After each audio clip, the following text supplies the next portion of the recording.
Tales of the Forbidden City. Shadow Wars. Written by Onur DİLER. Hunters, Wizards, and Darkmen. April 25th. Typhoon. It was about a year before the great flu epidemic that changed the world completely, and an old man named Otto von Lonsenrader was reading his newspaper. It was a spring day that was as hot as summer.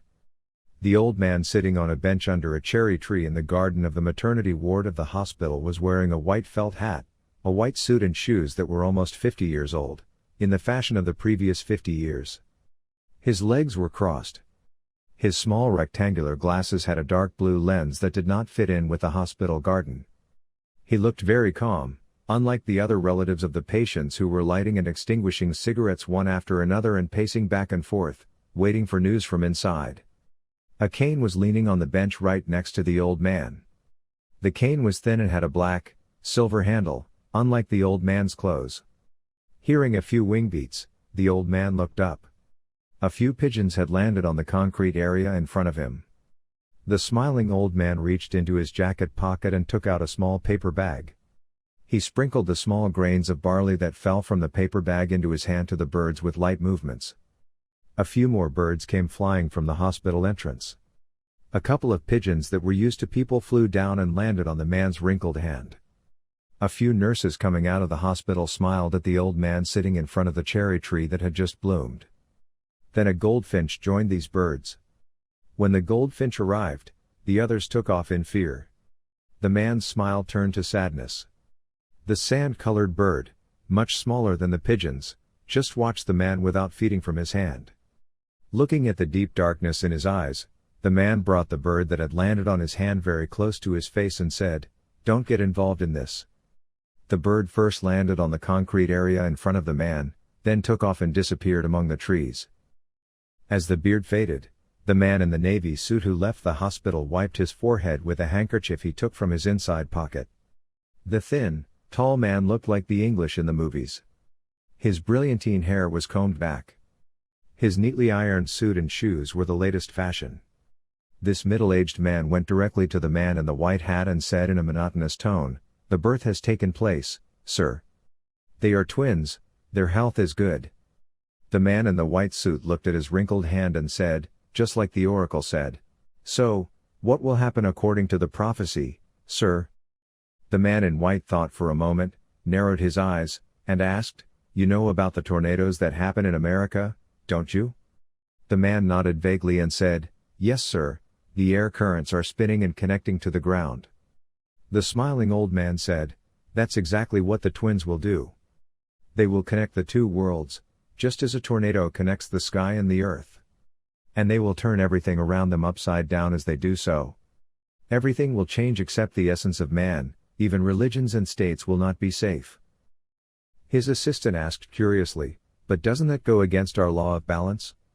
The old man in white clothes said, "Maybe so, maybe not. They will be the necessary connections to open the door, think of them as hinges. Dissimilar twins, always half when apart, more than whole when brought together. Two men who share the same soul.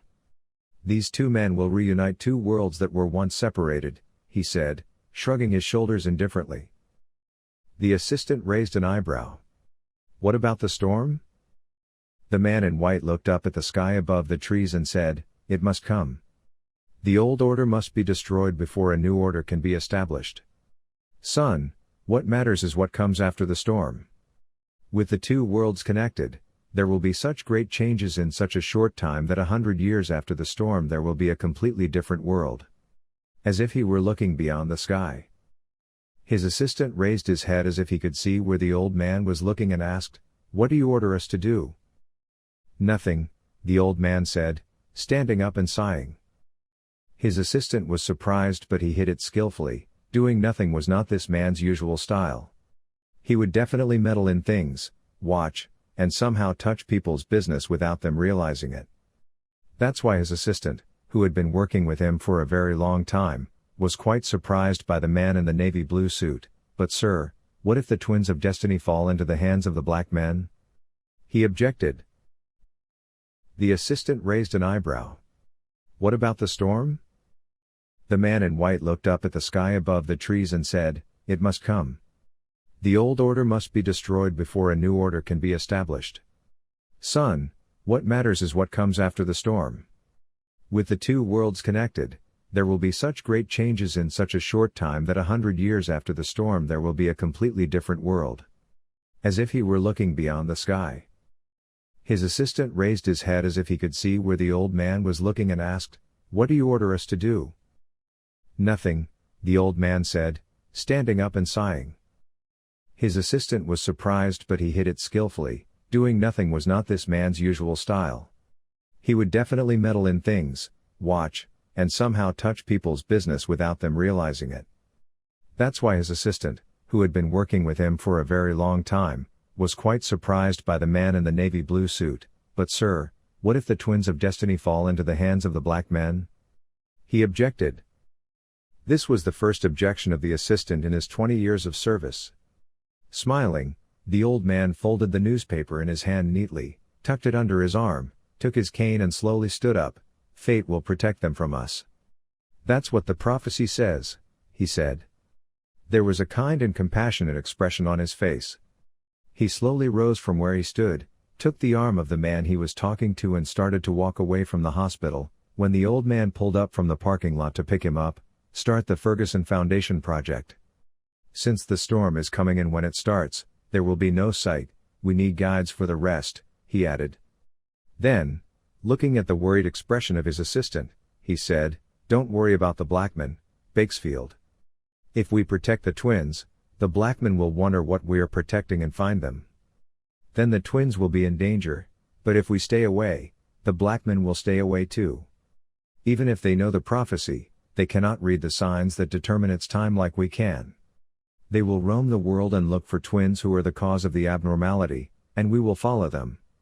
Remember," he said as he got into his car, "what is unknown is not threatened." About 16 years later. April 18, Russian airspace, near Moscow. Hunter. The man sleeping inside an American Airlines Airbus A400 approaching Moscow International Airport was tall, muscular, and big. Michael Richardson's broad shoulders spilled out over the seat. The dark-haired man always wore his hair, which was about 2 inches long, combed back. He wore a pair of loose-fitting, cream-colored slacks and Vibram-soled boots. He wore his classic green lens Ray-Ban sunglasses. He wore a cream-colored shirt and a khaki-green fleece jacket. His blue eyes seemed to be scanning and examining everything. The warning signs inside the plane were on. The navy blue-clad flight attendants were still trying to wake up the sleeping passengers. The fact that they all had almost identical smiles on their faces almost made Michael laugh. Michael looked at Moscow for a while, which he started to see as the plane turned to approach the runway. He hadn't been to this city for a long time. Richardson had boarded the plane with only a backpack. So he headed to the passport and customs section without waiting at the airport. A sullen-faced woman, who was as big as he was, told the customs officer that she was only here for business and then headed for the exit. Moscow airport had also had more than its share of the economic crisis that Russia was in. Some electronic signs were not working, and the area was filthy. Michael had only seen 4 police officers in the last 200 meters he walked. They all looked very tense and tired. The young man who was 5 feet tall and passed by Michael looked back after him and reached for his phone. He had a photo of Michael in his other hand. The young man, who spoke Russian, must have been 19 at most. His hair was dreadlocked down to the middle of his back. He had round sunglasses on his nose that were clearly just for decoration. His shiny, goose-down jacket and a pair of sneakers used for outdoor sports under his loose, beige trousers with side pockets completed his outfit. The young man who was waiting for him approached Michael from behind, left the key to the safe deposit box in the side pocket of his bag, and disappeared into the crowd as soon as he arrived. Michael looked at the message on his BlackBerry. The man, whose eyebrows rose at the message, searched his bag and found the key left in the side pocket. The key said 314. Michael found the locations of the lockers on the signs and found a large camping bag waiting for him in the locker he opened. Without hesitation, Michael shouldered the bag and headed towards the car rental service when the phone started ringing. Michael heard the Cardinal's velvety voice when he answered the phone. "Hello, Michael." Richardson recognized him. It was Cardinal Silvio Toscani. The Cardinal had a deep voice of his own, but a soft speaking style. "Hello, Reverend Father," Michael said calmly, cautiously, still scanning the area through his sunglasses. "Did you get your bag? You know I bought it? How many people are watching me?" Michael asked calmly, checking the window of a store he passed. "Just one," Toscani said in a cheerful, almost endearing tone. Michael stopped at a newspaper stand, picked up a New York Times, and said, with an indifferent air, "That's weird, I counted two." "Oh, how forgetful I am, of course there were two," said Toscani's voice, with an amusing and distinctly manipulative tone. Michael smiled. If the Cardinal accepted this, there must have been at least 3 people. Toscani was not one of those men who did his job halfway. Still, he did not want to press the subject. "I suppose that is not why you called me," he said, dismissing the subject. Toscani seemed relieved. "Of course, my son. There have been some changes in your mission. The enemy has changed its position and numbers," the Cardinal said solemnly. Michael cursed silently, as if he were gritting his teeth and grinning. "You don't say things you'll regret, my son?" the Cardinal asked on the other end of the phone. There was a certain amusement in his tone. "Not remarkable, my dear father," said Michael, laughing uncontrollably. "I will still pray for you tonight," Toscani said with an exaggerated air that was clearly a role play. "I'd be very happy to do that, sir," Michael said sincerely, as he looked into one of the shop windows he passed. In the reflection of the glass, he saw another man watching him. Together with the one on the balcony, the one by the telephones, and the one behind the security guards, they made 5 men. "In that case, we've made some changes. A task force from our Moscow office will pick you up. They're conducting reconnaissance now," the Cardinal said, returning to the mission briefing. Michael said in a tone that was close to rebellion, "Holy Father, the final decision is yours, of course, but our brothers in the central offices usually have little field experience, and their situation is even worse in Russia. I am afraid that even during reconnaissance, they might reveal themselves and ruin the entire operation." He had experienced enough in the past 5 years how deceptive the Cardinal's sincerity, soft voice, and politeness could be. So rather than push his luck, he volunteered to attack the enemy cell with a group of drunk and inexperienced Russians. "I'm afraid you have no choice, my boy," the Cardinal said with a sigh. "There are about 10 of them, and they're in a new place. They may have heard of us. I can't send you there alone." Toscani was right from his point of view, and Michael was just trying his luck anyway. "I understand, sir," he said in a bored tone. "Your contact's name is Olga Semengova. She'll be waiting for you in front of Avis," the Cardinal said in a monotone. Michael's face contorted as if he'd been stabbed in the kidneys. He hoped that the person the Cardinal was talking about wasn't the Olga he thought he was talking about. He even prayed to God for it.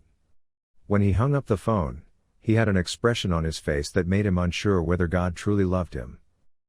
Miles south of Street Michael, in Rome, Cardinal Toscani was hanging up the phone when an old man's voice said calmly behind him, "Who are you talking to, Brother Toscani?"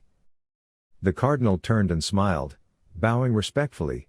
"Brother Michael Richardson, Your Excellency, a hunter of the 7th rank," he said. The man with the red sash around his black robe was a dark, slender Italian. He was not a very handsome man, with high cheekbones, slightly slanted eyes, and a hooked nose. His blue eyes were always searching under his thick eyebrows. "Oh, that boy," said the man with the white hair as white as his clothes, the stooped, wrinkled face, smiling as he walked towards the large windows overlooking Rome.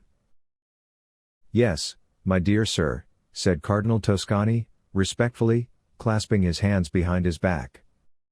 The old man standing next to the thick burgundy curtain looked out of the thick glass and asked mischievously, "Doesn't it make you nervous that I'm standing here?" "Yes, sir, the windows are armored," But I still worry about you getting hit by a heavy caliber sniper rifle, Toscani said, nodding. The old man laughed and said, Toscani, I am 93 years old, I could just as well be shot with an air gun. Then, gesturing to the cardinal with his wrinkled hands, he said, Come on, my anxious young friend, let's go out into the garden, at least there is no one there who intends to shoot the Pope. The weather in Rome was almost hot. The scattered clouds were flowing in the direction of the wind, and here and there they left a warm touch of the sun upon the city like a blessing. The inner garden they had come out of was well kept and tidy. In the garden were several priests and a nun reading books on the Bible and theology. As the people passing by stopped to greet them, the old man calmly stopped and spoke to each of them. He remembered each of their names. As the last priest walked away smiling, the old man asked, Where is Richardson now? Your Excellency, Moscow, Toscani said calmly. The old man smiled, closed his eyes, and, lost in his memories, said, Ah, Moscow. I had been there a few times when I was young. The Cold War had just ended. It was a lively place that made your blood boil. Have you ever been there, Toscani? He asked cheerfully. A few times, Your Excellency, but it wasn't that much fun, Toscani said in a gentle tone. The old man opened his eyes, squinted, and looked at the cardinal next to him with another mischievous smile, and asked, Did you leave after putting on your robe? Toscani understood what the old man was getting at. He smiled back and said, Yes, Your Excellency. The old man put his hand on the cardinal's shoulder and patted him in a fatherly way. That's why, son. You're no fun, but you're always honest, and that's one thing I admire about you. Richardson, has that boy finished his service in Germany? He asked. Toscani nodded affirmatively, Yes, Your Excellency. He found and destroyed 2 enemy cells. When the tracks he found there led to Moscow, Richardson headed there too. The old man pursed his lips and nodded in appreciation. He's a really good hunter. It's a shame he can't use magic. Toscani agreed, but he always thought Michael was more skilled than he seemed. The man might have learned magic and was hiding it. But if he was able to hide it, that was a great skill. Still, he makes up for this deficiency with his skills, sir, he said, appreciating the hunter himself. Ah yes. That's for sure, said the old man. And have you heard of the twins found in Africa? Toscani shook his head. Yes sir, they are not the twins we are looking for. The old man clicked his jaw and said, That's too bad, Toscani. Our time is running out. If the twins of fate open or use the gate of Tomender, the magic will start flowing again, and even in our current state, we will lose the war. Toscani asked, another possibility coming to his mind, what if they don't open it? The prophecy was very vague on this subject, and even though many comments had been made about it, many opinions had been expressed, many meetings had been held, it was still vague. And Toscani did not like vagueness. That's even worse, my boy, the old man said, shaking his head. Now we at least have a goal. If we find the twins, we can send all our lone wolves of the Michael Richardson level to them to prevent disaster. However, if someone else can open the gate, we may not be able to handle it. Toscani just nodded. Despite his age, the Pope was a man whose sharp mind could be trusted. He was a former inquisitor and, more importantly, a good hunter. He had reached the 9th level before he put on his robe and returned to the church. Hunters normally worked in groups of 4. Their numbers would decrease as their levels and proficiency increased. Hunters beyond the 6th level worked alone. They were called lone wolves. The Pope was a legend among the lone wolves. He silently prayed for Michael, if only for a short while. Michael prayed for a short moment. Olga Semengova was a woman of 6 feet, with a body and face that would make even models jealous. The woman, who was in her late 20s, had blonde hair so light it could easily be mistaken for silver. The beautiful woman wore black, shiny leggings and riding boots. She had on a black shirt and a short black jacket. She wore very little makeup, which highlighted her ice blue eyes. When she saw Michael, the woman smiled with her full lips, extended her thin-wristed, well-groomed hand, and said with great sincerity, "Hello, Richardson." This made Michael even more nervous. "Hello, Semengova," he said, swallowing. "It's nice to see you again," the woman said with a voice that could melt a man and a smile that would not be forgotten easily. None of those who had been close enough to him to be smitten by his charm were now alive. Olga Semengova had been one of the best assassins in the SVR before she left. Semengova, known as the Ice Sparrow, had become so good at it over time that she had left the SVR, the Russian Foreign Intelligence Service, with a clear conscience. Michael couldn't help but raise an eyebrow. "Really?" he asked. Their last meeting with Olga was quite inappropriate for this kind of smile or intimacy. She shrugged and asked, "Of course, we are now practically sisters, aren't we?" Michael noted the tension in the woman's full lips at the sister part, painfully. 6 years ago, Olga and her team had been set up by Michael and his team in Rome. They had stolen the double agent they had captured. If Michael knew Olga well enough, the young woman was sure that Michael would kill her for this, by trying to kill her with a teaspoon for hours. The only question in this case was how loyal Olga was to the sisterhood. Michael realized there was no point in worrying about it. The damage had been done, he was now in Olga's dump and the woman had no teaspoon in her hand. "What are we doing, Sister Semengova?" he asked, his usual carefree manner. Smiling, Olga waved Michael toward the exit. "Our reconnaissance team is watching the building where our enemy is hiding. I have set up an operations center nearby. We will go there, and 2 12-person assault teams will attack the target building. We will just watch in our operations center." Michael didn't like this "we'll just watch" part either. There was nothing to do anyway. This woman was the person in charge of operations in Moscow. Disobedience to her would cause big problems, so he calmly watched Olga. By the time they reached an industrial district in the north of Moscow, almost 2 hours had passed. Moscow traffic was as congested as ever and almost demanding of patience. The states that made up the Russian Federation had been separated by an economic crisis 5 years ago. It had been a dramatic and violent divorce, and the wars that had broken out had lasted almost 3 years. The crisis had changed many things in Russia. While many companies that were considered solid had declared bankruptcy, there had been an incredible corruption in the state structure, and the quality of life had suddenly dropped below average.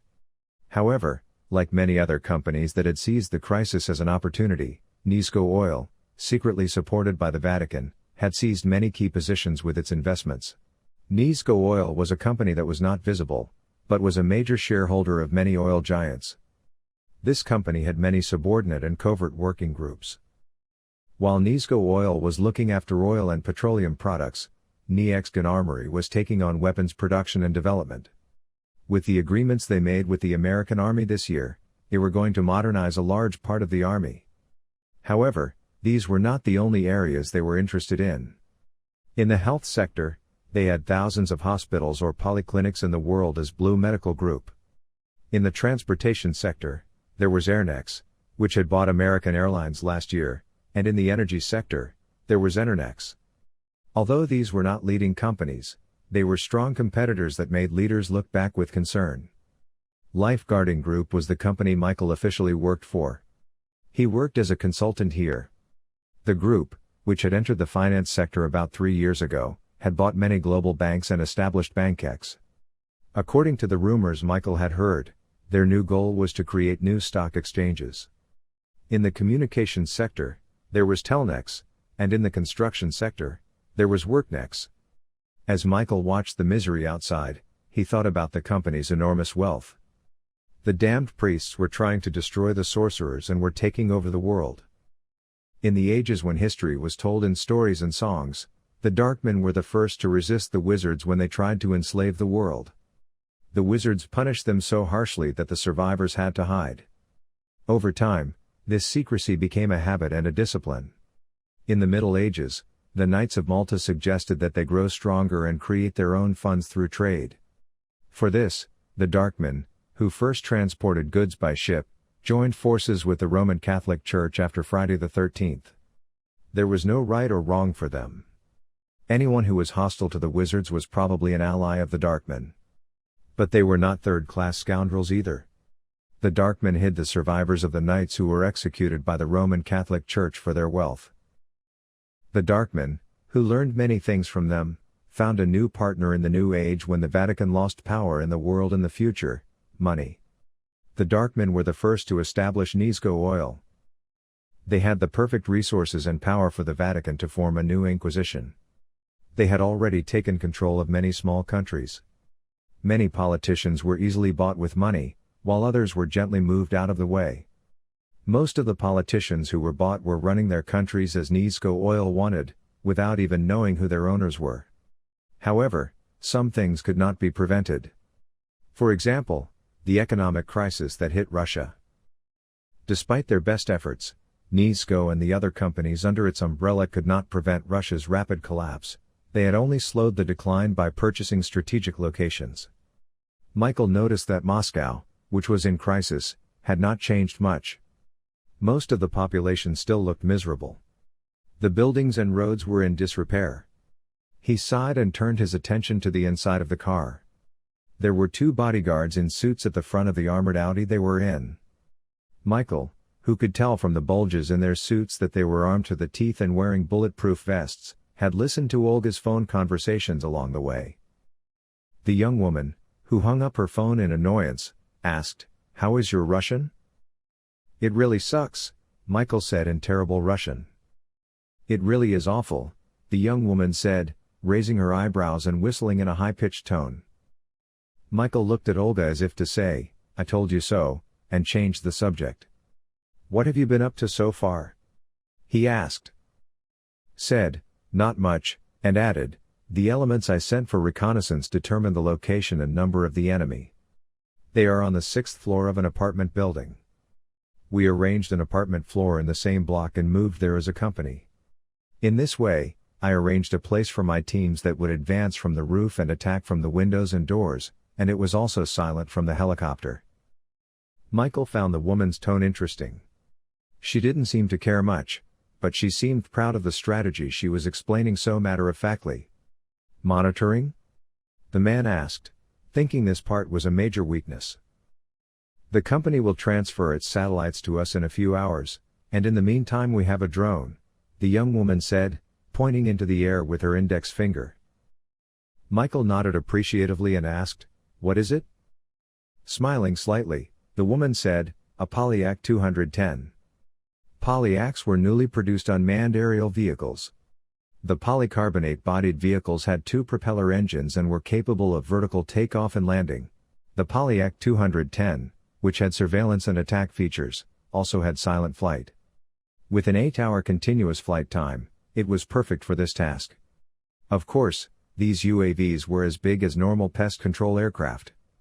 They had to have permission from the government to fly like this. But that was the easy part. Governments controlled governments, and all governments were made up of elected businessmen. Businessmen had always been greedy. A company could do whatever it wanted in a country by buying a few ministers, and it was all about how corrupt the country was. "Well, there's nothing better," Michael said, his lips curling in appreciation. Then he looked around and asked, "How much farther?" 5 minutes, Olga said with a smile, then looked at Michael and said, "You used to be more patient." "We used to just mess with each other," Michael shrugged. "No wizards or anything else involved," he added. "Oh, you take them too seriously. I don't think they could light their own cigarettes without help," Olga said with an overconfident expression, waving her hand in a very nonchalant manner. In truth, Michael had seen sorcerers who could light much more than a cigarette. Still, there was one of the usual pointless arguments on the horizon, and he had not come here to argue with Olga. "How many people are gathered?"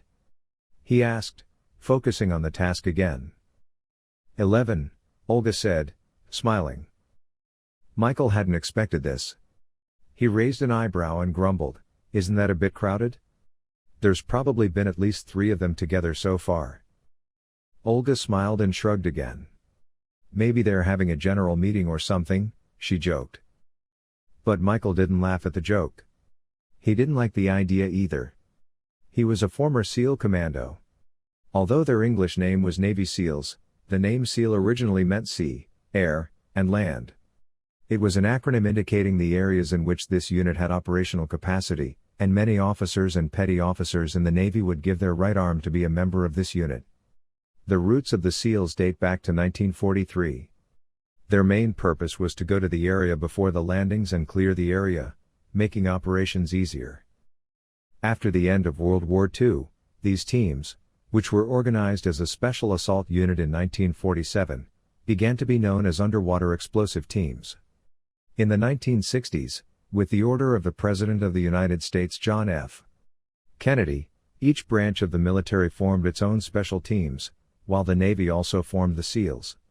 The training of SEAL commandos, who were a shining star among the elite units, was long and exhausting.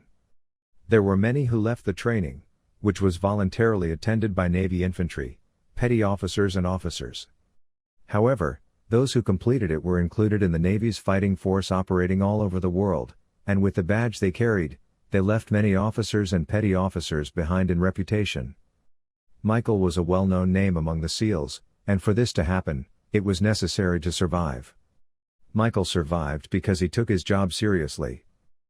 Michael had one day gone to Rome with an incredible offer from the Vatican and joined the Vatican's new Inquisition.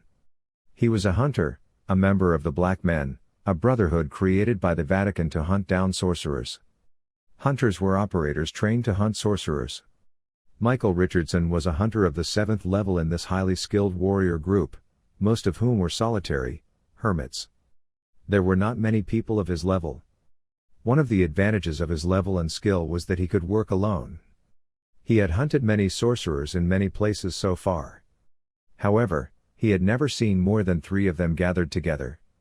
However, despite all his experience and high self-confidence, he did not want to face an advanced sorcerer. Sorcerers had their own universal laws and could be quite formidable opponents when cornered. That was why the idea of the meeting Olga had mentioned had caused small cramps in Michael's stomach. The Audi slowed down noticeably in one of the suburbs of Moscow and then slowly turned into a side street shortly after. When they entered a street with old cars and children running around playing with toys in their hands, Olga looked at the street and said, "This is it."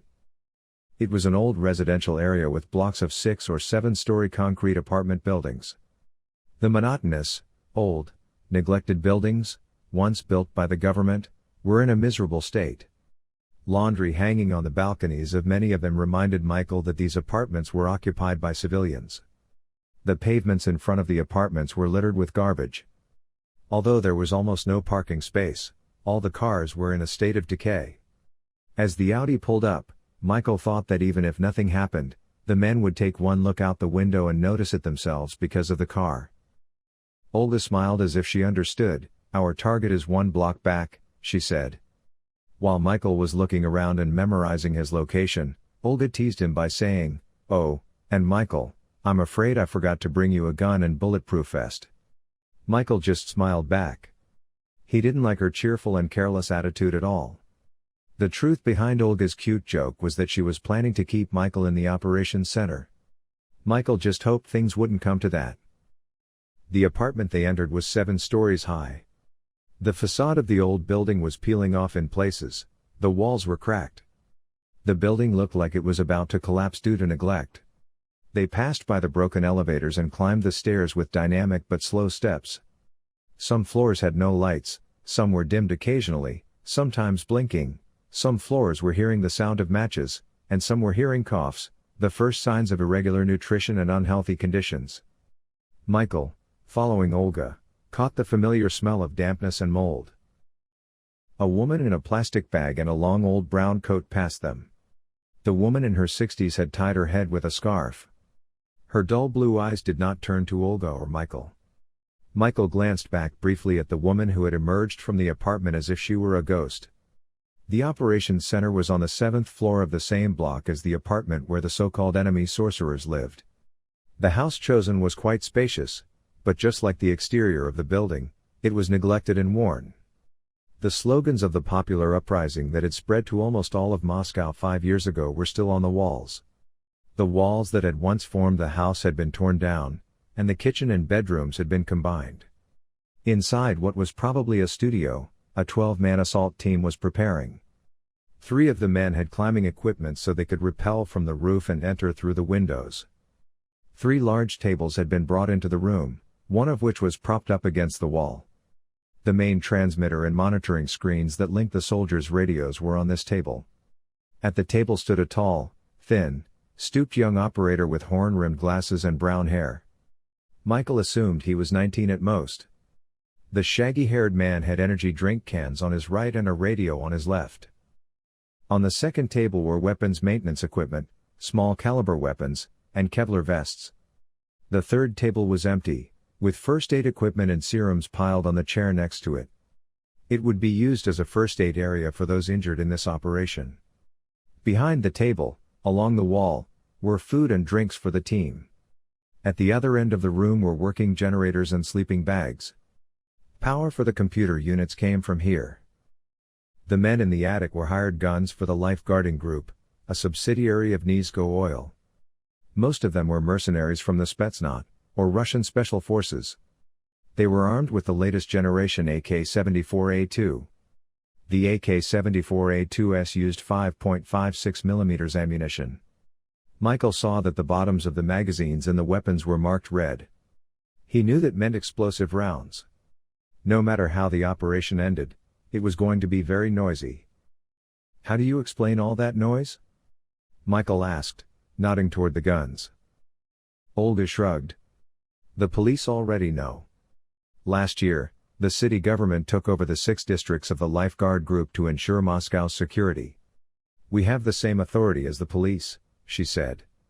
The soldiers with the LGG emblem wore Kevlar helmets, high-necked bulletproof vests, and shoulder armor. They were fully equipped with 9mm Beretta 92 FS and leg holsters.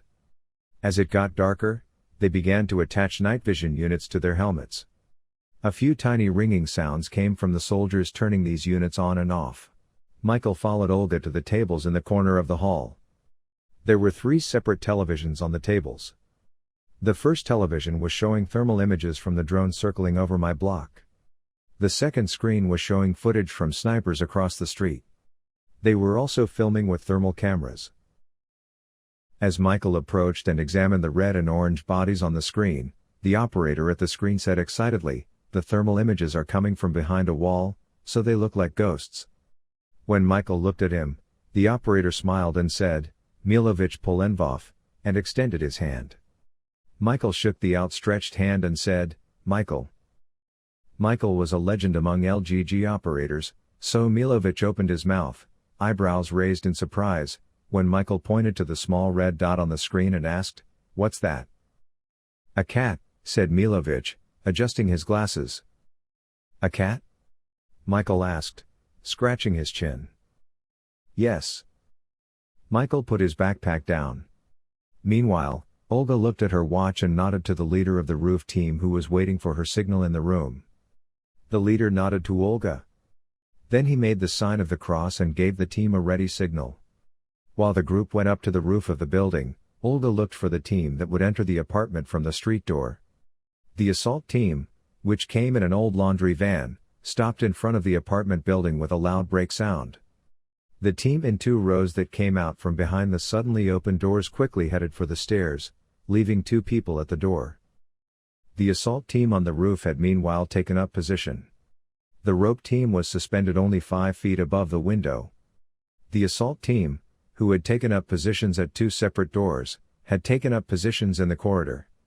Under the protection of 2 of his comrades, an operator silently sprayed the door with a spray-on type of white, shaving foam compound that solidified as it was sprayed.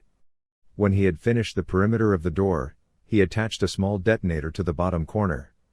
This compound would blow the door open. When Olga gave the command to both teams to advance, the 4-man assault team, which had tied its ropes to the edge of the roof, began to slide down. Michael was watching the action from the drones and the gunners' cameras. But after a few seconds, his eyes locked onto the room where the enemy was. He stared at the room as if hypnotized. He hadn't yet figured out what was bothering him. But the 10 people inside and the cat were bothering him. Michael's eyes caught the cat's movements for a moment and he realized what was bothering him. When the groups reached the door, Olga was about to give the command to advance again, but Michael cursed more like a sailor than a church official and said, "This is a trap." "What?" Olga asked curiously. "This is a goddamn trap," Michael said, pointing to the cat on the screen. Olga laughed at the speck sitting on the chair Michael indicated, saying, "There's no such thing as a stupid trap, we caught them," and then pressed the button on the radio and said, "All groups forward." As Michael gnashed his teeth in anger, the explosives attached to the doors were detonated, and as the door fell inward, the pioneers at the two doors threw shock bombs inside.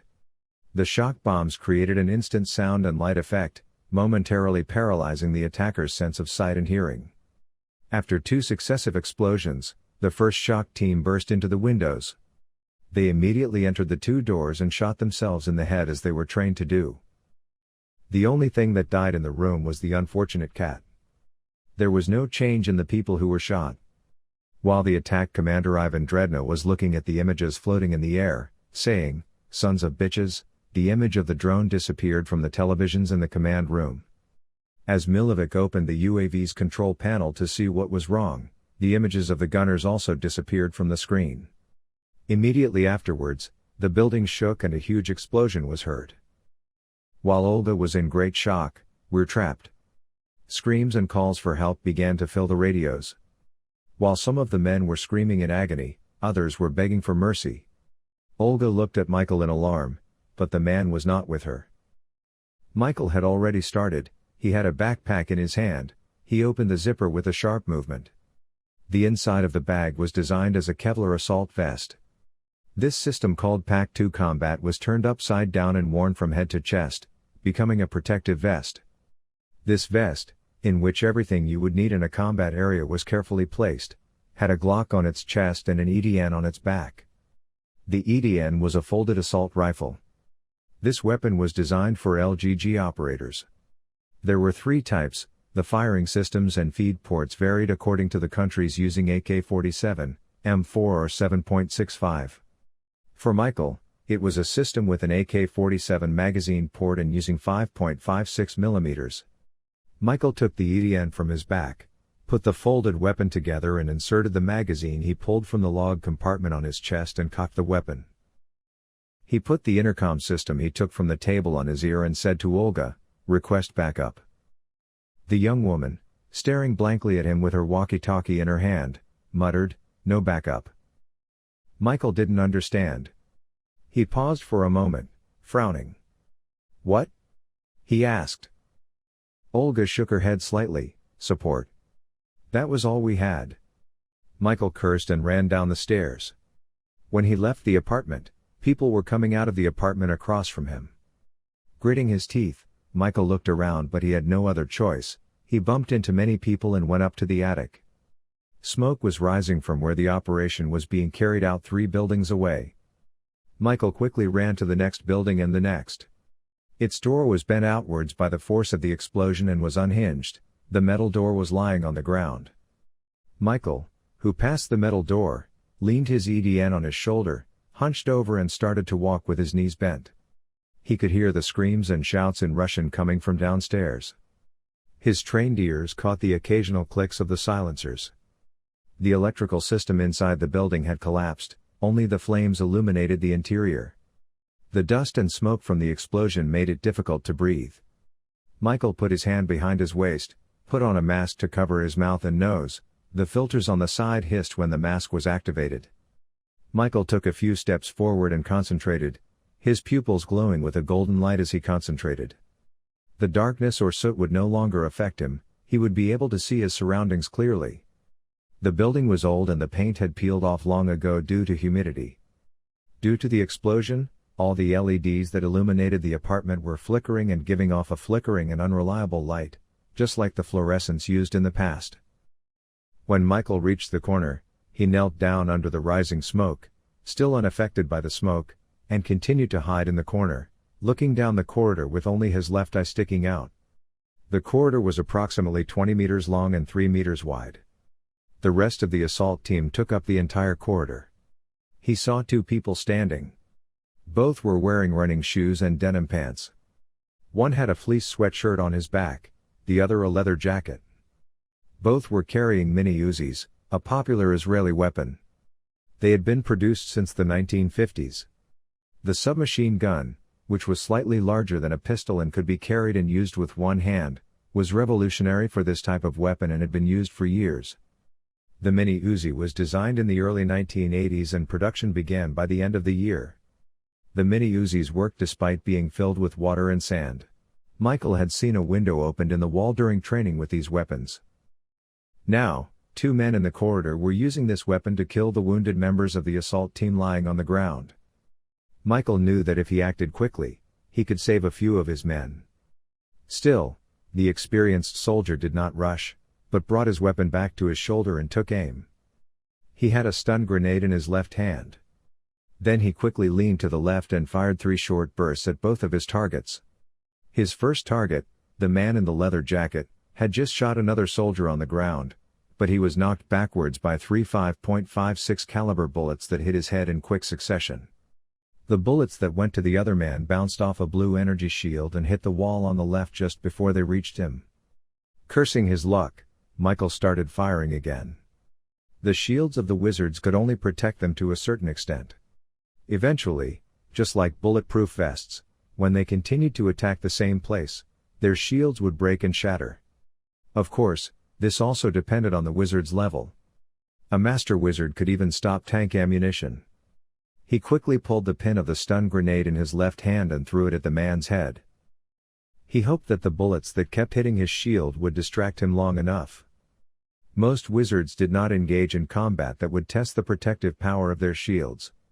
Their spells did not always have the same power or the same results. So such tests carried great risks. That was all Michael could count on. However, the man held his Mini Uzi with both hands, just like Michael, and began firing. However, Michael had fired at him continuously, causing his bullets to create light ripples in the protective shield. This prevented his opponent from seeing him clearly. Michael watched as the stun grenade he had thrown between 2 or 3 bullets that had grazed him reached the man, then knelt down and turned his back. After a moment of light, a sound loud enough to stab his eardrums, and a shockwave that slapped his body, he turned again and continued firing. At this point, he started walking forward. He planned to get close enough to his opponent to fight him hand to hand if his weapons did not work. His opponent had his hands pressed against his eyes. The man's concentration was broken, and the spell should have been gone. But the blue field remained. But Michael saw the color change on his shield, and the clear, electric blue cracks. The shield was doomed. When his 30-round magazine was empty, he dropped the weapon into his belt, drew his 9mm Glock from his chest holster, cocked it, and began firing in one motion. The first bullet hit the wizard in the right shoulder, spinning him clockwise. The next ones hit his left lung and head, while Michael saw more wizards emerge down the hallway. Eyes narrowed, Michael cursed as the first of the 3 men appeared in the corner and pointed a hand at him, throwing his shoulder into the door of the house next to him. The old door, already bubbling from the pressure and heat, cracked and shattered. As he fell inside, Michael saw a bright blue bolt of lightning crackle down the length of the hallway. "I really hate wizards," he thought. The house he had fallen into was covered in dust. The windows had been blown out by the explosion. Old furniture was lost in the pastel dust and the gathering darkness. Michael quickly rolled back to his feet and loaded the full magazines into his gun and then his rifle and cocked the guns. He knew he would die if he waited there, so he quickly ran to the windows behind him. The footsteps behind him told him that his hunters were after him. Michael quickly jumped from the window as if he were jumping from a garden wall and grabbed the ledge on the floor below. But the ledge would not accept the weight of the 120-pound man and shattered. Michael grunted and grabbed the next ledge and quickly pulled himself up. Then, as the rain of bullets tore the ledge apart, Michael tripped over a coffee table in front of him and fell to the ground. The man, who turned his clumsiness into a somersault with agility, was thrown out through the open street door in front of him. The homeowners must have left the house after the explosion. Michael turned left from the door he had come out of and headed for the stairs. The man who knelt down and took cover in the corner that reached the stairs waited with his rifle for those who would come after him. But he could not hear the sounds he expected. They should have come long ago. At least they had to go downstairs to escape. No, they are not, he thought. The buildings were adjacent to each other for blocks. All they had to do was move to one of the buildings next door to hide their weapons. Damn! He growled as he headed for the stairs. He was as flexible as a cat, as silent as a ghost. When he got upstairs, Olga's voice echoed over the radio, "Michael?" The big man with blue eyes had reached the beginning of the corridor. He checked the corridor by hiding in the corner. When he saw that it was empty, he replied to Olga, "I am alive," and headed upstairs. "I'm coming there," said the young woman. "No, I need you there," Michael said firmly, then asked, "Is the satellite up yet?" "He's got a few minutes," Olga said. Then she asked, pausing, "Assault team?" Michael assessed the situation professionally. "Maximum damage," he said, and returned to the corner he had first fired at. He checked the corridor again from the corner. At the end of the long corridor was a large hole that had not been there before. He had seen the circular hole, 2 meters in diameter, before. The sorcerers used it to escape, turning the wall into sand by drawing a transmutation circle. On either side of the hole were piles of fine sand. "The enemy is breaking through the wall and advancing east. I am following," he said. Michael hunched over again and began to advance in his aiming formation. He tried not to step on the bodies lying in the corridor. He noticed that some were groaning, while others were still able to move. When he was halfway down the corridor, he heard the sound of a helicopter. At the same moment he heard Olga's voice. "The company is sending its sorcerers," the woman said in a dissatisfied voice. Michael grumbled as he searched the bodies of the 2 wizards he had killed by hand. "Great, more problems." Then he said to Olga, "The landing site is not secure, stay away." In the meantime, he had found a cell phone in the pocket of the man he had killed. He put it in his pocket and headed towards the hole. But he knew he was too late. He had already missed his prey, but he knew that this was no ordinary incompetence. Wizards had never been heard of setting a trap for the black men since the beginning of the Middle Ages. This was the first time this had happened. April 18, north of England. Puppet Master. Otto von Lonsenrader was sitting at a table set up next to his car, sipping his half-full glass of iced lemonade with mint leaves and looking at his tablet. His tablet was connected to a telescope a short distance ahead. The telescope was turned to the top of the forest opposite Otto, and as Otto's old, wrinkled fingers moved over the tablet, the telescope made millimeter movements, its lens whirring back and forth. A group of young men were having a paintball fight on the man's tablet. At that moment, the luxury SUV that had climbed the barren hill stopped 20 meters from the table, and 2 guards and a short brunette woman got out of the car. Isabella Rossefia, wanted by Interpol under the name Maria Forenzia, walked towards him, a short, beautiful Spanish woman, wearing a pencil skirt that fit her body perfectly, high heels and a stylish jacket. She sat down next to Otto and looked at the tablet for a while.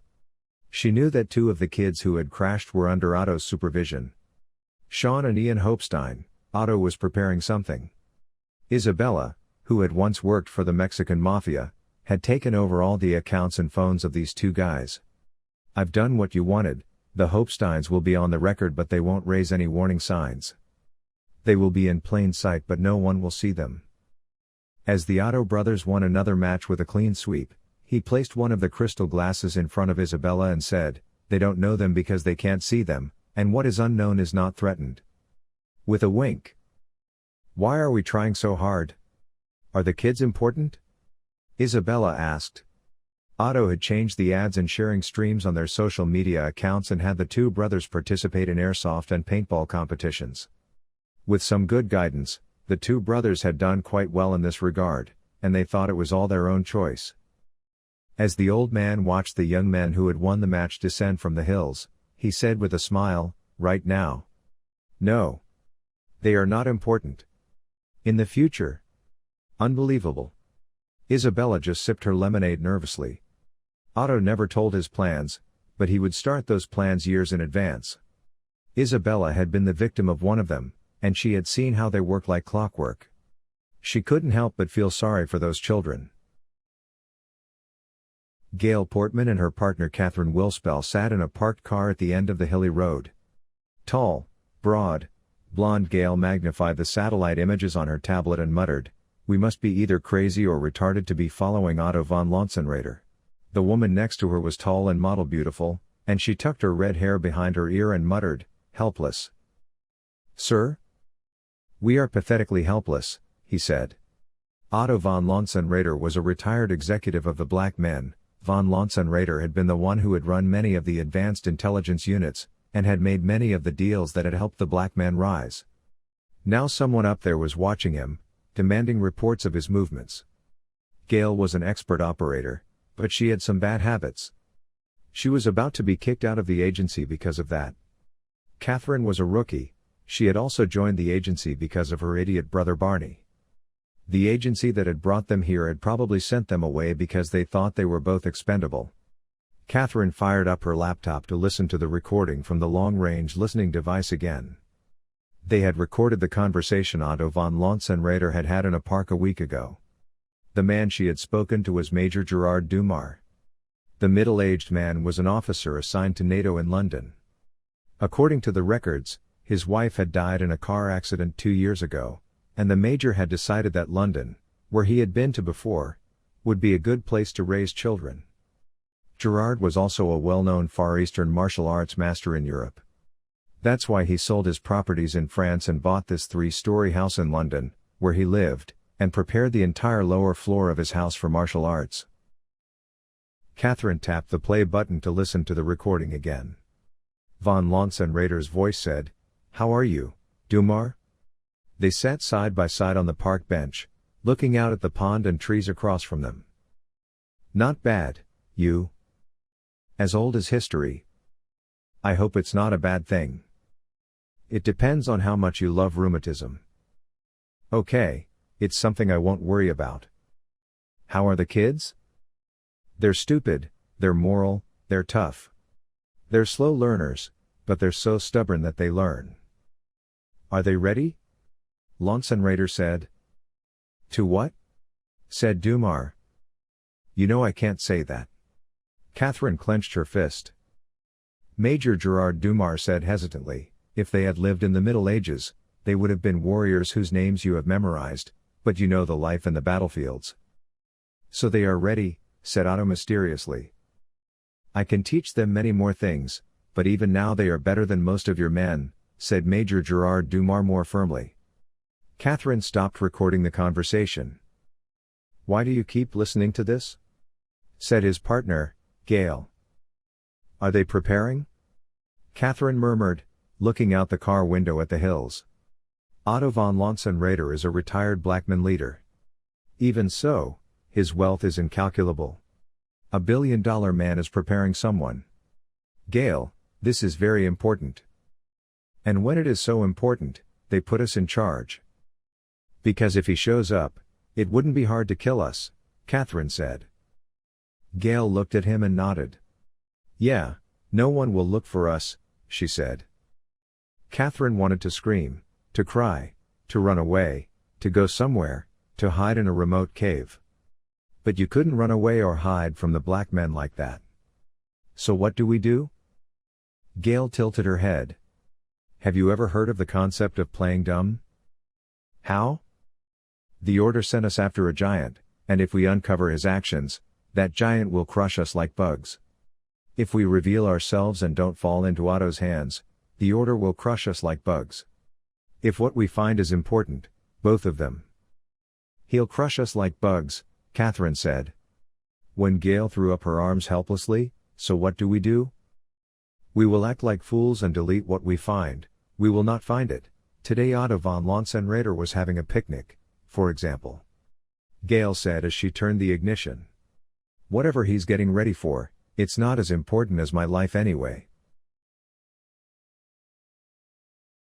September 20th, Moscow, Russia. Dmitry Badarov. Michael Richardson was in a small room, with a lot of computer equipment in steel cabinets fixed to the walls. Michael watched the short, chubby man with a long goatee and a big nose, lost in the gray smoke of cigarette smoke. His short fingers ran over his keyboard as if they were made for this job. The bald man with the middle part of his hair falling out chuckled as green text began to flow on the dark screen in front of him. He was wearing jeans, an old cardigan, and a Star Wars t-shirt. "Long time no see, my friend Michael," he said, grinning with an unfiltered Russian cigarette clenched between his yellow teeth. That was the name Michael had introduced himself to Dmitry Bondarev when he had last come. "Yes," Michael said, "it's been a long time." His Russian was perfect, unlike the one he spoke to Olga now. "Did you find anything?" he asked. He left Olga and her team immediately after returning to the operations room, saying he would follow the trail, and went to the city center before the sorcerers arrived. "Yes, it's well encrypted, but I found it." "There's talk of a meeting," Dmitry said, shaking his head slightly from side to side, trying to summarize what he had seen. "Where?" he asked. "Next week, in Edinburgh, and they keep talking about something called the New Age, but the rest is just a bunch of meaningless sentences," said Dmitry, scratching his head. "Can you email me the texts?" Michael asked, frowning. "Of course, boss," Dmitry said with a smile. Michael reached into his pocket, tossed Dmitry a rolled-up $100 bill, and said, "Destroy the phone." Then he picked up Dmitry's phone from the table and said, "You're going to need a new phone." Dmitry smiled, tossing the scroll in his hand into the air, and said, "Don't worry." On the way to Moscow airport, Michael watched the streets from the back of a taxi and dialed the number he had memorized from Dmitry's phone. The phone rang for a while before being picked up, and when the familiar voice said, "Yes?" Michael said in a calm but loud voice, "Good evening, Excellency, I hope I'm not disturbing you." In response, the old man said, "Is that you, Michael, my child?" "Yes, sir," Michael replied to the Pope. "Cardinal Toscani told me you were in Moscow," the old man said of their conversation at noon. "I am in Moscow, Your Excellency," Michael said in a flat tone. "And the operation went badly," the old man guessed. Only then would Michael call him directly. Only the two of them knew about their connection. "Yes, sir," said Michael again. "And you doubted it?" "Yes, sir," said Michael again. "Wizards do not attack us, they run away when they see us. If they dare to attack, they have either become stronger or they are hiding something bigger," said the old man. "Yes, Your Excellency?" The old man said in a soft but serious tone, "I'll assign Toscani to the matter. He will investigate the matter immediately. I will warn Borborani to follow him. In the meantime, you have found a new trail, haven't you?" "Yes, sir," Michael said, not believing that Olga's ineptitude in the operation was accidental. "Where are you going?"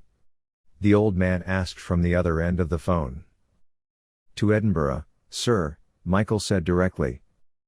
"Good, don't give up on the trail," the old man said, with a distinct note of satisfaction in his voice. "Yes," Michael said before hanging up. September 21st, London, England, Hunters. 10 hours later. The immigrant neighborhoods on the outskirts of London had a very different structure from the center. The irregular settlement and construction were immediately noticeable. However, after 10 at night, everyone would retreat to their homes and fall into great silence. In the middle of the night, the usual silence on the chaotic and disorderly streets was interrupted by a painful sound of brakes. A black Volkswagen Golf GTI, illuminated by the orange light of the street lamps, turned down the narrow street with a sound as if its engine was about to crack. The right side of the black car was completely peeled off, its rear window was burst, and its left rear fender was torn apart. The Golf's headlights were out. The Golf continued on its way as it hit and exploded the pile of garbage piled up in the narrow street. The blonde woman sitting in the right seat involuntarily flinched when the garbage bags hit the window. Her short, blunt hair was cut asymmetrically. She was a beautiful woman with sharp facial features, narrow, full lips, and large eyes in proportion to her small nose. She must have been 25 at most. Her large, almost navy blue eyes were wide with fear and darkness. She had her seat belt on.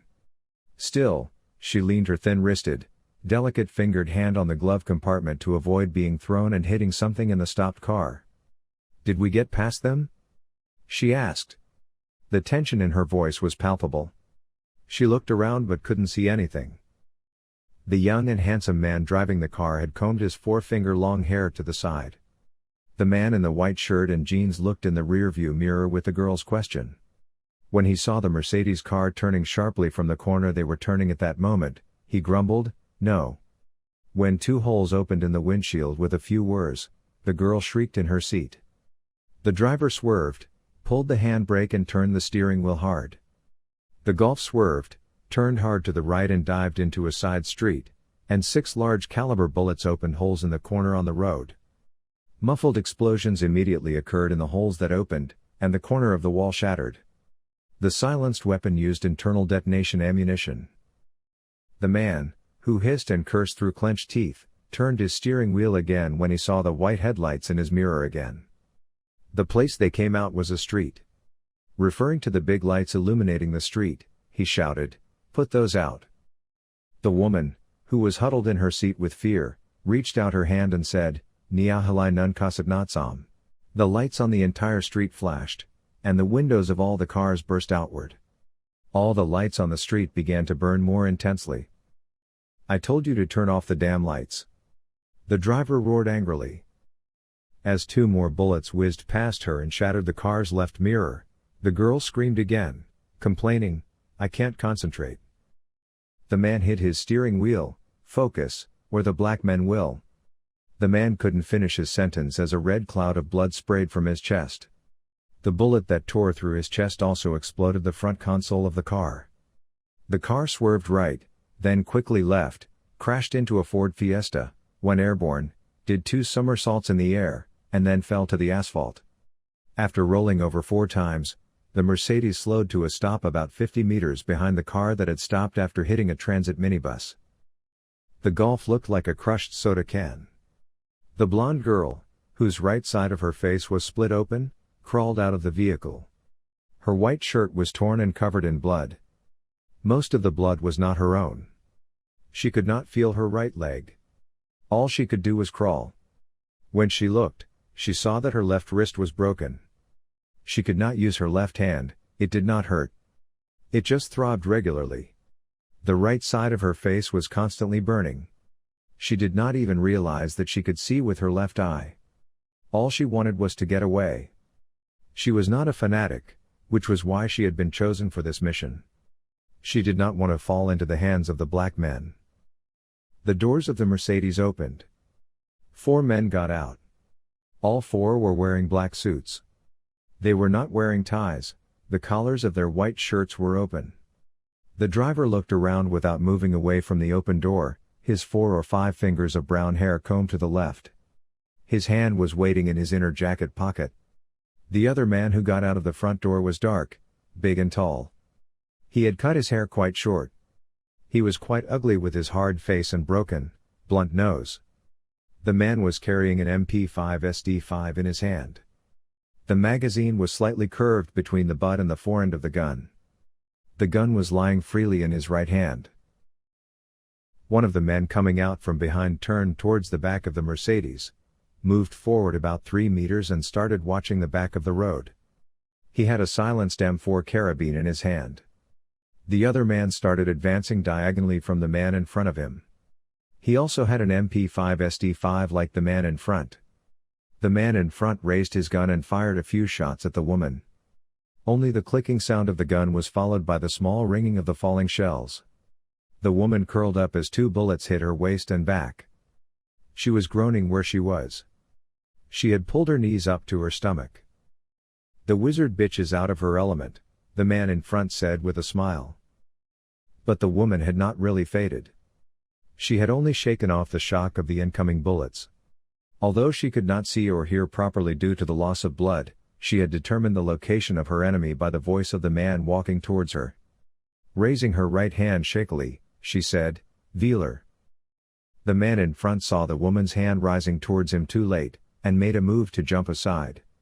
However, the spell had caught him. The second man coming from behind saw the yellowish light coming out of the eyes, mouth and ears of his friend in front of him. The man in front unconsciously pulled the trigger of his extended MP5 SD5. Many holes opened up in the transit minibus with a wavy line. The man, whose mouth, nose and scorched eye sockets were smoking, spun around and collapsed to the ground. The man behind him was younger than him, but cautious. He knelt down and emptied his magazine into the woman, who was still looking for her other target with his eyes that did not see her. The woman, whose body was torn to pieces, disappeared before she could cast the spell she had prepared.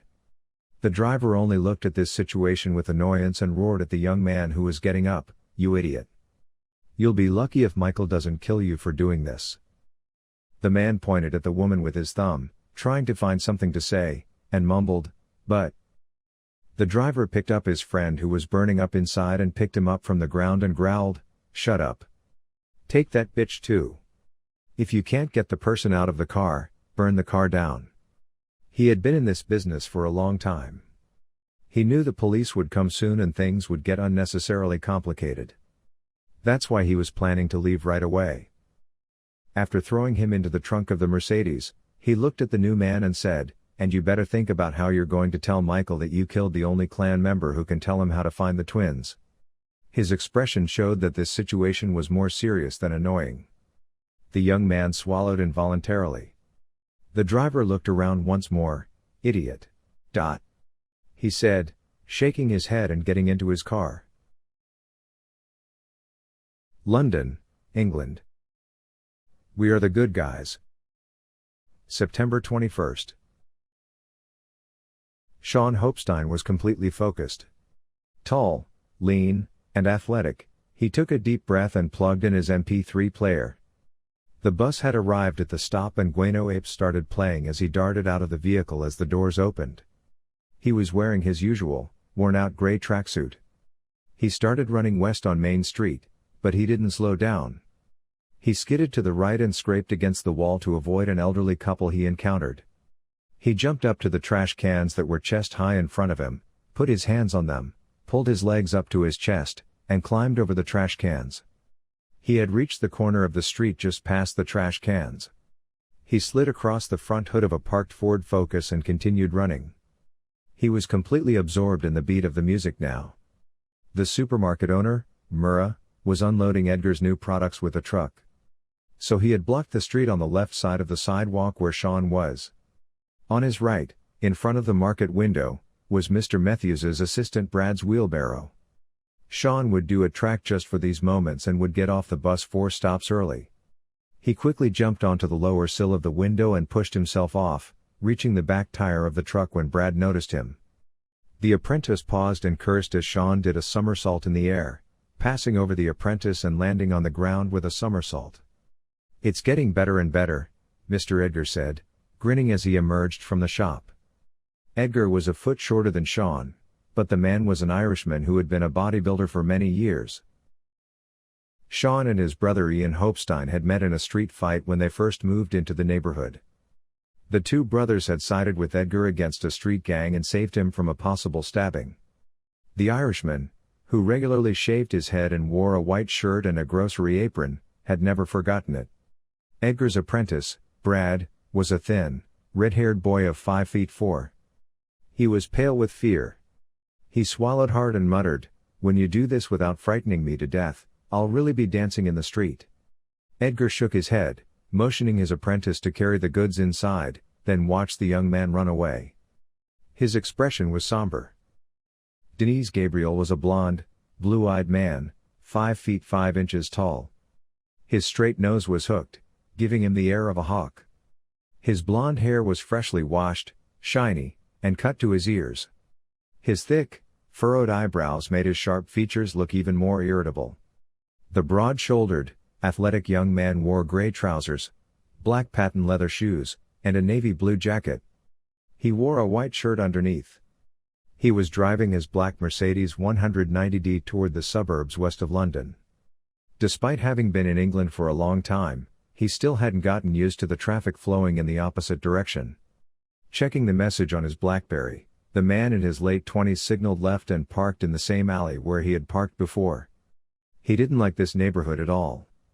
He had had problems before with the young boys of several gangs who were fighting heatedly over dominance in the neighborhood. However, The message that had come to his phone an hour ago was from an informant he couldn't ignore. The street was almost empty. Gabriel's only remaining footsteps were stopped by instinct. Most of the shadows that emerged from the front and back of the alley were 15 or 16 years old. The boy in front had nearly shaved his head. He held a metal bar in his hand. Others carried baseball bats and heavy clubs. He heard someone behind him carrying a chain. "I'm afraid you've taken the turnpike, mate," he said, laughing nonchalantly. Gabriel hadn't taken his eyes off the boy. But he knew there were 6 people behind him. He had been trained for this.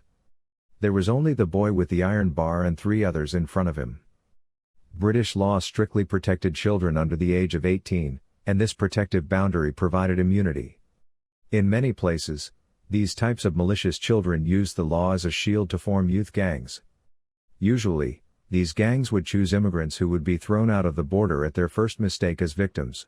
However, Gabriel had realized that the young people were overconfident after the empire of fear they had established on the immigrants in the region.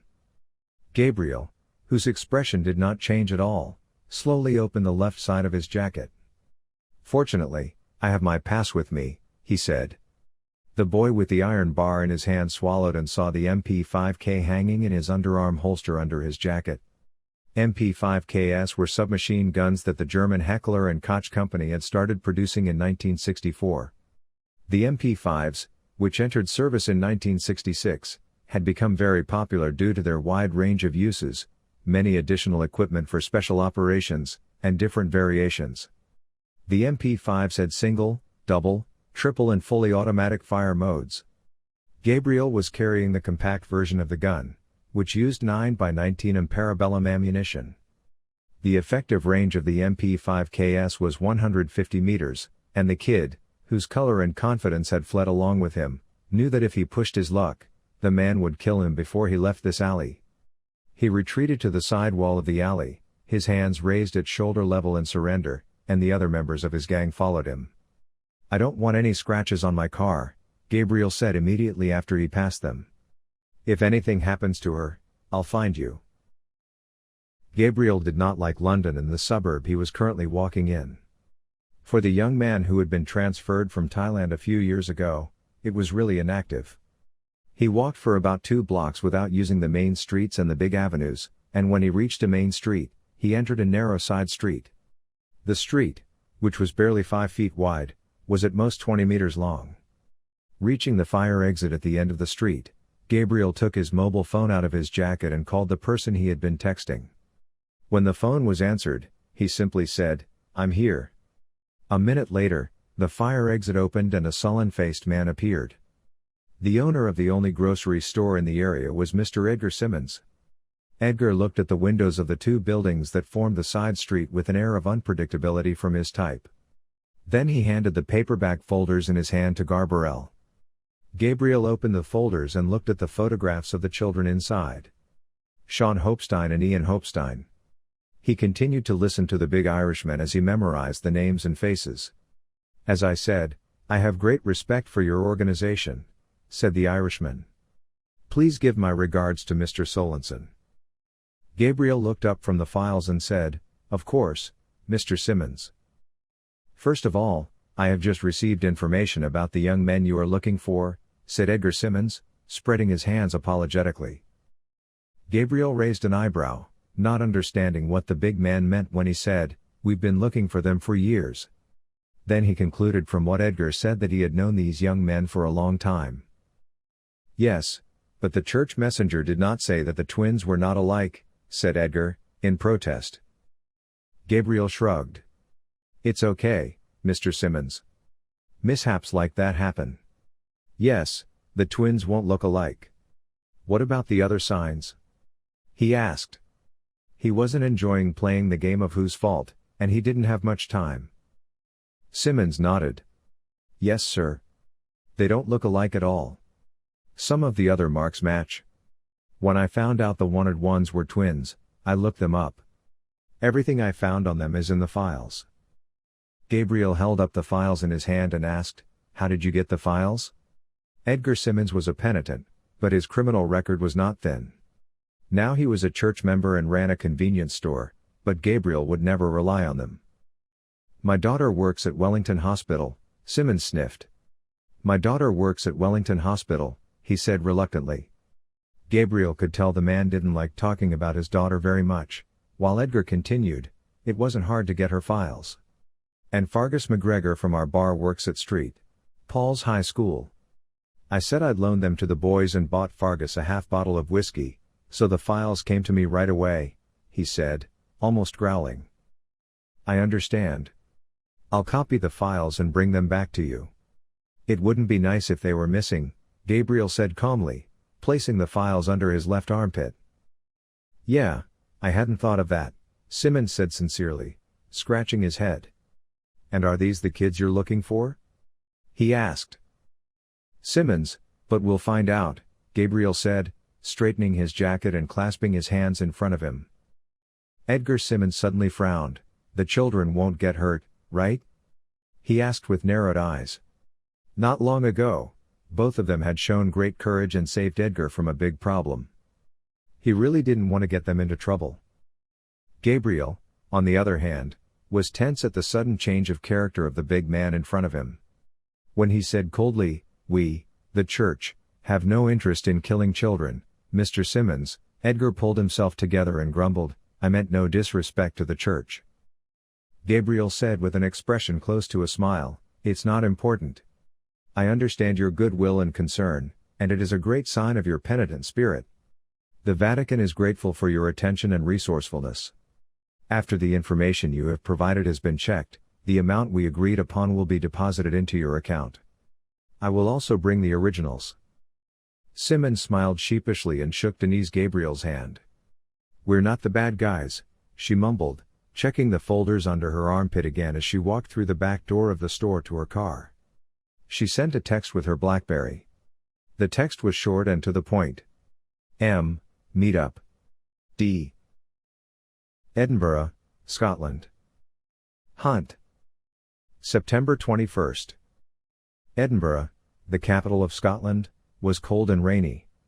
The city was the second largest city in the country after Glasgow. The city, located in the east of Scotland and well north of London, was close to the North Sea. The city, dominated by grey and covered in clouds, was one of the most beautiful places in Europe. Edinburgh was known for its medieval and Georgian architecture. Built on rocks and in the historic city, there was a chase in one of the side streets leading to the city's main street, the Royal Mile, which the city was not usually used to. 3 young people slipped and entered the stone-covered street wet by the rain. When the third lost his balance where he slipped, he crawled a little and recovered with the support of his hands, which he wore fingerless gloves. He continued to run with all his strength, like the others.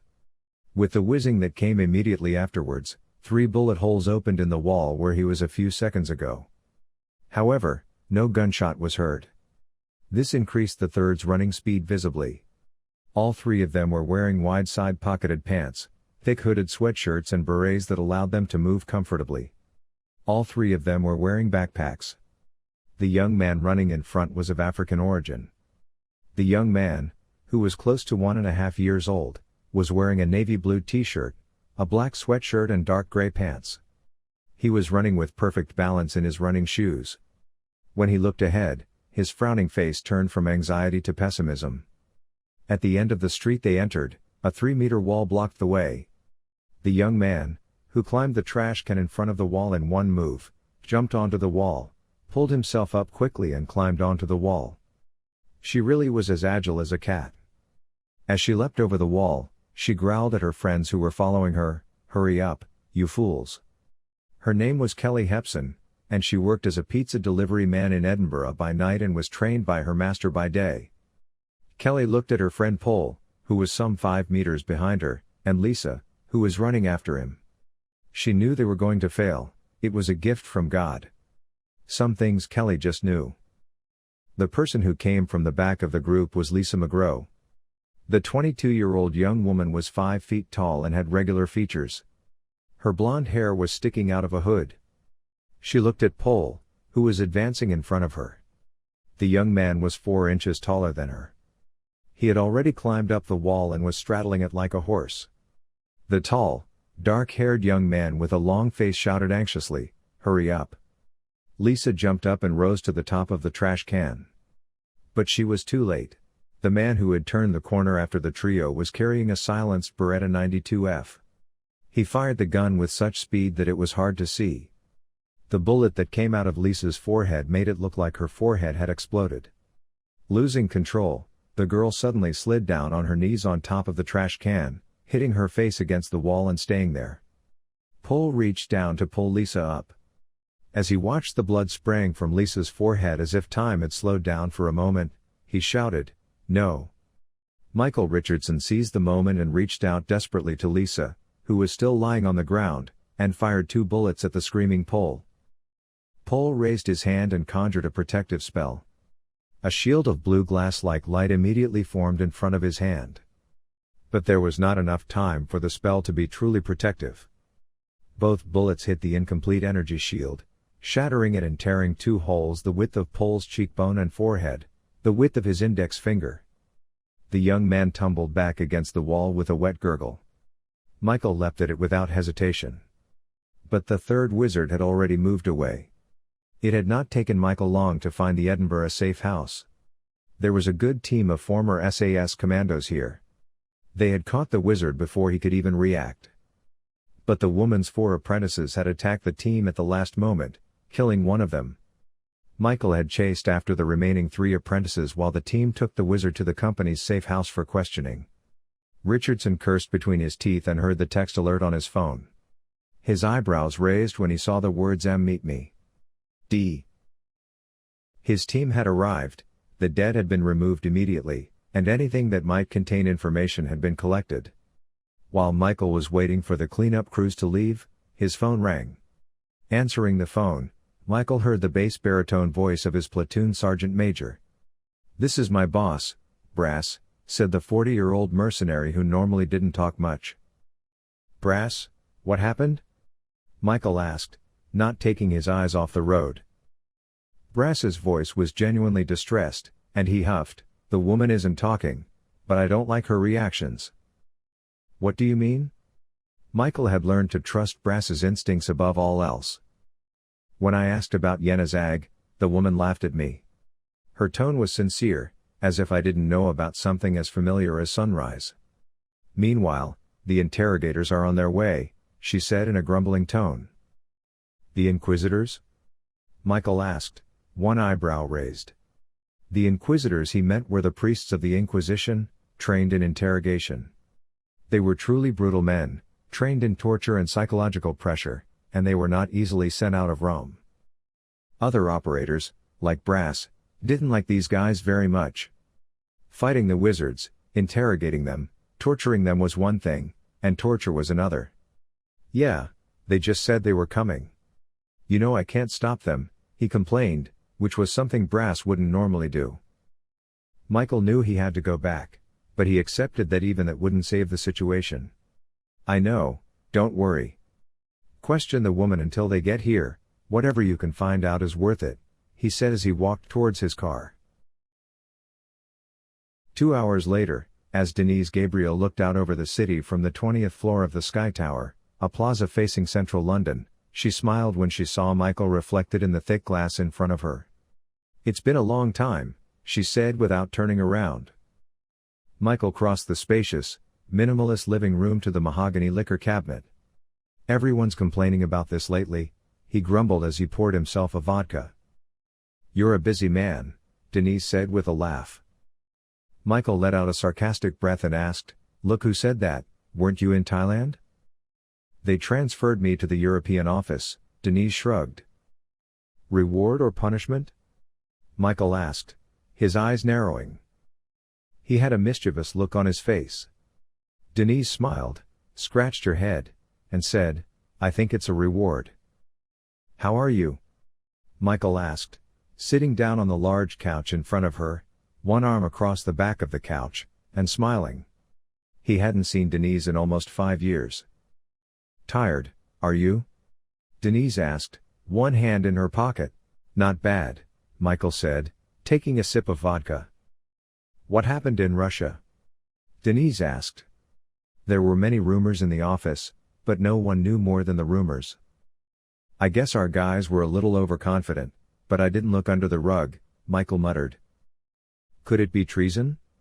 Denise asked, one eyebrow raised. She understood what he meant by looking under the rug. Michael shrugged, putting his vodka on the coffee table. "Maybe, but no one wants to bet on a losing horse," he said. "What makes you think we won?" Denise asked, amused. Meanwhile, outside the apartment where they were talking, a shadow had waited for the two hunters to come in. After putting his ear to the door and waiting for them to talk and relax, he silently opened the door using his electronic card and snuck in. "You wouldn't be dressed so nicely if we were losing," Michael said, pointing to Denise's suit. Smiling, Denise picked up two cardboard files from the glass coffee table and handed them to Michael. Michael looked at the files and asked, "Are you sure?"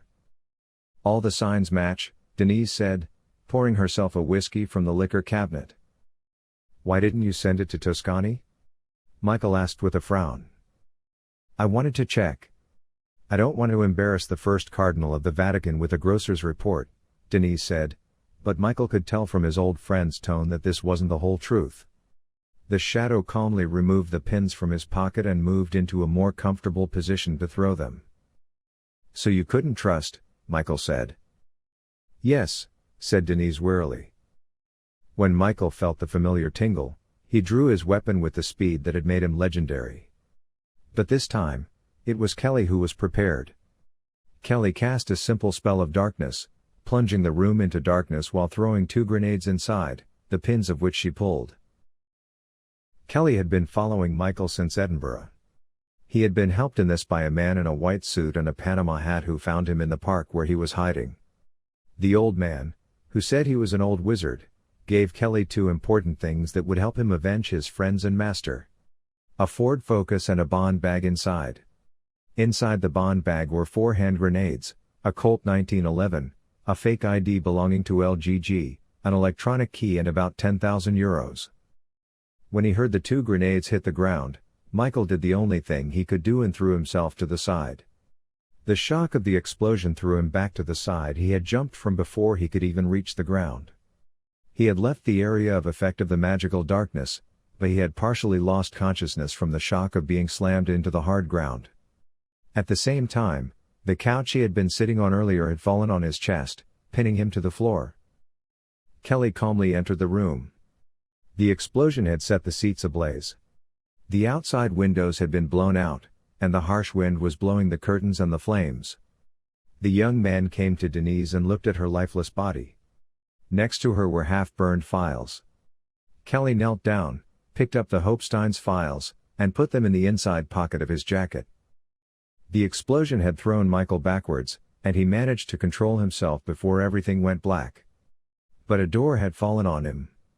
As he tried to throw it aside, cursing, the weight of the door suddenly increased.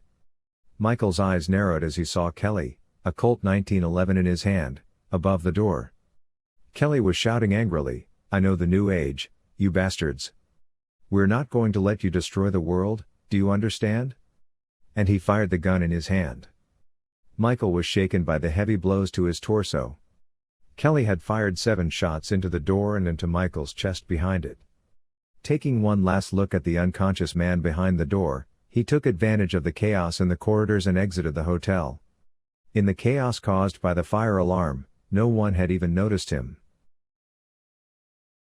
A few minutes later, Michael came back, taking a deep breath and putting his hand on his chest. His Kevlar protective vest and the door had prevented the .45 from tearing him apart. However, a few of his ribs must have been broken. Cursing under his breath, he threw the door aside and tried to get up. On his first try, he fell to the side, screaming in pain. His ribs were indeed broken. He frowned as the curtains flew in the strong wind. He went to where Denise was lying, but his friend's face and body had been torn apart by the grenades. Unable to bear this sight, he turned his head to the side. He looked for Denise's files, but couldn't find them. He knew he didn't have much time. He left the building before the police arrived. Before he fainted from the pain, he found a general telephone and dialed the number he had memorized again. The phone, which had been ringing for a while, was answered by Toscani, his voice uncharacteristically anxious. Michael could hear the fire and security alarms going off in the background, the Vatican Guard's orders and commands. "Who are you?" Toscani shouted. "Cardinal Toscani, what are you doing on that phone?" Michael asked with narrowed eyes. "Is that you, Michael?" the Cardinal asked in a concerned tone.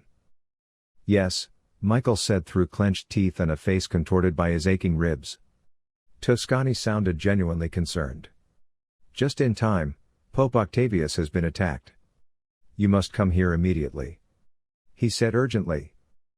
"I'm afraid I can't. I need medical attention," Michael muttered, leaning back against the wall because of his spinning head. "What happened? Where are you?"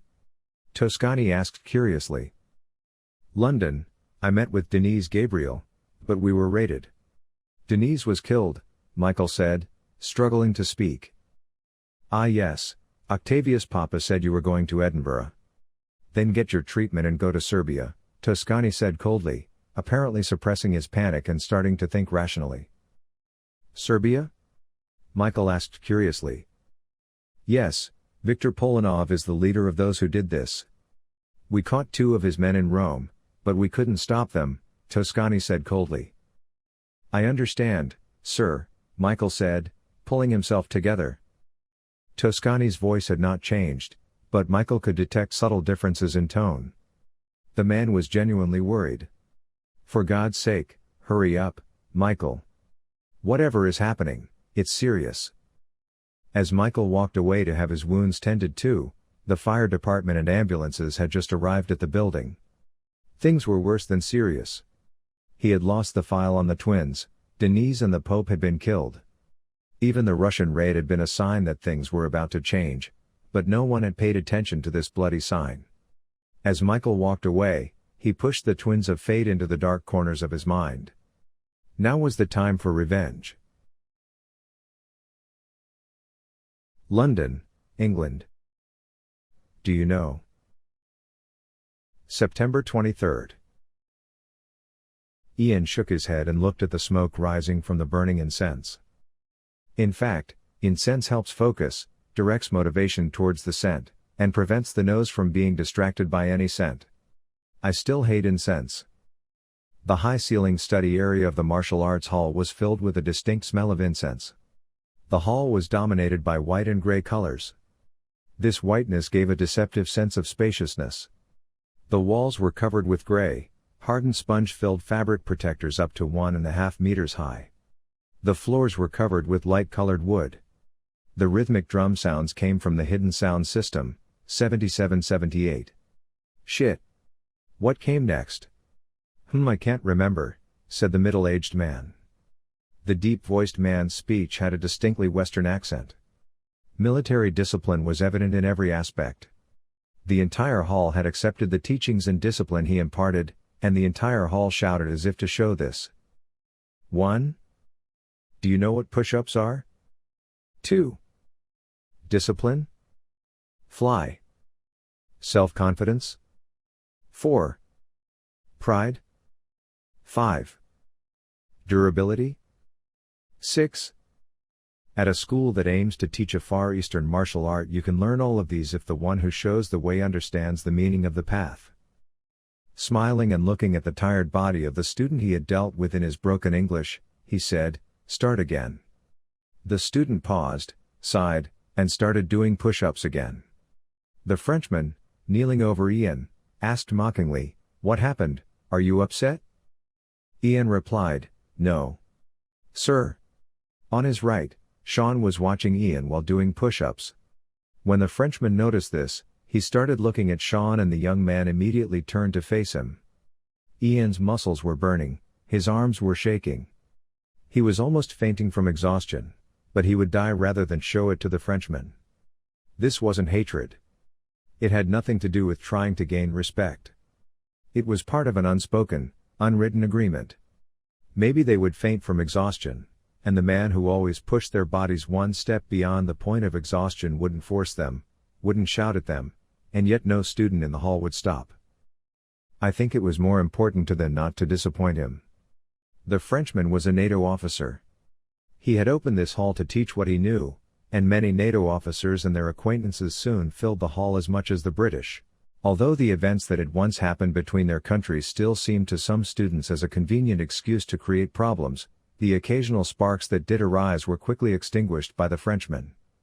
To the Frenchmen, they were no longer strangers. They were one with their blood and sweat, they would be one person, one soul.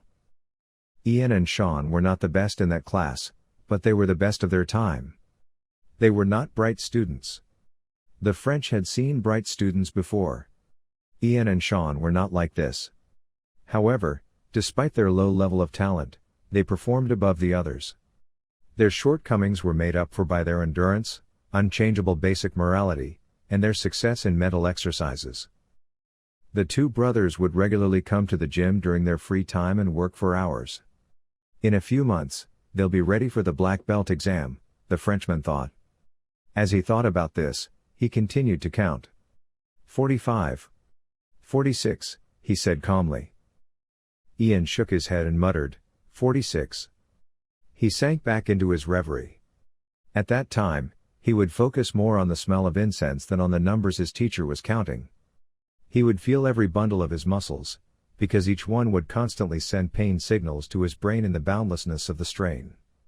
The smell of incense and the same mental exercise. Pain is an illusion. Illusions cannot prevent you. I hate incense. The silver Ford sped through the old, winding streets of the suburbs. The driver found the address he was looking for in a few tries, but still couldn't avoid being late. So he parked in the first place he found. The curly-haired businessman got out with quick and sharp movements. They had turned the entrance of an old apartment building next to one of the old-fashioned houses in the suburbs, which can now be counted on the fingers, into a dojo. The Frenchman's house was on the second floor. He had met Gerard in a course he had taken in high school, and they had been pen pals for a long time. Unfortunately, when this adventurous Frenchman came to London on a NATO mission, the man was at his busiest. When they met a few years later, the Frenchman told him that his sons would be taking their black belt exams at his dojo next week. Gerard Dumar had an international reputation as an educator. His short, neatly cut hair perfectly matched his angular, wide jaw, always clean-shaven face, and made his steely blue eyes even sharper.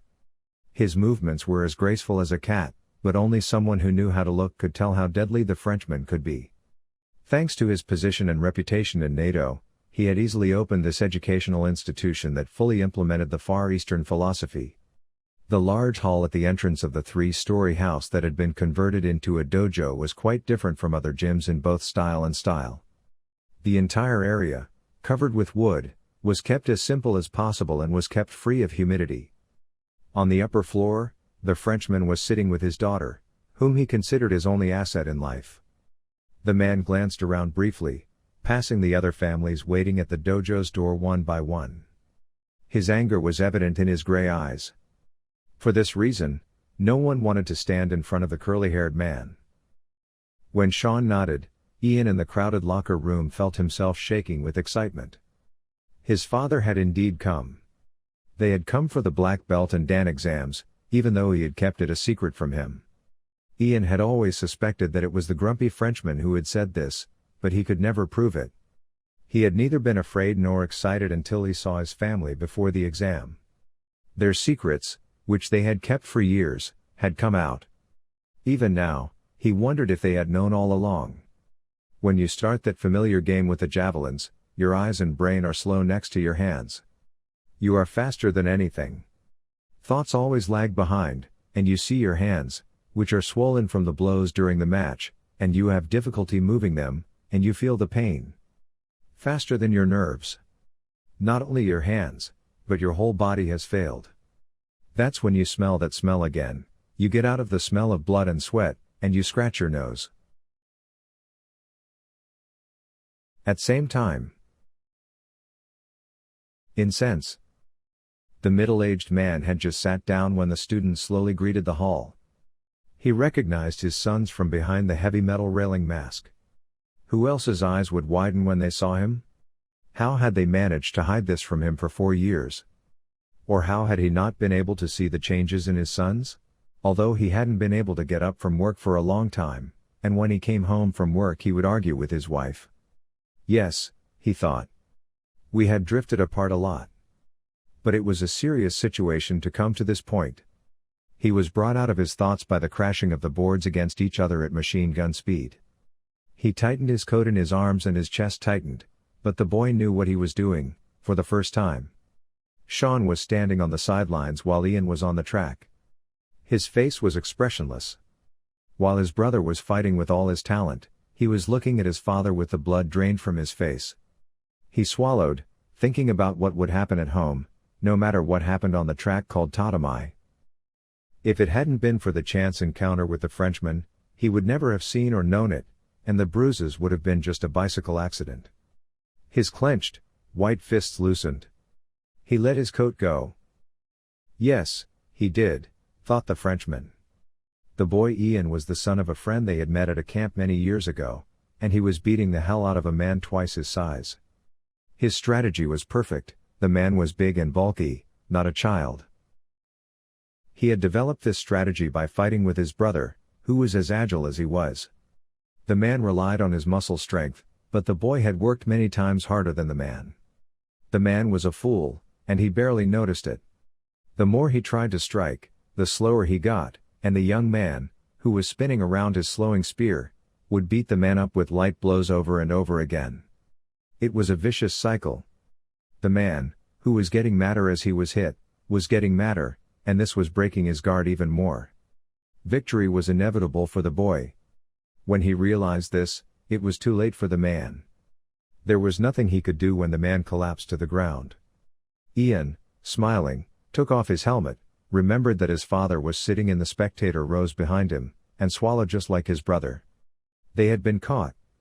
But neither their father nor the children could see Otto, who was watching them with silent anger, and Otto noticed Gail Portman following him. Gail wondered why Otto had come to watch these games. Was this where the sorority found their new members, their rookies? Then she realized that Otto had kept an eye on the two brothers.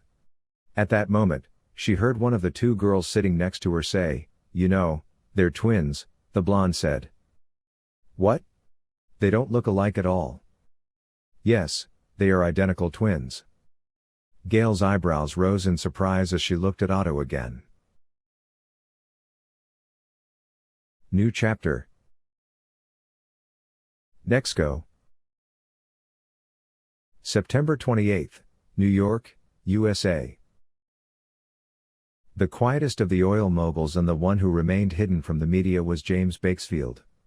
Bakesfield, who founded the Nisco conglomerate, sat at his mahogany desk in his usual navy blue, hand-tailored suit, waiting for the video connection to be established. He was in his 60s, and the power of the old man who had always been careful about his weight was felt at first glance. His face, always serious and inscrutable, had angular, hard features. His small eyes, which were on his face, looked behind his high cheekbones with a sparkle rarely seen in his peers. His white, nape-length hair was carefully combed back. Most of his employees, unlike now, knew Bakesfield's affectionate and warm gaze. However, his employees knew very little about Bakesfield.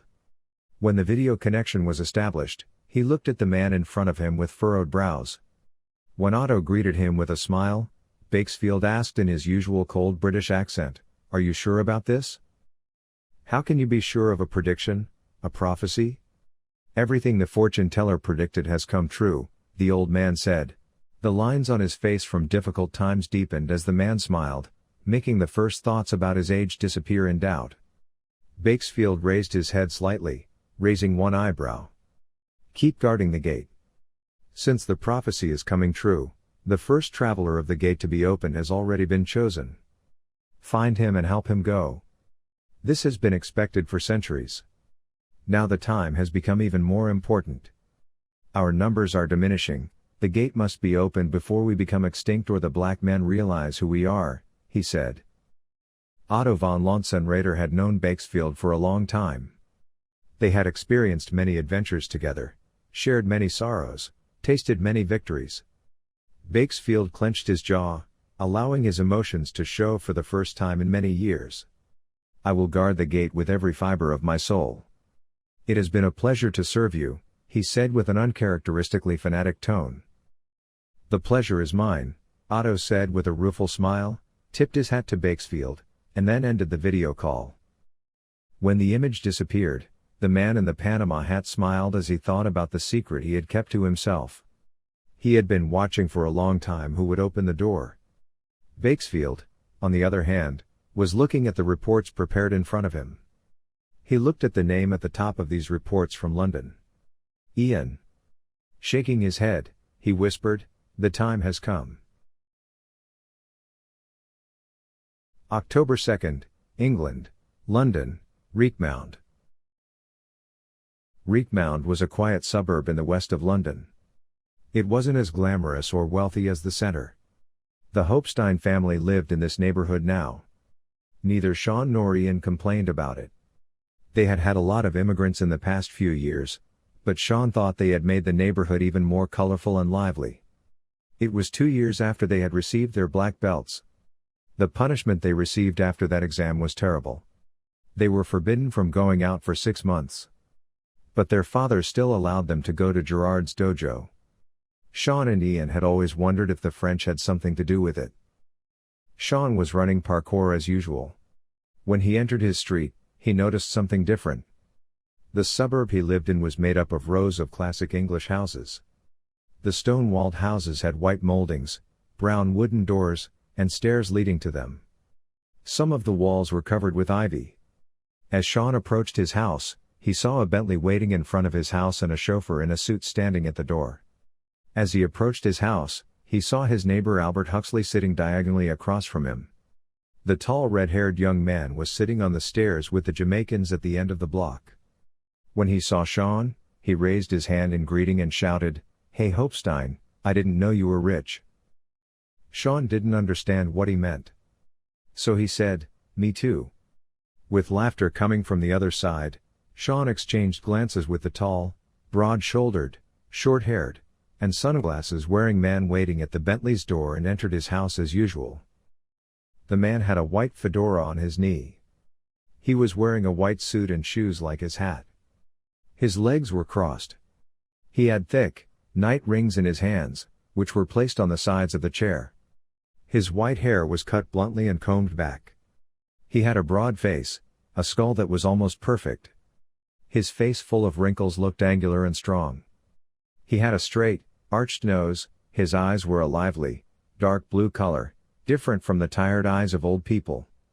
The man looked very calm, unlike his mother. There was a walking stick leaning on the chair next to the old man. The stick was thin and black, unlike the old man's clothes. The first thing Sean noticed other than these was his mother's nervousness. The brunette, thin and tall woman, who was sitting upright, had her hands clasped on her legs, which she held together. When he saw Sean entering, he stood up and said, "Welcome dear, Sean, this is Mr. Otto." While the old man in the white suit got up from his seat, put his Panama hat on the seat and extended his hand to shake his hand and said, "Otto von Lonsenrader. Sean, I am your uncle." The man looked to be in his late 60s. Still, Sean thought the man's eyes sparkled with a different youth. The young man glanced briefly at his mother, who was looking at the old man with wide eyes, shook the outstretched hand in a reserved manner, and then raised an eyebrow and asked, "How does someone with the last name von Lonsenrader become my uncle?" His voice was cold and distant. Otto secretly appreciated this. Sighing, Otto smiled warmly and said, "After your father and grandfather had some disagreements, your father changed his surname and address.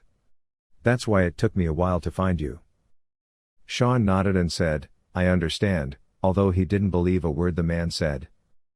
Otto was leaving too, Sean, Victoria Hopestein said, rising hastily. "Yeah," Otto said, smiling and glancing briefly at Victoria. "I was just leaving." "Nice to meet you, son," he said, taking his hat and walking stick and shaking Sean's hand again. Then, he asked, hesitantly, "Where's Ian?" "He's training as usual," Sean said with a shrug. Sean's eyes narrowed as Otto put on his hat and headed towards the front door. He was curious about what the old man knew about them. "Yes, I heard you were skilled with a sword." Gail Portman checked her watch as she photographed Otto's exit from the back of an old doubleau. She had continued to follow Otto von Lonsenrader after sending Catherine to Denise Gabriel's team to keep her out of it. She wasn't doing it to get into trouble, or for any medals. She had simply trusted Catherine's instincts. There was something big going on, something wrong with this, and Gail was curious about what it was. Then everything got even stranger. This time Gail had listened to her own instincts and stayed home instead of following Otto. A few hours later the other brother arrived. The boy was acting very strangely, as if he was drunk. Gail had regretted not having found the time to set up a listener or a camera set in the house at that time. Gail got ready after midnight, when all the lights on the street were going out one by one. She could break into the house like a thief tonight and set up listeners.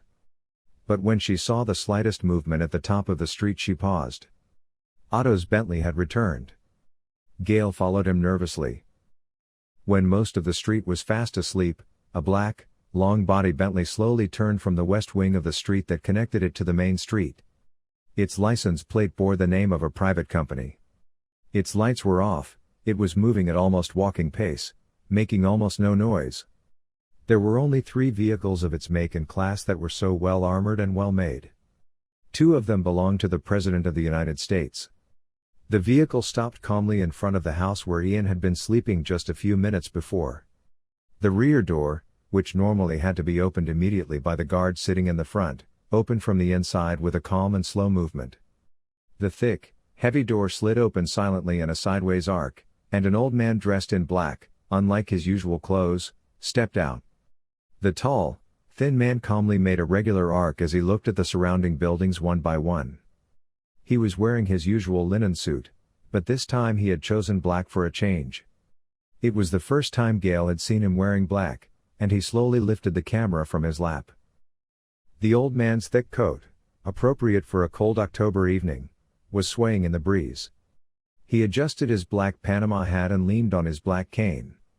The man appeared to be in his late 60s, yet his eyes, hidden under the hat, sparkled with a distinct youthfulness. As he tossed the mixed material he took out of his coat pocket into the air, the breeze around him slowly began to increase. The things being blown away looked more like letters drawn in squiggles on tree leaves. However, a careful eye could easily see that they were meticulously prepared and carefully stacked before being blown away. Most of the leaves were caught in the current of the wind circling around them before they got too far from their owners, caught fire on their own as they circled, and instantly turned into ashes with red-orange flames. The words he spoke at a tempo were beyond all known rules of language in the world. The signs he drew in the air with words spoken from his throat increased the wind around him, and as the wind increased, his coat flew up. The second group of materials he took out of his pocket was different from the others, made of the dust of precious metals, minerals, and crystals. As he tossed them, his voice coming from his throat became more raspy. With the words he spoke, the orange street lights illuminating the street were also dimming one by one, almost going out. When Gail Portman saw the lights coming from the Hopestein's second floor, she dropped her camera and drew her gun. She knew more or less what was happening, and she had to stop it. As she hurried out of her car, someone yanked her back by the collar, and Gail was shocked by a wave of pain that shot through her back. As she stared in surprise at the tip of the long, curved knife protruding from her chest, a middle-aged man's voice said in her ear, "It's too late now." Gail fell into the darkness before she even realized the gun had slipped from her hand. Before Otto von Lonsenrader got into his Bentley, his chauffeur walked towards him, wiping his long Yemeni dagger with a cloth. The old man smiled at the chauffeur who nodded to him and said, "The door can be opened now." After Otto von Lonsenrader left, the cleaning crew that arrived would drop Gail Portman off in a back street in North London and make it look like a robbery. Ian Hopestein, who disappeared that night, would not be found until some 20 years later. But these are the stories of another legend. 5 years later.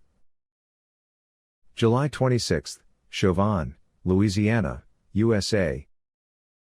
Wizards and Knights. Martin Albert was a big boy now. He was almost 8. At least, he would be in a few months. His hair was a golden hue, coming down to his ears. He had inherited his dark green eyes from his father and his cute little nose from his mother.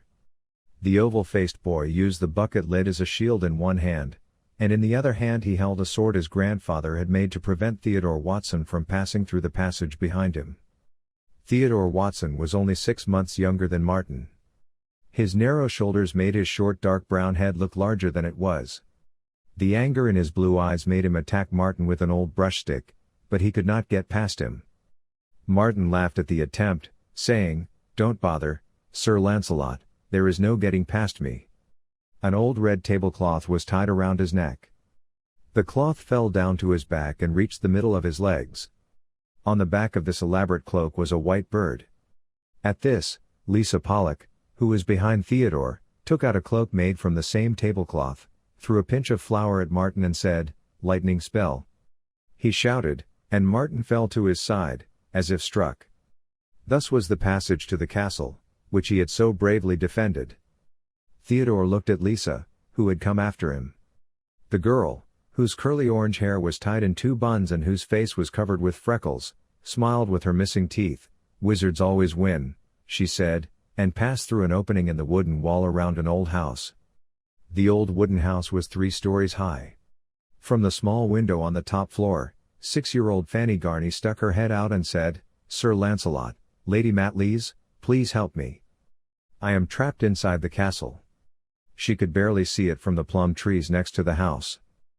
When Theodore and Lisa headed towards the entrance, the sun came out from the clouds and illuminated the Louisiana region with its warm light.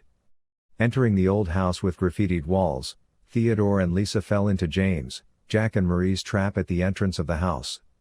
Marie held her wand made from her broomstick forward and threw the raisins in her other hand to Theodore and Lisa and said, "Meteor strike." Her long black hair had been braided in a fishtail style by her mother in the morning. She wore red-framed glasses because her big brown hair was slightly slanted. When Theodore was hit by the raisins and should have fallen in pain, Marie laughed but got angry but did not dwell on the issue. In the meantime, before James and Jack, who were attacking Lisa, could reach the sorceress Lady Matlees, Martin Albert made a grand entrance and stood in front of James and Jack. "The young knight, you saved Princess Fanny, Lady Matlees. I'll hold them off." The old house had long been abandoned. Young people had used it for house parties for a long time, and then the homeless had moved in until the city closed off the side of the house with a wooden dam. Now the empty house was a mysterious playground for the little children of the neighborhood who could fit through the small gap in the wooden dam. When Lisa, the witch of witches, reached the stairs, she heard Fanny's voice from the top floor, "James, Jack, Lisa, Theo, Marie. Come up. I found something." The attic was dim and warm. Jake Whitehall was the 3rd son of an African mother and a Canadian father. A half-breed, as Gerard Barton, a 6th grader at school, had said. The boy whistled as the floor creaked under his thin body, muttering, as mysterious as the forest of dangers. Daylight filtered into the attic in golden wisps through the worn cracks in the old attic. Fanny's voice could be heard through the bars of the lights. "Come this way," Princess Fanny said to Jack. "Look what I found." "What did you find?" Jack asked curiously. "The treasure chest," said Fanny in her thin voice. Her blonde hair fell in thin curls over her shoulders, and her braces gleamed silvery in the sunlight. The knights and wizards gathered around the princess and looked at the treasure chest. "What did you find in the treasure chest, Jake?" the woman asked in a soft, compassionate voice. Her dark brown hair was pulled back tightly into a bun at the back of her head. She was wearing a black suit. On the collar of her suit was an FBI ID card and a small white plastic warning device. The device was still gray. Once it was black, they would have to leave immediately. There was a thick, transparent plastic curtain between the child and the woman. Her ID card read Special Agent Diana Carter. The blue-eyed woman's arched eyebrows were quirked with concern. Jack had his eyes closed, his cute little face covered in bruises. His lips were chapped and cracked in places. The boy's eyes were slowly opening, his pupils a pale gray. "I can't see," Jake whimpered in a stinky voice. Diana swallowed hard. "I know, Jack," she said, looking at the doctor in the intensive care unit. The specialist in the plastic NKB suit shook his head from behind his mask. They were too late to treat the boy. Jack raised his hand, and his hand was covered in wounds. It was as if the child was being burned to pieces. Diana wanted to hold the child's hand, but she couldn't. Her mother sobbed behind her, and Jake said in a tired voice, "Mom?" Diana looked at the man standing next to her. The gray-haired man was in his late 40s. He was quite fit for his age. The broad-shouldered man was tall and muscular. He wore a plain brown suit. Behind him was his Army Intelligence Division ID card. It simply said Duncan McEwen. When Duncan nodded slightly, Diana smiled and whispered to the child, "Yes, my love." Her mother in the back glared at him angrily, but remained silent. "My left hand hurts so much, Mom," the boy muttered. Diana tried not to look at the boy's left hand. His left hand, covered in bandages, had been cut off this morning, but the operation had been useless. The decay would continue.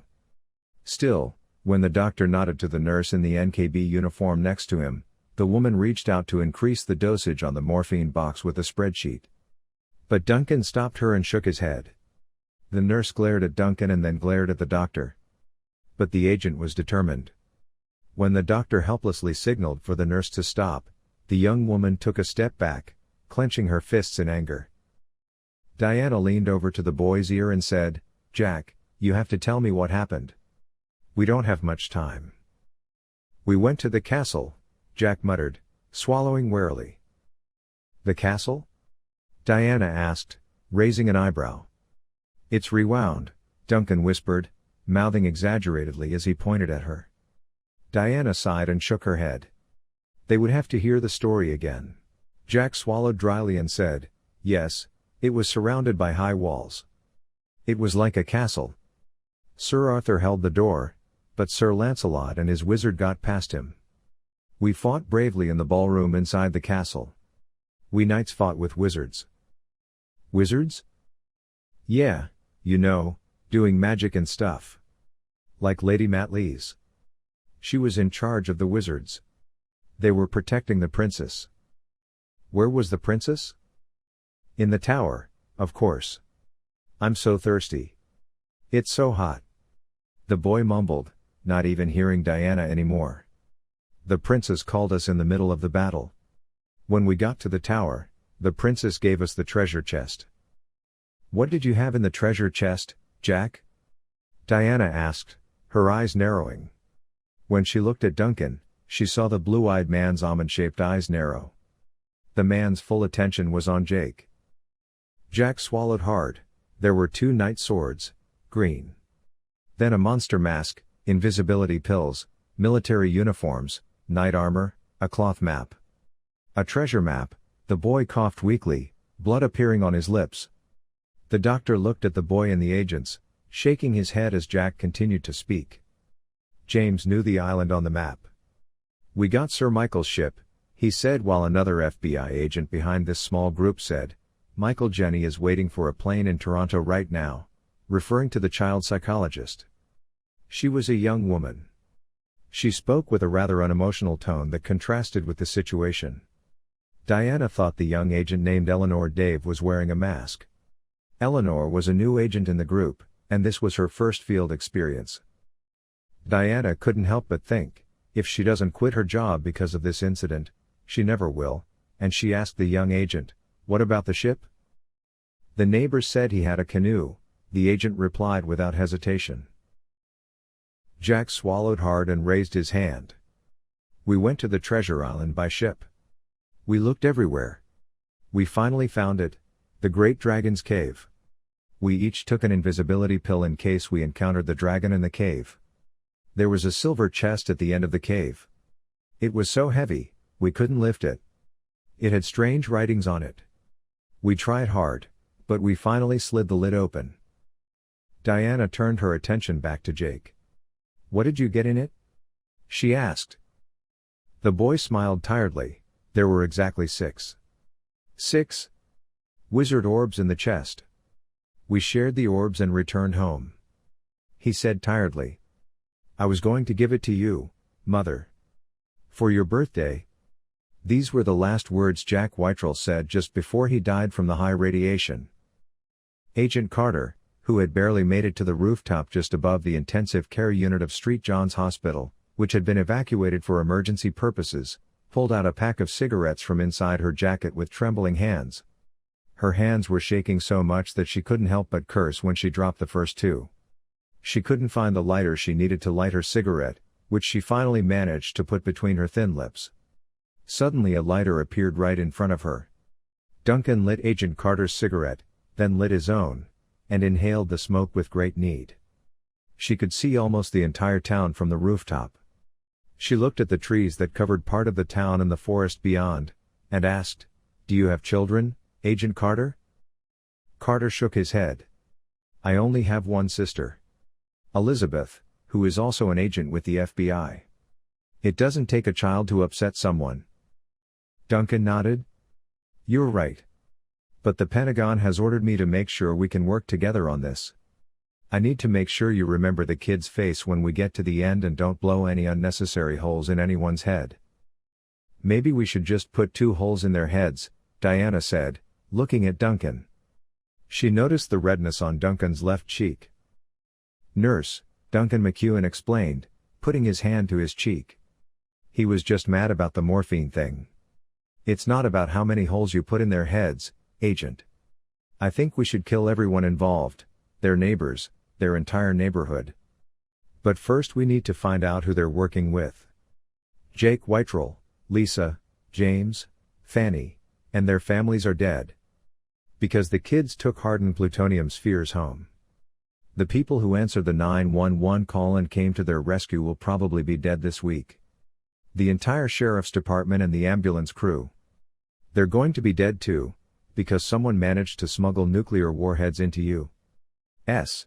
territory. If those kids hadn't found those pieces and sacrificed themselves, millions of Americans would have died. Now it's our job to find the sons of bitches who killed those kids." Diana dropped her cigarette onto the gravel floor and sighed.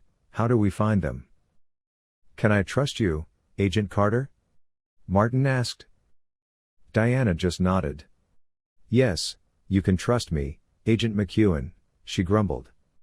"Duncan will do," Duncan said with a smile. Diana smiled and said, "Diana, that's enough." Martin smiled and said, "Okay then, partner.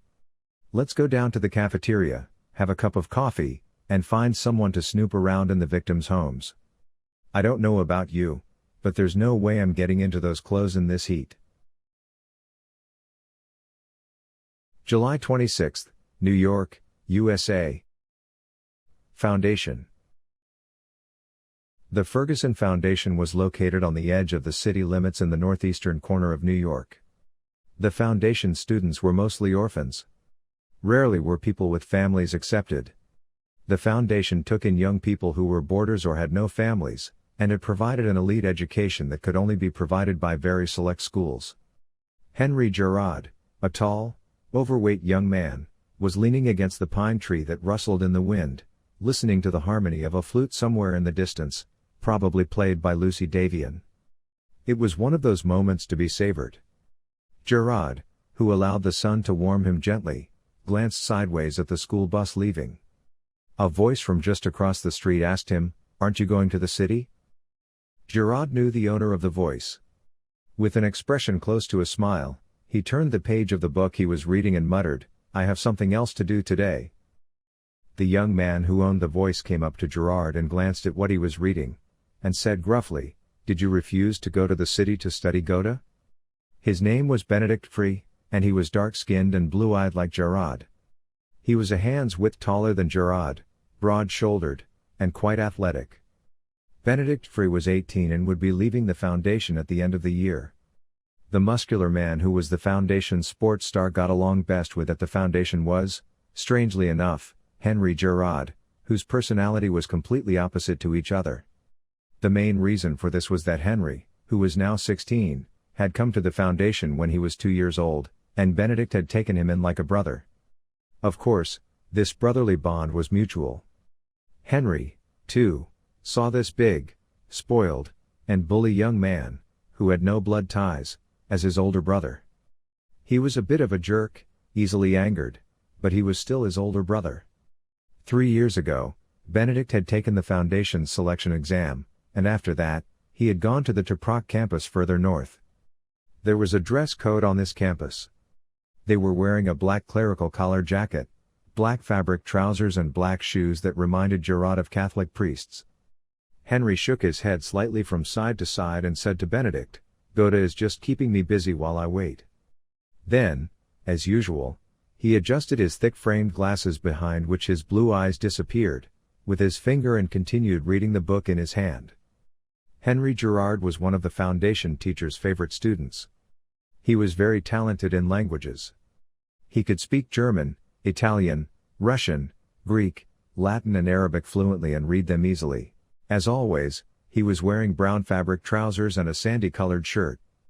"Why didn't you go to town with the girls?" he asked with an amused expression. Benedict had changed a lot since he went to Earth Campus. He spoke less. It was as if he had drawn an invisible shield around himself. He was more serious now. The arrogant behavior he used to carry had washed off him like a rain. He would come from the campus a few days a month, spend time with Henry and his friends who had chosen to stay here during the selection exam, and then return. Benedict shrugged and muttered, "I have to practice. The scouts from Yale are coming next week. My grades won't get me a scholarship." It was the kind of statement Benedict would never make to anyone else at the Foundation, but Henry didn't believe it for some reason. Henry thought there was something wrong with Benedict's voice. Before he went to the Earth Campus, his brother would always have a cheerful twinkle in his eye when he talked about the college or athletic scholarship he had so passionately wanted. But now he was just talking about it as if it were an unnecessary detail. His broad face and the curved nose under his thick eyebrows made him look like a hawk for a brief moment. Henry laughed at his expression and said, "Don't worry, no one wants to run into you on the football field," as a white luxury vehicle began to approach the road the school bus was winding down. Henry closed his book and said quickly, "I have to go." Benedict looked at Henry first, then at the approaching car, and followed him with questioning eyes. Henry hurriedly walked under a tree from where he could see the Foundation entrance, then put his fingers in his mouth and whistled 1 long and 3 short whistles. At this, there was movement in an open window on the east wing of the magnificent building. Lucy Davian, who was sitting on the long windowsill on the 2nd floor of the 4-story building, put down the flute in her hand and picked up her mobile phone. As Henry and I had agreed before, she started to act as if they were texting, but the lens of the phone had a large lens attached. At that moment, a white Bentley car had arrived at the Foundation entrance. The driver, who got out of the car, looked around carefully as he opened the passenger door. When a man in a white suit and a Panama hat got out of the passenger door, Lucy took photos of the man with her mobile phone and immediately sent them to Henry, deleting them from her phone. Although there was no need for such precautions. Neither the man in the Panama hat carrying a baby in his arms nor the bodyguard who was his driver and carrying the baby's belongings paid attention to the young girl 2 feet up and 30 meters away. Henry smiled as the message on his mobile phone vibrated and greeted Lucy by raising his hand to his eyebrow. The young girl, whose golden hair shone like a jewel in the sunlight, waved at Henry with the joy in her blue eyes and continued to play the flute. Henry sighed and put his hands in his pockets, put his book under his arm, and started walking towards the main building of the Foundation. The sun had made him very hot. It would be good to spend some time in the shady and cool library. By the time the sun had set behind the hills, everyone had already eaten and returned to their final activities until bedtime at 11. A few of them were gathered in the activity room in the large library. All the students gathered were, as previously understood, over the age of 14. These youngsters, who were readers of fantasy fiction, were members of the role-playing games club. Kate Hall was running the game. The tall, athletic young girl was 15. Kate was one of the most remarkable students at the Foundation. She had come to the Foundation when she was 12 and had worked very hard to close the gap in education between her and the other Foundation students. Her dark brown hair was only 4 fingers long. Her blue eyes were so dark they were almost navy blue. The girl had a sharp face, a small nose, and her full, small lips were drawn into a tight line. Anton watched the young girl with pleasure. The tall girl was athletic and had sexy curves. Anton found her always careful and reserved. Kate was also a warrior. When she came to the foundation, the girl had learned Shaolin Kung Fu, Kendo, Iaido, and archery as well as her classes. Anton knew it was because of her past. He had researched her online and found out that her family had been killed by a street gang. Still, he wanted her. Anton Leshrak, who sighed and shook his head, was also 15 years old. He had been at the foundation since he was 6.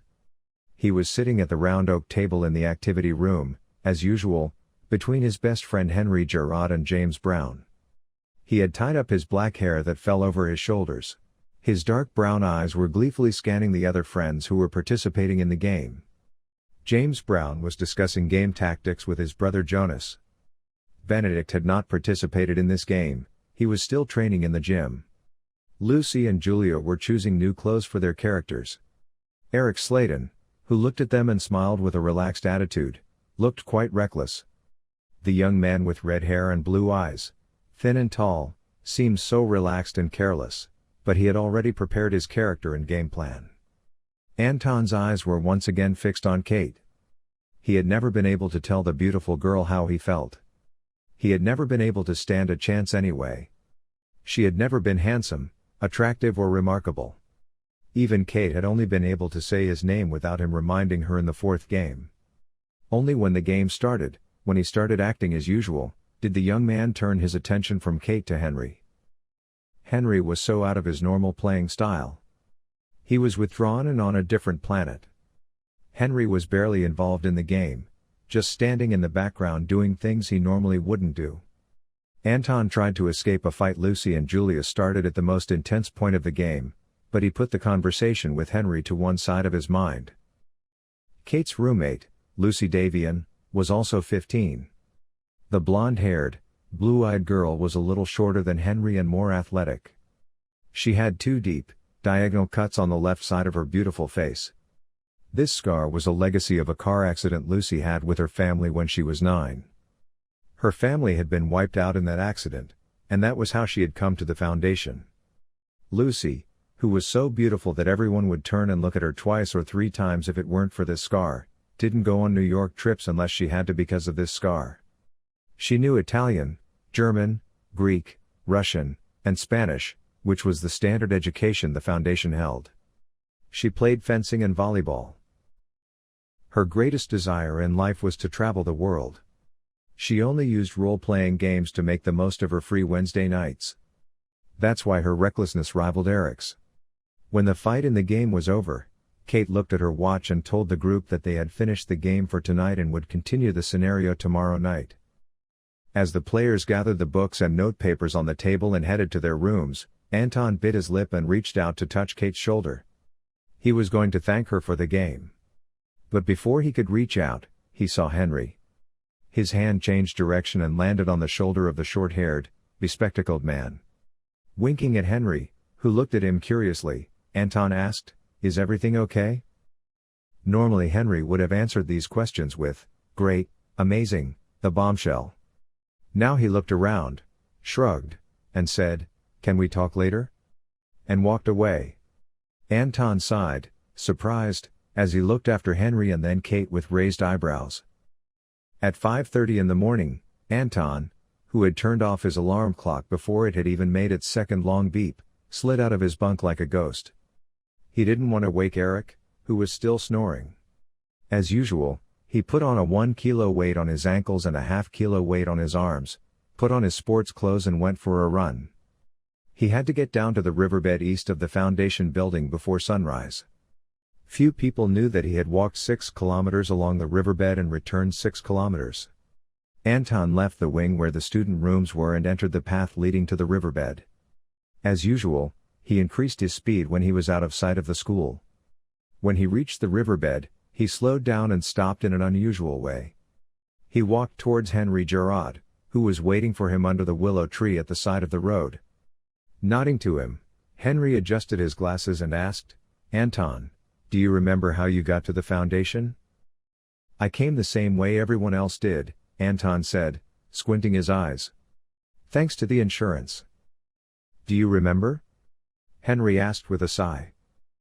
Anton looked around and asked, I was 6 years old, Henry. Most of what I remember is either very vague or biased. Why?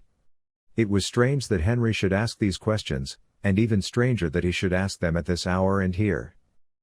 I think there's a catch, said Henry, without beating around the bush. Like what?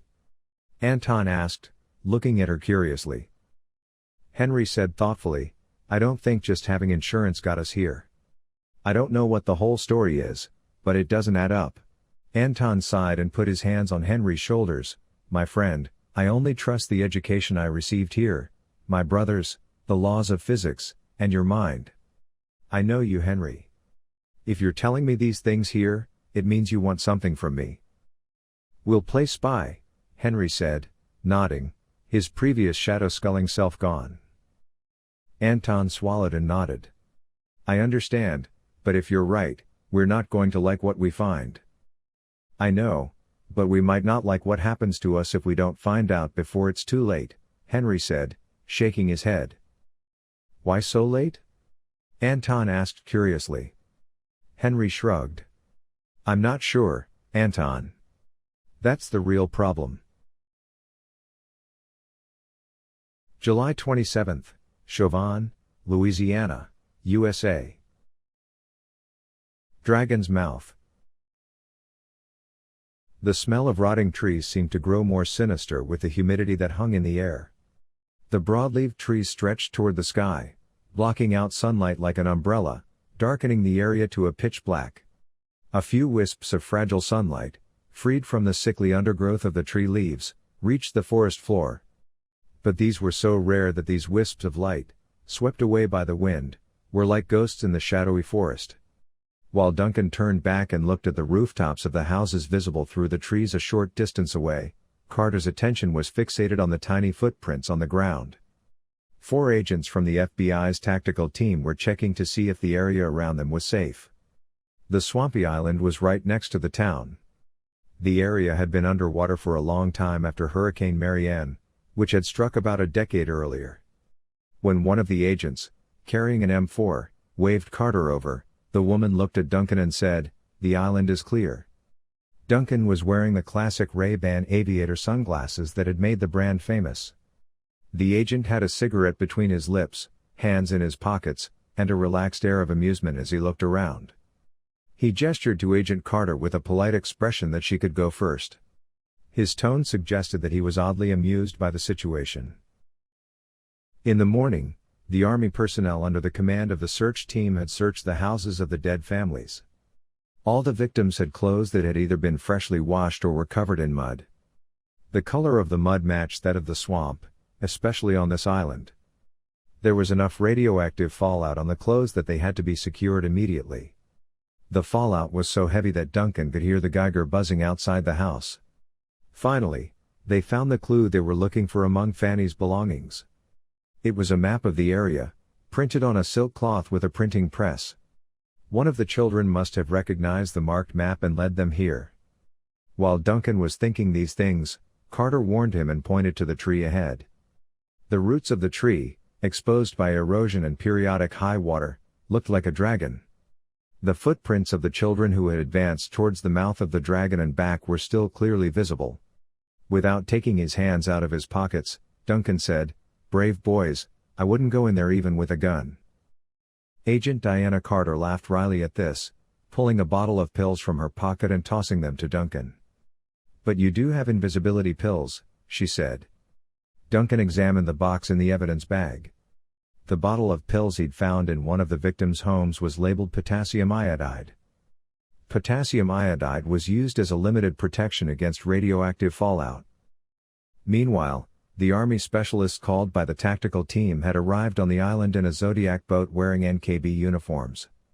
Duncan found himself shivering and thinking about the durability it would take to be in that thick plastic suit in the hot weather. The men, who put on their masks and checked their teammates, crawled into the cave and came out a few minutes later. Behind them was a box the size of a small ice box.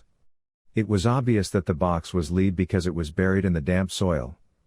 Duncan thought the box weighed more than 40 kilos from the movements of the men. The special team specialist in the NKB suit turned the yellow plastic-covered Geiger counter in his hand to the box.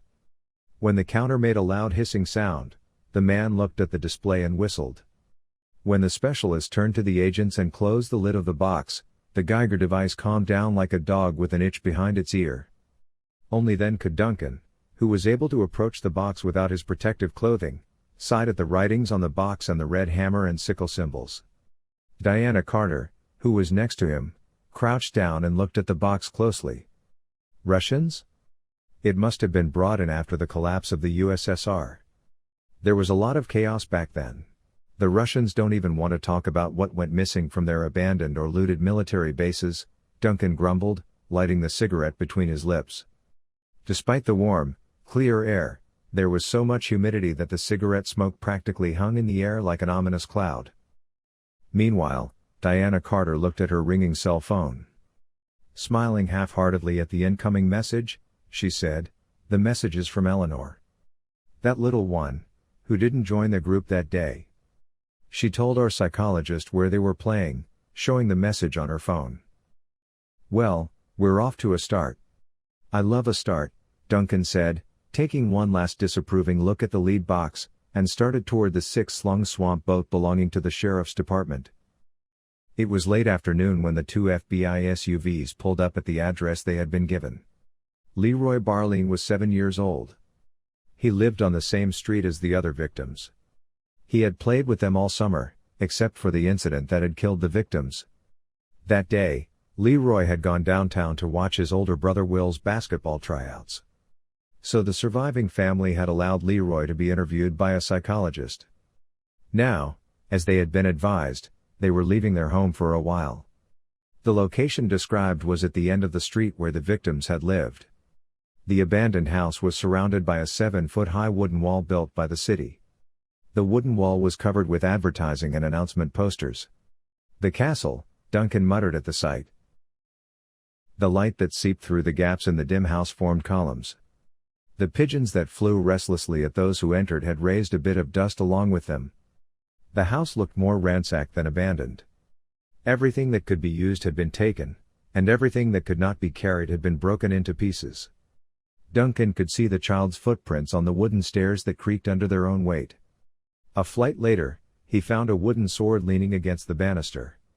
The knight who owned the sword would never come back. Duncan looked at Diana, who was advancing in front of him, and shook his head slightly. Maybe she was right. At least he could kill these scum by the roadside after he had made them talk. Duncan sighed and looked at the sword again. The attic was low, hot, and stuffy. Leroy had never been up here before, so the agents assumed this was the Prince's Tower. Duncan glanced around and noticed the open ammunition box. Inside the old military box he had come to were the other treasures Jack had mentioned. The two green swords were the standard bayonets for the HK-G3 rifle. The monster mask was the mask of the NKB suit Mark IV, folded under the box, and next to it was another pillbox. "Potassium iodide?" Diana asked Duncan, who had picked up the box. "Yes," Duncan said, nodding, then smiling, taking one last look at the box and tossing the pill box to Diana. "Invisibility pills," he muttered. "Well, you have the plutonium spheres. Even without them, you have a map showing where they are. That map is worth several $1 billion on the black market. Why would you leave them at home?" Diana asked, as she held the box up and down in her hands as if weighing it. Duncan pursed his lips and began searching for his cigarette case, then straightened up and said, "Maybe he left it at home," then narrowed his eyes and asked, "Whose house is it?" Diana sighed and pulled her cell phone out of her jacket. "I don't know, probably dead. The sheriff and most of the department are in the hospital right now, so we can find out." "That's great, we'll do it the old-fashioned way then," Duncan said with a smile. "What are we doing?" Diana asked as she texted the agents on the investigation team. "We'll ask the city," Duncan said, snorting with a cigarette between his lips. Duncan McEwen was a classic police detective in many ways. Diana couldn't help but wonder what his story was. The sheriff's department had been overrun by the FBI. The FBI had sent in a tactical team and 16 agents for the job.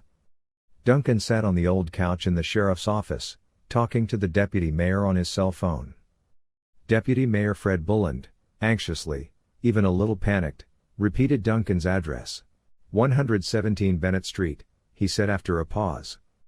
James Taylor, he said with the same fervor as if he had just finished a major historical study.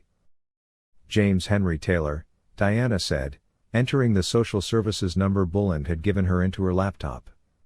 Born in New York in 1988. Joined the military in 2008, she began reading the data in front of her. The woman was sitting at the desk of the elderly sheriff who had just been reported dead. The incident had been questioned by news outlets downtown a few hours ago, and the FBI had been forced to send a statement to all local and national news outlets in the area. The statement stated that the current case was a matter of national security and that there was a broadcast ban on the case until further notice. Thanking the vice president, Duncan hung up and asked, "And then?" Diana punched a few keys on the computer and said, "He went missing in 2012. Duncan grunted and asked, "What about taxes?" Diana looked at him curiously and repeated, "Tax?" in a questioning tone. Duncan shrugged. "You can't escape taxes and death. Unless someone has repossessed the house yet, the taxes are paid. And that has to be done legally." Diana raised her eyebrows and smiled before turning back to her computer. Duncan did seem like a seasoned cop. His experience was a huge time saver for the FBI. "Automatic payment from Bullwash Bank," she said, looking at the results. "Where does the money come from?" Duncan asked. FBI investigations used a special interrogation system to track dirty money. This system did not require a court order to examine a bank account. Diana, who used the system, said, "Army salary," then paused. "I don't understand, the Army?" she asked herself. "Missing soldiers continue to be paid," Duncan said with a shrug. "A law passed just before the Great Depression requires a team of experts to determine whether a soldier has deserted." July 27, New York, USA. The tallest building in New York was next tower. The silver-colored building was almost 100 meters taller than the nearest buildings. However, Nisco Oil had recently acquired many companies with its investments. Despite its magnificent tower, it was a company that was not visible, but was a major shareholder of many oil giants. This company had many subordinate and front working groups. Nisco was an empire, and this empire was no longer run by its founder Bakesfield, but by Edward M.C. Rollins. This was a silent revolution decided by the board of directors of Nisco Oil about 10 years ago. Bakesfield was now just a manager, and in his own empire. No one understood why he was still with the company, why he was answering to Edward like a rookie management trainee. The power of the old man, who was around 60 and had always been careful about his weight, was felt at first glance. His face, which was always serious and incomprehensible, had angular, hard lines. Behind his small eyes and prominent cheekbones, there was a rare sparkle in his peers. His white hair was combed back to the nape of his neck as usual. Most of his employees, unlike now, knew Bakesfield's affectionate and warm gaze. However, his employees knew very little about Bakesfield. Bakesfield was wearing one of his usual navy blue, hand-tailored suits. He was looking at the man sitting at his mahogany desk in the management office on the 112th floor of next tower, the headquarters of the Nisco Oil Empire, with a look of hatred that he did not hesitate to conceal. The oval-shaped room had a unique view of New York at its front. In front of the view was M.C. Rollins' large, classic desk. The room was covered with granite and mahogany strips. Bonsai trees, now 5 feet tall, were placed on either side of the glass. The entrance to the room was completed by 2 thick mahogany doors. The man sitting behind the desk opposite Bakesfield was Edward M.C. Rollins. The man, in his mid-50s, was a hand's width shorter than Bakesfield but more stocky. His broad, angular face had once been so regular that it would have made many a woman sigh. His hair was cut short in an officer's style. His broad, powerful hands were strong, as if they belonged more to a longshoreman than to a corporate executive. His eyes were dark blue, almost navy blue, as he scanned the report Bakesfield had given him. Then he asked, his tone stern. The files in front of him belonged to two young men, British nationals. On his right hand he held an old silver ring. On his broad face was the words, Tenebris pugnabimus usque and lucem, written long ago and almost lost.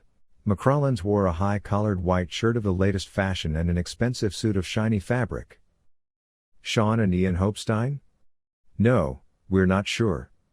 But I think they should be eliminated without risk, Bakesfield said in his usual nonchalant manner and British accent, as if he were talking about simply removing an obstacle rather than killing someone.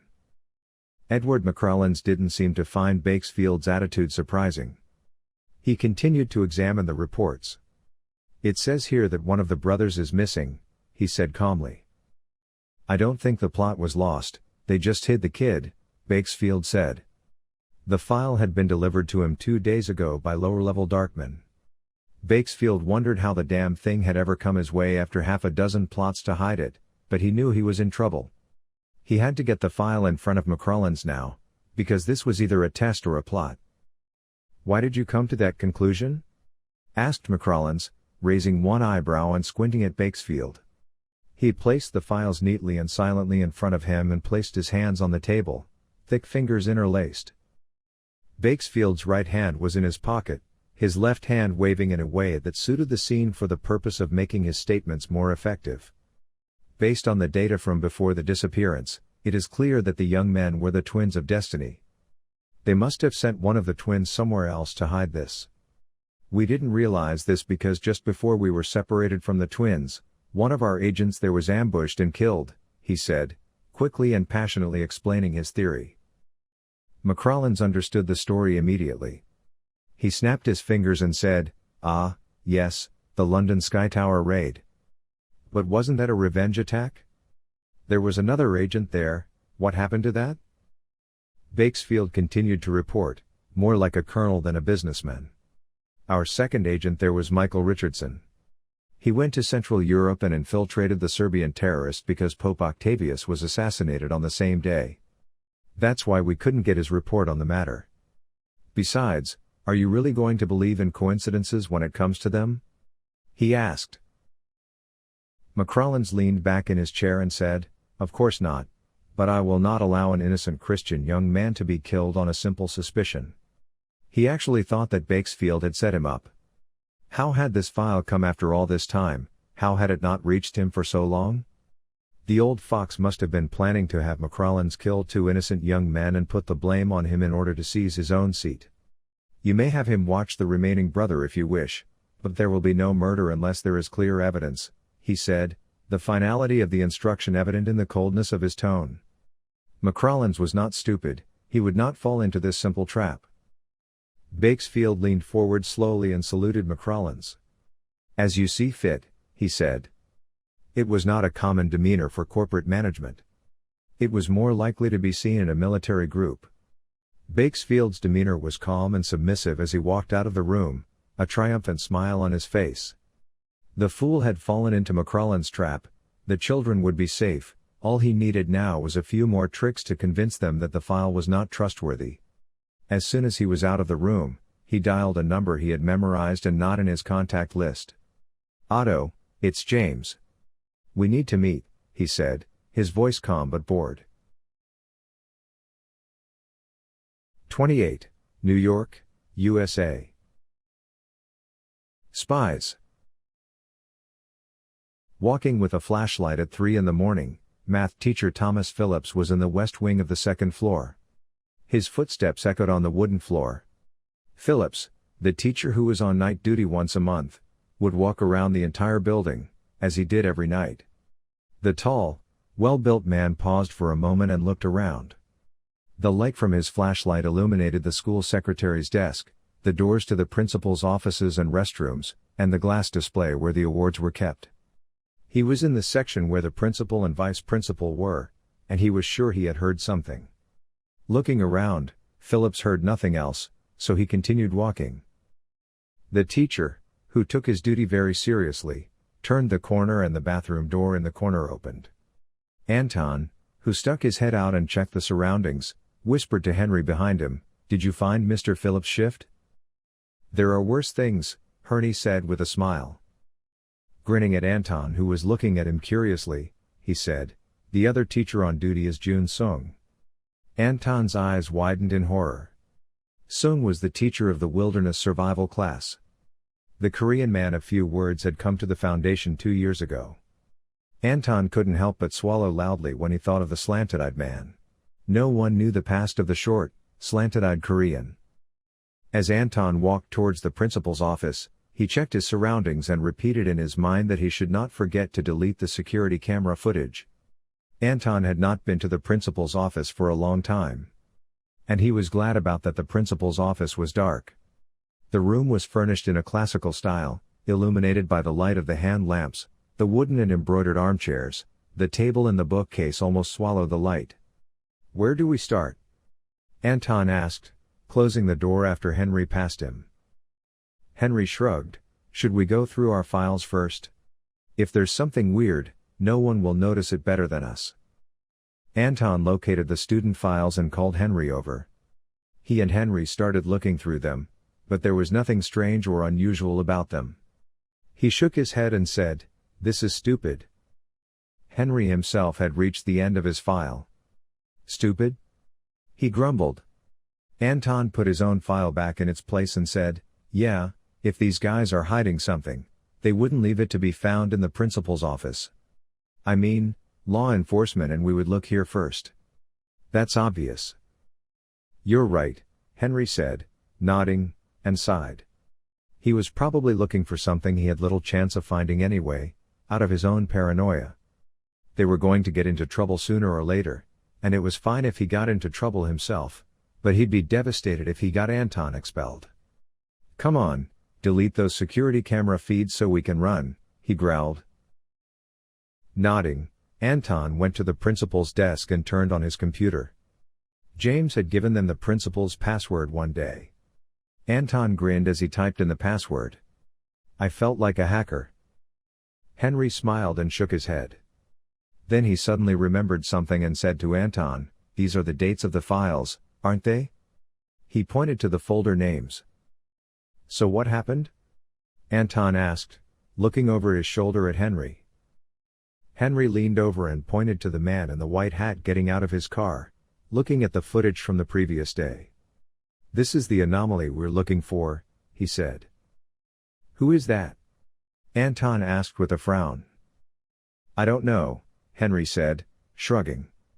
"But I've seen him for 2 months now. He always comes in on the same day of the month and brings a new kid to the Foundation. He always does it after the city shuttle." Anton narrowed his eyes. "Nonsense, children come to us with insurance lawyers and social services workers," he said, while Henry tapped the image on the screen with his finger. "Tell that to the baby the man is carrying." Anton looked at the date, compared it to the previous month. Sure enough, it had arrived just after the New York City shuttle had left. He had a child with him who could barely walk. He looked at the previous month, and the one before that. It was all around the same time, and the man was always accompanied by a child. Anton began skipping years instead of months. The man had barely skipped a month. Henry and Anton were both as surprised as they got to 1985. "You may say I'm not serious, but this man doesn't look like he's aged at all," Henry grumbled, looking closely at the old video footage that had been pulled up on the computer. Anton leaned back and muttered, "I see the same thing, but it's impossible. Although, after a certain age, all old people always look old to me." When Henry glared at him, he just shrugged. Henry sighed and muttered, "Come on, make us invisible already." And indeed, it had happened as Anton had said. They had learned some things, but they had not liked what they had learned. Anton, who found the camera footage, copied the previous night's camera footage as Henry had planned, changed the name, and replaced the file with that night's recording file. If they didn't realize that the crazy mathematician on patrol wasn't really on the loose, no one would be able to find them. At that moment, the room lights came on and a familiar male voice said, "What the hell are you doing here?" "Oh, Mr. Phillips," Anton said as Henry swallowed audibly. "Yes?" said the big man, the maths teacher. He expected a definitive answer from his two students. When Anton saw the man reach into his pocket, he knew he was going to call the principal. Anton, who had no other choice, swallowed quickly and said pitifully, "It's all my fault, Mr. Phillips. I have feelings for Victoria," he said, leaving the sentence unfinished, and met Henry's eyes. Henry recognized the role he was playing. He had used the type in a role-playing game they had played last year. Mr. Phillips reached into his pocket, crossed his arms over his chest, and asked, "What kind of things?" Anton swallowed and bowed his head. "I'm in love," he said. He trembled his voice, but Henry said he saw them with James. "I mean, in the library," he said, pointing to Henry, and the young man nodded, looking at the math teacher who was looking at him. He had indeed caught the two of them kissing in the library and had told Anton. But it wasn't because Anton had a crush on Victoria. Anton hadn't told anyone, but he had a crush on Kate Hall. Henry had only said this to gossip. Anton was just creating a lie using provable facts at the time. "You didn't believe him either," Thomas Phillips said then, smiling. Anton shook his head, looking at Henry with a shy look. "I didn't believe him," his gaze offering Henry a wordless apology. Thomas Phillips looked at the two young men and said, "Go to your room. You could get fired from the foundation for being so stupid." After the regretful and embarrassed children left, Thomas Phillips shook his head and checked his wristwatch. When he was sure that Anton and Henry had gone away, he hurriedly sat down on the couch and plugged a USB data carrier into the computer. He ran the program inside and started transferring the information in the computer to another location. July 28, New York, Manhattan, USA. Manhattan, Brooklyn, Queens, the Bronx, and Staten Island were the five main boroughs of New York City. But the heart was Manhattan. It was the commercial, cultural, and financial center of New York, and that hadn't changed even after the 2020 economic crisis. Unfortunately, that wasn't the case for Brooklyn, Queens, and the Bronx. The protests, which started with those who were unemployed or in debt beyond their means, turned into a crisis with the harsh response of the police, and then into a riot when the military was called in, nearly devastating these three boroughs. Manhattan had survived the riots unscathed, allowing investors to accept it as a safe area and for the land to appreciate. Along with the new ones, Manhattan was home to many famous buildings, museums, universities and tourist attractions. The United Nations headquarters was also still here. Manhattan was also the area with the most business centers in the United States. The New York Stock Exchange and NASDAQ were located here. It was also the area with the most corporate entities in the country. The name Manhattan came from Manhattan. This name was first encountered in Robert Jewett's travel journal. A map from 1610 used the name Mannahatta for the second time for this area. Manhattan was translated from the Lenape language as Island of Many Hills. Manhattan was experiencing one of its usual cool mornings. The streets and the air of the city, which had been soaked in the heavy rain of the previous evening, had become noticeably cleaner. New York had suddenly become cooler. But those with rheumatism knew that the rain was coming again. It had been about 10 years since the seasons had changed their normal conditions. The first reaction of the world, which had begun to be polluted by the Industrial Revolution, was seen in the weather. The rains were now heavy and instantaneous, often causing floods or inundations. Duke Perry, who lived on the third floor of 43 Essex Street, one of Manhattan's oldest buildings, was 55 years old, and he certainly felt his age when he woke up this morning. He yawned and grunted as he rose from his bed, holding his aching head. An empty bottle of Black Label Jack Daniels fell from his bed to the floor. Duke looked around to see what had woken him, and brushed back his gray hair, which normally hung down to his neck and fell across his face. The movement revealed a deep scar on the left side of his forehead. Duke Perry had a broad, angular face. Under his thick gray eyebrows, his bloodshot, ice-blue eyes narrowed and scanned the dimly lit room. The dark circles under his eyes and the countless worry lines around them made Perry look 10 years older than he was. He had gone to bed wearing the suit he'd worn to work the day before. Or had he worn this the day before? Well, what did it matter? He had finally figured out what had woken him up. The house phone, which he hadn't used in a long time, was ringing. The damn thing hadn't rang once in 6 years, and now he had decided to wake it. Perry had staggered all the way to the hallway, his aching head momentarily losing his balance and propping himself up against the wall. The hallway wall was lined with photographs and awards he'd received for his work as a journalist, a job he'd been doing since 1995. The big man was nearly 6 feet tall. With broad shoulders and thick arms, he looked like a boxer. He answered the phone with his aching head and his deep voice. "Yes?" He grunted.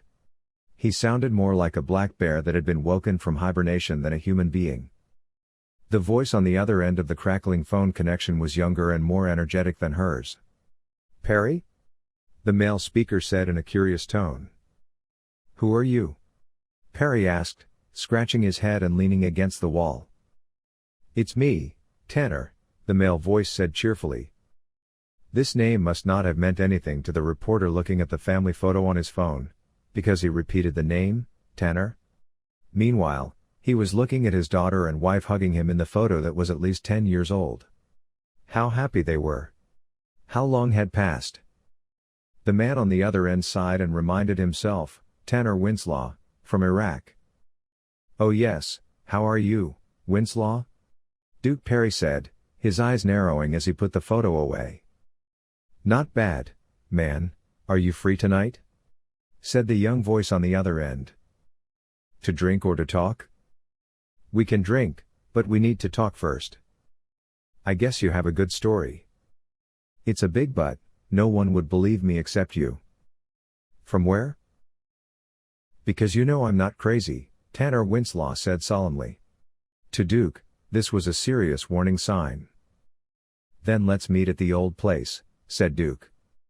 It was obvious that the man in front of him was speaking in an anxious and urgent manner, yet he was somehow able to cover up this anxiety. "That may be the case, but as I said, I have a good story to tell and you have a newspaper to publish. It wouldn't be bad if you stayed sober while telling it," he said. Duke sneered. He hadn't been sober in nearly 7 years. "Good idea," he said, then paused for a moment before asking, "I'll have an intern with me. Is that a problem?" "What's the deal?"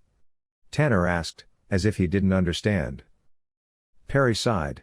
"They gave me an intern, a young man who's going to learn a profession. I have to run around like my tail, and besides, I'm an old man now. I need someone to hold my coffee," he said with a smile. Tanner started laughing on the other end of the phone, and Duke sighed. The intern was going to be more trouble than he had anticipated. "Sure," Tanner said, "he can come too." "Let's meet at the place where we first met," Tanner said. That was the second warning. Tanner wouldn't give names of places, he was afraid of being overheard. "By the way, what's his name?" "Joanna Swanson," Duke said, "he is smiling." July 28, Texas, USA. FBI convoy.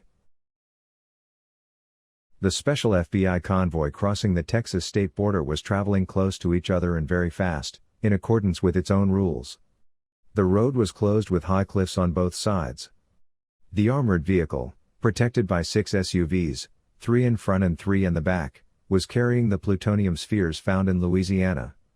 Agent Jason Stonebrook, who was in the SUV behind the armored vehicle, took the menthol gum from the trunk of his Kevlar assault jacket and offered it to the agent next to him. However, the man shook his head and rejected the offer.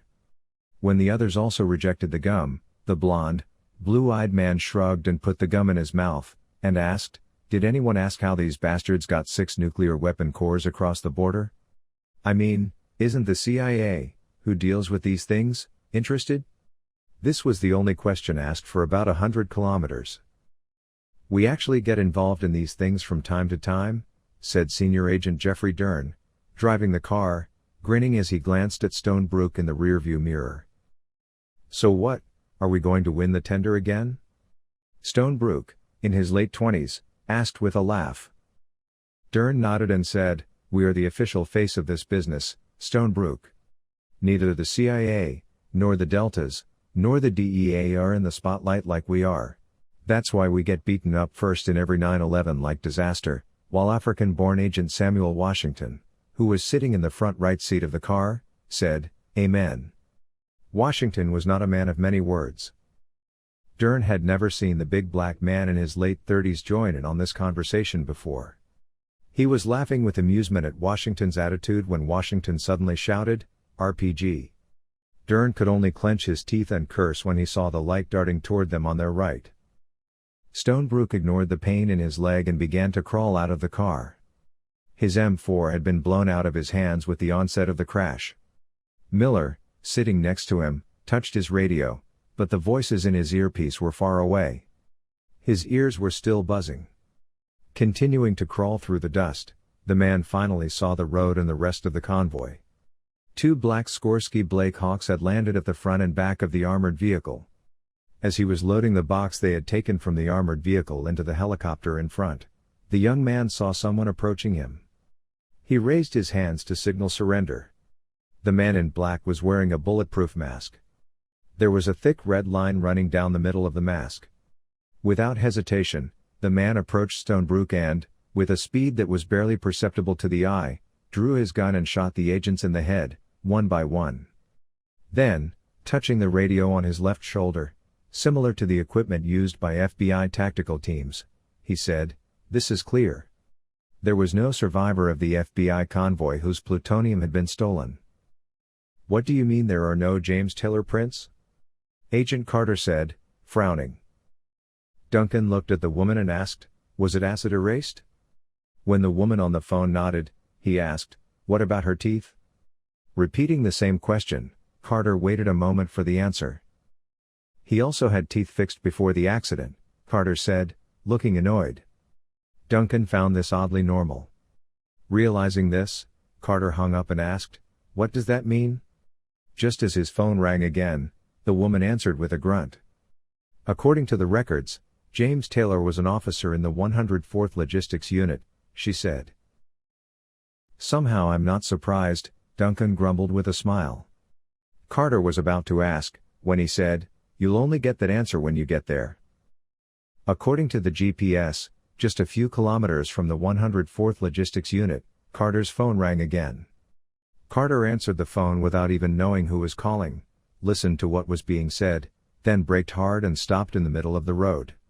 He stopped so hard that Duncan, who was dozing, almost hit the windshield. However, the man, who did not care, had already put his hand on his hip. The agent, who did not notice this, said in surprise, "The convoy was attacked." "Which convoy?" Duncan asked, raising an eyebrow and looking at her with narrowed eyes. He took his hand off his waist when he realized he wasn't the one being attacked.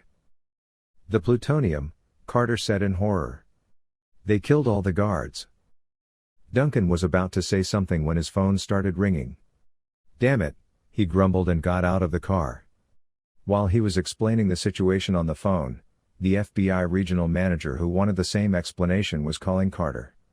After Carter gave his short report on the phone, Duncan returned to his seat, took a cigarette from his jacket and offered it to Carter.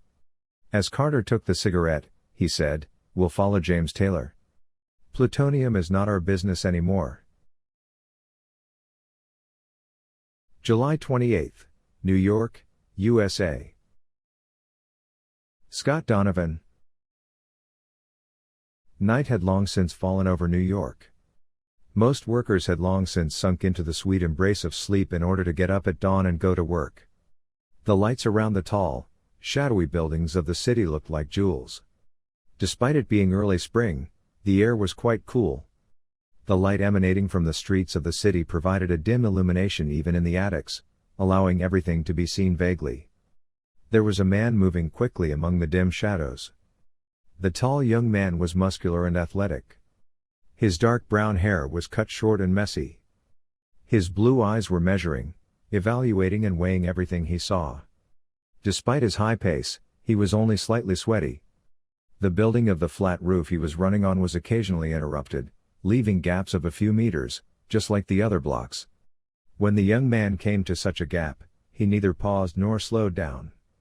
He reached the high concrete railing of the apartment roof in one step and pushed himself from there and jumped.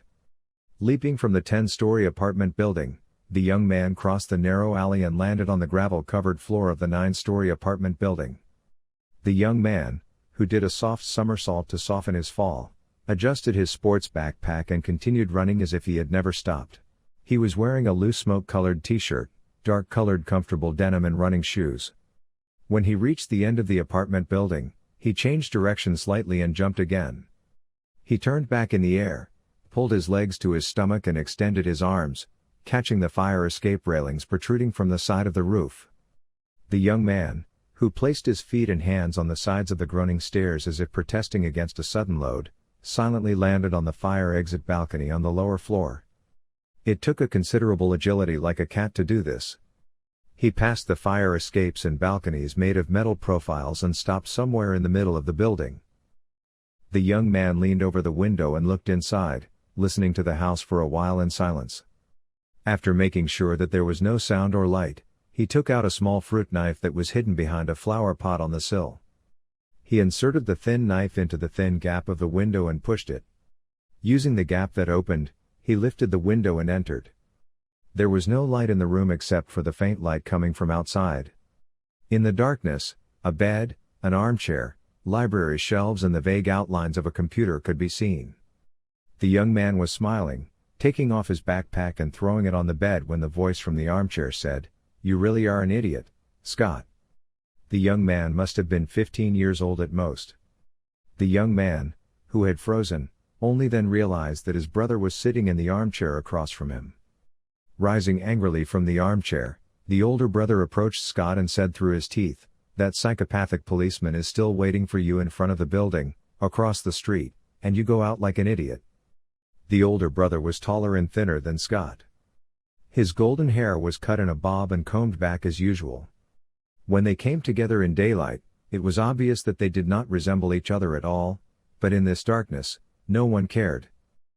"Somehow I'm not surprised," Duncan grumbled with a smile. Carter was about to ask, when he said, "You'll only get that answer when you get there." According to the GPS, just a few kilometers from the 104th Logistics Unit, Carter's phone rang again. Carter answered the phone without even knowing who was calling, listened to what was being said, then braked hard and stopped in the middle of the road. He stopped so hard that Duncan, who was dozing, almost hit the windshield. However, the man, who did not care, had already put his hand on his hip. The agent, who did not notice this, said in surprise, "The convoy was attacked." "Which convoy?" Duncan asked, raising an eyebrow and looking at her with narrowed eyes. He took his hand off his waist when he realized he wasn't the one being attacked. "The plutonium," Carter said in horror. "They killed all the guards." Duncan was about to say something when his phone started ringing. "Damn it," he grumbled and got out of the car. While he was explaining the situation on the phone, the FBI regional manager who wanted the same explanation was calling Carter. After Carter gave his short report on the phone, Duncan returned to his seat, took a cigarette from his jacket and offered it to Carter. As Carter took the cigarette, he said, "We'll follow James Taylor. Plutonium is not our business anymore." July 28, New York, USA. Scott Donovan. Night had long since fallen over New York. Most workers had long since sunk into the sweet embrace of sleep in order to get up at dawn and go to work. The lights around the tall, shadowy buildings of the city looked like jewels. Despite it being early spring, the air was quite cool. The light emanating from the streets of the city provided a dim illumination even in the attics, allowing everything to be seen vaguely. There was a man moving quickly among the dim shadows. The tall young man was muscular and athletic. His dark brown hair was cut short and messy. His blue eyes were measuring, evaluating and weighing everything he saw. Despite his high pace, he was only slightly sweaty. The building of the flat roof he was running on was occasionally interrupted, leaving gaps of a few meters, just like the other blocks. When the young man came to such a gap, he neither paused nor slowed down. He reached the high concrete railing of the apartment roof in one step and pushed himself from there and jumped. Leaping from the 10-story apartment building, The young man crossed the narrow alley and landed on the gravel-covered floor of the 9-story apartment building. The young man, who did a soft somersault to soften his fall, adjusted his sports backpack and continued running as if he had never stopped. He was wearing a loose smoke-colored t-shirt, dark-colored comfortable denim and running shoes. When he reached the end of the apartment building, he changed direction slightly and jumped again. He turned back in the air, pulled his legs to his stomach and extended his arms, catching the fire escape railings protruding from the side of the roof. The young man, who placed his feet and hands on the sides of the groaning stairs as if protesting against a sudden load, silently landed on the fire exit balcony on the lower floor. It took a considerable agility like a cat to do this. He passed the fire escapes and balconies made of metal profiles and stopped somewhere in the middle of the building. The young man leaned over the window and looked inside, listening to the house for a while in silence. After making sure that there was no sound or light, he took out a small fruit knife that was hidden behind a flower pot on the sill. He inserted the thin knife into the thin gap of the window and pushed it. Using the gap that opened, he lifted the window and entered. There was no light in the room except for the faint light coming from outside. In the darkness, a bed, an armchair, library shelves and the vague outlines of a computer could be seen. The young man was smiling, taking off his backpack and throwing it on the bed when the voice from the armchair said, "You really are an idiot, Scott." The young man must have been 15 years old at most. The young man, who had frozen, only then realized that his brother was sitting in the armchair across from him. Rising angrily from the armchair, the older brother approached Scott and said through his teeth, "That psychopathic policeman is still waiting for you in front of the building, across the street, and you go out like an idiot." The older brother was taller and thinner than Scott. His golden hair was cut in a bob and combed back as usual. When they came together in daylight, it was obvious that they did not resemble each other at all, but in this darkness, no one cared. "Oh, come on, Stephen. No one can see me coming and going. No one's going to arrest me just because I want to see my friends," Scott sighed, turning on the desk lamp on his desk, a deep scar forming a dramatic line across his cheekbone and jaw. Stephen reached his hand up to his head as if to comb his hair back, a move that was just out of habit. "You tell that to the jury. The guy hasn't let go of his tail for a year. If you keep this up, he'll catch up to you eventually." Scott took off his t-shirt, which had absorbed almost all of his sweat, and said angrily, "I didn't do anything." Stephen's eyes were fixated on the hideous burn scar across the back of his brother's right arm and most of his back. "It doesn't matter," he replied, shaking his head as he tried to clear the pained expression on his face and left Scott's room. "It doesn't matter," Detective Kowalski said. The big man was in a Dodge Avenger, one of the standard plainclothes vehicles of the New York Police Department. He was talking to his partner on a silver cell phone. "This bastard is in charge of everything. He may not be on his phone, but he's sure to make a mistake," he said angrily. The big man had a short-haired nose that had once been broken. His brown eyes scanned the floors and entrances of the building diagonally across from him. His partner on the other end of the phone tried to calm him down by saying, "Adiron, you may be right, but we have no evidence. There's only rumors that the Icemen are regrouping. No judge would sign a surveillance order based on rumors alone. None of our informants could say anything definitive. We took down that gang, my friend. No, the force can't bring them back together. They haven't been seen in 6 months. Their leader was stabbed in prison. He's been dead for 4 months. Who's going to bring them back together? Can Scott Donovan really do it?" Adrian Kowalski sighed and looked at the lunchbox on the seat next to him. "I think the bastard could do it," he muttered, and pulled his hamburger out of a paper bag. 6 months ago, he and his partner Jimmy Lee Farson had taken down the Icemen, one of New York's most vicious street gangs. And they had done it red-handed during a robbery. Jimmy was wounded in the ensuing gunfight, and 3 cops and 6 gang members were killed. The remaining 13 thugs were sent to state prison with sentences of an average of 25 years. But about 3 months ago, the city's grapevine had begun talking about the Icemen gathering again. Adrian kept running into dead ends when he investigated. His informants had either disappeared or been deafened by a sudden outbreak of fear.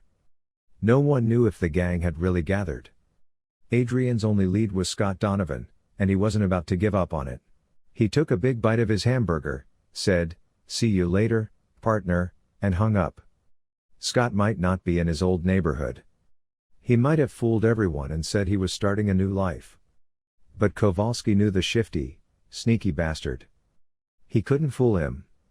The broad-shouldered, pale-eyed lawman with the graying sides of his hair would have to wait.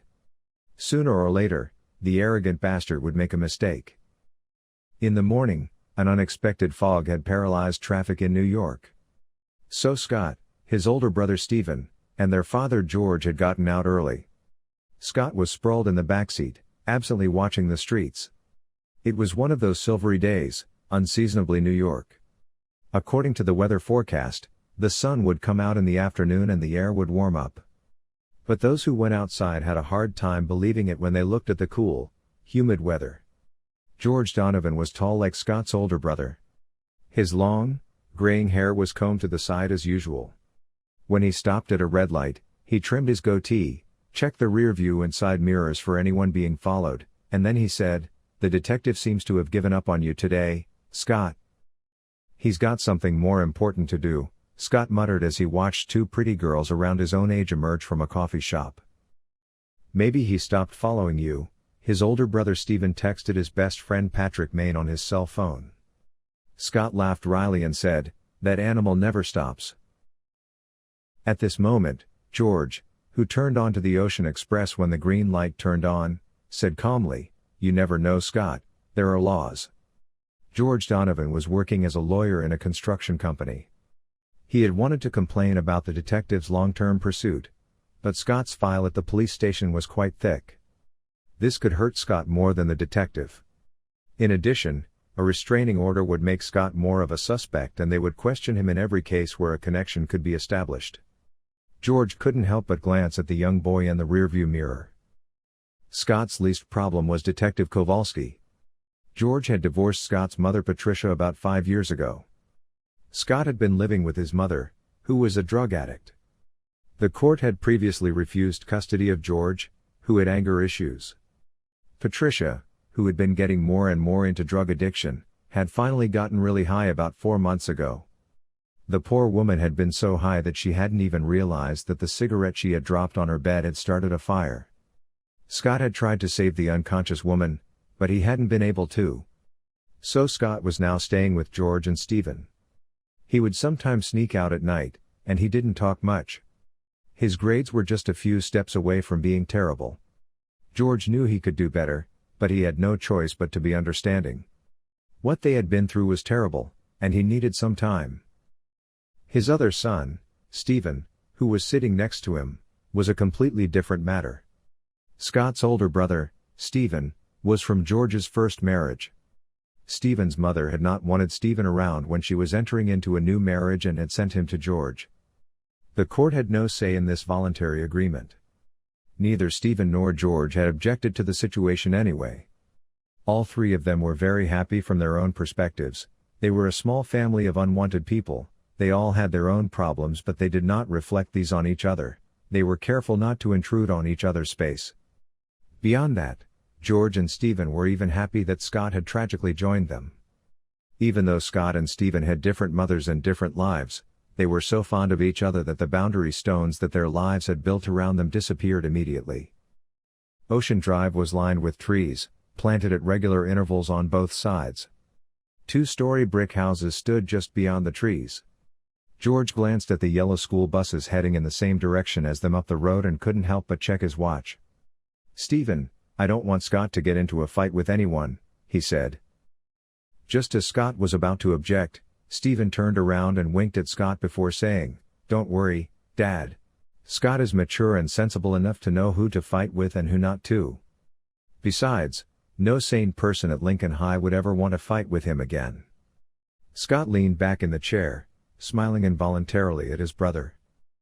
George looked at his young son in the rearview mirror and said seriously, "Yes, young man. Being right and lucky about that might not save you next time. If they weren't so stupid as to ask you for money with a knife in front of the school cameras, the headmaster would have looked at your files and fired you first." "I wouldn't have fought them if they hadn't pulled out a knife," Scott grumbled, nodding in understanding.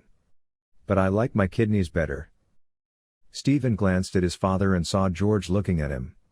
He shrugged and said, "The kid's right." George laughed at that and muttered, "What am I telling anyone? You're both my sons. I was just as stupid as you when I was younger." At that moment, the red Volvo S60 sedan driven by George stopped in front of Abraham Lincoln High School. George smiled again as he looked after Stephen and Scott, who got out of the car and muttered, "At least we're together." At that moment, Scott was looking at the white Bentley at the school entrance. A man in his 70s, dressed in a white suit like his car, got out of the white luxury car. He had a white Panama hat and a thin cane. For some reason, Scott thought the man didn't belong here, or even in this time. However, none of them noticed the black Chrysler that was following them.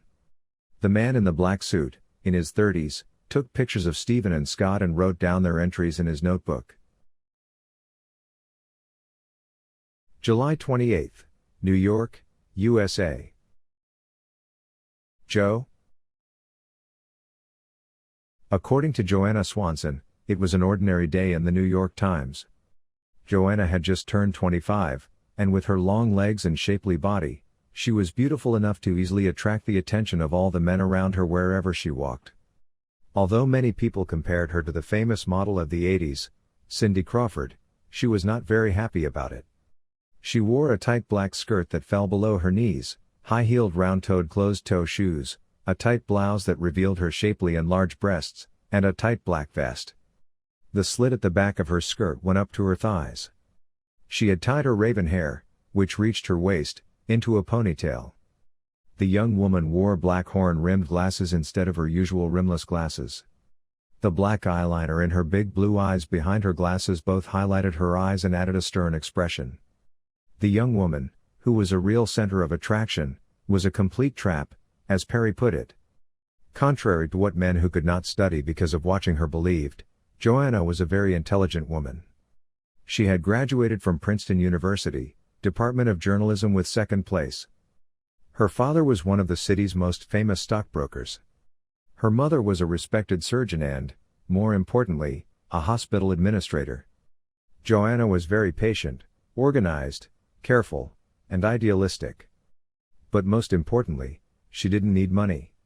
He would put this young woman, who never forgot anything, on the dangerous journalists list.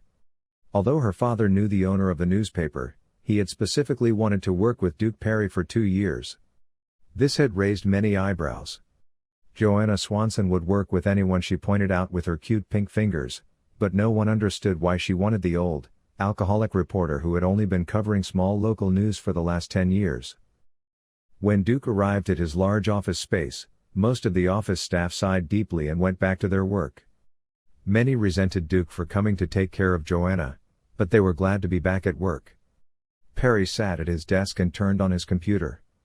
He held up a pointed finger to Joanna as she walked toward him. "Good morning," he said. "Coffee, no cream and 2 sugars," the girl mimicked the gesture before Duke could finish his sentence. Duke lowered his index finger and raised his thumb with a pleased expression on his face. "Yes, Joe, and..." "The morning editions of the other papers," Joanna said, pointing again at Duke. Perry had reached his desk by this time. He looked at the table, which was tidied and cleaned as usual, and grunted, "Bravo and..." "And?" The girl paused.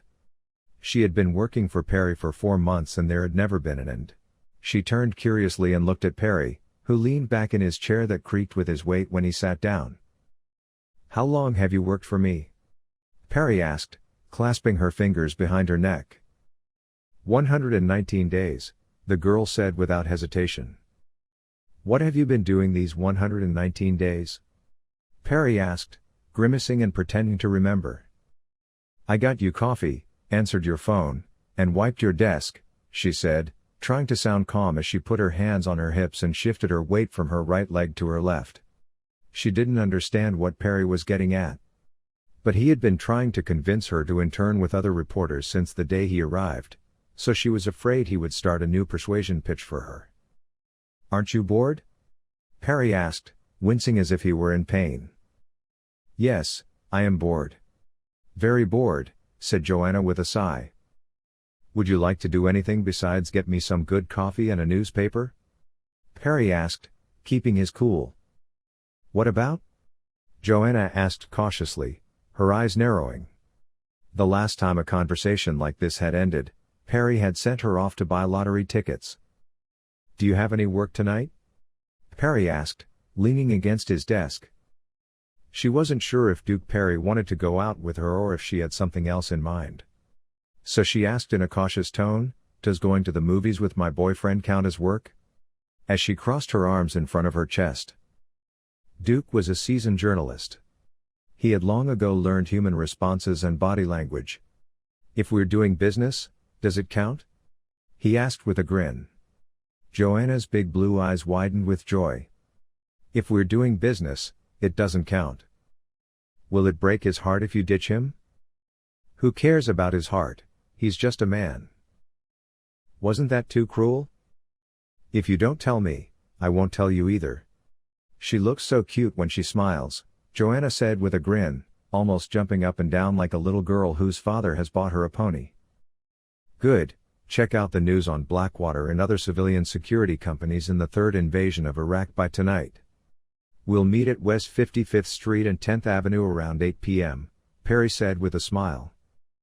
Okay, boss, she said, almost jumping and pulling herself together, and turned to get Perry's newspaper and coffee. Oh, and Joe, Duke called after her, calmly. Joanna's hair flew as she spun around in excitement. Duke was sure he heard a gasp from many places in the office at that moment. The young woman opened her round eyes, arched her eyebrows, and said, yes? With a look of innocence. Change your clothes and try not to be sexy, will you? Duke said with a smile, scratching his beard with a rustling sound. Joanna smiled with her smooth lips. I'll try, boss, she said with a smile. Her tone and smile said she didn't believe it was possible. Duke smiled as he watched Joanna walk away cheerfully, for as if to prove her smug attitude, many heads turned to look at her as she went to get coffee. Hey Perry, said the voice Duke had known for nearly 30 years, just after Joanna had walked away. Perry smiled and turned in his chair. What's up, Chief? He said calmly. The chief was Richard Fersman, the Times editor-in-chief. Fersman was a thin man, close to 6 feet tall. His graying hair was no more than 3 fingers long. His eyes were dark green behind round glasses that matched his oval face. He wore black slacks, black patent shoes, and a white shirt. His tie was loose, as usual. Duke never understood why he wore it, because he had never seen it pull those damned lapels together. The man, who was approaching 60, always had a grim look on his face. Duke thought he looked like a drill sergeant in the movies. Leaning across the table, Fersman said, I've got a nice job for you, with his usual serious expression. It was his way of smiling and saying good morning. Although the others found him very cold, Perry had now untangled the man. Nodding in agreement, he asked, what's the deal? Someone cloned the New York Library's data, Fersman muttered, straightening up and clasping his hands together with a serious expression. If they didn't steal it, how did it come about? What did they copy anyway? Duke asked curiously. Everything. Patrick Hobbs from Theft Squad was there, we just talked, they think they might have infiltrated the library in DC too. Go check it out, you can ask him those questions too, Fersman said gruffly as he headed back to his office. All right, boss, Duke said as he rose from his desk. That's what he'd been telling Fersman when he hired him for nearly 30 years. Duke Perry looked at Joanna as she came in with her coffee and waved her over. Remember, work until 8. The building on the corner of 40th Street and 5th Avenue was one of the most famous libraries in the world. Bryant Park was behind it. New York Public Library. The library, which was one of the most popular locations in many movies, was also one of the 3 largest libraries in the United States. The library, founded in 1895, was one of the most beautiful examples of architecture of the period. 2 lion figures guarded the steps at its entrance. There were 2 cups in the vaults next to it. The entrance of the library, which had 3 doors a few meters apart, always reminded Duke of ancient Greek temples.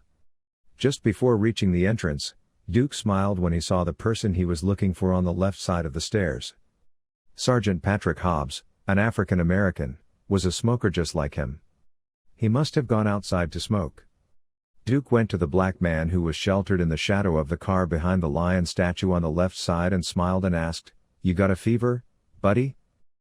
Patrick Hobbs was a tall, big man like Duke. He had just entered his 40s. Duke knew the cop, who wore a linen suit and white shirt, to be one of New York's honest men. Hobbs, who had grown up in a gang in the Bronx, had been mobbed by a Spanish gang and spent 2 months in a coma. When he woke up, he was alone in the world. Everyone he knew had been killed in a gang war that had started the day he was shot.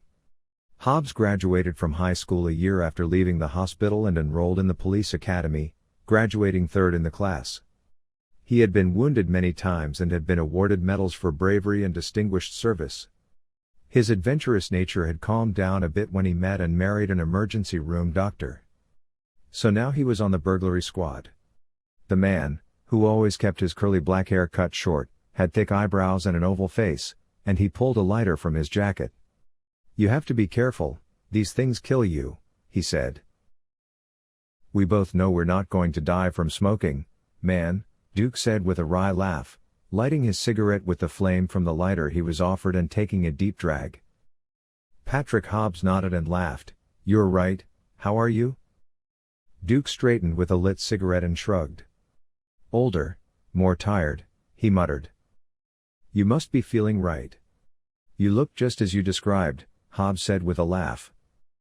"Hey, be nice, you're hurting my naive heart," Duke growled, pretending to be hurt. "What am I hurting you about?" asked Patrick Hobbs, laughing cheerfully. "My heart," Duke grumbled, pointing to his right breast with his left hand. Hobbs, who got the joke, continued to laugh and said, "Don't they make you journalists out of printing press parts?" in an attempt to sound serious. Duke smiled and made a wry noise. "They make cops out of gun parts now. Also, I talked to the Wizard of Oz. He gave me a heart." "That wasn't bad," Patrick Hobbs commended the reporter, curling his lower lip and nodding slightly. "I worked hard," Duke said with a shrug. "How are Laura and Penny?" the smiling police officer asked. "They're still in California. My darling girl Penny called me no good, drunk or something like that the other day. I didn't quite catch it because I was so drunk. But I believe they're all right," Duke muttered, taking a deep drag on his cigarette. Hobbs wasn't one to feel sorry for people and cry while hugging them. "It's not unfair, you've been drinking too much," he said directly to Duke. Duke didn't seem to mind. "There's nothing I can do better." "So what, Pat?" he asked, changing the subject. At midnight, the guard decided to walk because he was very gassy, Patrick Hobbs began, pointing inside. "So he went around at a different time than his routine patrol," Duke said, completing Hobbs' scenario to show he understood his point of view. Detective Hobbs nodded. "Exactly. He saw movement in the computer room, had the good sense to call 911. But the others inside noticed him. They threw a stun grenade, nearly frightening the poor guy to death, and then ran away. Of course, he can't hear or see very well now." Duke's eyebrows rose. "Shock bomb?" he asked curiously. This wasn't a method used in normal robberies, muggings or hacking incidents. In fact, this was the first time he had heard of it. Hobbs nodded. "Yeah, the military type of stuff we have," he said, referring to the stun grenades used by the Emergency Service Unit, ASU, teams. When thrown, the stun grenades would produce a loud flash and sound, sending people into a visual and sensory shock. The ASU teams took advantage of this opportunity to buy themselves a short time to neutralize their suspects. The military stun grenades were more powerful than the ones used by the police. "Where did they get the military stun grenade?" Duke asked, scratching his beard curiously. "Alvarez got the serial number of the bomb. He's investigating it now," Patrick Hobbs said with a shrug, referring to his partner, Camila Alvarez. "Isn't this weird?" Duke asked, looking around the library. New York City hadn't had a hack that involved physical effort in a long time. Hobbs took one last drag on his cigarette, spilling the embers and rolling up the filter. What part of it is normal?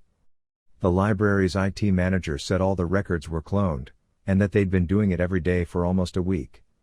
Things got more interesting when he said the libraries were connected. Someone from FBI Cybercrimes is coming right now, he grumbled. He really didn't like the FBI.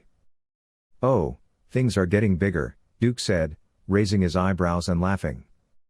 He knew what Hobbs thought of the FBI. Their coming and taking the crime scene from him must have been driving his old friend crazy. At that moment, Patrick Hobbs' partner, Camilla Alvarez, approached. The woman in her early 30s smiled when she saw Duke and said, "Oh, old man, I thought you were dead."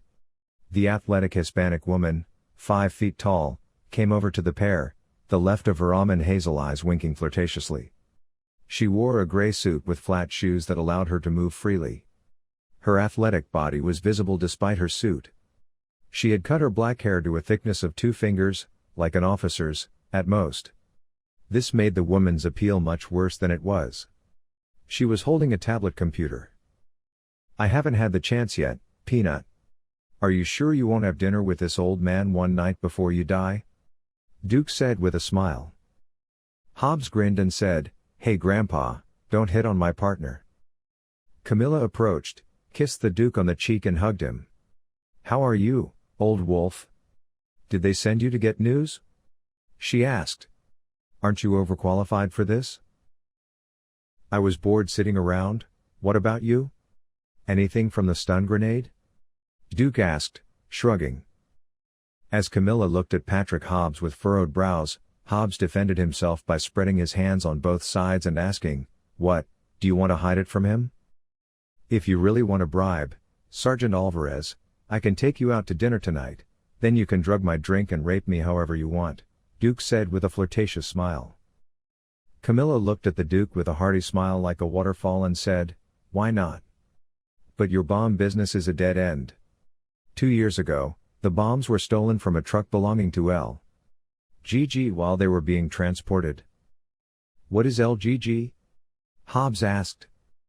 "Lifeguarding Group," Duke said, "is a security company that's 5-6 years old," he added. "Never heard of it," Hobbs grumbled. "Naturally," said the Duke, putting one hand in his pocket.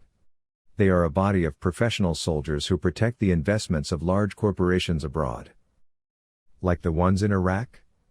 Hobbs asked, guardedly. Duke shook his head and said, "The kids in Iraq are like innocent children with snowballs in their hands." He didn't like this sound bomb business at all, which was probably why the chief had sent him away. He asked Patrick Hobbs and Alvarez a few more questions and then decided to return to the newspaper. This was going to be an interesting story. Duke Perry called Adam Coleman on his cell phone as he was walking away from the library. When he heard a hello, Duke got straight to the point. "Coleman, it's Duke. Firstman sent me to the library incident. Something strange is happening here. The people who broke into the library used a stun grenade to stop the guard. According to the serial number on the stun grenade, it was taken from LGG's truck that was robbed 2 years ago. They were used in the hack today. I need anything you can find on the subject," he said.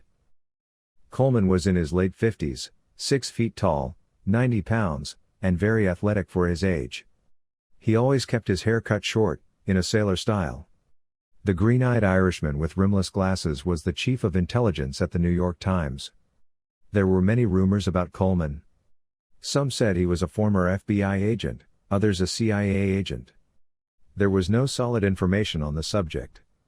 Whenever they asked Coleman about it, the middle-aged man would just smile. The one thing that was certain was that whatever a person could learn, Coleman learned it. As he looked out the window of his office, Coleman said in a sarcastic tone, "I'm fine too, thanks. But it's really good. Give me until tonight," and hung up.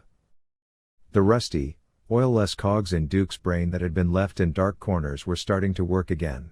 He was glad to be back on the field. Suddenly he realized that he was walking smiling to himself and scratched his beard as if he had scabies. First he had to talk to the night guard who had been taken to the hospital, then he had to go home and take a good shower. New chapter. Ghosts see everything. July 28, New York, USA. Stephen Donovan.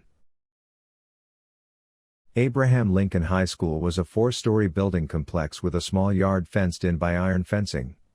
The building was made up of several T-shaped sections with a football field and tennis courts and a baseball field running along the side.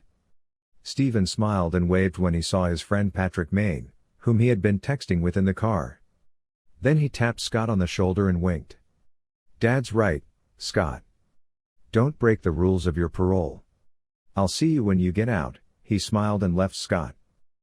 Stephen had met Patrick when he first came to school. Patrick was the only person with whom he had almost perfect tastes.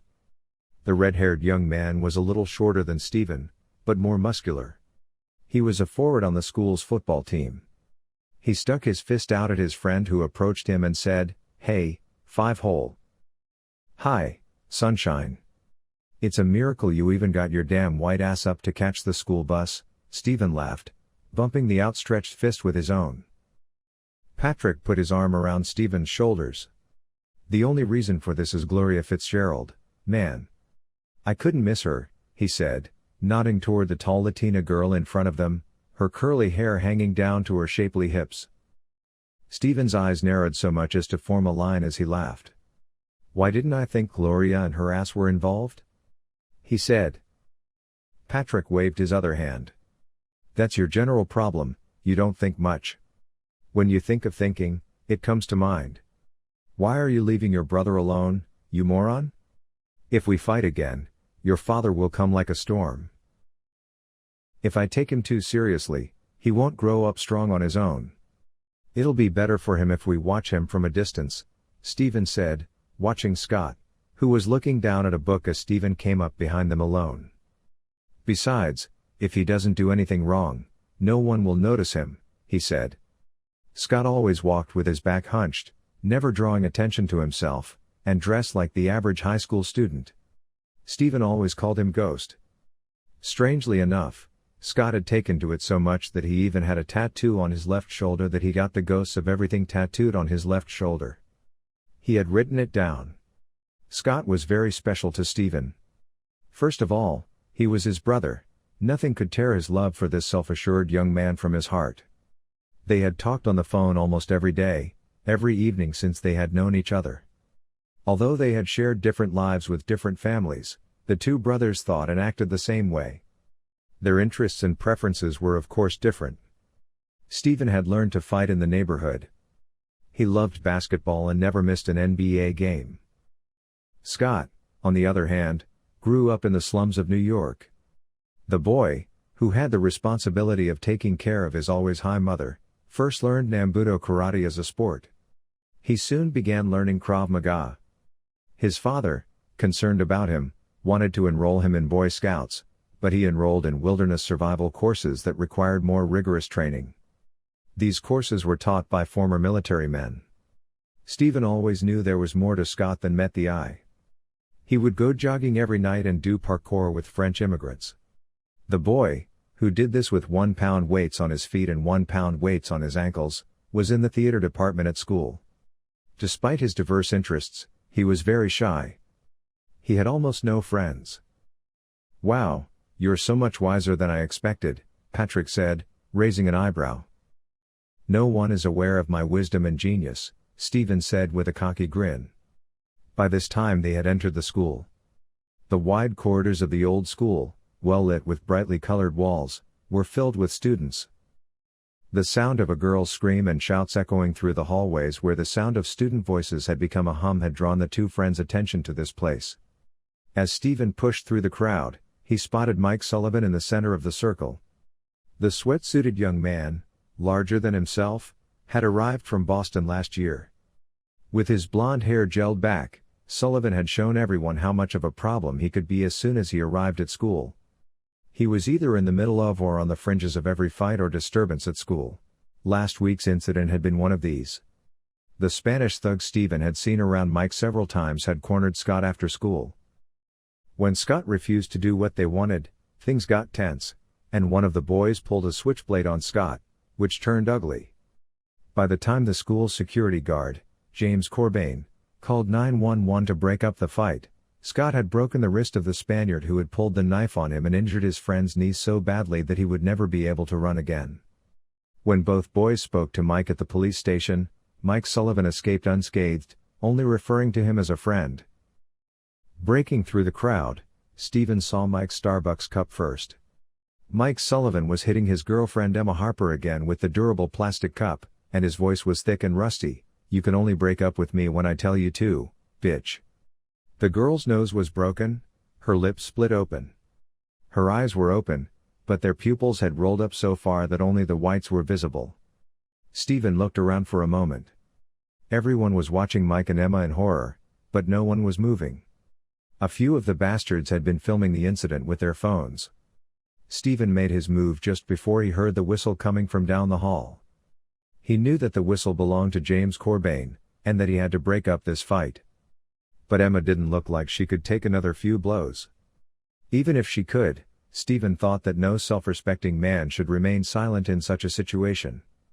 The young man hadn't noticed that the people watching the incident included those who had been gathered around Mike since he had arrived at the school.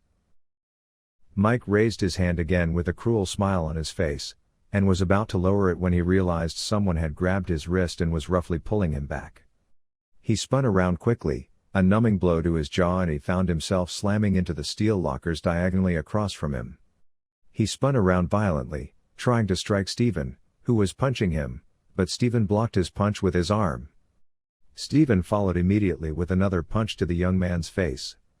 Gomez, one of Mike's friends, came up behind Stephen and reached to throw his arm around the young man's throat, but Patrick stopped him by grabbing the hood of his sweatshirt and pulling him back.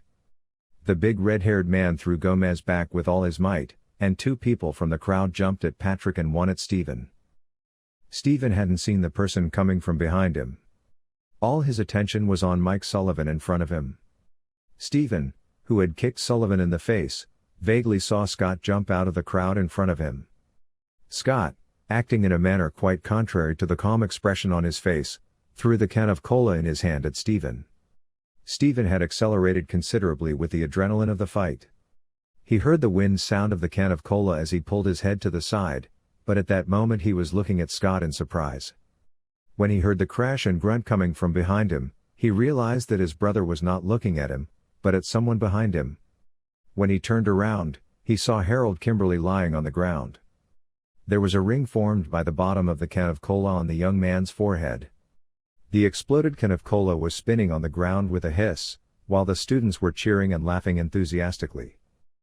As Scott passed him, he glanced at his brother for a brief moment and winked.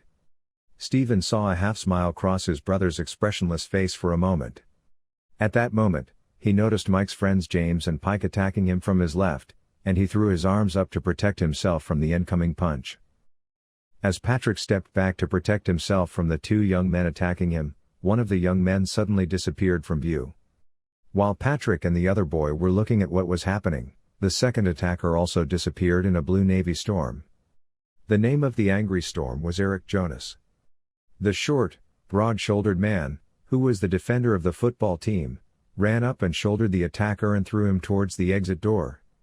The first attacker was currently being mauled by the football team's left-back player Anton Robertson and Alan Harper. Seeing this, Patrick couldn't help but grin.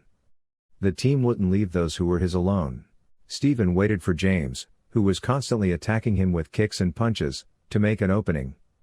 When he finally saw the opening he was looking for, Stephen punched James in the chest, forcing him to back away.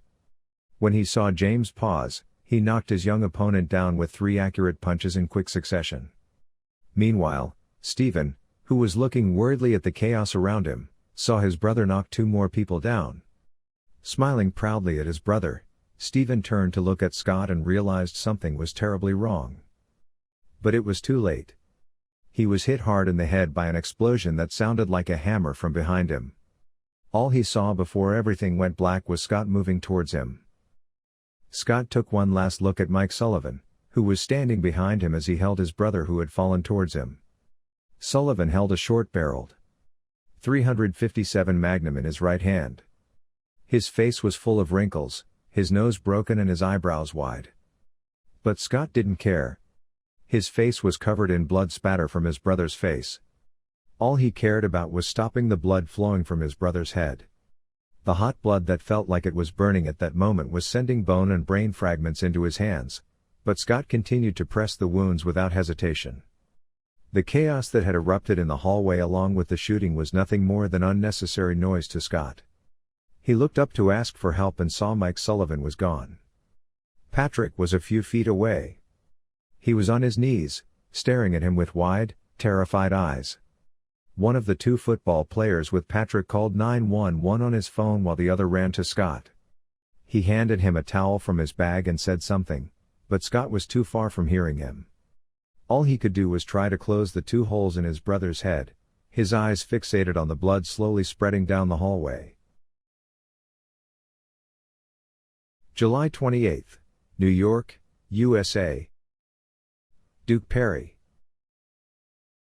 As the day gave way to evening, the heat was fading. After taking a shower, shaving, and changing his clothes, Duke stuck a small toothpick in the crack of the door as he left the house. It was a simple precaution he had learned to detect if someone had broken into his house. He did this out of habit rather than paranoia or caution. In fact, it was to maintain his self-respect. These small precautions reminded him of who he had once been. It reminded him that he was a man who told people the truth when they cared about newspapers and the news. He wore cream-colored slacks over brown loafers and a dirt-colored safari shirt for a shirt. He wore a light hunting jacket. It was clearly going to be a chilly evening for July. He headed straight for the Essex subway station, 2 blocks north. As soon as Duke got out of the subway station, he lit a cigarette with his old gasoline lighter. He realized that he couldn't hear the crackling of the tobacco turning to embers, and he felt a little sad about it. He took a deep breath and looked up. But when he couldn't see anything because of the buildings and the streetlights, he let the smoke billow out in a long cloud. New Yorkers who lived in the dark shadows of tall buildings never missed it.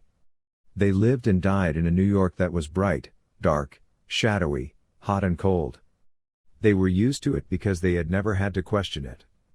But Duke had spent most of his life outside of New York.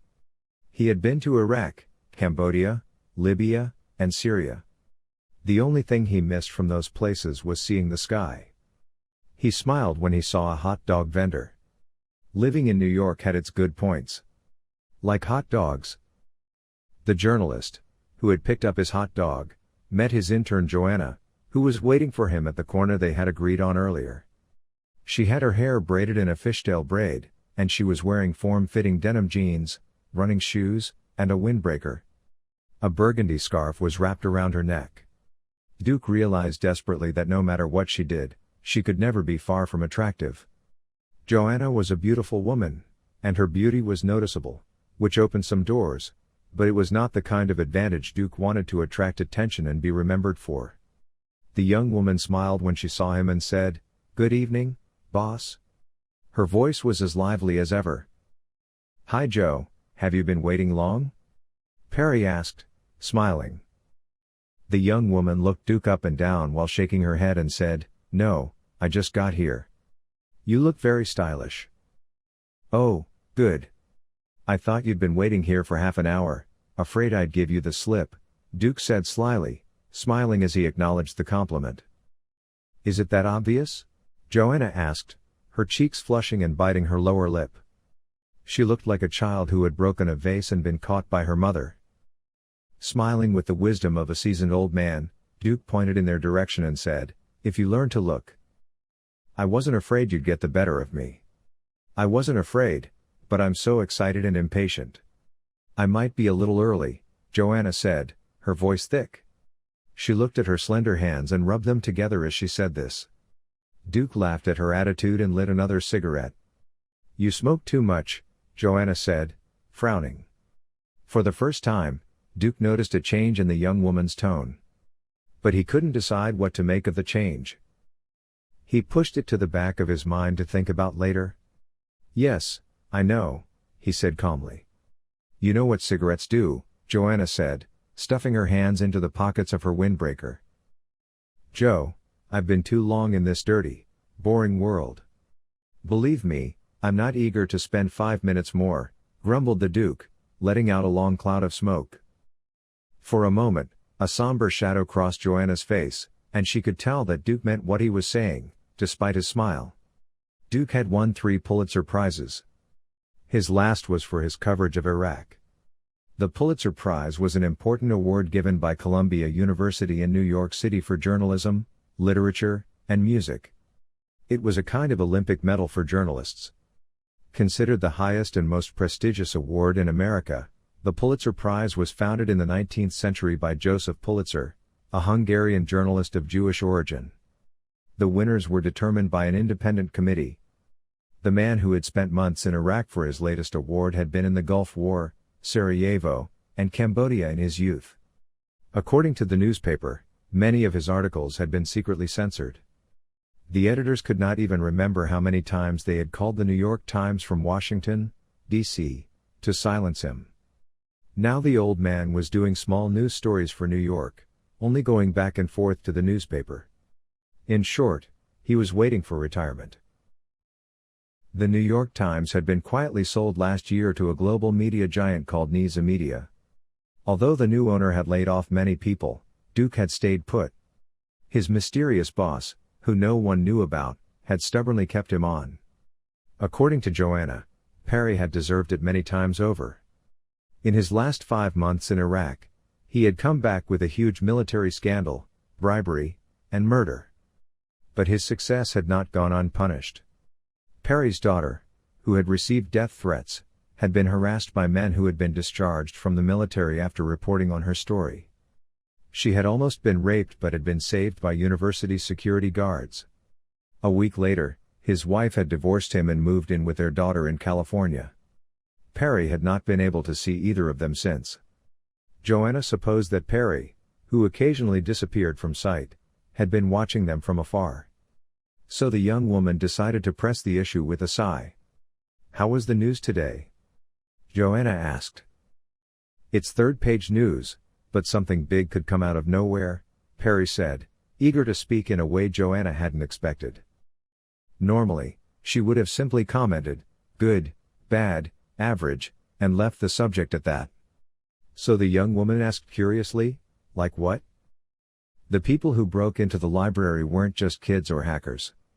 There could be big news behind this," Duke said, looking longingly at his finished cigarette and throwing the remaining filter into the small trash can. Joanna could tell Perry wasn't going to go into more detail. He was still a rookie. Duke had already talked too much to a rookie, but instead of bringing it up like that, he decided to change the subject and asked, "How far is it to where we're going?" But then she felt like she was at the same age she was when she sat in the back of the car and asked her mother, "Are we there yet?" "There's Carlos's, which is opening up in a Subway location on 56th Street, about a block away," Duke said, pointing in the direction they were heading. He meant one of the cold-serving sandwich shops that had franchises all over New York City. "Why didn't we meet there?" Joanna asked, nodding ahead. "Something I learned from Humphrey Braden," Duke murmured with a smile, as they walked through a stream of people returning home from work, streetlights, storefronts, and car headlights lighting up the city in their own dynamic way. The name was unfamiliar, and Joanna looked at Perry curiously and asked, "Who is that?" "Humphrey Braden was a friend of my grandfather's.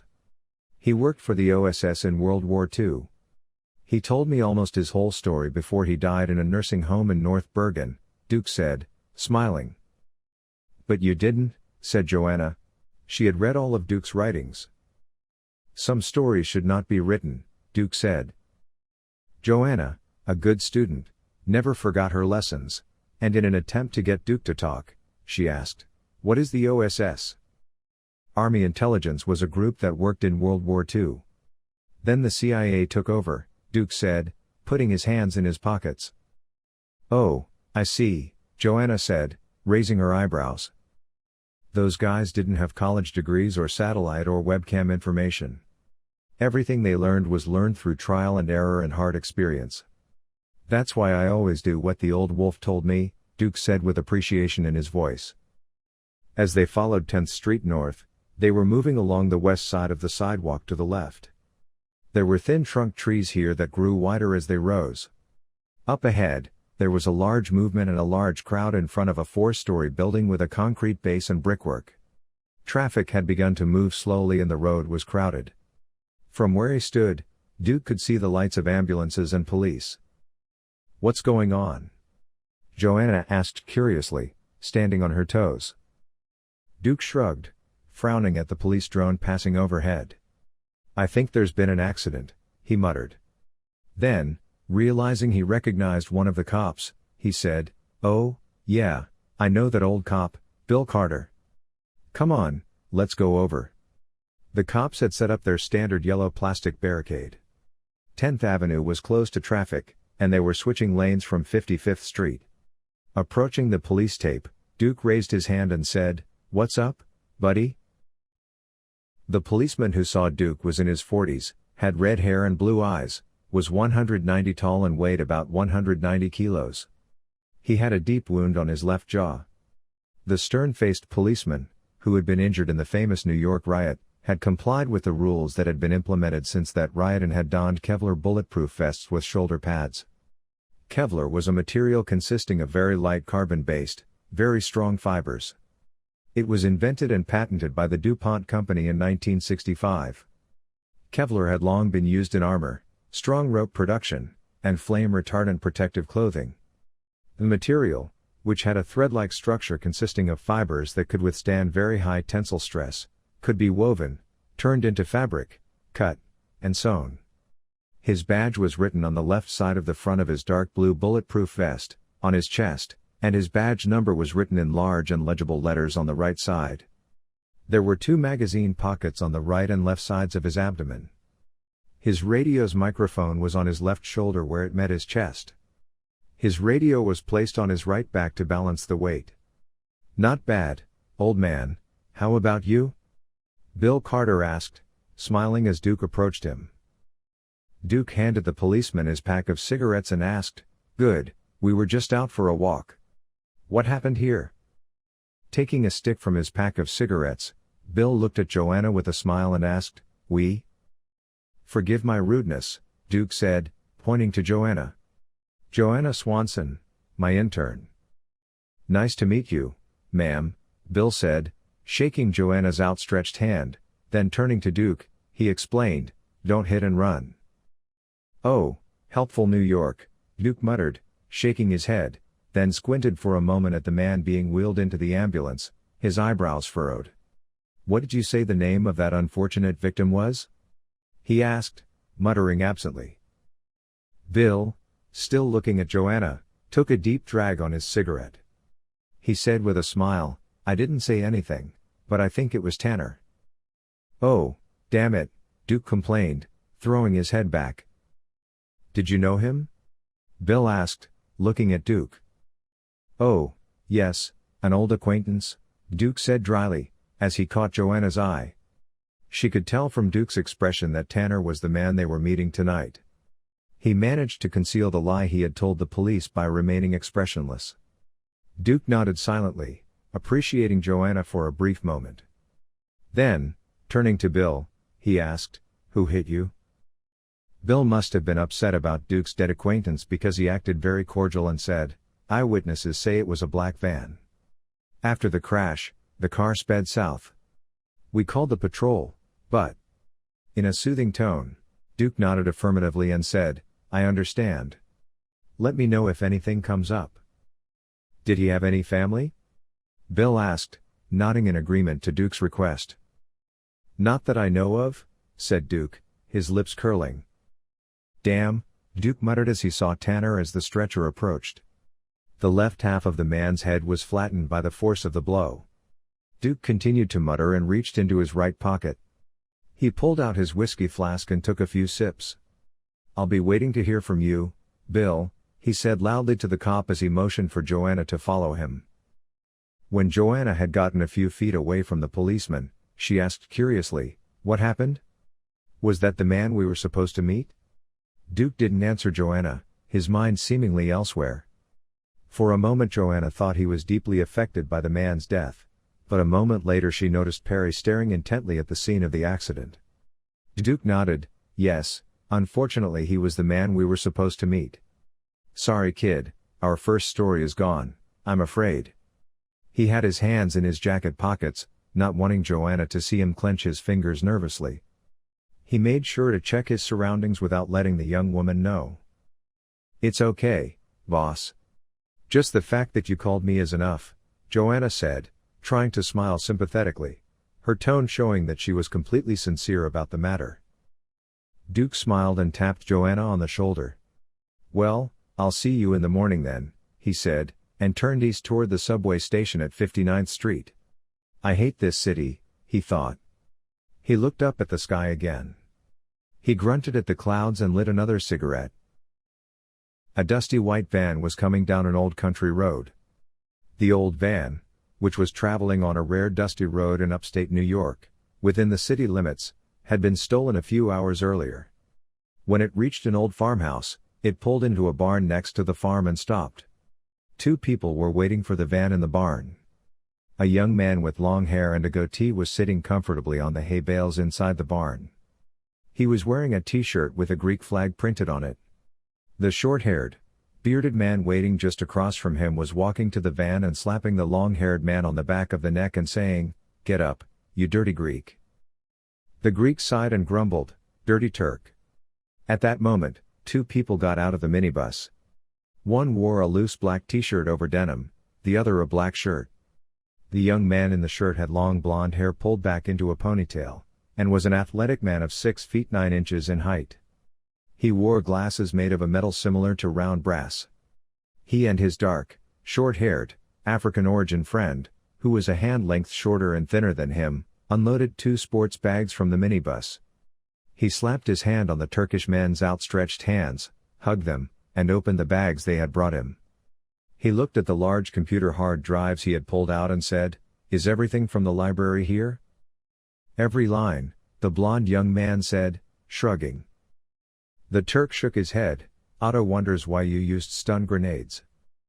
"The watchman went for a night walk, something he has not done for years," the African muttered. The Greek came up to them and said, laughing, "Your misfortune will soon be told like legend." "Yes, we have a lot of complaints about this too," he grumbled, shaking the hand of the young African man. Meanwhile, the Turk took the bags containing the hard disks and handed them to the Greek and said, "Otto wants another job from you." The blond man shrugged, "Whatever the boss wants, whenever he wants." "The man's name is Duke," the Turk said, nodding. "Duke Perry. He works for the New York Times." July 28, Mount Santa Maria de Pantasma, Nicaragua. Seals. Juan Giménez was one of the drug lord José Charte's men. He had served in the Mexican army, then joined the cartel thinking his life was cheap. Now he stood guard on a mountaintop in Nicaragua, watching the stars above him. He could see the stars clearly through the clouds. When he saw the light that looked like a star but was moving among the beautiful scenery, he realized that it was a plane passing by. Many fools like his cousin thought that these lights were satellites. Giménez remembered his cousin Antoine's debt to him, and with a grunt, he lit another cigarette. What Juan Giménez saw was an A320 on a transit flight. Officially, the cargo plane belonging to Airnex was heading from New Orleans to Colombia. It was carrying Nisco oil and Enernex supplies sent to South America. Unofficially, it was carrying U.S. Navy SEALs. The plane slowed down when it reached Nicaragua, using the approaching storm as an excuse, and opened its rear hatch. Just before the hatch opened, a red light came on inside, signaling that they should prepare for the jump. Under thousands of stars in the dark sky, Nicaragua and the ocean beyond were visible. The blue and white flashes among the large clouds ahead were bringing the storm that the Air Force had warned them about and that would reach the region the following evening. The group of 6 people who were preparing for the jump put their hands on each other's shoulders and moved forward, throwing themselves down through the dark void. Before they disappeared into the darkness, the Santa Maria de Pantasma mountains and Lake Apanas at their foot could be seen through the clouds. In military literature, This was called a halo jump. It was a high-speed, high-altitude jump. There was only the wind and the fluttering sound of the wind blowing the fabric of their uniforms during their fall. The team, which had been free falling for a long time without using their parachutes, opened their ash-colored parachutes with the warnings given by their altimeters, and their fall slowed down sharply. Only a few birds took off when they landed on the steep mountainous terrain in the dark. Each shadow that landed opened its parachute connections, cocked its weapon as soon as it opened its butt to its shoulder, went into battle, found the location of the others, and immediately joined the small group. The group consisted of 6 people. All were as silent as night. The group leader pointed his hand north and gave the order to advance. 2 people immediately passed him and started advancing in front. The leader of the small group was named Tador Malalan. He had been born in Charlottesville, Virginia. A big man with blonde hair and blue eyes, he stood 6 feet tall and weighed about 200 pounds. Weighing about 220 pounds including his equipment, he made almost no noise as he moved through the forest, earning him the nickname the Ghost. His face was painted in camouflage colors of green and brown, and he was in his 30s. He had a high forehead and a heavy jaw. His eyes, under thick, furrowed eyebrows, were like ice particles in the shadows. The Ghost was carrying an M4 carbine in his hand.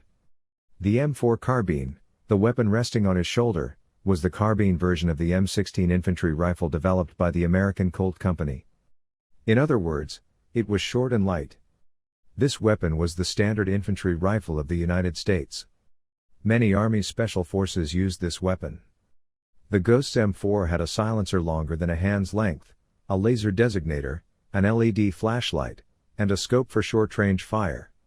They had painted the weapon green to match the forest camouflage a week ago. The Ghost was wearing the old, faded long-shaded field hat he always wore. There was a drawing of Casper drawn as a joke on the back of the hat. But it had almost faded. The man was armed almost to the teeth.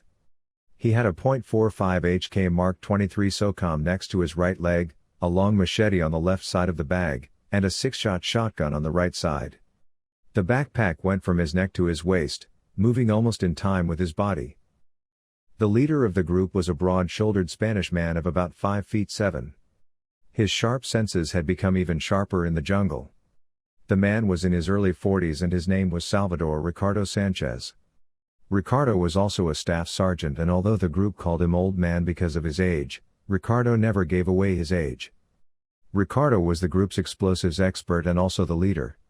His big brown eyes, baby face and well-formed physique had always served the Spanish non-commissioned officer well in bars. He too carried an M4 with a grenade launcher. Eric was dark, curly-haired, 6 feet 5, and about 120 pounds. He walked with brown eyes that scanned the area for brief moments. He was a handsome man with a hooked nose and dimpled chin. Eric carried an M14 with a silencer. The rifle, which weighed 6.5 pounds with the long-range scope and the bipods, was a 7.62 mm. Eric Borna was an experienced marksman who had made many unofficial impossible shots with this rifle, whose official lethal range was 800 meters. He had been in the SEALs for 10 years. He had served almost everywhere in the world. He too was armed to the teeth and deadly silent. He had been chewing gum for half an hour. On the top of his backpack was a rolled-up sniper camouflage suit. Eric had achieved the rank of staff sergeant in the Navy and joined the SEALs. They called him Bullseye, and Eric had earned the name. Eric was always calm and easy to anger, once a street gang figure in San Diego, now serving his country in the jungles of Nicaragua. He never talked about his past, but those who were still remembered from the streets as the Iceman. Eric Borna had never married, and the Ghost thought it was because he didn't want to commit. The Ghost checked his GPS again. The SEALs used a unit that was located in their left eye and extended towards their left ear. This unit basically consisted of a transparent glass, an earpiece for the internal radio, and a microphone. A computer was connected to the glass. This computer provided information through images that only the user could see. It was controlled by a simple, touch-sensitive keyboard on the left wrist. With this system, GPS information could be viewed through photographs sent by unmanned aerial vehicles or satellites, and everyone, camouflaged or not, was marked on the screen with a sensor in the frame on the glass. In this way, the personnel using the unit would not fall victim to a well-camouflaged soldier. At the same time, they could learn the location, position, or health status of the team with the sensors in the wristbands they used. A tiny camera on the headset recorded the user's actions so that all reports and movements could be monitored by the intelligence department after the operation. The ghost stopped his team by raising his right fist, and with his next gesture, he spread his group out into the small stream bed. Then he punched the soldier across from him in the shoulder. The person who came was Sergeant Martin Dunn. He was nearly 2 meters tall and had a wide body. His nickname in the team was Tank. Martin's green eyes scanned the forest, as he turned his back to the ghost and knelt down. Tank had a telephone, radio and computer on his back that provided satellite and central communications. Martin was the only one among them, other than the ghost, who had a university degree. He had graduated from the English Language and Literature department and was a well-known football player in the University League in America. No one knew why he had left everything behind and joined the army. Martin, like the others, was carrying an M4 in his hand. The ghost began talking into the satellite phone. Zebra 1, this is Penguin. We're at Alpha 9. Any change in status? He asked. The operator on the other end of the line had a slightly scratchy, mechanical voice. This was due to a digital encryption program for listening devices. Even if someone from the outside managed to find and listen to this line, they would only hear a lot of electronic hissing. The radio operator they connected to said, "No change, you can continue forward." The ghost tapped Sergeant Raymond Harrington, who was standing right in front of him, on the shoulder and said, "We're going, Bear." Harrington was the only man who could match Martin in strength. That's why they called him Bear. The brown-haired man carried a Belgian-made M249. The M249 had been adopted in 1984. The weapon was a 5.56 mm submachine gun. Weighing 10 kilos when loaded, it had a range of 700 meters. Bear's weapon was loaded with a 200-round magazine. Harrington carried 3 more of these magazines. Bear had married last year and had quickly become the first father on the team, having had a child. Only 24, the young man was always chewing mint gum. Bear grinned and nodded. According to the ghost, Bear had joined the SEALs just for the fun of it. The blonde SEAL looked at grinning Bear with concern, shaking his head and muttering, "Idiot." This man's name was Bryant McCorney. The blue-eyed, oval-faced man the team called Doc was the group's medic. He carried an M4 and an emergency medic kit. He had joined the Navy to earn money to go to medical school, but then decided to stay in the Navy. According to the ghost, the doctor was a natural. At 22, he was the youngest member of the group. Bryant started to walk at the back of the group as they moved through the darkness of the forest. An hour and a half after their last conversation with the base, Ricardo noticed that the forest in front of them had suddenly cut off. It was a 20-foot wide dirt road that divided the forest in two. He heard a voice from the eastern flank on the left side of the road. He raised his left fist and stopped the group. The ghost had seen Ricardo's raised hand, and he had warned the others to stop and kneel before he heard the voices coming from the road. The soldiers, walking in pairs, were joking as they passed by. Most of them were undisciplined and relaxed. Although they wore uniforms, some had beards. Some had grown their hair long. One of them was telling a dirty joke in Spanish with a cigar between his teeth. By the time the joke was over, they had already drifted away, the laughter echoing down the road. After making sure the road was safe, Ricardo gave the group the signal to move forward. They continued to move single file through the thick, broad-leaved vegetation. They rarely made any noise, and usually communicated by signs. The ghost paused, checked his GPS again, and moved the broad-leaved plant in front of him to the side. He saw the 2-meter-high white-walled farm. The place they were looking for was right in front of them. The farm of drug lord Victor Salvance had been raided by American and Nicaraguan government forces about 10 years ago, and Salvance and his men had fought for 16 hours until their last bullet. The farm, with some of its walls destroyed, had been abandoned until 2 years ago. But now, with his night vision device, the ghost saw guards at the gate and on the wall. Someone had started using Salvance Castle again. The ghost turned and signaled to Tank. Tank put his left hand behind his waist and took out a long rectangular box from his bag. When he pulled the box out of the way, the box turned into a simple glider with skids extending from the sides. There was a propeller with long wings at the back of the glider. Tank, who made the glider work, threw it into the open area and made it take off. It took off with a barely audible buzz and rose. "The lookout has taken off," the ghost said calmly. It would be their drone, and it would monitor the farmland. The entire group watched the first images. From what the ghost could see, the guards were equipped with body armor and Kalashnikovs. They all carried radios and stood guard in pairs. "Too many guards," Ricardo grumbled, looking at the images the little glider was sending back. Tank nodded and said to the ghost, "Boss, looks like a lot of people have been here since the last satellite shots." Ghost growled and signaled for Tank to contact the base. When the link was established, he said, "Zebra 1, Penguin requesting air support." The mechanical voice simply replied, "Roger that, Penguin. Air support is on its way." The building looked like it had been built in the style of the original colonists, but it was at most 20 years old. The whitewashed building had been somewhat neglected during its time in the empty area. The two-story building was a large rectangle, 50 meters by 20 meters. Its high arched roof kept snow out of the roof in the winter, which was important in this steep mountainside area. The 1-meter wide windows were 2 meters high, with semicircular tops. Most of the square-framed windows had white sills and wooden shutters. At the front of the building were 2 balconies, one on the left and one on the right wing of the ground floor. Both were packed with sandbags and armed with 12.7 mm Browning Mk heavy machine guns. These guns fired bullets as thick as an adult's thumb, with very high destructive power. The second floor had a long balcony, where 2 guards constantly paced. The building must have been newly occupied because there were no cameras visible around. The large garden was surrounded by a 2-meter protective wall. The narcotics forces were able to enter the well-protected building by destroying the western wall with a tank. There was a 50-meter area between the wall and the large villa. Although there used to be many garden plants in this area, neglect and the harsh winter conditions had killed most of them. Only a few fruit trees remained. In front of the villa, there were 2 large swimming pools on either side of the road. These were currently empty. Although the images from the glider showed a large box in the western pool, they could not understand what it was right now.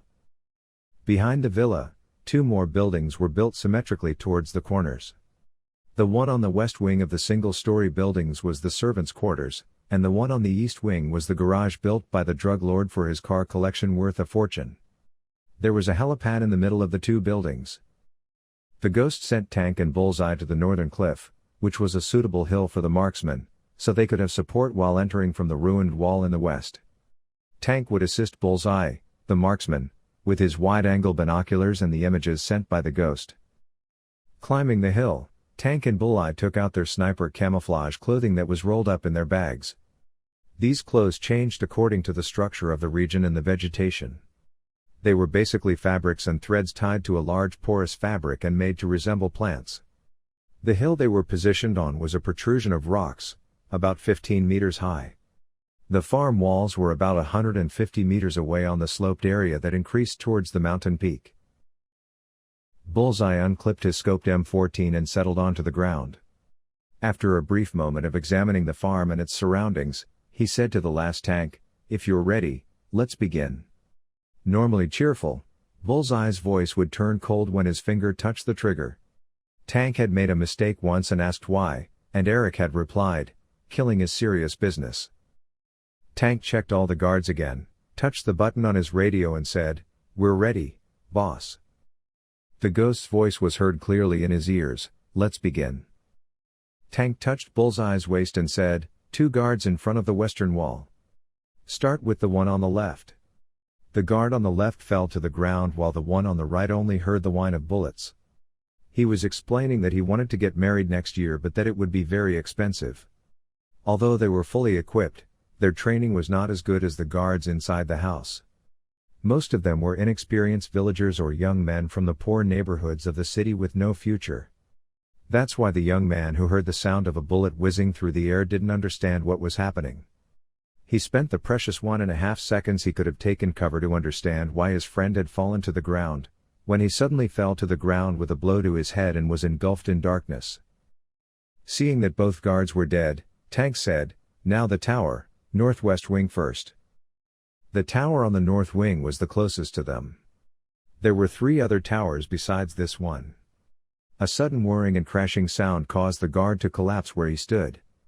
"Good," Tank said calmly. "Now, southwest tower," he said. The ghost mobilized his group when Tank said, "The west wing is clear." The 4-man team that would enter the house wore special operations helmets, similar to those used by skateboarders. Night vision equipment was mounted on the front. As the ghost advanced, Bear followed closely behind. Ricardo and the doctor made up the second group. When they reached the broken section of the west wall, the ghost motioned them to take cover behind it. When the group had their backs against it, the ghost tapped on his radio and said, "Tank? There are 3 guards in front of the house and 2 behind them. We didn't touch the towers on the east wing," Tank said from his position on the cliff, looking at the images sent by the glider and through his binoculars. At that moment, Bear squeezed the ghost's shoulder and pointed to his ear. When the ghost turned his attention, he heard a scream coming from inside the building. The owner of that scream was Jason Brucham. 32-year-old Jason Brucham had been kidnapped when he came to Nicaragua to inspect an office for his company. The Free Nicaragua militia had announced that Brucham was a CIA agent and would be executed next week. Of course, the U.S. State Department had immediately denied this. Perhaps for the first time in a long time, the State Department spokesman was telling the truth. Brucham did not work for the CIA, he was a DEA agent. The DEA, or Drug Enforcement Administration, was the United States Narcotics Agency. The agency responsible for domestic and foreign narcotics operations had unparalleled sources of information on pharmacology and narcotics. Brucham had come to form a counterterrorism team for the Nicaraguan government and had been caught there. Apparently, there were some in the Nicaraguan government who couldn't keep their mouths shut. "We're going in," the ghost said, cursing through his teeth. Movement had begun, and a noise came from just to their left. The ghost spun around, but a guard who had just rounded the corner fell to the ground with a grunt. "Clear," Tank's voice came into his headphones. As they entered the garden, the kitchen door on the west side opened, and Bear drew his SOCOM 45 to keep quiet and shot the man in the forehead. When the other guard, who came up behind them, opened his mouth to scream, another 45 entered his throat and exited through his neck, knocking him to the ground. When the group reached the kitchen door, Tank said, "There's movement on the front balcony." Ghost and Brain entered with their silenced M4s. They scanned the area with their rifle butts on their shoulders and aimed, while Bear and Ricardo pulled the bodies through the kitchen door and closed it behind them. There were 2 entrances to the kitchen. The first door led to the front of the house, the second door led to the utility rooms at the back of the house. As they sent the first group toward the front of the house, Ghost squeezed Bear's shoulder and said, "Follow me." Brucham's scream came from behind this door. He tapped the latch on his radio and said, "Remember, our mission is to retrieve the package." A terrifying scream cut off the Spanish music coming from behind the door in front of him. Without hesitation, Bear laid down on the floor and looked through the gap between the door and the floor and raised 4 fingers. 3 fingers pointed to the left, the next finger to the right. Standing up, Bear readied his weapon and nodded to Ghost. Ghost showed Bear the stun grenade he had prepared in his left hand. Grinning, Bear opened the door and watched as the Ghost threw the stun grenade inside, then he said, "Explosive," and retreated behind the wall. They were inside in an instant with the shock blast. They had converted the kitchen storage room into a simple torture chamber. A lifeless man was lying on the floor. It was Jason Brucham, who was tied to the metal frame of a bed against the wall with metal handcuffs. The man was unrecognizable. Almost all of the skin on his right chest had been removed. A scalpel was lying on the right side. The Ghost turned quickly to the left, his hand already on his gun, and shot the first man in the forehead. The other turned toward the back door and the third fell to the ground. The man who ran toward the back door was knocked to the ground by a bullet that entered the back of his neck and exited above him.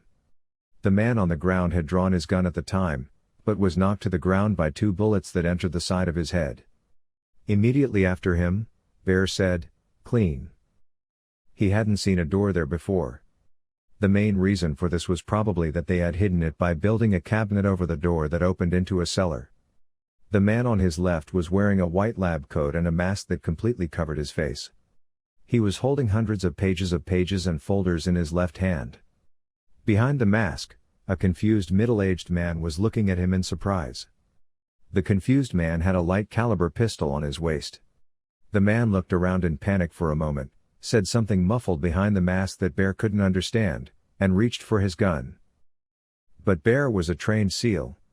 He took a quick half step and elbowed his masked opponent in the full face mask. The mask shattered and the man tumbled backwards towards the stairs behind the door. The papers in his left hand scattered in the air. Bear was hesitant to shoot the man. The SEAL's primary mission was to rescue the hostage. These types of officers were valuable sources of information. At best, he should have neutralized him and taken him back to base. However, when he saw armed men wearing lab coats just like the man who had fallen to the ground coming from the bottom of the nickel stairs, he cursed and pulled the trigger of his M4. As the men who were shot tumbled back down the stairs, Bear saw a grenade in the hand of the man at the back. "This won't happen, son of a bitch," he said, emptying his magazine into the man's face and closing the door. As he said bomb, Bear hid behind the wall and dropped to one knee, and saw the cabinet topple over with the muffled explosion behind him. The ghost was saving Jason Brucham at the time. He had mechanical pliers in his hand. These pliers, which worked with a hydraulic system, easily cut the steel chains between the handcuffs. While he was getting rid of the first handcuff, Bear came to the rescue. Brucham's jaw was probably dislocated. They had gouged out one of his eyes, and the top of his other eye was swollen from the blows he had received. 2 fingers from his right hand and 3 fingers from his left hand had been cut off, and his nails had been pulled out. The man, who seemed to have fainted, suddenly came to, grabbed the ghost's bulletproof vest strap, and said, "Viktor Polanov. Too many. Too many. They will destroy the world, only to rebuild it." While his remaining eye was large and shaking as if it had been skinned. After a moment, he paused and rose up, disappearing from the pupil of his eye.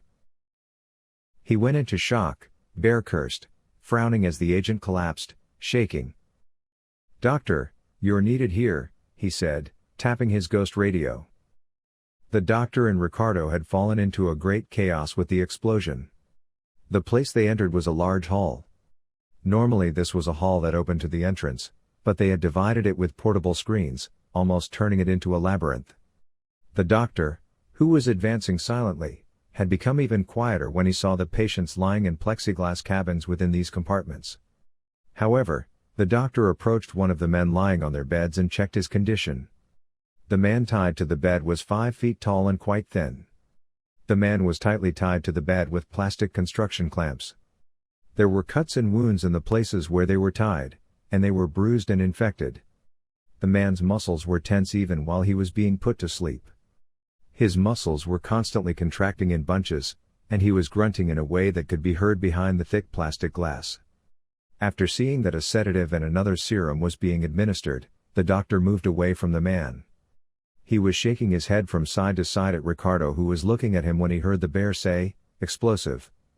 From his radio, and the sound of the shock bomb echoed in the building. The doctor heard Ricardo firing his silenced M4 while he was fighting hand-to-hand with a militiaman who had jumped out from the panel in front of him. Not all of the panels were occupied by patients, but also by the guards. While he was knocking down the weak Nicaraguan who attacked him with a single blow of his rifle butt, another one hit him from behind with a stool. Stumbling forward, the doctor saw a thin, tall man in boxers and undershirts emerging from between the panels. A commando knife flashed in the man's hand. While the doctor was leaning forward, he crossed his arms to avoid the knife that was trying to stab him in the chest and prevented it by leaning his arms on the wrist of the hand holding the knife. In the meantime, he grabbed the wrist hard and powerfully as he continued to move forward rapidly. When his helmet hit the man's chest, he quickly lifted his body up. This movement resembled the movement of a person trying to get out of the water in a pool. As the man's face came to the rising upper part of the helmet and scattered, he turned the wrist he was holding towards his opponent and hit the handle of the weapon with the palm of his hand, causing the knife to sink into his enemy. As the man was about to back away with a wet gurgle, she grabbed him by the neck and threw him towards her enemy who was attacking him from behind. While the man, who had not expected this move, was collapsing to the ground with his dead friend, another man emerged from the darkness and grabbed the doctor by the throat. At that moment he heard the ghost's voice saying, "Doctor, you are needed here." The doctor hissed through his teeth, "I'm a little busy right now," he said. He was still struggling with the same man. The man in front of him had let go of his throat, grabbed his rifle with both hands, and headbutted the doctor in the face.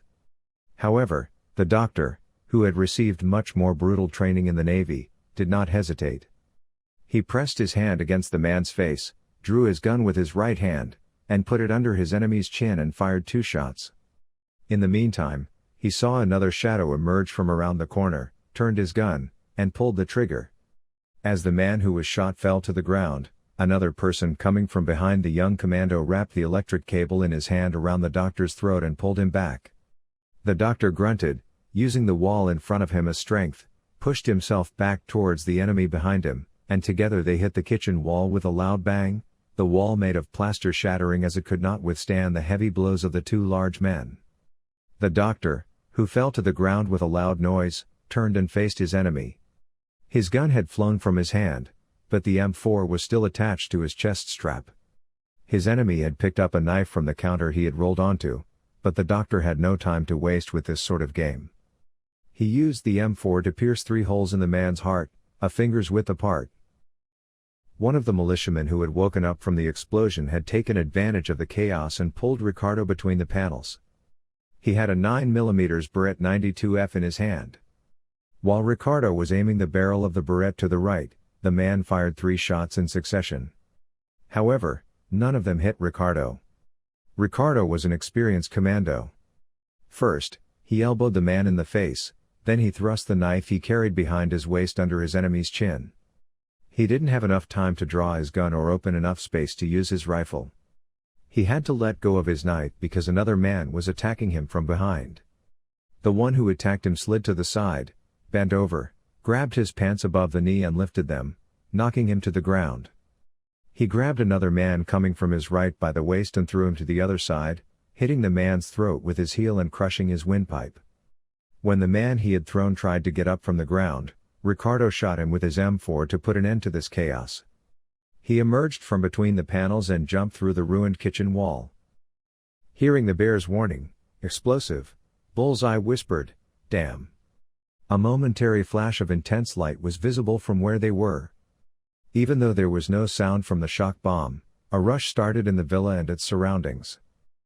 After that, tanks started talking in a series. The scope in his hand was wider angled to help Bullseye, who was the marksman. Tank was indicating the targets to Bullseye. 3 people came out of the garage to the east, he said.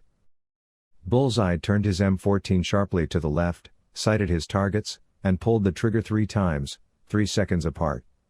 With each shot, one of the militiamen who had come out of the garage fell to the ground.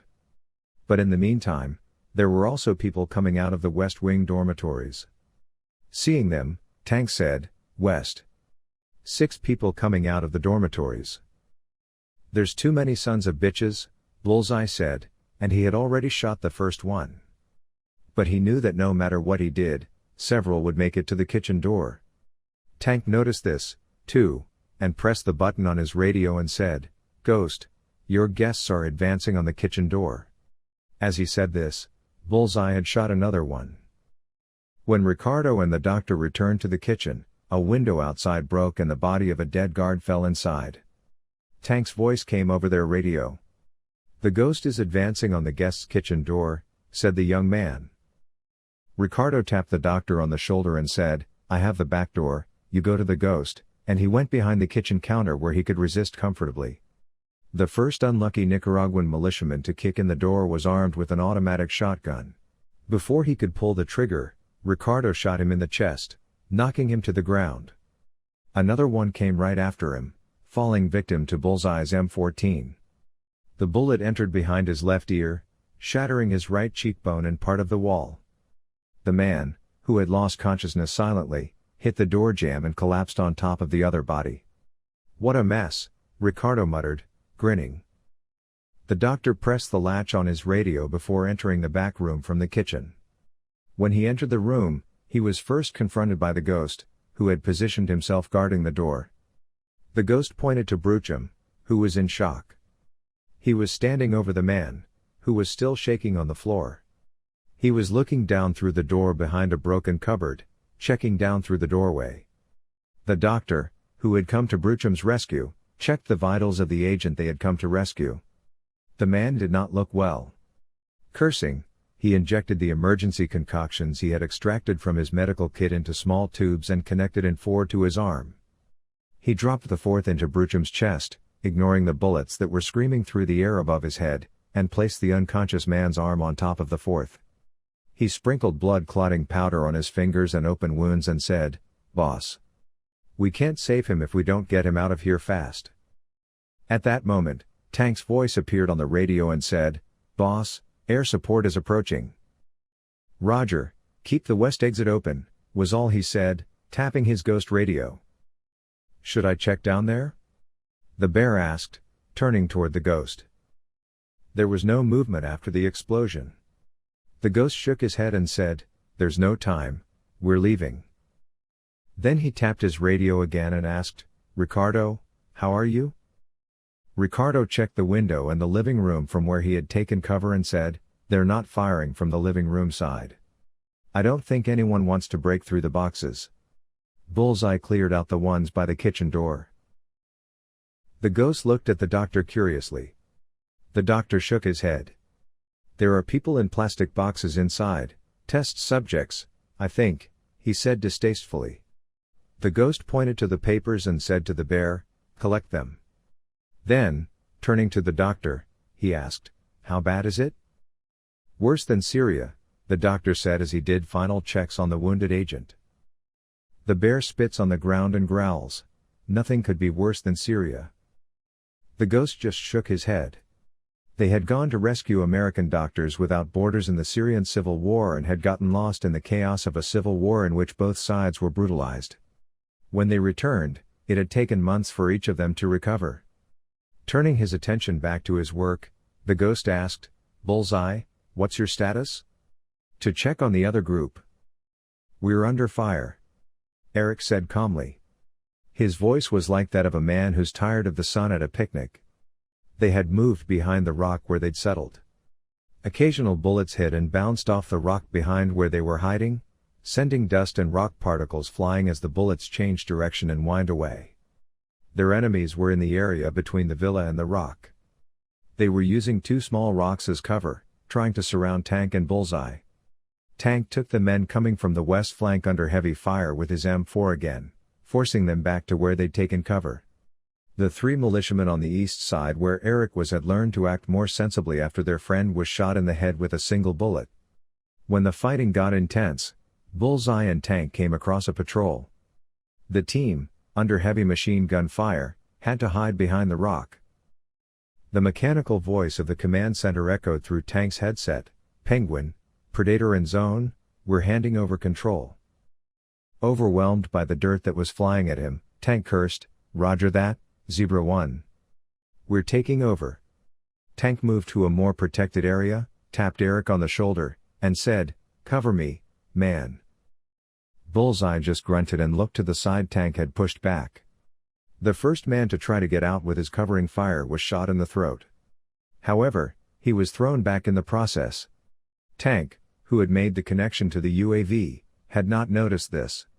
He took control of one of the 2 UAVs sent to the first area with the connection. The first rocket hit the patrol surrounding them. Tank, who was shaking with a huge sound and heat wave, looked at Bullseye. Bullseye had turned back to the rock where he had taken cover. He was pulling out the binoculars on his M14. The binoculars had shattered.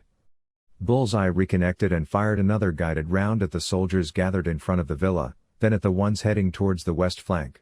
Each guided round fired was a thin, compact munitions with the power of about 100 dynamite. Polyak 240A Predators, Unmanned aerial vehicles almost the size of an airplane, had been in use for about 10 years. The polycarbonate-bodied vehicles had two propeller engines and were capable of vertical takeoff and landing. The Polyec 240A, which had tracking and attack capabilities, also had silent flight capabilities. With an 18-hour continuous flight endurance, it was ideally suited for this task. It could carry 20 of these munitions. The tank pressed the firing button again and said, "We've woken everyone up now." July 28, New York, USA. Paul Carson. New York Police Department Homicide Detective Paul Carson was a tall, olive-skinned, athletic man in his late 40s. He was considered handsome with his strong features, high cheekbones, and blue eyes. The man with the shaved head, goatee, and glasses looked at the file in his hand with a tired expression as his partner Peter Hammond said, "Scott Donovan, 15 years old, from New York. The only son of George Donovan and Patricia Donovan. His mother, Patricia, burned the house down while she was high this year. She died of smoke inhalation in the fire, and Scott was partially burned trying to save her. Social services released him to his father, George. George is 45, an attorney at Thomas and Duwall Construction. I just spoke to him, he is on his way to the hospital. We are waiting for him for questioning." The boy's older brother, Stephen, is from George's first marriage. The boy was left with his father after his divorce, he said from the viewing area next to the interrogation room.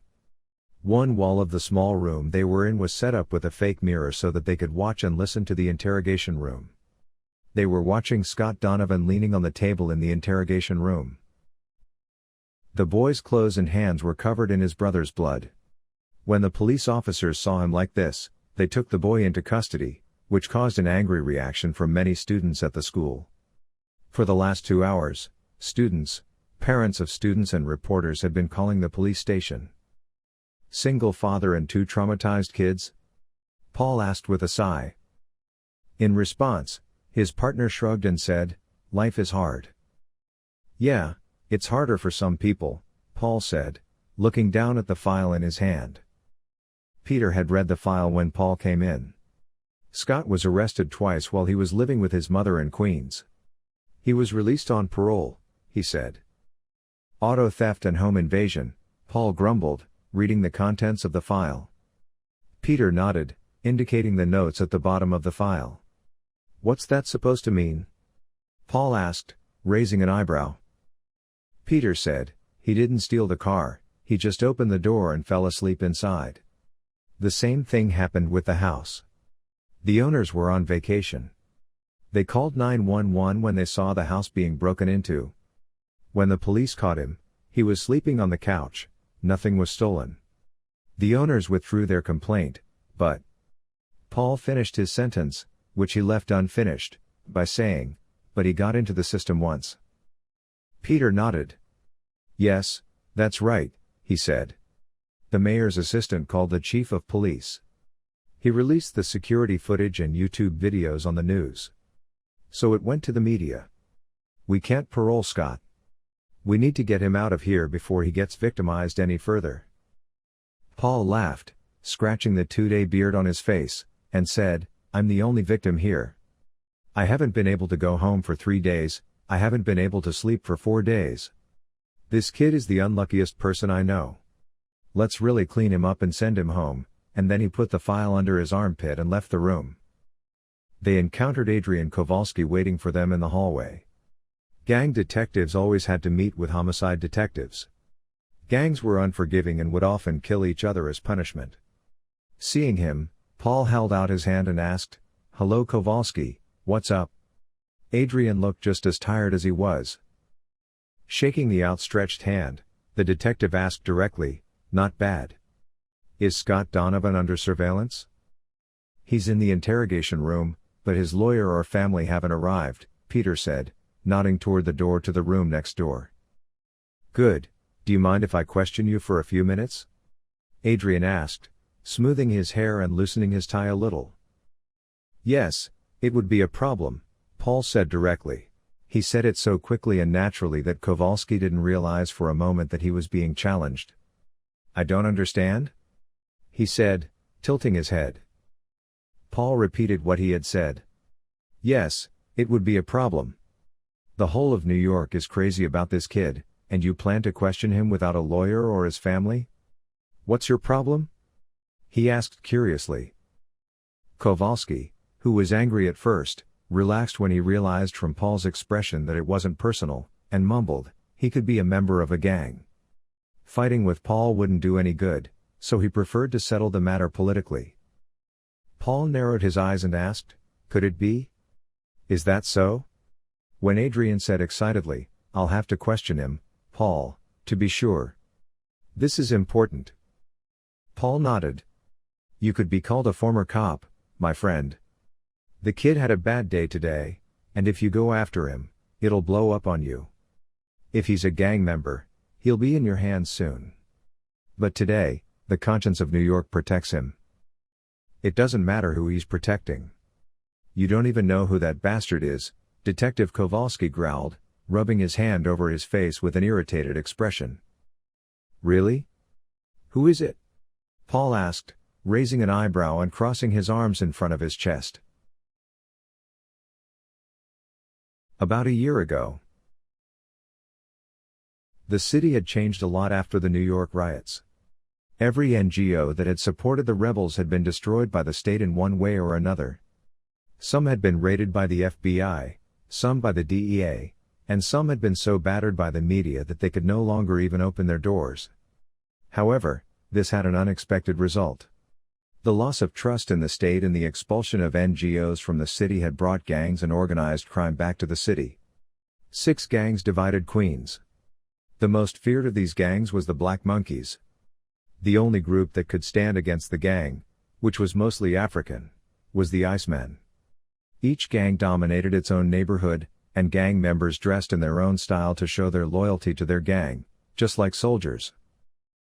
The young Hispanic man, wearing a loose white t-shirt over loose denim pants, had wrapped his ice blue bandana around his left wrist, indicating that he was one of the Icemen. The broad-shouldered, tall man had many gold and silver chains around his neck. He was sitting comfortably in an old chair with his 1960s Ray-Ban glasses. There was a lamp directly above the man sitting in the armchair. The lamp illuminated the armchair and a few meters around it. There were many eerie shadows around the illuminated area. A few of these shadows moved uncomfortably. There was complete silence in the old warehouse they were in. What do you think, Carlos? The young man asked, nodding coyly at one of the many shadows in front of him. Why are we listening to this bastard, Domingo? Carlos Gerda asked. The young man, who had just entered his 20s, regularly shaved his head and braided the beard on his chin. Like the man on the couch, he wore a loose t-shirt and loose shorts that came below his knees. The bulge at the waist of his t-shirt showed that he was armed, just like the others. If you have a better plan, we can listen to you, Domingo said, leaning forward slightly. His face began to be in shadow as he leaned forward. But the question is not whether or not to listen to him. Whether or not there is a flaw in the plan, he said, then without losing his calm demeanor. But the harshness in his voice was familiar to everyone. Carlos, who could more or less guess what would happen to him after that tone, grumbled and backed away a little. Another big Spaniard stepped forward and put his hand on Carlos's shoulder. A perfect plan, Domingo, he said softly. As he got closer to the light, the intricate tattoos covering his body began to show. Most of them were depictions of demons from various cultures. The big man, who had shaved his head like Carlos, had several earrings in his left ear. His name was Marcel Hillergy. Marcel didn't talk much, he didn't need to. He was one of the most feared Icemen. Because Marcel was Domingo's killer. The problem isn't the goodness of the plan. It's the person who brought it, he said, nodding at the small shadow behind Domingo. The shadow shifted uncomfortably, and Domingo raised his right hand and motioned for the man behind him to come closer. From the shadows, the tired face of Scott Donovan emerged as he approached Domingo's old red chair. His eyes were sunken, with small bags under them. He was quite thin and hunched over. Yet there was no fear in his eyes. The plan is good, he said in a scratchy voice. The Icemen will go in and out of the warehouse. No one will die, and since no one did, it will only be a robbery. If you follow the list and order I told you to, only the robbery squad will be involved. If you dress like I told you, the cops who deal with the gangs will go after the black monkeys. You can make 200,000 or 300,000 on this, he said. Marcel narrowed his eyes. What's your gain in this? Why are you in this? Scott slowly raised his right hand and raised his thumb. I have a drug addict mother. His index finger was added to the thumb. She's on medication because she has stage 3 cancer and can't stand the pain anymore. His middle finger was added to the other 2 fingers, and now I want to be strong too. Domingo said that if the plan goes well, I can join the Iceman. If you think I'll betray you, or that this is a trick, you know very well where I live with my mother. I'll be there. Carlos stepped forward. You're joining us? As what? Scott tilted his head to the side and smiled slightly. Let's face it. I won't make a soldier. If you send me to collect, he'll look at my appearance and come to take over the gang, he said, which caused a lot of nervous laughter in the warehouse. Waiting for the laughter to stop, Scott said, but I make good plans, and good plans will make you rich. You want to be consigliere, Domingo said, leaning back. I'm not a lawyer, but that's the gist. If you prove yourself, you will be Whiteman.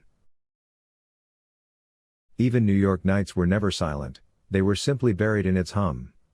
The sounds of cars, wind, and people echoed off the gray walls of the tall concrete towers, turning and evolving. The meeting was finally over, the Icemen had dispersed. Scott was walking wearily toward his home.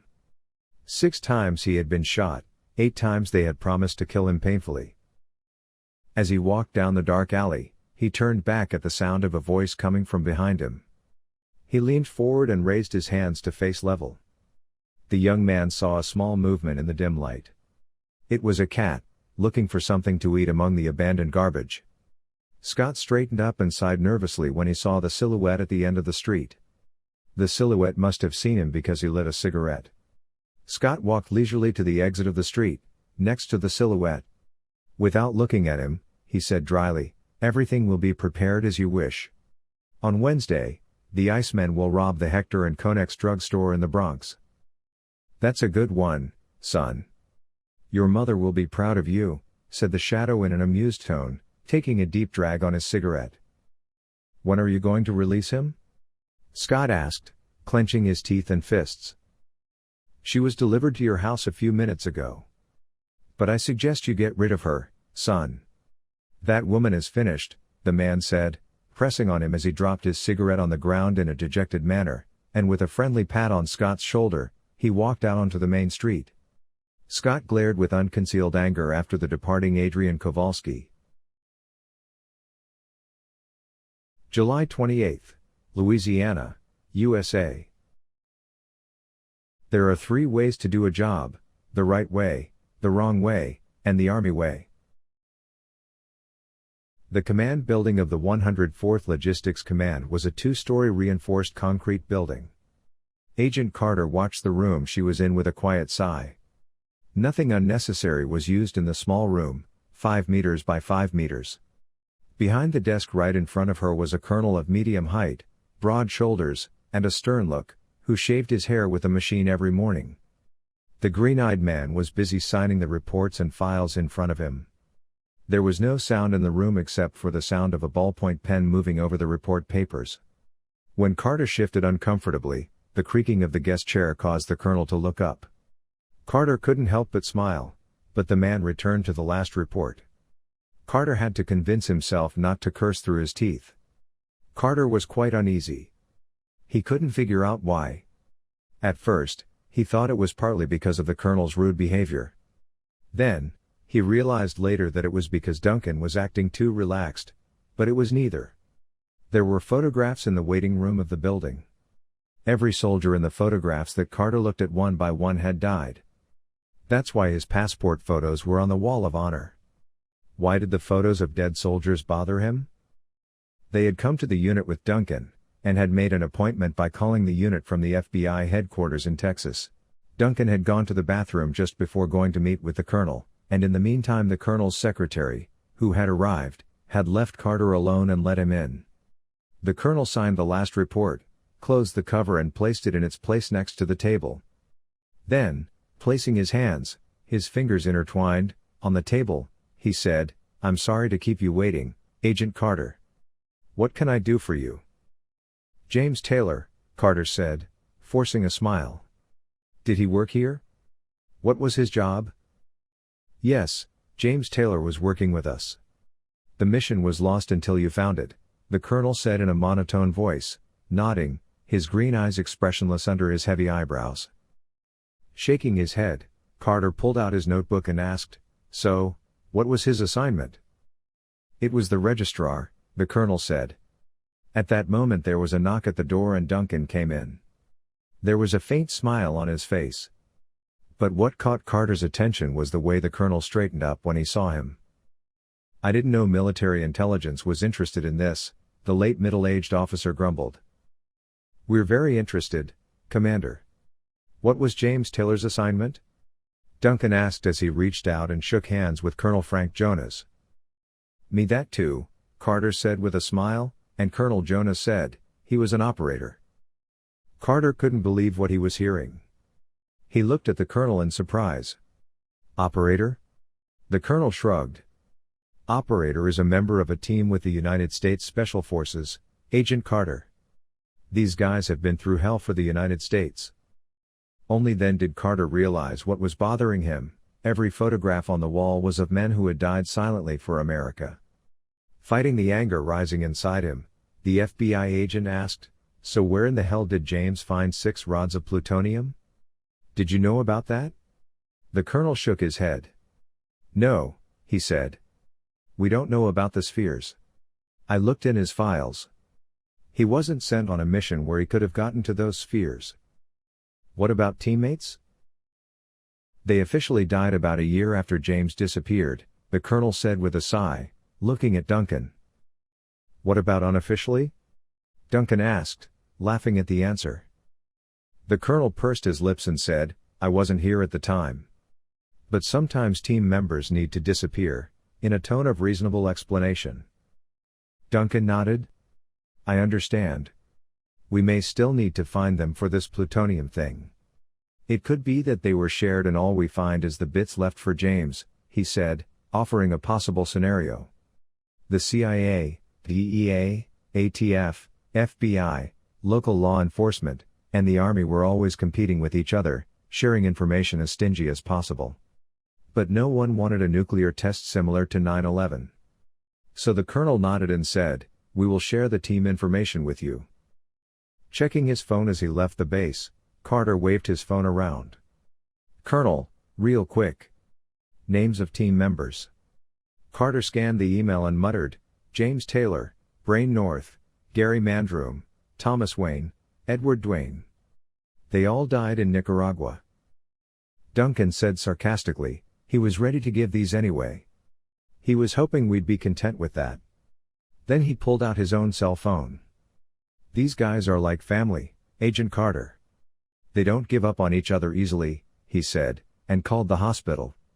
After introducing himself to the doctor who answered the phone, he got straight to the point, asking, "Did James Taylor have a visitor?" Smiling at the answer, the experienced man said, "Do you have any security footage?" He winked at the FBI agent. "We're going back to the hospital." They arrived at the hospital at midnight and the deputy director was waiting for them in his office. After greeting the agents, he took them to the archive room where the security records were kept. There were also signature books here. The deputy director, looking at the book, tapped a signature with his finger and said, "Here it is. This gentleman is Mr. Taylor's cousin. He comes every year on his birthday. He stays for a few hours and then leaves." Duncan leaned over and looked at the security footage of the signed date. Smiling at the face on the screen, the agent whispered, "And here's Edward Duane." July 29, Texas, USA. Kazakh Brotherhood. The agents killed in the FBI convoy had been flown by helicopter to headquarters in Texas. 3 technical teams and 2 agents responsible for them were left to investigate the scene. Agent William Jackson was a large blond man who looked sullenly at the dry, warm air. He had left his jacket in his car and rolled up the sleeves of his white shirt. Normally, he would pull his car into the shade and read the newspaper while the teams finished their work, but there was not a single shaded spot here. Paul Gregson, the head of the technical team, handed him a can of Coke. Jackson accepted the cold Coke gratefully and sipped it. Just as he was about to thank Gregson, his partner Sarah Jane Parker arrived. She had the list of agents killed in the raid that she had received from the experts. The woman said absently, "No way." "Maybe," Jackson teased his partner, his spirits lifted by the cold Coke, a genuine smile on his face. The woman with short, curly black hair glared at him and handed the list in her hand to the agent and asked, "Have you seen this list?" "No, what happened?" Jackson asked, still trying to smile. "Jason Stonebrook," the woman said, placing her slender finger on a name on the list Jackson was looking at. "The youngest son of the Stonebrook family." Jackson's smile suddenly disappeared and his face contorted as if he was in pain. "You can't be serious," he growled. The Gregson was a short, thin man with red hair. "Who are the Stonebrooks?" he asked the 2 agents curiously. Jackson put on his sunglasses and said sullenly, "A group whose family business is policing. The oldest is Stephen Stonebrook. A Texas Ranger. He works the old school way, no negotiations, no bribes, no fear, no withdrawal or threats. He chased down Salvador Hernandez's gang that killed the border patrolmen 2 years ago and killed them all." Gregson had been in the gray world of cops for a long time. He knew the myths of cops and what they really were. So he laughed and said, "This is ridiculous. If that happened, the cartel would be after him." Both FBI agents turned to Gregson and shook their heads dramatically. "Trust me, no one wants to mess with the Stonebrook family," Jane Parker said coldly. In the morgue beneath FBI headquarters in Austin, Texas, Coroner Leo Korn stretched and listened to the cracking of his back before cracking open another energy drink. The FBI convoy heading to Fort Griffin had been raided and all the agents had been massacred. The center had been put on alert, and coroners had been brought in from surrounding areas to provide backup. It had taken hours for everyone to finish their work and leave, but Korn was tired not from the work but from the pressure of the politicians. Senators, representatives, his aides, the governor, and the deputy mayors were constantly calling, saying or implying that they were waiting for results. Korn shook his head and mumbled something unintelligible, while behind him a deep male voice said, "What did this to my son?" Korn sprang back, almost like a cat. The slanted-eyed, bald man was about to die of fright. Before him was a 6-foot-tall man wearing a vintage cowboy hat, denim, shirt, and jeans. He was in his late 50s. His thick white mustache hung down to the sides of his lips. There was an expression in his hard blue eyes that he had never seen before on anyone. The man had a Colt 1911 in a leather holster at his waist. A metal Texas Ranger badge hung over his left shirt pocket. Wondering how he had entered this building with a gun, even though he was a Texas Ranger, Korn asked, "How did you get in here?" Wild blue eyes turned to Korn. The Asian swallowed hard and pointed to the young agent's body on the metal table where the autopsy had been completed. "RPG, AK-47, and I think a Glock," he said in one breath. Stephen Stonebrook looked at the body of his youngest son, Jason, and took a deep breath before removing his hat. Leaning down, he kissed his son's bald spot and asked, "Did they find out who did this?" Korn shook his head in response to the old man, who was almost 2 handspans taller than him. Stephen shook his head slightly and put his hat back on. His eyes were shadowed by the hat. "We'll come back for him," he said, and headed for the exit of the room.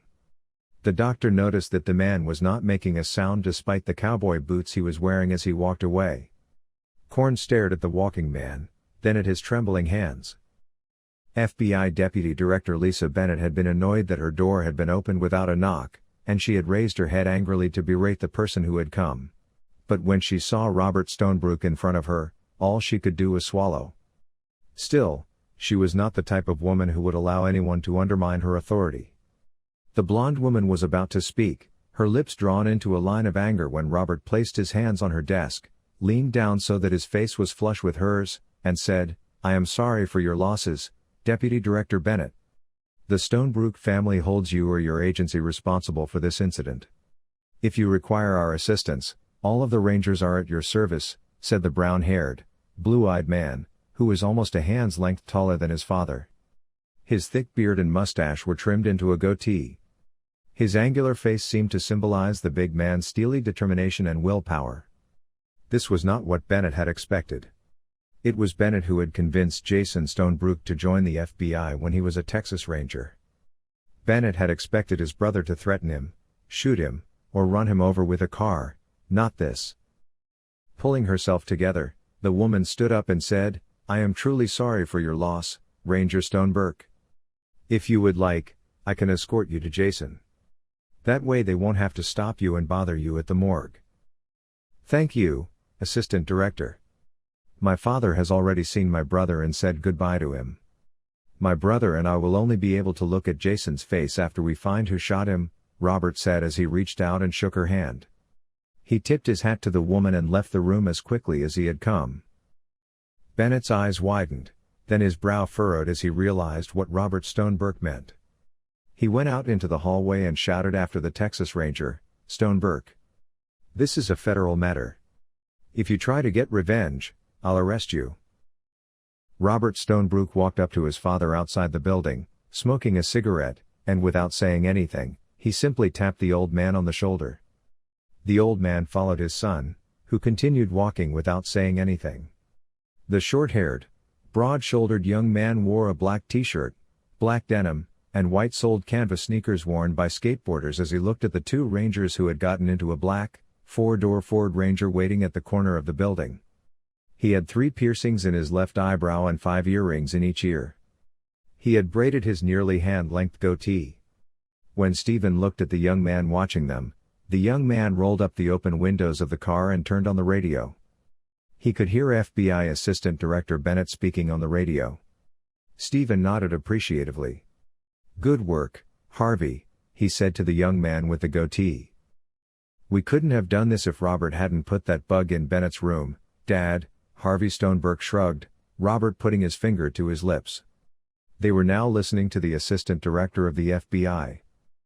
In the morning, another van replaced the Ford Ranger and resumed recording. The van would be occupied by Jeremy Hawkins, a family friend who had taken leave after hearing of Jason's death. Hawkins was a Ranger himself, and was considered family. The Ford Ranger sped toward the interstate. They had been listening to the FBI all night.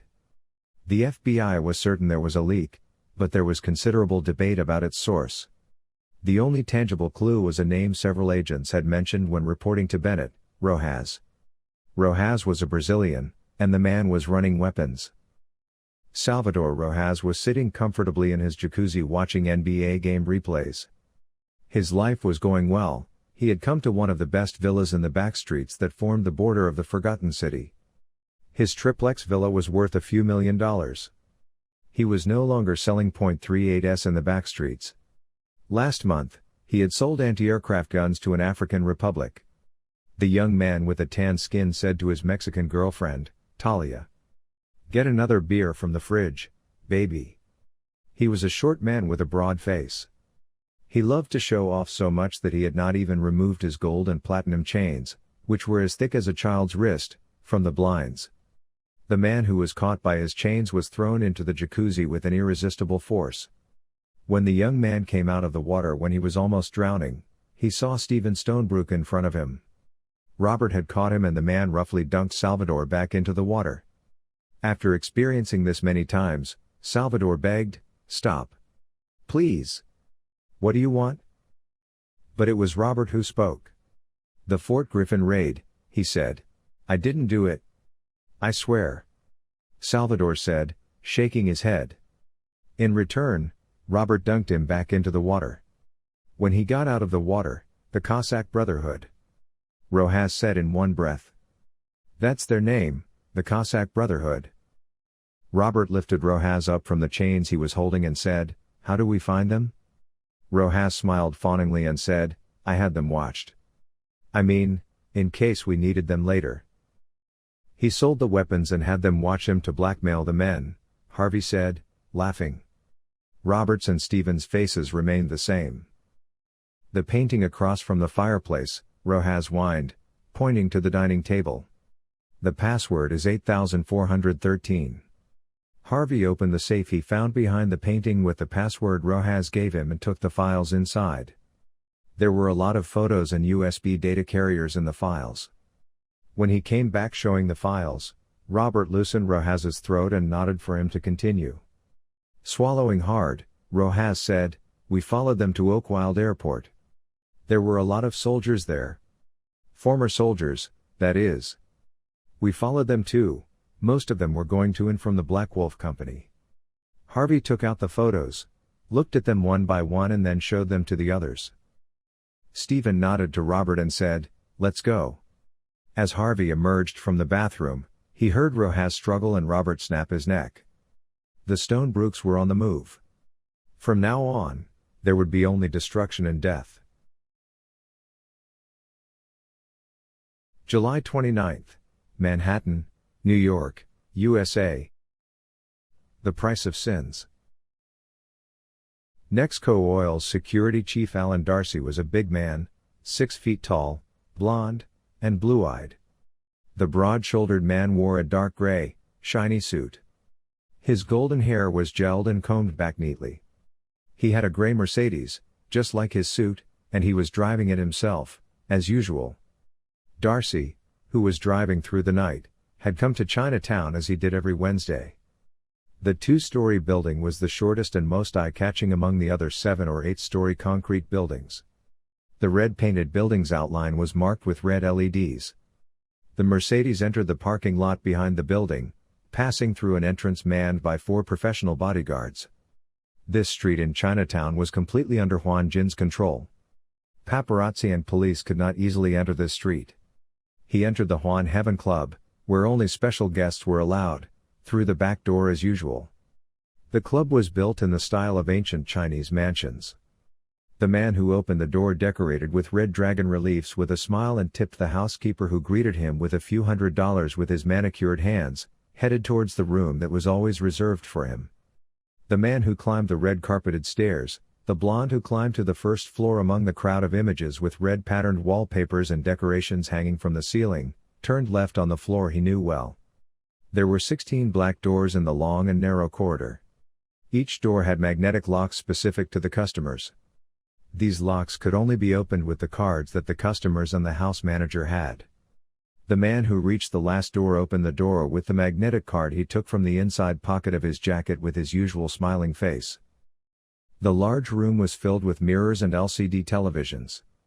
The room was generally dominated by red and shades of red. There was a round bed in the center of the room and a large mirror was placed on the ceiling above the bed. There were 2 naked boys lying in the middle of the bed. Their movements were sluggish and lazy. As usual, the children had been given drugs for the first time. Darcy, whose smile grew on her face, noticed an unfamiliar color change on the left side of the room as she went to the bed. When she turned to her left and saw Bakesfield sitting on the single sofa here, the smile on her face disappeared. "What are you doing here?" Alan Darcy said to the tall man who was the vice president of Nexco Oil. The man was sitting comfortably on the burgundy-colored, high-backed, wide, single-seater chair, his back straight as always, and his legs crossed. The fingers of both hands were intertwined at the level of his chin. "What do you think?" he asked the man across from him. "Don't talk nonsense, Alan, you know you have no chance. Besides, if you die here, the disgrace will be immense. Not to mention the reputation your father, Sir Brandon Darcy, will lose in the court," Bakesfield said with amusement as Alan reached into his jacket. Alan's eyes began to twitch with irritation. As Bakesfield watched with amusement, the man said, "What do you want?" "I need a few things." "You're going to provide them for me," Bakesfield said, spreading his hands. "Are you going to kill McCrollins?" Darcy asked, her eyes narrowing. Bakesfield laughed. "Don't be ridiculous. If I kill him, how am I supposed to get my company back? I've never tried, but running an empire from prison can be tough." You and I stand to lose a lot. I want to win. I suppose you do too?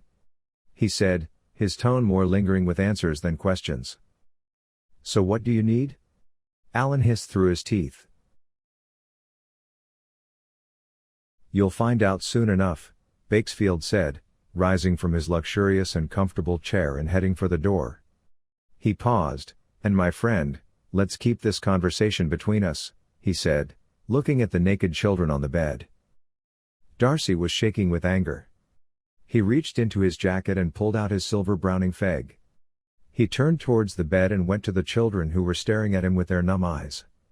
He picked up one of the pillows and pressed it against the face of the first one, then buried his gun in the pillow and pulled the trigger. The 7.65mm gun made only a muffled popping sound with the pillow pressed against its barrel. July 29, New York, USA. George Donovan. Scott was in his room, the lights off. In the silence, he was sitting in the armchair where his older brother Stephen had sat the night before. In the darkness, he was looking out the window opposite him with his wet eyes at the blank wall of the apartment a few meters away. The few relatives and acquaintances who had come and gone to offer their condolences had now returned home. The reporters had called so many times that his father had unplugged the house phone and turned off the others. The house was now plunged into the ominous silence that Scott knew so well. It was so quiet that Scott could hear his father at the end of the hallway behind the closed bedroom door. George had been pacing the living room for the last hour. Scott looked at his watch again. It was 2 a.m. He got up, took off his bloody clothes without turning on the light, and put on clean clothes. At that moment, he heard his father approaching. He quickly got into bed and covered himself with the blanket. The bedroom door opened quietly. His father checked to see if he was asleep and then closed the door. Scott got up when he heard his father's cell phone ringing and curiously headed for the door. When he started listening without opening the door, his father started talking. His brother died, George said sadly. Whoever it was paused before answering again. No, it happened at school. Yes, Scott is ready. He must go to the foundation immediately. Scott swallowed and walked away from the door. His father wanted to get rid of him. He would be sent to an orphanage or something. He had no objection to being sent away. He didn't have to stay here if he wasn't wanted, but there was something he needed to finish first. He grabbed his backpack from next to the bed and slowly climbed out the window of his room, disappearing into the darkness. New chapter. New York Nights. July 30th, Manhattan, New York, USA. Camilla. Just 40 minutes after arriving home, Duke was curiously knocked on the door and was carrying files about Tanner as he went to the door. Duke was an old-fashioned man. He didn't like modern tablet computers and smartphones. When he looked through the peephole of the door and saw Camilla, he curiously opened the door. "Hey, what's up?" Camilla asked. There was something wild in her gaze. The woman, who never spoke, grabbed Perry by the collar and pulled him to her, pressing her full lips to his.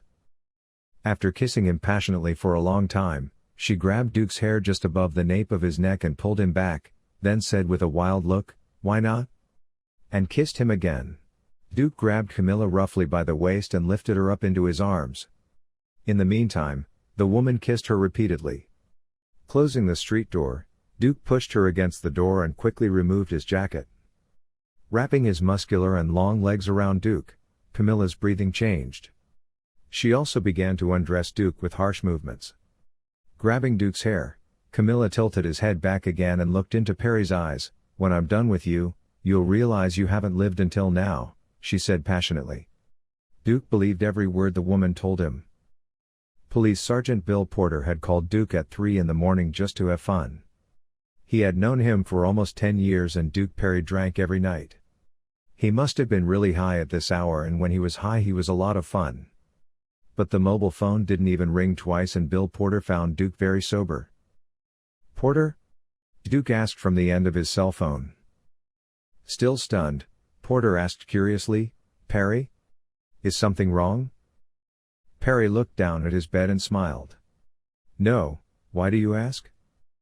You're sober, Porter said as if that were the answer to everything.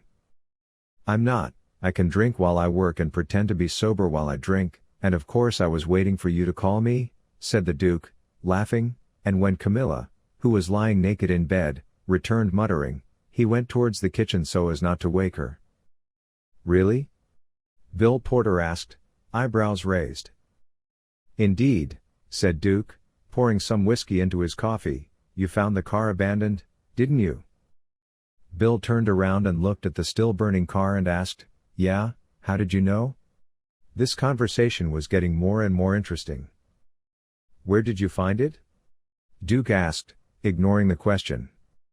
In the harbor area, the fire department is putting it out now. Come on, Duke, how did you know? Bill asked again absently. Duke scratched his chin and took a sip of his coffee. From the skid marks. When there's a crash, they either hit the brakes before or after the crash. And there were no skid marks at the crime scene, Bill said, biting his lower lip as he nodded. Yeah, no skid marks, Duke grumbled, shaking his head with a frown. So it's murder, Bill grumbled. He hated murder, and he hated this city. July 30th, Manhattan, New York, USA. Abioye Adisa.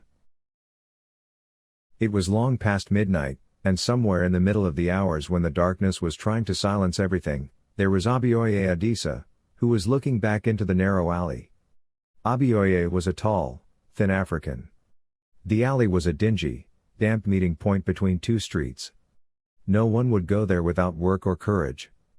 Even Abioye thought it wise to stay away from this alley unless he had to. Abioye Adisa was no longer the street vendor he had been. He was protected now and he was making good money. He would not risk his life by doing small jobs. Of course, there were people he could not offend, especially in the dark streets that the honest, day-working people of New York did not know about.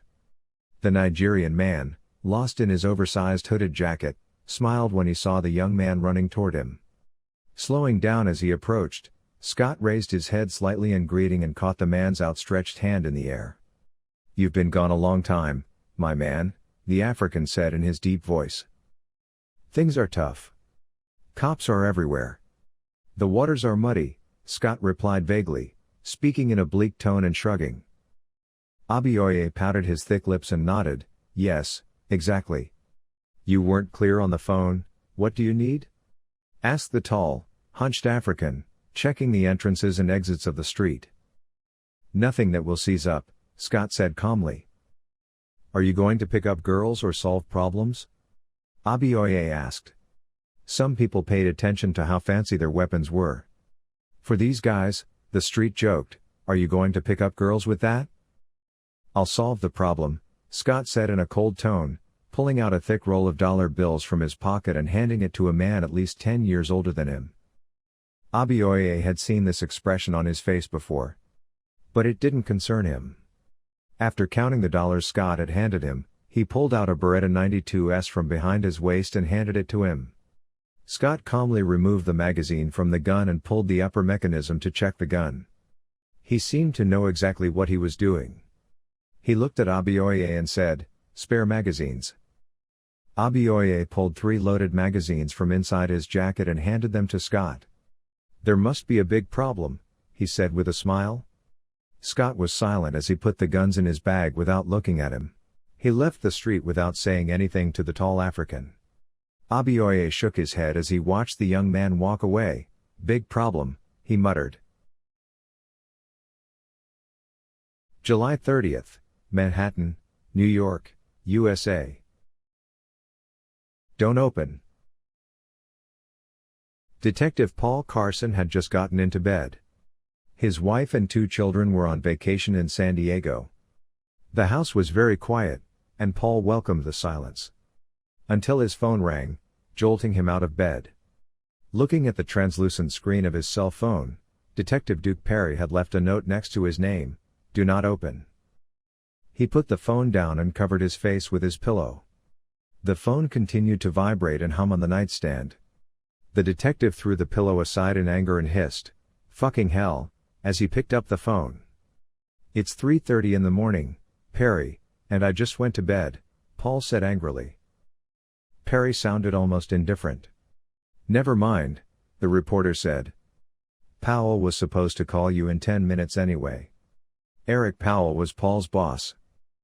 Grumbling, Paul pushed himself up on his elbow in bed, took a deep breath, and asked, "Why would Powell be calling me, you goddamned old maniac reporter?"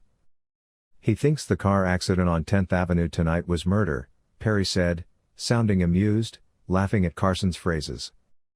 "How do you know he thinks that?" Paul Carson asked, pressing his free hand to his forehead, but the cop knew from life's experience that he would hate the answer he got. "Because I told him so," Perry said with a laugh. Sitting up in his bed, Paul asked, "Perry, it's really sweet of you to go out of your way to make my life miserable. I really appreciate it. Is this ridiculous conversation going anywhere?" "Of course he will, I'm giving you time for the murder investigation. You guys are going to take me and my intern with you and you break into Tanner Winslaw's house, that's the deal," Perry said in a friendly tone. "What?" Carson asked, thinking for a moment that he had misunderstood. For some reason this seemed to anger Duke. "Intern, what's wrong? Haven't you seen any interns?" he asked. "Oh, never mind," Paul said, pulling the phone away from his ear to check the signal on his phone. It was Eric Powell. Through gritted teeth, he said, "Fine, hang up." "Powell's calling," and before Duke could say anything else, he hung up. July 30th, Bronx, New York, USA. The ghost. There was no one on the street as Scott walked purposefully. A patrol car had seen him a few minutes earlier, and a pizza deliveryman just before that. That was what New York had become after the riots. It wasn't safe to be out after midnight. There were thousands of horror stories about it. Some spoke of gangs, some of the mafia, some of creatures of the dark. But to the young man, it was all just New York. A dark, rich city nestled between tall buildings. When Scott felt the vibration in his pocket, he pulled out his newly purchased disposable phone. Building on the corner of Walnut and East 137th. 5 people, the man with the thick Spanish accent said on the other end of the phone, and hung up. Scott wiped the phone with his shirt before hitting the first trash can with it, throwing the pieces in the trash. Walnut Street was in the southern part of the Bronx. Lost in the fog coming in from the East River, the area was filled with 1-2-story warehouse buildings. The area was marked on maps as Port Morris. Port Morris had been under Irish control since the rebellion, so Scott was not at all surprised to hear that what he was looking for was here. The young man who had taken a taxi up to the top of the street estimated that there were a few hours left until daylight. The fog was suffocating the streetlights, sucking the light ominously. It was the fog that caused the hissing sound from some of the lampposts. Scott was not 30 yards away when he saw someone standing guard at the entrance to the warehouse at the corner of the street he was driving. So he paused and changed his plan. Robert Tanner turned up the collar of his coat and took a deep drag on his cigarette. The lights of the train passing over the overpass next to the depot illuminated the street for a short while. The big bearded man in his navy coat and newsboy cap almost shouted silently, "I'm Irish." He wore black jeans and thick-soled work boots. When the bearded man with green eyes heard the sound of coins coming from the end of the street, he reached into his coat pocket and turned that way. But the senses, alerted by his tense nerves, told him that what he should be looking at was behind him. The man, who was 6 feet tall, was so fat that with his beard he looked like a North American bear. Turning quickly, the man felt a deep pain in his chest and in the hand he had not yet removed from his jacket. The thin figure standing in front of him had stuck a skewer into his hand. The skewer had practically driven his hand into his chest. The man who had never been helpless before opened his mouth to warn the others when a young boy he had never seen before pushed him back with his left hand and buried the switchblade in his right hand into his throat with his raised jaw. However, Robert Tanner was not an opponent to be easily defeated. Despite the swelling in his chest and the knife in his throat, he managed to hit his opponent with his left hand, albeit sloppily. Scott was thrown against the wall on his left by the heavy blow he received. The switchblade in his hand remained in Robert's throat. He quickly threw himself backwards by placing his foot on the wall he was thrown to. While Robert hit the wall angrily, Scott hit the truck tractor in front of the warehouse. As Robert turned back, Scott stood up determinedly and hit the big man's left knee hard with the sole of his foot, knocking him down on his knee. When Robert extended his left arm to catch him, Scott caught his arm with a harsh move. While Robert grunted with a wet grunt, Scott hit his shoulder with his knee and pulled his arm back hard, dislodging it from his shoulder. In the meantime, Robert managed to pull his right arm away, but it was too late. Scott had regained his grip on the knife he had stabbed in. He pulled his head back and pulled the knife out to either side. Scott's face was emotionless as Robert Tanner's full strength surged through his throat. Angus Hallberg was just coming out of the restroom when he heard the door of the warehouse open. The young man who was zipping up his trousers was short and thin. The dark-haired young man smiled and asked, "Is it cold outside?" And then his mouth suddenly closed. Angus caught the scent of blood for a moment. In an instant, he recognized the face. It was the boy from the news, and the boy from the news stabbed Angus in the chest repeatedly with his switchblade until the young Irishman slid to the ground with a quiet whisper. Scott leaned down and pulled a Glock from Angus' waist. He silently cocked the .45. He had tucked the shotgun he had taken from Robert between his bag and his back. He hoped he wouldn't need it. He made his way silently through the large warehouse, just as he did every night down the fire escape. Music was coming from somewhere in the back of the warehouse. Scott walked toward the music and the lights. On either side were large, industrial-style steel shelves. The steel shelves were lined with large boxes. The boxes bore the logo of a cannery. At the end of this dim corridor he was walking through, there was a table with 3 people sitting around it. All 3 were holding poker cards. Money, chips, empty whiskey glasses and bottles were spread out on the table. Scott walked as easily as if he were walking down his own street. He wasn't thinking about anything at the moment. He just glanced at the others for a moment and saw his target, sprawled out on the couch behind the table. It was Mike Sullivan. He was playing a game on the game console and the giant plasma TV that had been pulled in front of the couch. An empty whiskey bottle was next to his feet. When Scott approached the table, only one of them saw and understood who he was. This was no use to the young blonde man because Scott shot him first. The 2 Irishmen, who looked at their friends who had fallen backwards with 2 holes in their cheekbones and eyes, took 3 bullets in the back of their neck on the left and 3 in the chest on the right. This was a simple, purposeful job, unlike the ones in action movies, and no unnecessary movements were avoided. This was the kind of job someone who was thirsty for revenge would do. Mike Sullivan pushed back in fear, almost climbing the brick wall behind him. He was wearing a red striped Adidas sweatshirt and a pair of baggy denim pants. The crotch of the pants was starting to soak through. The .357 Magnum he had shot Stephen with was lying on the coffee table in front of the couch. Scott looked at Mike, who had peed his pants in fear, with disgust. Mike stammered, "What the fuck are you?" Scott picked up the San Magnum from the coffee table, put it under Mike's chin, and cocked it, saying, "I'm a ghost." The gunshot sent Scott Donovan's face covered in blood for the second time that day. July 30th, Brooklyn, New York, USA. Tool and dust. Peter, who had met Paul, had not yet fully woken up. He yawned and glanced at his watch. He shook his head as if he did not like the result. Peter Hammond had been a police officer for 13 years and Paul Carson's partner for almost 10 years. Peter Hammond was a shorter but broader man than Paul. The brunette detective always combed his hair back from his ears. Paul always compared him to a 1930s movie actor with this gesture, and insisted on calling one of them names every week. Duke had saved these 2 men from a major bribery trap, but that did not stop Peter Hammond from glaring at Duke. When Duke noticed this, Peter Hammond smiled charmingly while Joanna practically tried to hide in the turned-up collar of her jacket. Driving around Brooklyn just before dawn was a no-brainer. They had stopped in front of a grungy building at the corner of Hicks and Clark Streets and called for backup. Two cops had gotten out of their patrol car and nodded to the detectives as they arrived for backup. The female cop on the left was reporting to headquarters on her radio, "We've arrived at 50 Clark Street, rendezvous with Anton 16. Both squads were driving modified Ford Defenders. The Ford Defenders had been built to meet the need for armored police vehicles that had emerged after the economic crisis riots. The vehicle, essentially a four-door version of a 2010 Ford Mustang GT, had been armored to hold mid-range ballistic weapons. Peter Hammond opened the trunk and took off his bulletproof vest.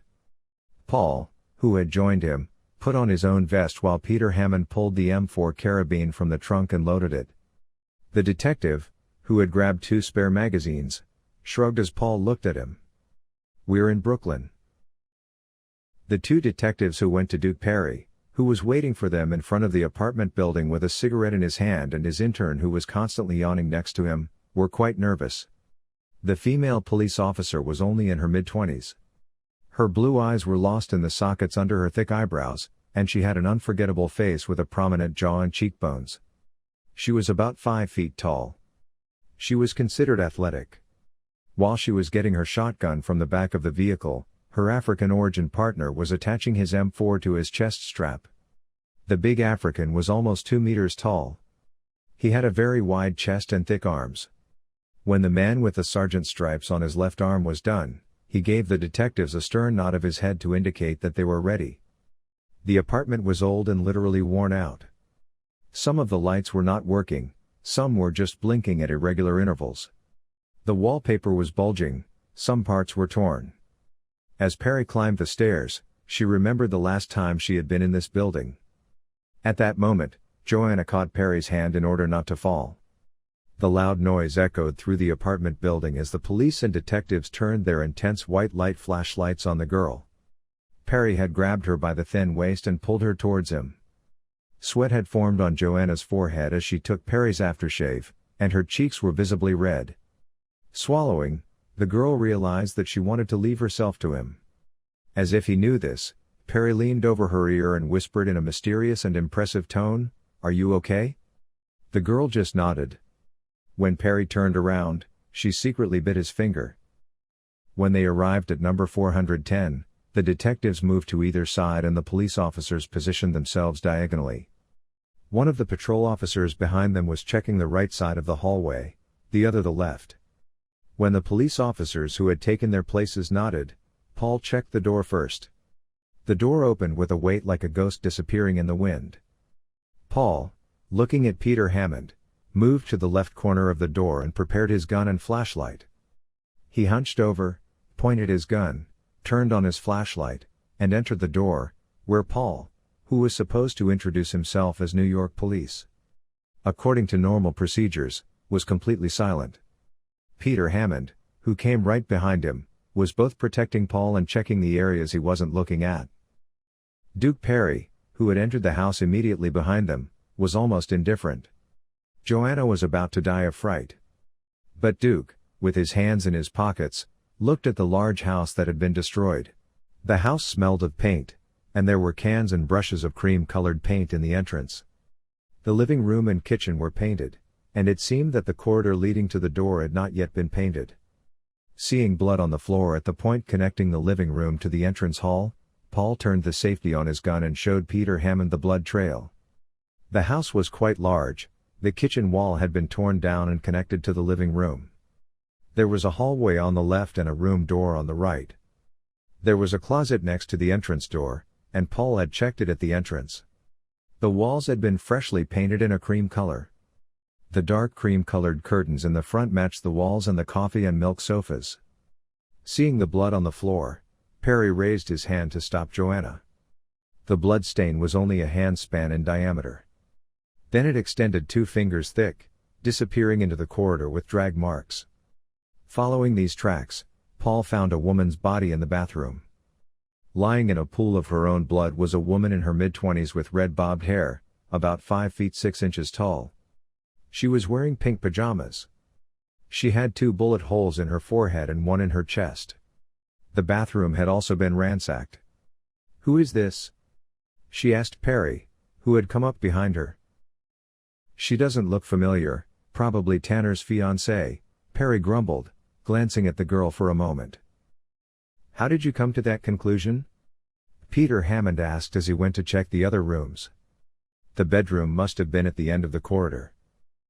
The girl's wearing an engagement ring, and the new look of the living room was way beyond Tanner's taste, Perry said, looking around nervously. If you're right, why don't you come to our department on the weekends? Paul said, his lips curling. I wouldn't mind if you closed a few cases. They've piled up. Tanner's television was in pieces on the floor. The old, wide couch had been cut open with a knife and its insides had been taken out. Several shelves of books were scattered on the floor. The carpeting had been pulled aside, and some of the wood paneling had been removed. It's clean, Paul said, coming out of the bathroom. Peter Hammond had looked into the bedroom. It's clean, he replied, scanning the room. They've done a thorough sweep of this place.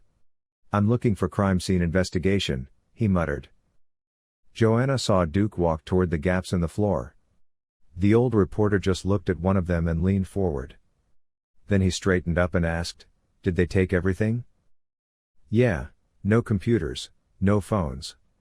That must be for a camera, Paul said, looking at the empty devices on the floor. It wasn't just a burglary, said Peter Hammond, who had come up behind them and was holding an M4 assault rifle in desert camouflage, and he put the weapon down on the kitchen counter. There's a world of these in there, he said, while Joanna just looked at Perry. The reporter looked at the empty space on the floor again. Then he turned to examine the tall camera stands and the digital lens sets for long-range shooting that were propped up against the wall, then turned his head to look back at the wall in the entrance hall. Joanna saw a gap between the picture frames on the wall. Duke knew what the photograph in that gap was.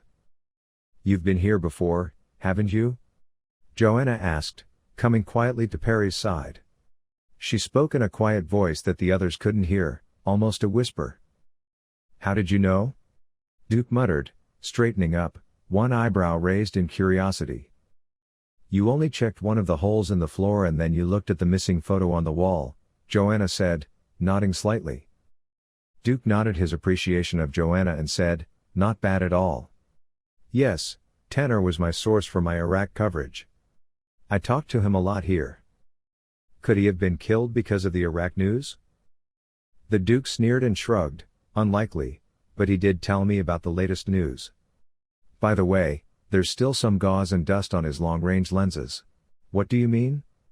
Joanna asked, raising an eyebrow. Special forces tie the veil over the lens ports of binoculars and cameras to keep the lenses from glaring. Wherever Tanner took the photo, he did it recently and it had to be kept secret, Duke grumbled, looking at the camera parts in specially protected cases. Blackmailed? Joanna asked curiously. I suppose so, muttered Duke, shaking his head vaguely. It wasn't just a murder, Paul growled, leaning under Tanner's desk, a bug in his hand. Duke was standing next to the kitchen counter, staring at empty bottles of cheap whiskey. He grumbled, reaching into his flask in his jacket, and when he caught Joanna's eye, he pulled out only a cigarette from his pocket. You can't smoke that in here, Paul said when he saw her. Perry nodded and went out into the hallway. Paul was right, the house was a crime scene now. Meanwhile, Peter Hammond looked at the incoming message on his phone and grumbled, Damn it. He handed his phone to Paul, who was looking at him curiously, George Donovan. He was shot to death in his home. Witnesses saw a large young man in red sweatpants and denim pants walking away from the house. Mike Sullivan, Paul grumbled. Then he paused and said, What about Scott? He wasn't home. July 30th, Langley, Virginia, USA. He was a man of 5'5", brown hair, and brown eyes. The right side of his face had once been torn apart and had been repaired by repeated plastic surgery. The broad-shouldered man had no forefinger or ring finger on his right hand. The man with the broad forehead had an angular face and a hooked nose, and he was not a type you would easily forget. Richard Knox had been deployed to the Iraq Civil War on his first mission and had been reduced to this state by an Al-Qaeda bomb. He wore a black eye patch behind his large, bony glasses. Polanov. He was missing his right eye, and he had acquired this defect during a mission he was proud of. He would not hide behind anything. He was what he was. When he was almost retired, the CIA noticed his incredible success in tracking reports. Knox, who was in his late 20s, was very good at correlating and analyzing the events he read. At 5 a.m, Knox was walking nervously with a limp in the Langley buildings, the CIA's headquarters. His right leg was a finger's width shorter than the other. It was still 3 hours before his shift started, and most of the hallways and desks were empty. Knox had climbed from the second floor, where he worked as an analyst, to the third floor, almost crossing an entire floor. Knox entered the office of Broke Hall, the CIA's Central Europe director, without even knocking, and began to look at the reports on the desk without paying attention to Broke, who was looking at him curiously, and tossed aside the irrelevant ones. Broke, who stared at this strange man in shock for a while, finally pulled himself together and said, "What the hell do you think you're doing?" Knox had found the report he was looking for. Broke was a schoolboy. Broke, who joined the CIA after graduating from college, had all of his experience at this desk. He was 5 feet tall, in his mid-40s. His hair had fallen out a lot. He was a slightly overweight man with blue eyes and a dark complexion, wearing rimless glasses. He had chubby cheeks and a pointed chin. He had unbuttoned the collar of his white shirt and taken off his tie. While Knox was reading the file, Brooke angrily reached for it when Knox grabbed her wrist and looked at her with one eye. While Brooke hesitated, afraid of both Knox's reflexes and his gaze, Knox put the file on the table. The report in this file was about the military power that a Serbian nationalist named Polanov had amassed in Serbia, and he released Broke's wrist and tucked the first of 2 faxes into his back pocket, dropping them onto the table. Broke looked at the crumpled paper. It was an emergency alert for a rescue operation in Nicaragua that had been completed an hour earlier. According to the memo, the DEA agent Jason Brucham, who was at the drug lord's former villa, had given Polanov's name before he died. Before the villa was bombed, the SEAL 5 had obtained evidence that they believed had been biologically tested. The information on their sites was now being uploaded to the Pentagon's information sharing network. Broke's greatest asset was that he was truly a professional. He had a flexible mind. He knew how to adapt to any situation. "Damn it," Broke hissed, and saw Knox hand him another piece of paper. It was an urgent fax from the New York National Security Agency. According to the fax, one of Polanov's lieutenants, Nat Fernandez, was in New York and was trying to contact a biology professor at Columbia University. "We're in trouble," the one-eyed man said dryly to Broke Hall. This frightened Broke more than anything. "It's not a problem. It's the fact that your wife has caught you with her mistress. This disaster. A goddamned catastrophic disaster." Swallowing and pulling himself together, he said, "What do you need?" Squinting, he thought for a moment. Knox said quickly and emotionlessly, "Unlimited access to SEAL 5 reports, operator direction, and access to field agents. Operations room and operator for tracking."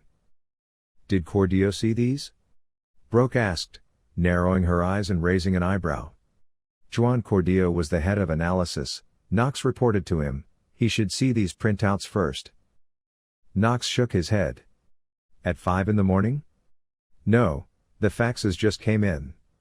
I was at the machines." "What were you doing here?" Broke asked curiously.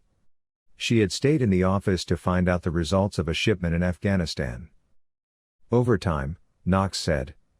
He had a hard time socializing because of his facial condition. So he would often read old operation reports and make diagrams. The fact that he enjoyed it was a great advantage, because it shaped what he read into his memory like adventure novels and recorded it in a way he would never forget. "How serious is it?" Broke asked with a grunt.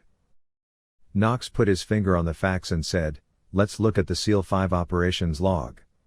Then we'll call Professor Kermensky at Columbia University and ask him." Professor Kermensky was a professor specializing in infectious diseases. The NSA and the CIA had called him into threat assessment meetings on several occasions. Broke looked at her watch. "Okay, I'll handle the authorizations. You talk to Corrido, have him call me back. I'll tell him I've seized yours." Let's not go behind his back unnecessarily. In the meantime, we'll call Professor Kermensky and establish a connection, she said. Okay, Knox said, nodding slightly. It had only been a few hours since he had spoken to Broke. Cordio hadn't been as much of a problem as they had thought. Knox had chalked it up to him being called so early in the morning or getting rid of him, and hadn't dwelled on it. After the authorizations, Knox had turned to the computer screen with his coffee mug. He was watching the third image from Seal 5. Seeing the plexiglass booths and the men inside in the HD images taken with the doctor's equipment, Knox cursed and put his coffee down on the table. He looked at his watch, 9:15, he muttered. He calmly called the professor, but the professor's cell phone didn't answer. Grumbling, Knox hung up and looked up the professor's home phone from his index, but still didn't get an answer. Cursing, he called the school, and when he heard from his secretary that Professor Kermensky hadn't arrived, he was looking at the notification fax next to his keyboard. Nat Fernandez is looking for a professor. He cursed, hung up, and called the FBI. Still, Knox knew it was too late to save Kermensky. July 30th, New York, USA. Domingo Sanchez. Leaning over the interrogation table, Adrian Kowalski asked loudly, "So where were you?" Scott pulled back as the detective shouted at him. His expressionless face resembled a statue, but Adrian could clearly see the hatred in his eyes. Scott had been caught by the police on the roof as he was walking back to his house. He hadn't resisted, he hadn't tried to escape. He had collapsed, shaking, when he heard that his father had been killed. Although the ambulance officer had insisted that the boy be taken to a hospital, Adrian hadn't paid him any attention. The detective had ordered the police officers on duty to take the young man to the police station immediately. He had to get the boy to talk before his lawyer arrived, whom he had questioned at first light. This was his only chance. "You had your father killed, didn't you? What happened with your brother? Was your father starting to interfere with your business?" he asked. His only chance was for Scott to let something slip. Scott's father George had been shot a few hours earlier. The cameras at the entrance to the building had captured the person who had shot George Donovan. The big, young man with the hood pulled over his head was Mike Sullivan, even though his face couldn't be seen. Adrian knew it had something to do with Scott, but he had no chance of proving it. What Adrian didn't know was that Scott had killed Mike Sullivan and his friends just hours before George was killed. Scott was stopped by the police in front of the apartment building. Although he was shocked when he saw his father's body, he could easily hear the conversations of the police at the scene. They had started looking for Mike for the second murder. Someone had wanted to kill his father and probably himself as well, and had framed Mike perfectly. Scott had completed this plot by killing Mike Sullivan.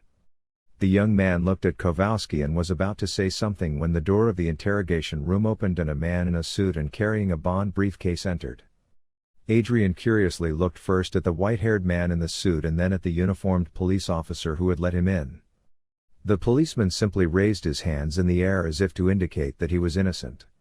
The tall, white-haired, expensively suited man in his 60s asked, "I think it's Detective Kowalski, right?" as he put his briefcase on the table. "Who are you?" Kowalski narrowed his eyes. The man in the expensive suit handed him his business card and said, "I would like to speak to my client alone." Adrian was about to protest, but when he heard Paul and Peter coming down the hallway, he realized his time here was up. The man in the suit smiled and sat down at the table as the detective closed the door behind him. "I didn't hire a lawyer," Scott said, looking at the man. "You should have," the man said, eyebrows raised, his head cocked slightly. He pulled a pair of rimless glasses from his jacket pocket, opened his briefcase, and retrieved a tape recorder and several files. "That's your right. Your father had insurance policies in place for you and your brother Stephen," he said, placing the insurance documents in front of Scott. Then he held out his hand. "I'm your attorney with the Ferguson Foundation, Mr. Donovan. My name is Herbert Penley." Scott shook his outstretched hand, thinking about the phone call his father had made before sneaking out of the house. July 30th, Manhattan, New York, USA. Editorial meeting. Joanna was entering the editorial board meeting room for the first time. There was a long meeting table inside the rectangular room. About 20 people were sitting at the head of the black meeting table. The seats were comfortable, high-backed leather chairs. At the end of the table was a curtain and a computer for presentations. Next to the section prepared for the end was a news board. The backup news from the meetings was hung here. The editor-in-chief also sat on this side. Today, she had made a change and listened to the art, sports, culture and magazine news first. Joanna noticed that this change was making people nervous. She understood that the editor-in-chief had not changed this routine for nothing. Richard Firstman, who immediately sent those interested in these topics to work after the news and their locations were decided, looked at the 40-year-old man on his left and asked, "What's next?" The bearded, bespectacled man with long hair pulled back into a ponytail and looking at the files in front of him was named Rain Whitewood. Whitewood, in his late 30s, wore a white shirt, cream-colored slacks, and slouchy shoes. He twirled the ballpoint pen on his finger and said, "Professors are on vacation." "What's that?" Firstman grumbled, raising an eyebrow. Whitewood shifted uncomfortably. Joanna thought he did not believe the news he was about to tell her. All the professors who are proven experts in their fields, the leading professors in their departments, are on vacation, he said, feeling irritated. Firstman gave the expected reaction. "Nonsense," he said. Then, with the same speed of reaction, he asked, "Which university?" Joanna guessed the subject of the man's question. If a company had sent all of a university's professors on vacation, there could be a major bribery scandal underneath. This was how the pharmaceutical industry scandal of 2025 came to light.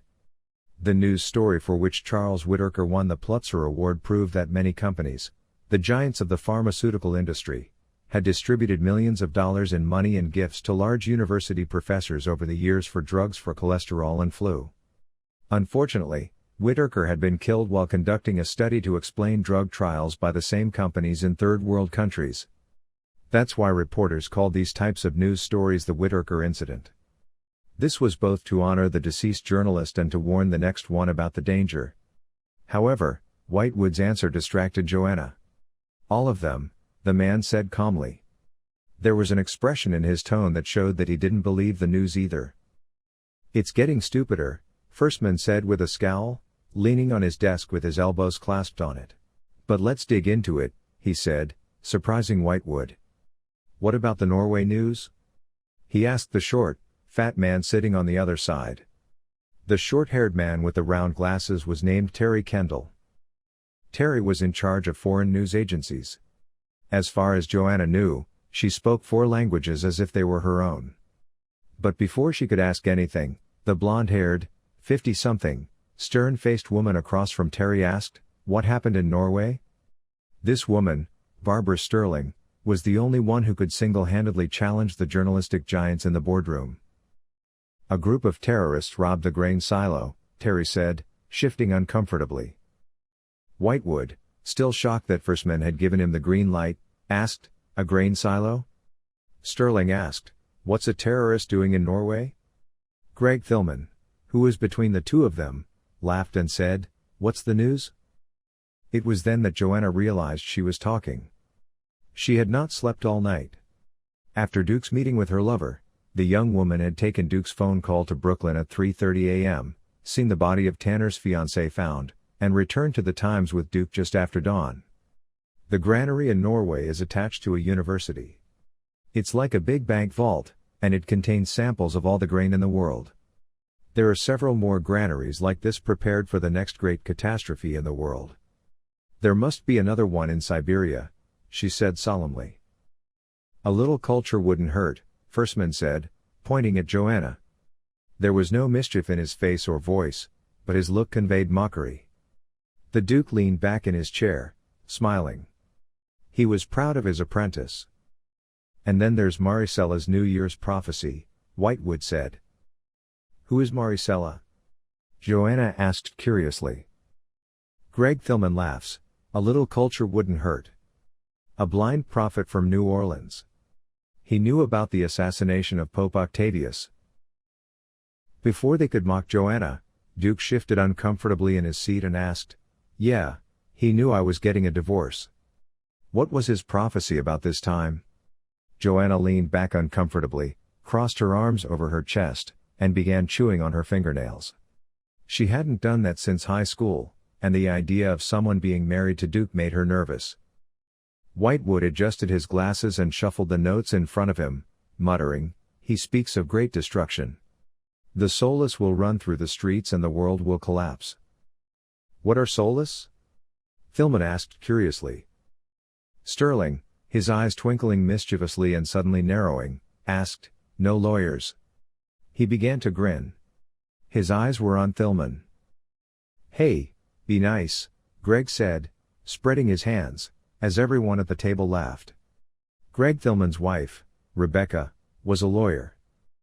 Firstman pointed with his thumb to the billboard behind him and said, "The Doomsday News always works. It's summer. If we can't find better news, we'll publish it." "Anything else?" Firstman asked when no one responded, and finally looked at Duke. "We may report the library robbery, but it's not just a hack," Duke said calmly, leaning toward the table and resting his elbows on the desk. Firstman had guessed this too, but guesswork was not the way to make news. "What have you got?" he asked. "I spoke to the night watchman. He said he saw 4 men in masks with silenced guns, and the police found the bombs were stolen 2 years ago," Duke said. "Where were they stolen from?" Sterling asked, putting his hand to his chin. "LGG, Duke said with a shrug. "Oh, they're lying," Sterling said. "I've seen those guys train and ship, no one could steal anything from them." Duke nodded in agreement. The LGG's men would kill and then bury any man who stole something from them somewhere by the side of the road. He turned to his intelligence chief and asked, "Do you have anything?" "Dirty business," Coleman said, frowning and shaking his head. "Nobody wants to talk about LGG, he said. Greg squinted, scratched his head, and asked, "Who owns LGG?" "It belongs to us," Coleman said, grinning. Greg's eyebrows rose. He didn't understand what Coleman meant. "What? How?" he asked in his usual urgent manner. Coleman leaned back and took a sip of his coffee. LGG, or Lifeguarding Group, protects the foreign investments of large companies. They accept and retrain members of the Navy Infantry, Special Forces, Tactical Teams or ASU who have completed their training and served abroad. Their most important customer is Nisco Oil. They operate in more than 200 Nisco Oil locations worldwide. Lifeguarding Group is also a Nisco Oil company. Nisco Oil is a company that is not visible, but is a major shareholder of many oil giants. There are many large and small companies under this iceberg. For example, Blue Medical Group in the health sector. You all know Blue Hospitals. They have thousands of hospitals or polyclinics all over the world. Exton Armory has undertaken the production and development of weapons. They have been equipping our army for almost 10 years. In the transportation sector, there is Airnex, which bought American Airlines at the same time. In the energy sector, there is Enernex. The group, which entered the finance sector about 13 years ago, acquired many global banks and founded Banex, he said, while holding up his mobile phone and showing it. In the communications sector, Telnex belongs to them. In the construction sector, there is Worknex, and finally, guess which company is in the media? He asked. Greg covered his face with his hand and asked, Media? Today's winner is. Coleman grinned, pointed at Greg, and said, imitating a game show host. Media was the company that bought the New York Times. Damn it, Firstman growled gruffly, Duke, let it go, or get rid of the parts that concern us. Firstman was a seasoned man. They couldn't mess with these giants, especially not their own bosses. Duke, on the other hand, only grumbled incoherently. Firstman was sure Duke was cursing him. July 30th, New York, USA. Small acts of kindness from old friends. There was a deep silence on the lowest floor of the parking lot. There were yellow letters and numbers on the concrete walls that were 1.5 meters high to mark the parking areas. The damp, cold and dark parking lot was 8 floors below ground. There were almost no cars in sight. A black and armored limousine stood between the widest spaces, the G and H parking lots. There were 2 guards standing at the head of the 8-meter luxury vehicle and 5 meters away. Both were big and in suits. The guard at the head of the limousine touched his earpiece, looked inside the limousine and nodded. At that moment, a Bentley entered the large parking lot. The Bentley, which was slowly approaching the limousine, turned off its headlights and stopped 10 meters away. 2 guards got out of the Bentley, looked around and opened the rear door of the car. Otto got out of the rear door with his characteristic calmness. As always, he was wearing a white suit, a cane and a Panama hat. Despite his wrinkled skin, his eyes still had a youthful sparkle. Bakesfield was expressionless as he got out of the limousine. "Hi, Otto," the late middle-aged man said, using his usual soft tone. "James," replied Otto von Lonsenrader, nodding to him. He had come within 6 feet of Bakesfield. "I apologize for bringing you here in such a hurry, my friend, but I'm afraid I have bad news," Bakesfield said, reaching one hand into his pocket and moving the other theatrically in time with his words. "What's going on?" Otto asked curiously. The video phone line they normally used was extremely secure. Bakesfield must have had a really important reason to bring him here under such unusual circumstances. "They finally found the doppelgangers," Bakesfield said with a deep sigh. "Someone found the file and pulled it out." Feeling a small spark inside him, the old man struggled not to show it to the other party and asked, "Is that so? Where are they?" At this point, Otto even managed to smile. "It's in a suburb called Richmond, West London, England. Here's the file McCrollins gave me," Bakesfield said, holding out the file he was holding. "We can't stop them now." "Did they put anyone after them?" Otto asked calmly, smiling. "McCrollins sent his guys. I think it was a hit squad, but I don't know," Bakesfield said. "I see," said Otto, gripping the silver-handled cane in his left hand. Still smiling, "Then no one can save them." "Yes," Bakesfield said, looking at the guards. "They were the best of the black men. But their loyalty was to the Brotherhood." He could not hope that they would be loyal either to Otto or to him. So they were putting on this simple charade. It was James Bakesfield who had arranged for the Hopesteins to settle in London and covered their tracks. James Bakesfield changed the subject. "Well, that is not why I called you, my dear friend. Did you solve our problem last week?" The old man nodded his head in understanding and said, "I have found some solutions." Tanner was the victim of a tragic car accident just before he was to speak to the press. "We are making sure that the other friends involved will also remain silent," Otto said in a calm tone. Bakesfield admired the old man's composure and said, "Then we can say that Operation Oasis is going smoothly.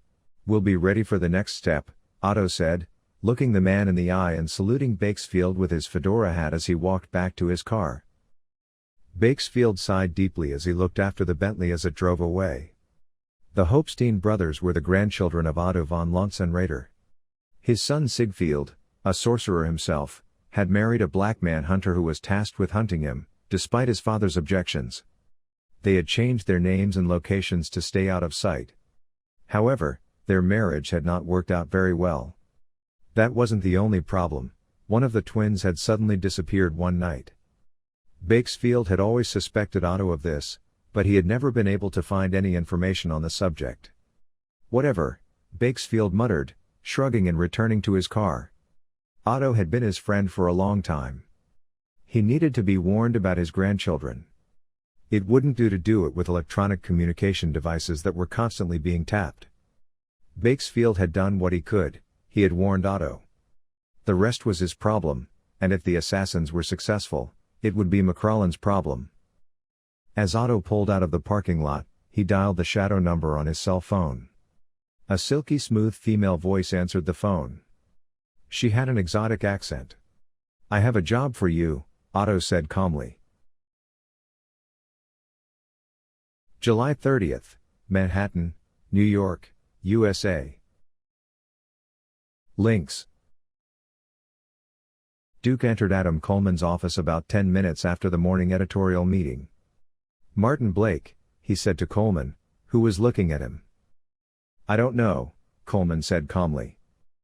"It may or may not be connected with last night's incident," Duke said grimly. He was about to put a cigarette from his jacket pocket to his lips when he met Coleman's angry gaze and sighed, putting it back in its case. Coleman had quit smoking last year and absolutely refused to smoke in his room. "What kind of connection?" Coleman asked calmly, considering Duke's decision to stop smoking a victory.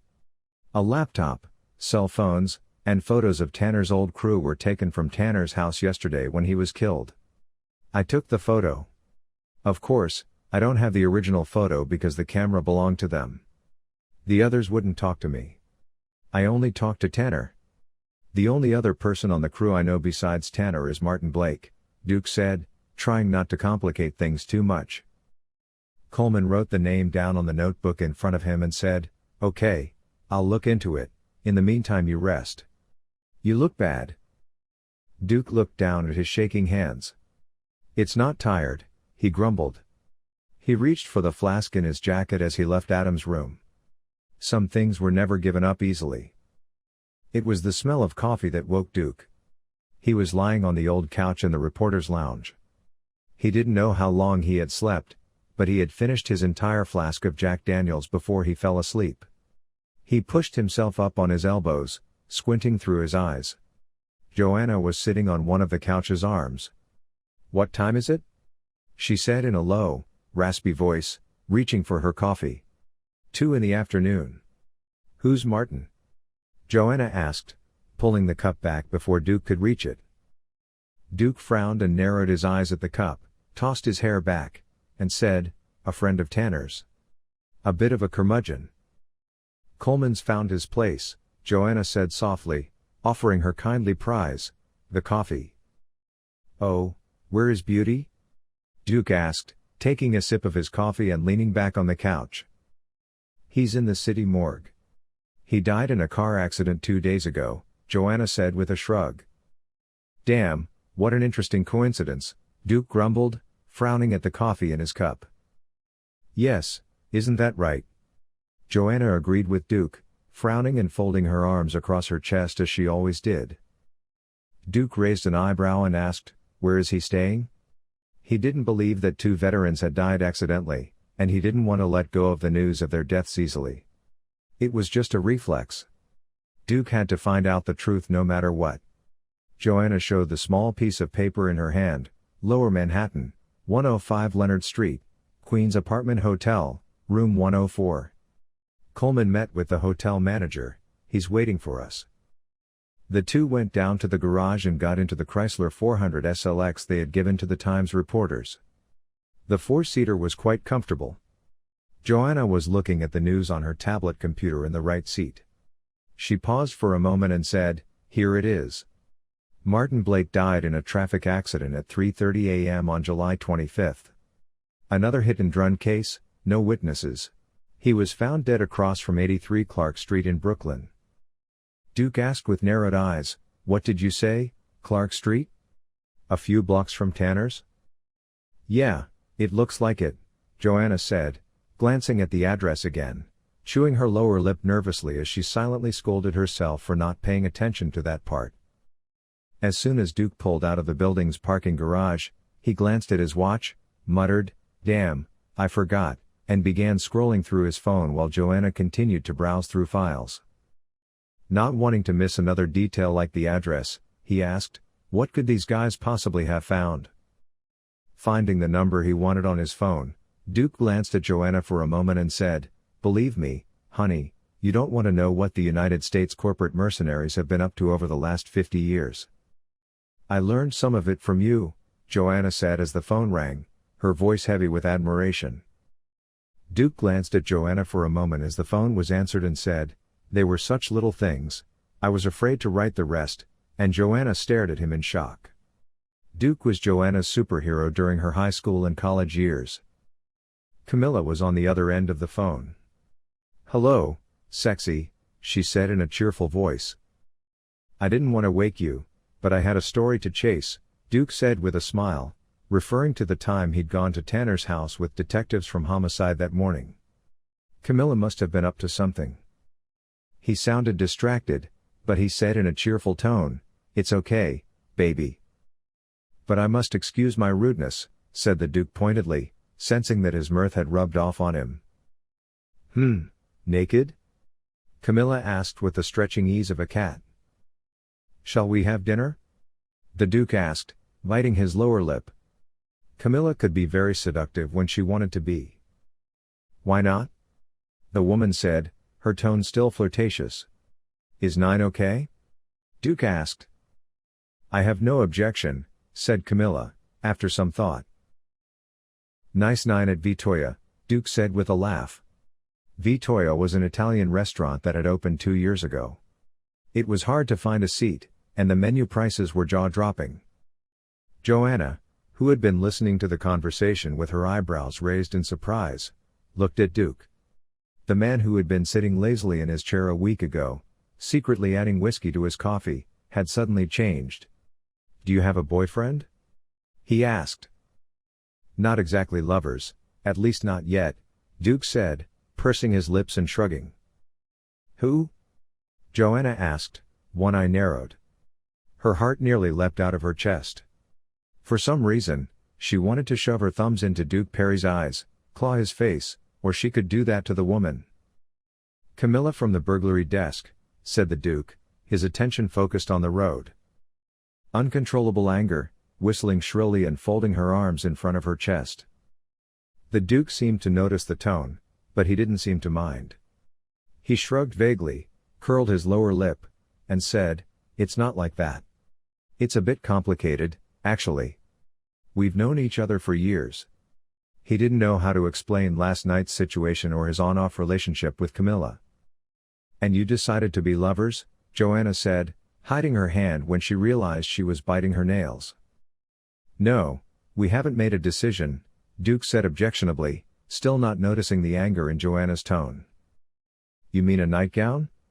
Joanna asked, biting her lower lip. "You could say that," Duke said, looking at Joanna with annoyance. He was distracted by Joanna's questioning of her cat. He changed streets when he saw the usual New York traffic jamming his path. A tinted Dodge SUV followed him onto the same road, but it didn't catch Duke's attention. The entrance to the square granite building had been protected by metal shutters during the economic crisis riots. These shutters were quite clean, and Duke thought, they must be painted regularly. He looked up. A covered terrace was visible at the top of the 3-story building. Large pots with wheels under them and stunted trees had been planted in the large concrete area in front of the hotel. A small open-air cafeteria had been set up with tables and chairs for 4. A few customers were trying to get through the relatively cool afternoon with drinks in their hands. When they entered, they were greeted at the reception by a thin man of 5'7" with thick eyebrows and a stooped posture from standing forward. When the man saw Joanna, he tried with admirable effort to straighten his cream-colored shirt and comb back his hair, which was falling out in the middle and very tangled on the sides, but it stood up again as if it had static electricity. But the man in his late 40s did not notice this, and said, "Welcome to the Queen's Apart Hotel."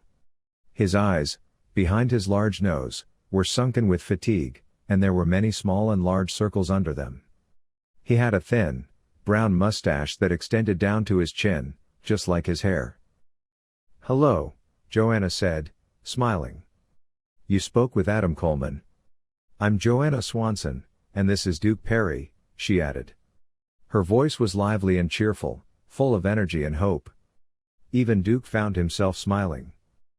The man raised his eyebrows and sighed. "Ah, Mr. Blake's friends."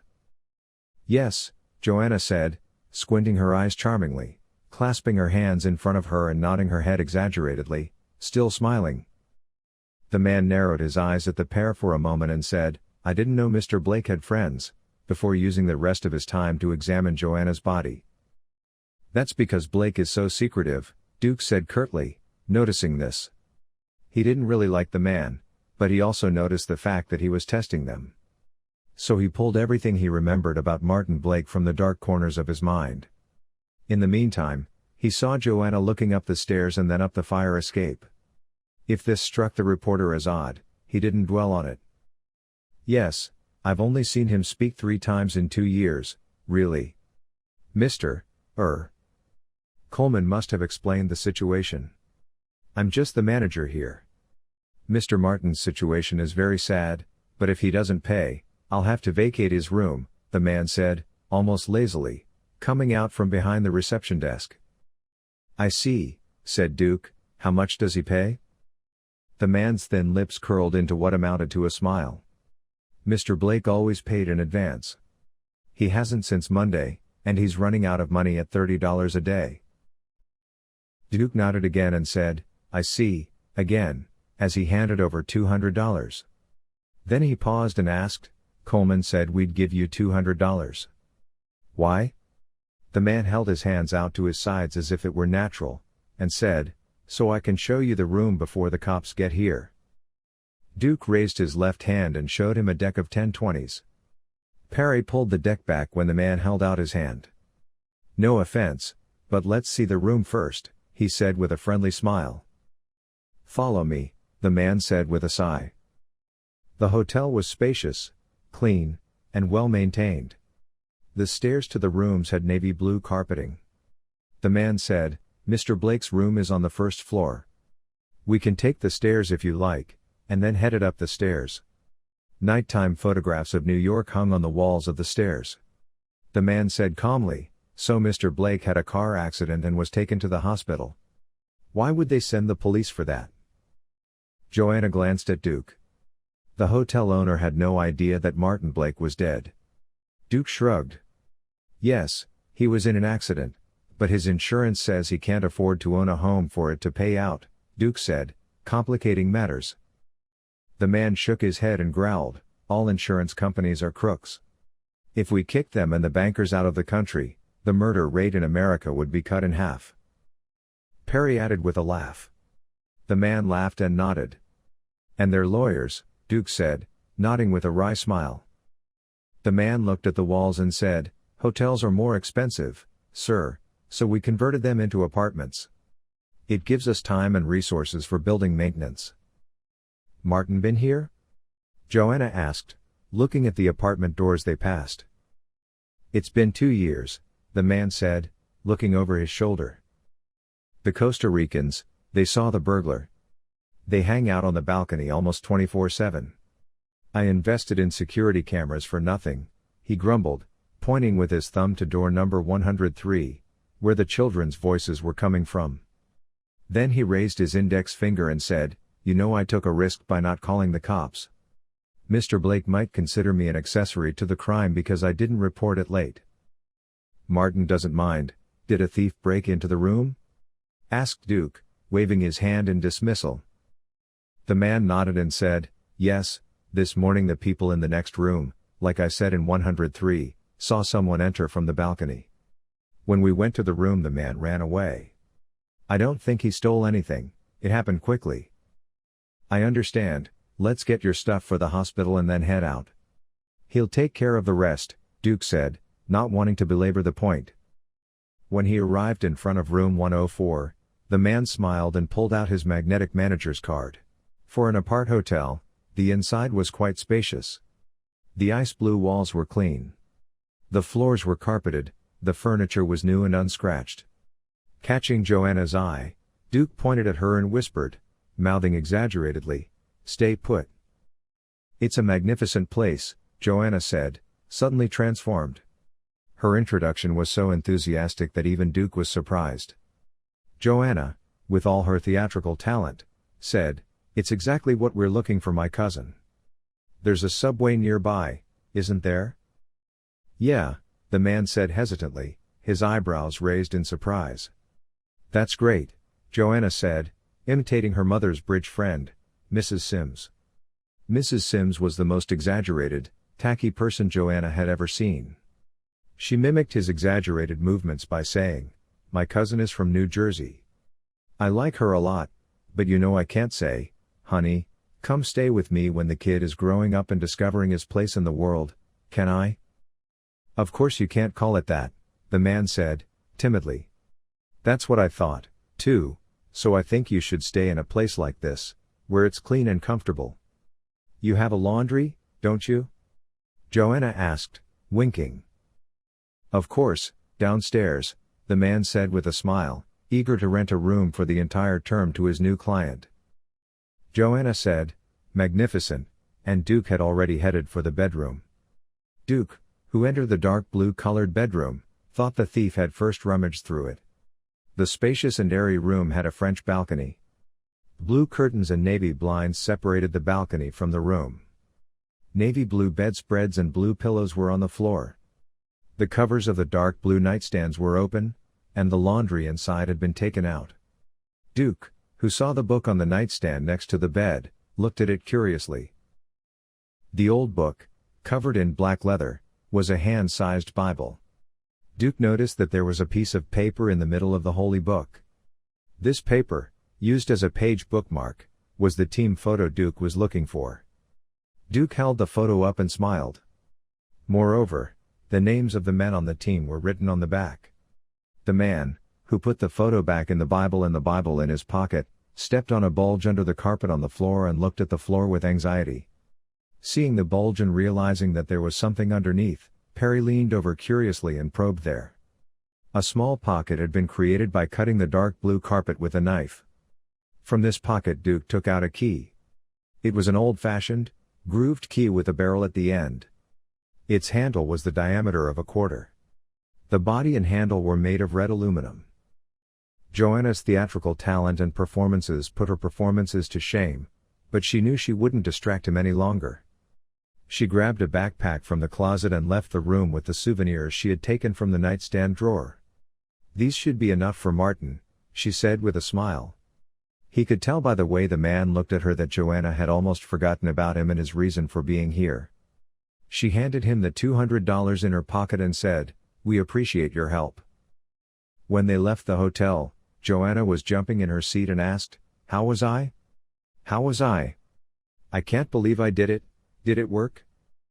Smiling, Perry took Joanna's hand and kissed her on the cheek. Looking at the surprised and blushing girl, he said, "It's been a real pleasure working with you, Joanna Swanson." Trying to hide her blush, the girl coughed and asked, "So what do we do now?" Duke put his hands in his pockets and said, "First we go back to the newspaper and check the names. Let's see who's still alive." "Do you think they're all dead?" Joanna asked, raising her eyebrows and biting her full lower lip. "I hope I'm not right," Duke said grimly, as he called Detective Farson. It wasn't until they got into the car that Paul Farson answered the phone. "What do you want, Perry?" Paul asked angrily. He still hadn't been able to sleep, and had spent most of his time writing reports. "Calm down, man," Duke said with a laugh. He could tell by the man's tone of voice that Paul was always irritable when he wasn't sleeping. "There's a Queen's Apart hotel on Broadway and Leonard. Tanner's partner, Martin Blake, was staying here," he told Paul. He spoke slowly and gradually so he could take notes. "Don't meet the man without us, Perry. He could be dangerous," Farson said. Despite Paul's grumpy behavior, he seemed concerned for Perry. "I don't think it would be dangerous," Duke said with a laugh. "Blake died about a week before Tanner. According to the accident report, he was in a car accident a few blocks from Tanner's house." Paul paused for a moment before asking, "Did someone come after these men?" "I don't know," Duke lied. He didn't want Paul to take control of his possessions right away. "You went to the hotel, didn't you?" Paul asked in a sly tone. "Of course. First of all, as a good citizen, I would not want the NYPD to be voted in on a false report," Duke said in a pleasant tone, giving Joanna a grandiloquent wink. Paul's voice sounded very different from the one that had been concerned about Duke earlier. "You didn't take anything from there, did you, Perry? It would be a shame to arrest a good citizen like you for something like evidence tampering," he said, implicitly threatening Duke. "Oh, come on, Paul. Would I ever do that? Of course I would have stolen something. He had some pictures, and I told him Martin wasn't dead, he was injured in the hospital and he wanted his things. I've got his backpack and some underwear. Stop by the newspaper after this, I'll give them to you, Duke said. You're driving me crazy, old man, Paul snorted and hung up. Duke grinned with the amused expression of a kid who's just made fun of his childhood friend as he put his phone back in his pocket. Joanna raised one eyebrow curiously. Placing her hands on her hips, she said, I have 2 questions. First, what kind of debt does this man have that he hasn't arrested you? Second, why did you tell him about the photo? I just stopped someone from stabbing him in the back, Duke said with a shrug. And he's smarter than he looks. He wouldn't have believed me if I said I didn't take anything. And being a good citizen doesn't mean I'm going to share everything I find with the police. Duke laughed, starting the car. The black Dodge pulled into motion behind him as he headed toward the New York Times. July 30th, Langley, Virginia, USA. 471. Richard Knox looked at his desk clock again, then at his phones. No one had called. The FBI had acted on the warning he had given about Professor Kermensky, first sending local police to the man's house, then agents in the region. But there was still no news. Not wasting his time, Knox began watching the footage from SEAL 5. Knox, who had come all the way from SEAL 5 to the doctor's camera, broke the pen he was twiddling in his hand when he saw the plexiglass cabinets. Taking a deep breath, Knox looked at the 3 young men who had come to him with furrowed eyebrows and stopped the footage with a single keystroke. One eye had almost disappeared under his furrowed eyebrow. At this point, his desktop screen had opened. He looked at the 3 young men who were looking at him hesitantly and said, "Yes?" To the left of the small group was a thin, tall, and stooped young man with glasses. The young man, who still had acne on his forehead, swallowed and said respectfully, "Chief Hall sent us, sir. We are authorized operations operators." The dark-haired young man, who was close to 6 feet tall if he stood straight, had a photo ID draped over his collar. It read Andrew Walter.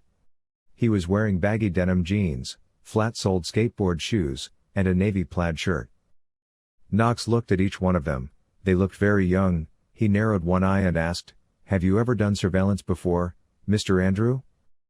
Andrew glanced at the others and mumbled, "No, sir." When Knox raised an eyebrow, "Have you operated before?" He had a very bad feeling about this. All 3 young men looked at each other and shook their heads. The young man in the middle was a hand's length shorter than Walter and adjusted his horn-rimmed glasses. "Don't worry, sir. The other operators were too busy to let us in, but we're fine, too," he said. "I assure you." "Damn it," Knox muttered with a sigh, then called Brooke on the office phone. His tone was monotonous, with no introduction. "The operators are here." From Brooke's tone, it sounded like the man was very busy and probably stressed. He wondered what was going on, but didn't push his luck. "Good," Brooke said. "Go to room 471. It was vacated this morning. There are 6 computers set up there and monitors. Go to 471, turn on the computers and set them up for you. I'll be back in a minute to brief you," Knox said after hanging up and forwarding the office phone to his cell phone. "Right away, sir," Andrew said from the front row. Knox held up a finger to silence him. "You'll be staying here tonight. You'd better notify your families," he said. Room 471 was 4 meters wide and 8 meters long. A window separated it from the corridor and tightly closed blinds isolated the room. The walls were a smoky color. 4 large plasma screens were mounted on the wall and connected. In the middle was a long table for 4 computer operators, so that both the operators' screens and the large plasmas could be seen clearly. On one side of the corridor was a display table for maps, and on the other side were work tables for other analysts.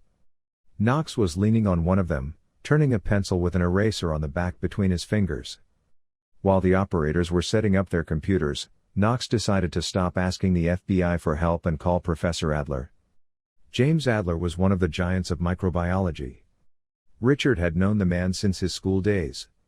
When the automatic female voice on the number he called said that the phone was off, Knox called Adler's office. "Professor Adler's office," said a young female voice. "Professor Adler, please," Knox said with a sigh. He really didn't like this kind of waste of time. The young woman on the other end spoke calmly and slowly, as if she had sensed this and was doing it on purpose, and asked, "Professor Adler is on vacation, sir." "Who called?" Knox sat down at the table and asked, "I'm Richard Knox, a former student of yours. When is he coming back?" "Professor Adler has taken a 2-week leave, Mr. Knox," said the young secretary. "So where is he on vacation?" Knox asked. "I'm afraid I can't share that information with you, sir," the young woman said. "I understand, thank you," Knox said, hanging up the phone. "You, young man," he said to the blond, long-haired young man who had calmly but hurriedly finished setting up his computer. The young man started. "Me?" he said, his blue eyes wide with fear. "Yes, you are. Can you connect to satellite and security cameras?" Knox asked calmly. Nodding, the man said, "Of course, sir." At that moment, the security car door beeped, indicating it had opened, and Derek Ferguson entered. Ferguson was a large African from Alabama. He was also the only man Knox trusted in the CIA building. He nodded to the large African operators who approached Knox, shook Knox's hand, and said, "I hear you run an operation here." "It's not an operation yet. What are you doing here, buddy?" Knox asked with a smile. "Broke Hall sent you. I am the counselor who will be watching you," said the big, angular, strong-featured man with a goatee, smiling with his pearly teeth. Knox was relieved.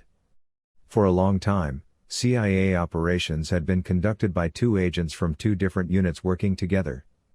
This was a precaution designed to prevent some malicious work and recklessness. He nodded silently, "Good," then turned to the operators and said, "Gentlemen, this is Mr. Ferguson, the second in command of our operation." Then he turned to the blond man and said, "We'll call Professor James Adler. He's on vacation, his cell phone is off, and the lady in his office is reluctant to tell me where she's going. Get started."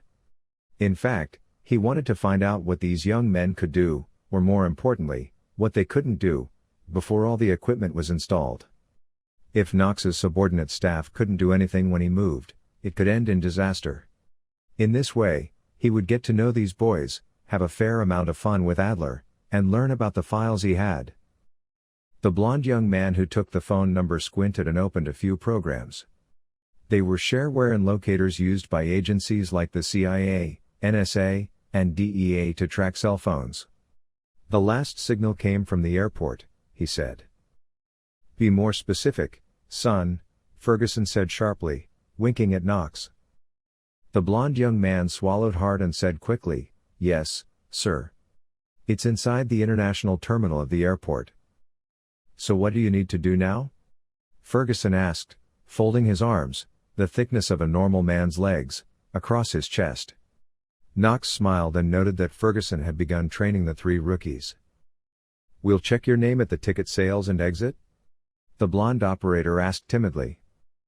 Ferguson pointed a thick index finger at him and said, "That's good, but it's not enough."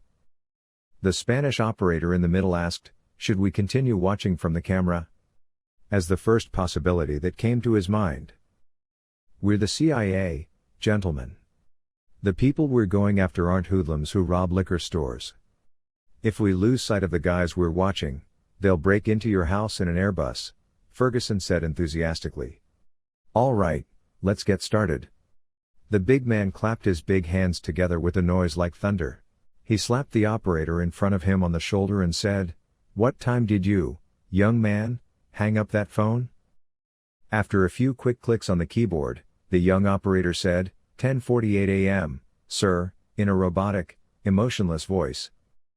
"You," Ferguson said to the young Hispanic man, "get on the airport security cameras. I want the footage from 10:40 in the international terminal. And you, young man, get us all the flights after 10:40 and their manifests," he said to the tall man sitting in front. "The images are ready, sir," the other operator said quickly, and Knox realized the boys were inexperienced but not too fast to be trifled with. Still, someone had to guide them and explain clearly what he wanted. Nodding, Knox said, "Put it on the screen." More than 40 cameras were watching the international terminal. "Run the footage from 1040 to 1048, Knox said with a sigh. "Enter Professor Adler's credentials. Get his photo from there, and use the facial recognition program to find Adler," he said as the footage looped.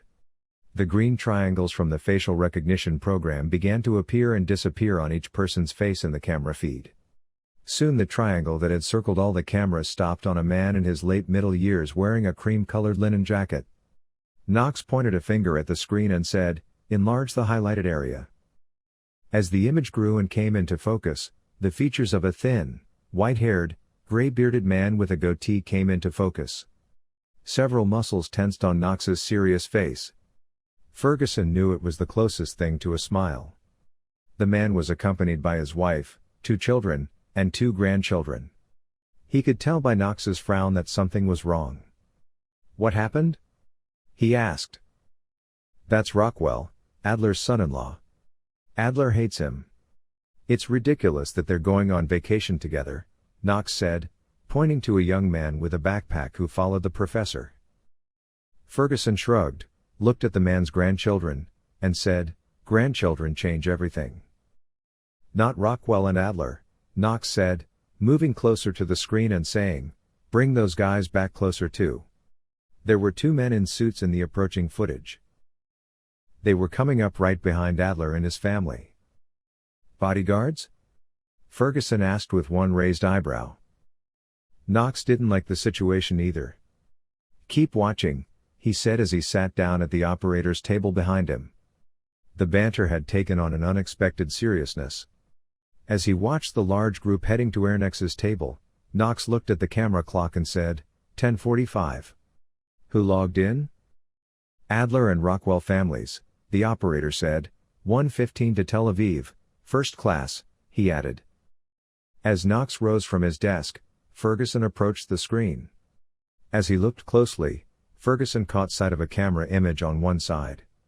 He put his finger on a man standing at the Swissair desk and said, "Can you enlarge that?"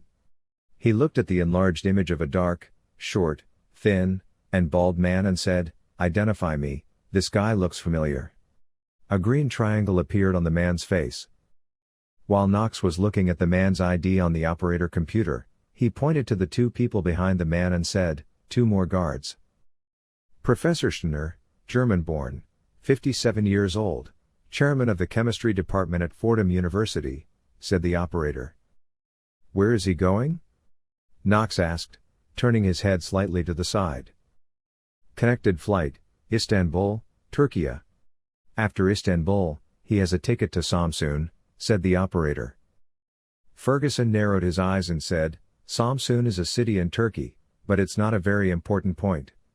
This guy made an odorless explosive that could pass through scanners last year, then he submitted the patent to the government.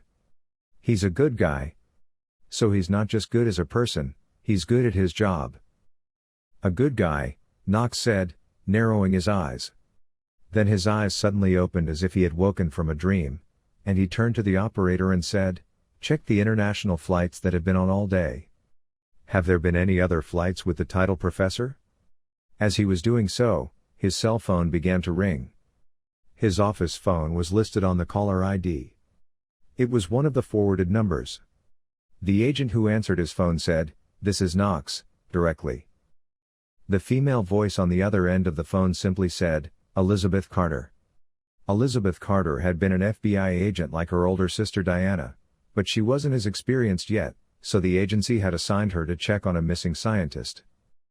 Knox recognized the woman's name.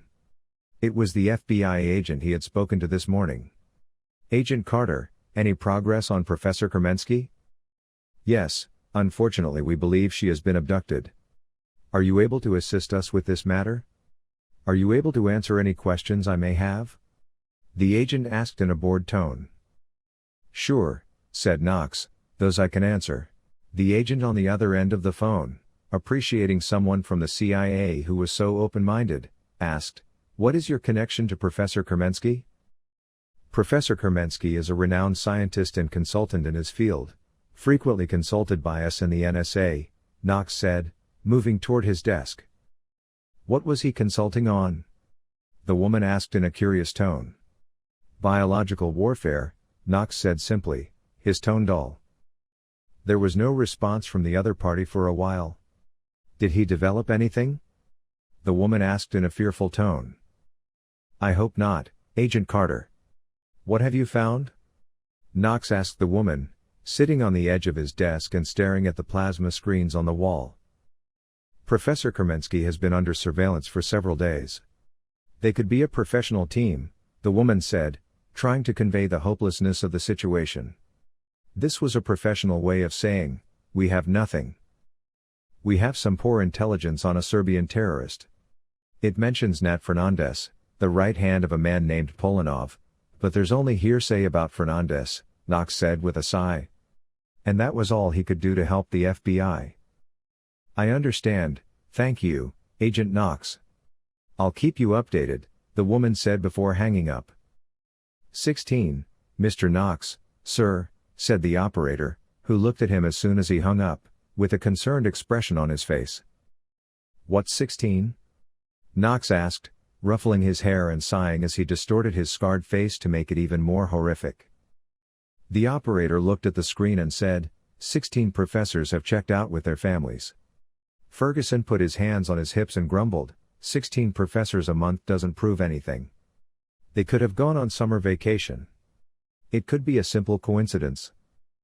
Not on the moon, sir, the Hispanic operator objected, his eyebrows furrowed in concern. 16 of them checked out today. How many have come out this month? Knox asked, raising an eyebrow. 612, said the young Spanish man, who had been tapping away at his keyboard for a minute with a series of keystrokes. Knox and Ferguson looked at each other in surprise. This can't be a coincidence, Ferguson muttered. Smoky-colored room had drawn its blinds. An old-fashioned brass desk lamp with green shields illuminated the documents on the desk. The old wooden desk, and guest chairs were all above CIA standards. Gail Peterson, the owner of this desk, scratched her head again and looked at the list in front of her. The 5'5" man regularly shaved his entire head. He had a stern look with his horn-rimmed glasses and goatee beard. His green eyes under his thick eyebrows looked remarkably young for a man in his late 50s. The man, who had left his suit jacket on the table and taken off his tie, took a deep breath and said, "Does anyone have a logical explanation for this?" To Knox and Ferguson, who were standing in front of him. Despite his low voice, there was a distinct Arkansas accent in his speech. I didn't connect it to my case, sir, Knox said wearily. He was sitting across from Broke Hall and scanning some of the reports that had come in. Gail Peterson was the department head, the boss of Broke Hall. But you think it's connected, Peterson said, narrowing his eyes and smiling fatherly, wagging his finger at Knox. I have no proof, Knox shrugged. It's just. Just? Peterson said with a smile. It's just instinct, Knox said with a sigh, waiting for the moment when they would make a fool of him. But Peterson took the list from the table and said, don't insult your instincts, son. Find out. 600 professors don't go on vacation with their families to play ball at the beach. According to this list, they went to Syria, Turkey, Israel, and Greece. Mobilize our field agents there. What do they have in common? What's in their account activity? Where do their protections come from? I want to know all that. We're going to be made fools of enough in Congress this week. Why would they blame the CIA this time? Knox asked. He was used to senators in Congress blaming the CIA for everything. Peterson grinned. Ah, interestingly enough, they're right this time. In a town in Louisiana, a group of 6 to 7-year-olds found spheres of plutonium used in nuclear warheads, he said in a mysterious tone, as if telling an incredible story. The two agents looked at each other with bewildered expressions, then looked at Peterson. The children, their families, and the 911 crew who went to rescue them are dead or dying from excessive radiation. Because they didn't understand the effects of radiation at the time. That alone is a fiasco. The FBI and Army intelligence are in charge. Since the president didn't give us the story, it's going to blow up on us. Brooke Hall raised her eyebrows and shook her head. What about Polanov? Hall agreed with Knox, but she didn't want to lose sight of Polanov. Gale shrugged. Polanov must have gotten what he wanted. According to our intelligence sources, he's still in Serbia. SEAL 6 in the Mediterranean Fleet will get him. I've authorized it, she said, taking a Scotch whiskey and 4 glasses from the cabinet behind her and filling each with a fingerful. If you find out that the 2 operations are unrelated, you'll split up into 2 teams. Now let's talk details. New Jersey, Englewood, USA. Luck or destiny? Duke was distracted as he drove. He was thinking about the events of the meeting an hour ago, going over the moments and conversations in his mind, planning what he needed to do. They had reconvened in the editorial meeting room as a small group. They had to wrap things up and decide how to proceed before the police could seize their evidence. Duke placed Martin Blake's Bible on the table and took the photograph out. Coleman took the photograph and looked at the names behind it, taking pictures of it and the names on his cell phone. Then, saying, "Give me a moment," he left the meeting room. Duke, looking after Adam Coleman, also seemed to remember something and said, "You look at the names while I go to the bathroom," and left the room. Just as Joanna was about to follow Duke, the editor-in-chief said, "Joe, look at these names," in his usual grumpy tone. In the meantime, he had put his own tablet computer in front of the young woman. "Of course," Joanna said with a smile, taking one last look after Duke. Duke quickly caught up with Coleman in the hallway. "Hey Adam," he said after him. Coleman paused, turned around and said, "What happened? Did you forget something?" "It's something like that, the older you get, the more you forget," Duke said with a smile. Then he took the key from his pocket and handed it to Adam Coleman and asked, "I found this under the carpet in the room. Can you find out where it belongs?" "Isn't that your job?" Coleman asked, looking at Duke with narrowed eyes and a grim expression.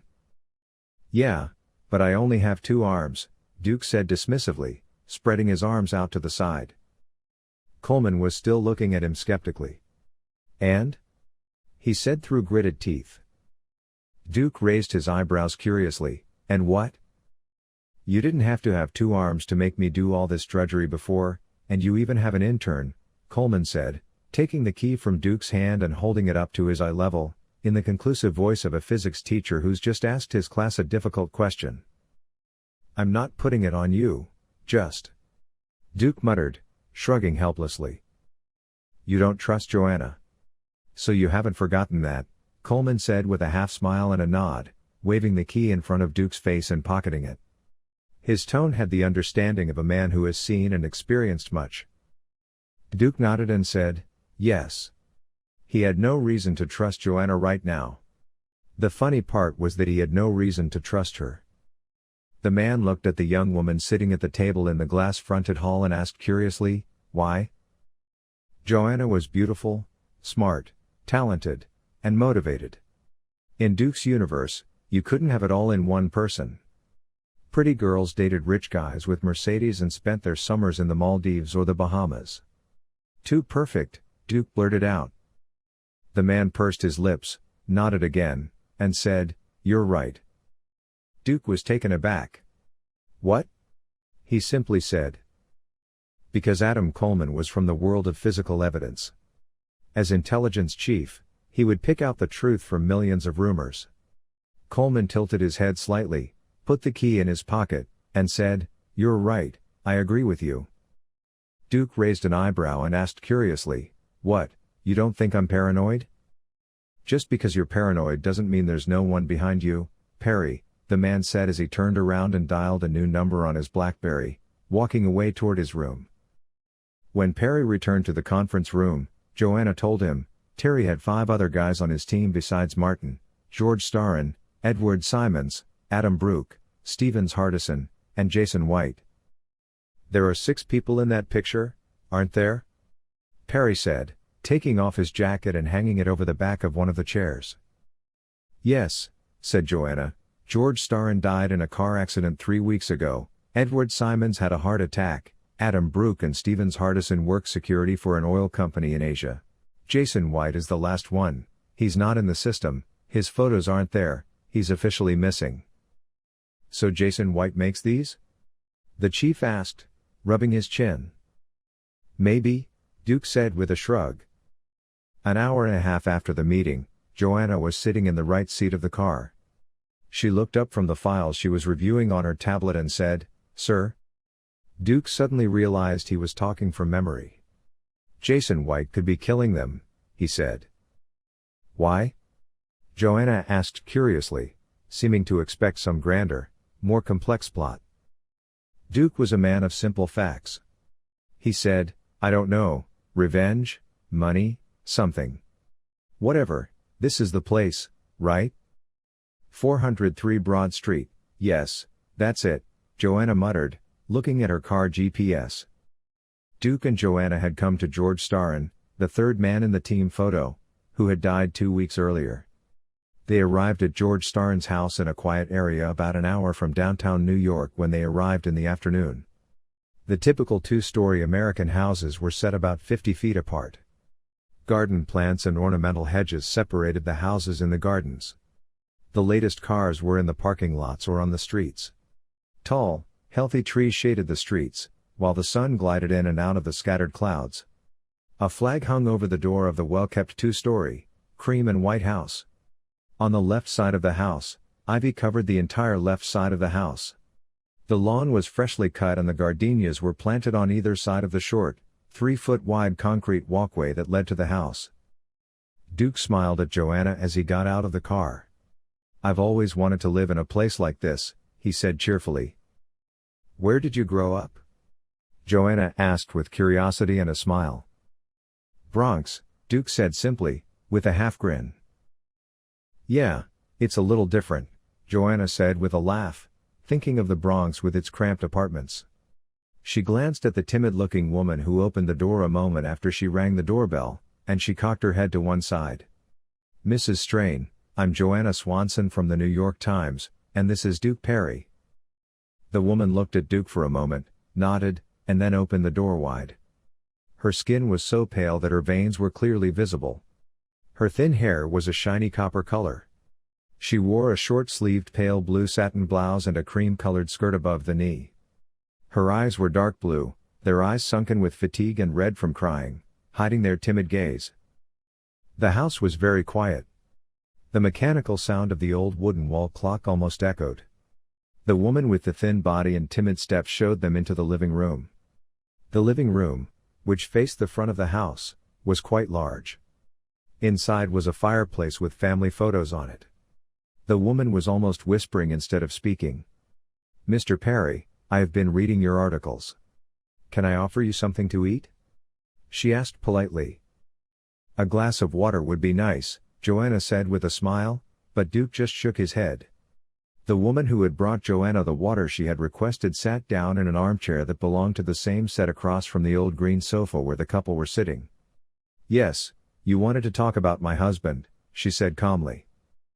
Mrs. Starrin, said the Duke respectfully, first of all, we are deeply sorry to hear of your husband's death, and we sympathize with you. Would you mind if we asked you any questions about it? Was there any change in your late husband's actions or demeanor lately? He asked. The woman raised an eyebrow. Why do you ask that? The police called George's death an accident. But you didn't believe it, Duke said, frowning and examining the woman. The experienced journalist had learned over the years to observe the nervousness and possible motives in people's expressions. Yes, I didn't believe it, the woman admitted, nodding slightly. Why? Duke asked. When the woman looked up, she seemed more determined. Even though George wasn't in the army anymore, he was a soldier and he was very careful when he drove, she said directly. Duke took an old metallic fountain pen from his pocket along with his notebook, but when the pen wouldn't write, he put it back in his pocket, cursing silently. He took a pencil from his other pocket and began to take notes. This struck Joanna as funny because there weren't any journalists who kept notes like that anymore. It was also the first time Joanna had seen Duke use a notebook. I don't believe it was an accident either. I've read the accident report, Miss Starrin. I think it's just a hoax, but that's hard to prove. And did anything unusual happen before your husband passed away? Duke asked calmly, his eyebrows furrowed. It was very annoying to tell a woman that she couldn't seek justice for her husband's death. One of your old comrades called, the woman said, thinking for a moment. Do you remember who it was? Joanna asked. It must be Tanner. I mean, from the way we talked, I thought it was him, the woman said, looking at Joanna. Did you hear what they were saying? Duke asked, narrowing his eyes and tilting his head slightly. The woman bit her thin lower lip, shook her head, and said, no, but George seemed quite agitated. More out of instinct than curiosity, Joanna asked, and Mrs. Starrin, were there any robberies or thefts before or after your husband passed away? Nodding, the woman said, yes, there was a strange incident. Someone stole my husband's old computer 2 days after he died. X? Duke asked, squinting, praying for his luck to change. Yes, the woman said, nodding. It broke down last spring. George was too lazy to take it in to get fixed, so it was sitting on his desk. My wife was either using her phone or Ricky's computer. A thief came and stole it. Ricky? Duke demanded this time. Yes, our son. He has a computer upstairs, the woman said, pointing upstairs. Do you mind if we look at that computer? Duke asked, paying close attention to his tone and tone. Then he said, maybe we can find a way to contact the other teammates and save the others. The woman said anxiously, Mr. Perry, I read your Iraq report. My wife has had a very hard time since that report, but she never blamed you. I honestly thought you were writing a rag full of lies, but George told me what happened there as well as he dared. She swallowed hard. Then she lifted her head, clenching the small muscles in her jaw so that they stood out. Still, he was a good man, Mr. Perry, so I ask you something. Write of him as a good husband and a loyal friend. When people die, that's all that's left of them, she said, her lips pursed, her eyes filling with tears.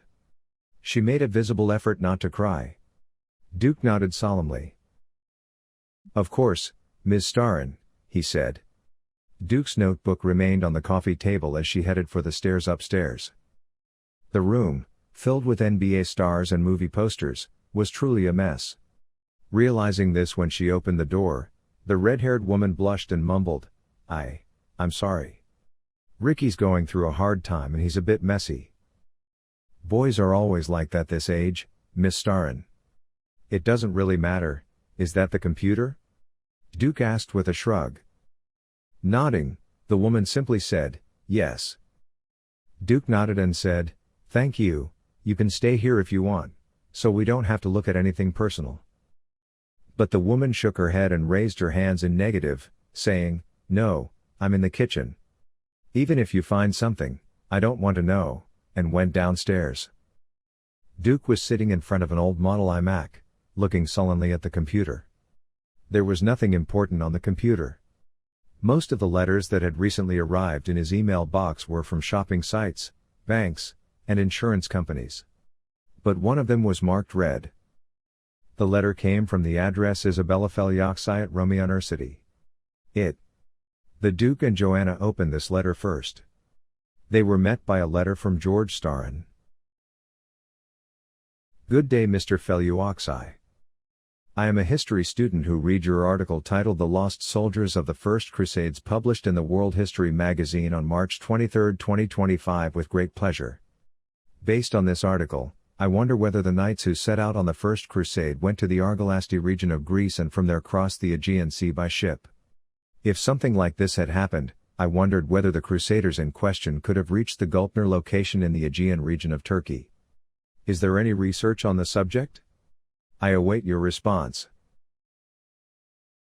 Kind regards. George Starrin. Have a nice day. Dear Mr. Starrin, it is really gratifying that someone noticed my research. According to the research conducted by Dr. Mhir in 2019, there was such a group, but Mhir's research was completed with the Crusader Knights leaving Greece. It is not known where they left on the opposite side of the Aegean Sea. However, there is talk of an Italian knight who returned to his homeland about 40 years later from the group. Knight Alberto Vicenzi was among the groups that crossed from the Aegean region to Anatolia. This is an indication that there were people who crossed the Aegean by ship. Kind regards. Isabella Feliuoxi. Joanna opened her tablet computer and looked at George Starn's files. It doesn't say in his file that he's a history major, she grumbled. Not at all, Duke muttered, looking curiously at the other mail. So where did this crusade come from? Joanna asked, looking at Duke. I don't know, but they tracked it down somehow, Duke said, shrugging. The young woman had turned off her computer and turned her attention back to the computer on the table as she asked, whose trace? It could be a trace of something, Duke said, waving his index finger as if he were introducing an invention or giving a lecture. Then he lost the page he was on and said, I really hate computers. So how do you write news? Joanna asked, smiling as she helped him. She noticed that Duke had placed his hand over hers, which was holding the wireless white mouse on the computer. She unconsciously bit her full lower lip. But Duke didn't seem to notice, still sulking, same programs. I don't even have an email address, he said complainingly. Are you serious? Joanna asked in surprise, her eyebrows raised. Yes, while you're here, can you give me an address? Duke asked with a smile, using all his charm. Smiling, Joanna said, as charmingly as Duke. She went into Gmail and tried dukeperry@gmail.com, but it was taken. Duke looked at the screen and said, dang, try Duke Perry 1952? Thoughtfully. Oh, that's it, Joanna said with a smile, as she saw Duke's left hand trembling as it rested on the table. That's the kind of thing old alcoholics do, Duke said with a sad smile, noticing where Joanna was looking and smiling. Joanna was about to protest when Perry checked his pockets and said, damn, I left my notebook downstairs. Can you get it? And while you're downstairs, ask Mrs. Starn if she's seen anything strange around the house lately. Weird? Joanna asked, raising one eyebrow curiously. Duke pursed his lips, shrugged, and waved his hands as he said, new neighbors, always parked RVs or vans. Joanna nodded, I see, and left the room. Immediately after her, Duke took the opportunity to pull out his flask of whiskey and down a glass. He drank almost half of it and went back to his emails. He had seen something Joanna hadn't noticed. The drafts section of her email box section was hidden. He pulled down that section with the mouse and revealed the section with 48 sketches in it. This was an old method of communication. It was mostly used by cell-type organizations. A single email address was opened and everyone in the group was given a password. Messages that needed to be forwarded were written as drafts but were not sent. Group members who read the message would indicate that they had read it by putting a dot under the message. Since no one sent any emails, it could not be tracked. Perry selected all the emails in this box and sent them to dukeperry@gmail.com. He took another sip from his canteen to suppress the guilt of the lie he had told his young intern. When Joanna's footsteps began to be heard on the stairs, about 10 minutes had passed, and Duke had sent all the letters to himself and deleted the messages from the sent folder. As Duke and Joanna left the house and headed down to the car, Duke glanced at his watch and smiled. Then he noticed the Dodge at the end of the road. The veteran journalist grumbled and got in.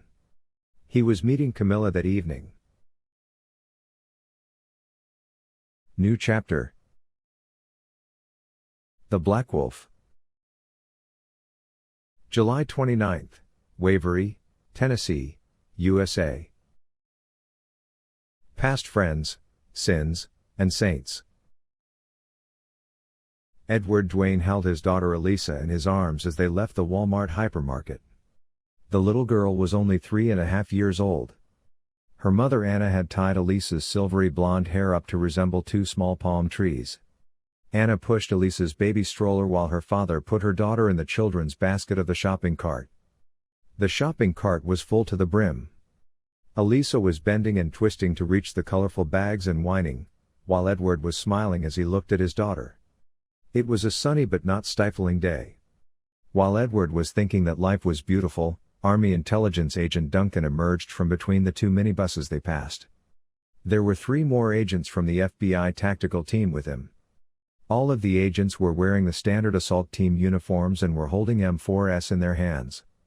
Edward, who paused, understood that he was surrounded from the footsteps he heard behind him and from Anna's holding his breath.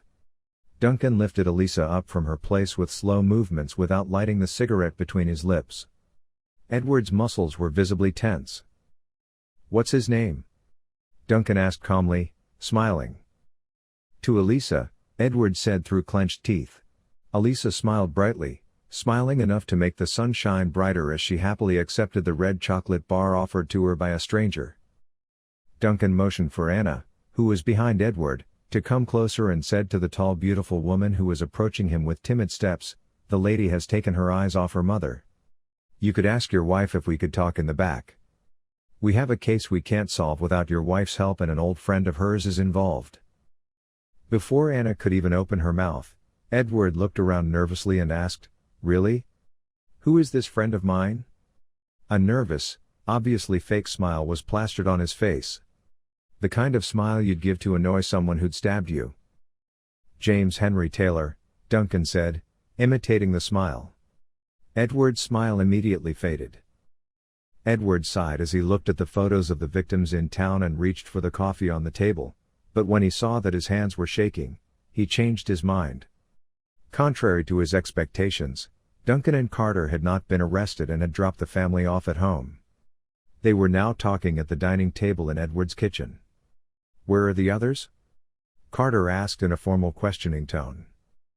Edward sounded sincere about it. "We broke up a long time ago." "I don't know," he said. Carter remembered that these men were specially trained and well-versed in every interrogation technique. This made the agent very suspicious about how he could possibly learn the truth. "Why did you hide?" he asked the man. Denied by the government after a hit order was leaked by the press. Things were starting to get out of hand. "We figured it was time to get lost," Edward said haltingly, sounding like he was genuinely embarrassed to say these things. "What about plutonium?" Duncan asked. He was as relaxed as Edward. Edward looked from time to time at Duncan and from time to time at Carter as he spoke. "We took them from Azerbaijan in an operation called Red Fox run by Karl Lorensky of the CIA. Lorensky died of a heart attack the day we returned to the country, and they covered up his death. Our mission was also erased from the records. No one asked us about the spheres or the mission. James hid them too." "For insurance?" Carter asked, narrowing one eye. Sometimes agents and operatives kept evidence of their illegal missions as insurance to avoid becoming the victims of political executions. "We were young then, we didn't need insurance. We kept the orders for the jobs done," Edward said, smiling and taking a sip of his coffee. Duncan interjected, "Then why didn't you give the spheres to the CIA or the military?" "My father returned to the army after 9/11 and died on some fucking hill in Afghanistan that he couldn't even pronounce correctly." Edward's sincere smile faded as he said, "Give it to the CIA that trained the Taliban? I wouldn't blame them after 9/11. Imagine what the idiots who made 9/11 do with unregistered plutonium," he said, frowning. Then he looked at the children on the table, dying from radiation injuries, and shook his head. "I feel sorry for the children, as God knows I have children of my own. But these are small prices, Agent Duncan. If they had used those spheres to make bombs, we would have had 10 or 15 Hiroshimas. Everywhere from New York to Los Angeles." Carter studied the man. The brown-eyed man had a deep scar over his left eyebrow. With his strong jaw, furrowed eyebrows, and short hair, it was easy to imagine him in uniform on the rugged terrain. If he died in combat, his unit would declare him an accidental death, and his family would never receive a penny from the insurance fund for soldiers killed in combat. His body would never make it back to the country. Accepting this, The man who had fought for years had not even tried to sell the plutonium he had acquired on the black market. If he had, he would now have his own island in the Maldives. But now he was hiding from his own government. "So what are you doing now?" Duncan asked, nodding. "Hunting guide for fat bankers," the ex-soldier said with a wry smile. "Boring?" Duncan asked, his eyes narrowing. His face held the pained expression of empathy. "Dude, you'd never guess," Edward said, shaking his head. Stepping in. "We decided to disappear with James's accident," Edward said. "We didn't think it was an accident. But," he kept saying, "we had the idea to disappear back then," Edward said, scratching his chin. He had a nice job. He was going to teach at the Ferguson Foundation. "What is the Ferguson Foundation?" Duncan asked, sipping his coffee. "A school, I think. They occasionally take in retired Special Forces officers as teachers," Edward said with relief, sitting back in his chair. He knew the interrogation part was over now. "What for?" Carter asked curiously. Edward shrugged and pursed his lips. "Wildlife survival, scouting, scuba diving, orienteering. It was a good one for our guys." Coming out of Edward's house, Carter called Eleanor on her cell phone. "Agent Dave, can you check with me about the Ferguson Foundation?" she said. "You think it's a clue?" Duncan asked as he opened the right door of the car. "It didn't work after all. His name came up in the investigation." "We'll be in trouble if we don't take a look," Carter said, shrugging as he walked around to the other side of the car. Duncan just smiled at that. Just before they got to the freeway, Carter's phone started ringing. He answered it and read FBI Headquarters NY. The young woman on the other end of the line said, "Agent Carter? Deputy Director Fury wants to talk to you." As Carter curiously pulled over to the side of the road, a deep male voice said, "Agent Carter, I'm Deputy Director Harold Fury. I don't want to take up your time. We've learned in our system that you've been investigating the Ferguson Foundation. I'm curious as to why." Carter grimaced. Meddling in other people's investigations was one of her worst detests. The woman glanced at Duncan and said, "I'm sorry, sir. I'm not at liberty to tell you that." "Agent Carter, you figured out who I am, right?" "Yes, sir." Fury was more understanding than he expected. "I understand, Agent. Your manager was Jimmy Finley, right?" he asked. Carter said flatly, "Yes, sir," and hung up. At Duncan's questioning gaze, Carter pointed at him wordlessly and asked for time. He called back Eleanor Dave. Hearing the young agent's voice, he said, "Can you find me which department Deputy Director Harold Fury from New York is in charge of?" Then he hung up and told Duncan, "We've gotten ourselves into someone's business." "Great," Duncan said with a laugh. "More chaos."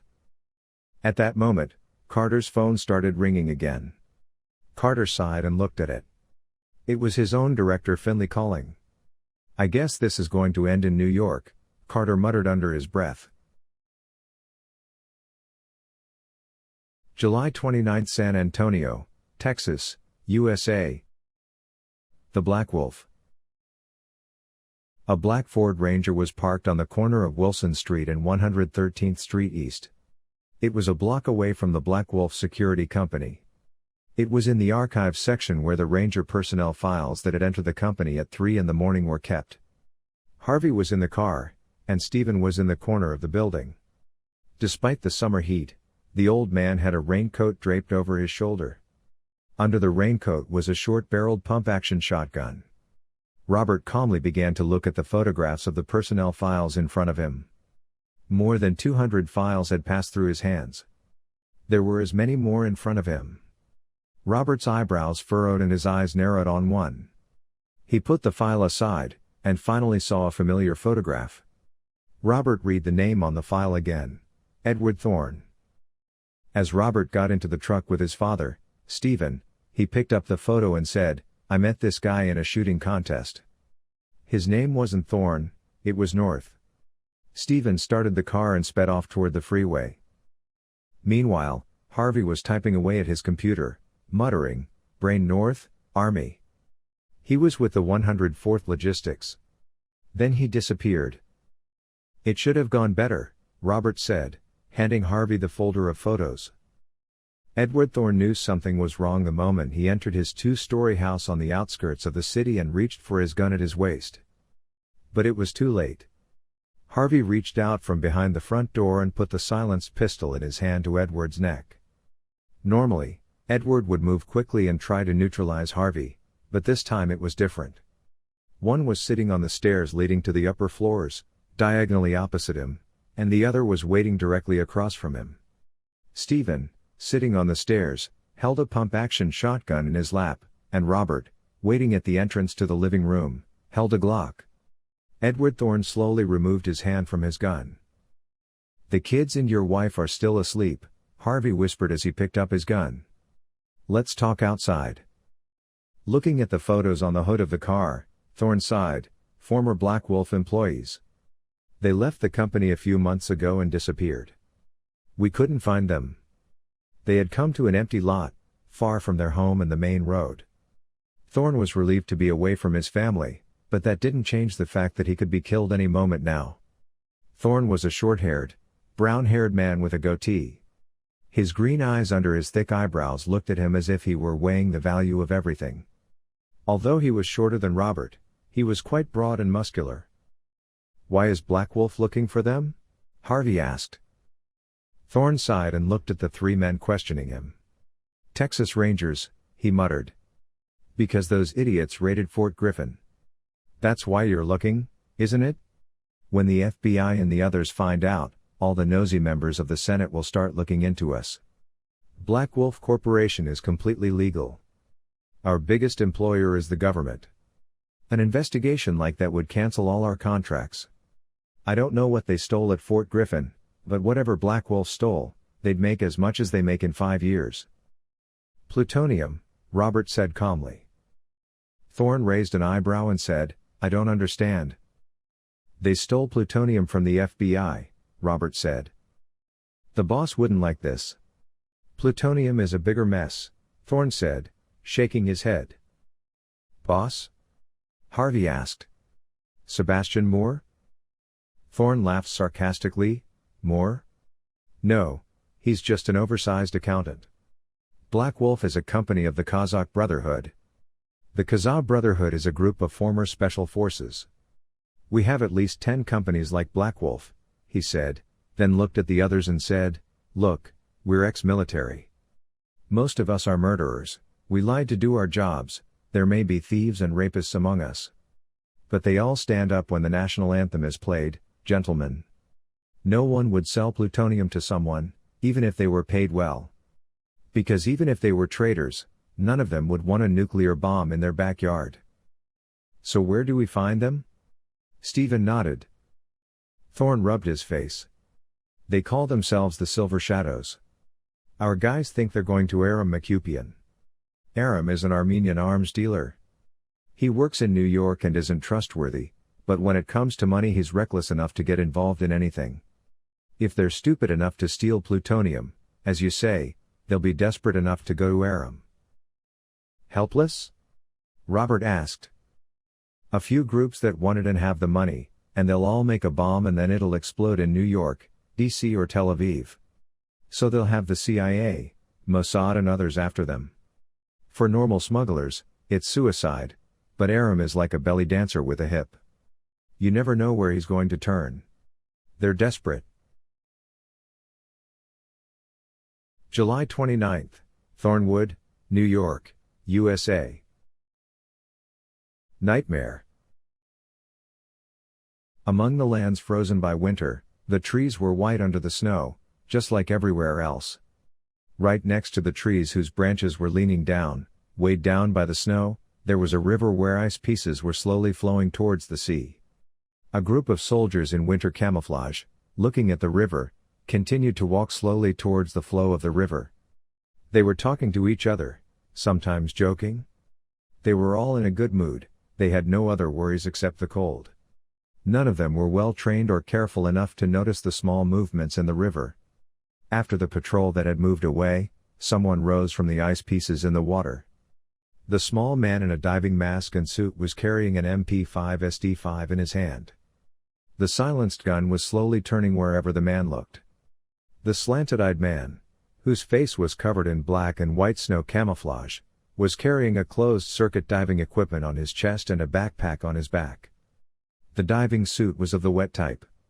In other words, he had to take the cold water into the suit and warm it with his body. Under normal conditions, a person should be able to last for 45 minutes at most in water this cold. But the man floating in the ice seemed unaware of this. The short, broad-shouldered man, who had checked his surroundings carefully, tapped his underwater metal equipment twice, giving a signal that could only be heard underwater. Suddenly, 20 more bodies dressed like himself rose up in the river. None of them bore any signs of their country of allegiance on their clothing or equipment. If they died in these lands, their existence would be denied. The team, who went to the riverbank upon the signal given by their pioneers, arranged their positions and locations to secure their location. Meanwhile, their scouts crawled through the snow and came to the edge of the road that ran alongside the river.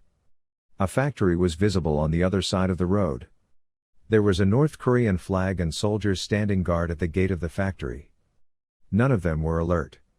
They were discussing a match from the previous night. The slanted-eyed man turned on the safety of his gun with a confident smile and started sounding the alarm. Jun Sung woke up and turned off the alarm on his wristwatch. His face involuntarily fell when he saw that he was in the room reserved for him at the Ferguson Foundation. It had been 3 years since the icy riverbed. The slanted-eyed, black short-haired man who looked at the wristwatch that woke him up grumbled. His math teacher, Thomas Phillips, should have woken him up 3 hours ago. He got out of bed, his body covered in old wounds.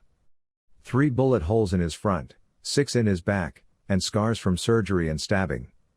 Sung dressed quickly and called Phillips on his cell phone. The math teacher's phone was off. The Korean, whose eyebrows rose, looked out the window before leaving his room. He saw Anton leaving the building as he did every morning and nodded in appreciation. The boy ran through the riverbed every morning at a high pace and weight. He was no doubt good at survival and shooting lessons, but Sung didn't appreciate Anton for that. Anton didn't have the singular and selfish behaviors of the new generation. He was a team player and didn't bring out the talents he had unless he really needed them. Even Sung couldn't be sure of Anton's limits. It was a great thing that the young man had recovered so well, especially after the great trauma he had experienced. Sung and a few other teachers had been warned to keep an eye on a few students like Anton. When Sung read Anton Leshrake's file, he found the principal's concerns to be justified. Anton was someone to be careful of. Leaving his room, Sung went to the math teacher's room. When the Korean knocked on the door, he got no answer and opened the door. He saw that Philip's bed was completely unmade. Sung grumbled in Korean and went to the teacher's room. Phillips wasn't there either. Sung looked across the room to the parking lot. When he saw Philip's car was still parked, he grumbled again and shook his head. The man must still be on patrol. Sung checked his watch again and went back to his room to prepare for today's lessons. He could talk to his math teacher later. Thomas Phillips checked his surroundings and continued walking towards the address he had been given last night. The man, who was walking through the back streets of New Jersey, felt uneasy when he saw a few suspicious shadows on the corner and reached into his jacket. However, when the young men who had met for work in the morning left where they were when their teams were complete and headed towards the main street, Phillips breathed a sigh of relief and continued walking. New Jersey municipal workers were on strike. The streets were filthy, the garbage cans were full to the brim. Apart from the distracting smell and the occasional strike sign, there was a police car on almost every street corner. New Jersey was afraid of another New York riot. At the entrance to the warehouse he had arrived at, Phillips checked his watch once more before the door opened. The Foundation must have noticed his absence by now. There was no turning back now. The thick, rusty old metal door he had been waiting for opened. Behind the door was a short-haired man in denim pants and a jacket. He was wearing an old cowboy hat. He was carrying an MP5K on a sling that hung from his shoulder and hung down to his waist. Phillips nodded as he entered, and the man craned his neck to see if Phillips was being followed. Moving through the old warehouse, Phillips turned to the woman waiting for him. She was middle-aged, tall, and thin. Her hair, graying on the sides, was pulled tightly back into a large bun at the back of her head. Her black-rimmed glasses were as angular as her face. Shaking Phillips's hand, the woman said, "I'm glad it worked," referring to the code-breaking program they had used last night. "Me too," Phillips said with a smile, nodding toward a computer scientist working at a 3-screen computer set up on a desk. "So what did we find?" The serious-faced woman shook her head and said, "A lot, Agent Fox." With a dark expression, her name was Jordan Kane. The FBI had been working on marginalized religious groups for a long time. Even sending Simon Fox to the Ferguson Foundation with a background and identity card issued under the name Thomas Phillips was a great adventure and a top-secret operation. The beginning of this operation was based on a false tip. The tip was sent to Jordan Kane's personal email address, whose real job no one knew. According to this tip, children raised by the Ferguson Foundation were being recruited in key positions in the state and government. Kane, who did not take the situation seriously at first, later realized by chance that the tip was right and formed a task force from people who had no connection to the foundation. This task force had struggled for a year and a half to infiltrate the foundation. Finally, Jordan and his team had obtained the foundation's recruitment plan with the list they had received last night. The computer expert was looking at the lists flowing in front of him in amazement. According to these lists, the students were divided into two. The first group was placed in the private sector according to their own talents. The second group was placed only in certain positions. Their expected and required tasks for each year were planned. While the computer specialist was looking at them one by one, there was interference on their screens. Thinking that it was due to the cables not making contact, the young man checked the screen cables and connections and the screens went off one by one. Just as he was about to tell Agent Kane this, one of the armed security agents next to him growled, "Hey, this radio is broken." The young computer expert was inexperienced but smart. He knew what was coming, and was about to warn everyone about it when he was hit hard in the back. It was as if a small child had hit him in the back with the strength of a heavyweight boxer. The blow was so hard that his chest had been punctured, and the fragments had shattered the screen in front of him. Even before he saw the hole in his chest, the young man knew he had been shot when he saw the shattered screen. He tried to call 911 on his cell phone, but it was dead. He ignored the screams, gunshots, and small explosions around him, and muttered, "Damn," as he stared at the blood gushing from his mouth and slowly collapsed against his desk. Before he took his last breath, everyone on Jordan Kane's secret task force had already been killed.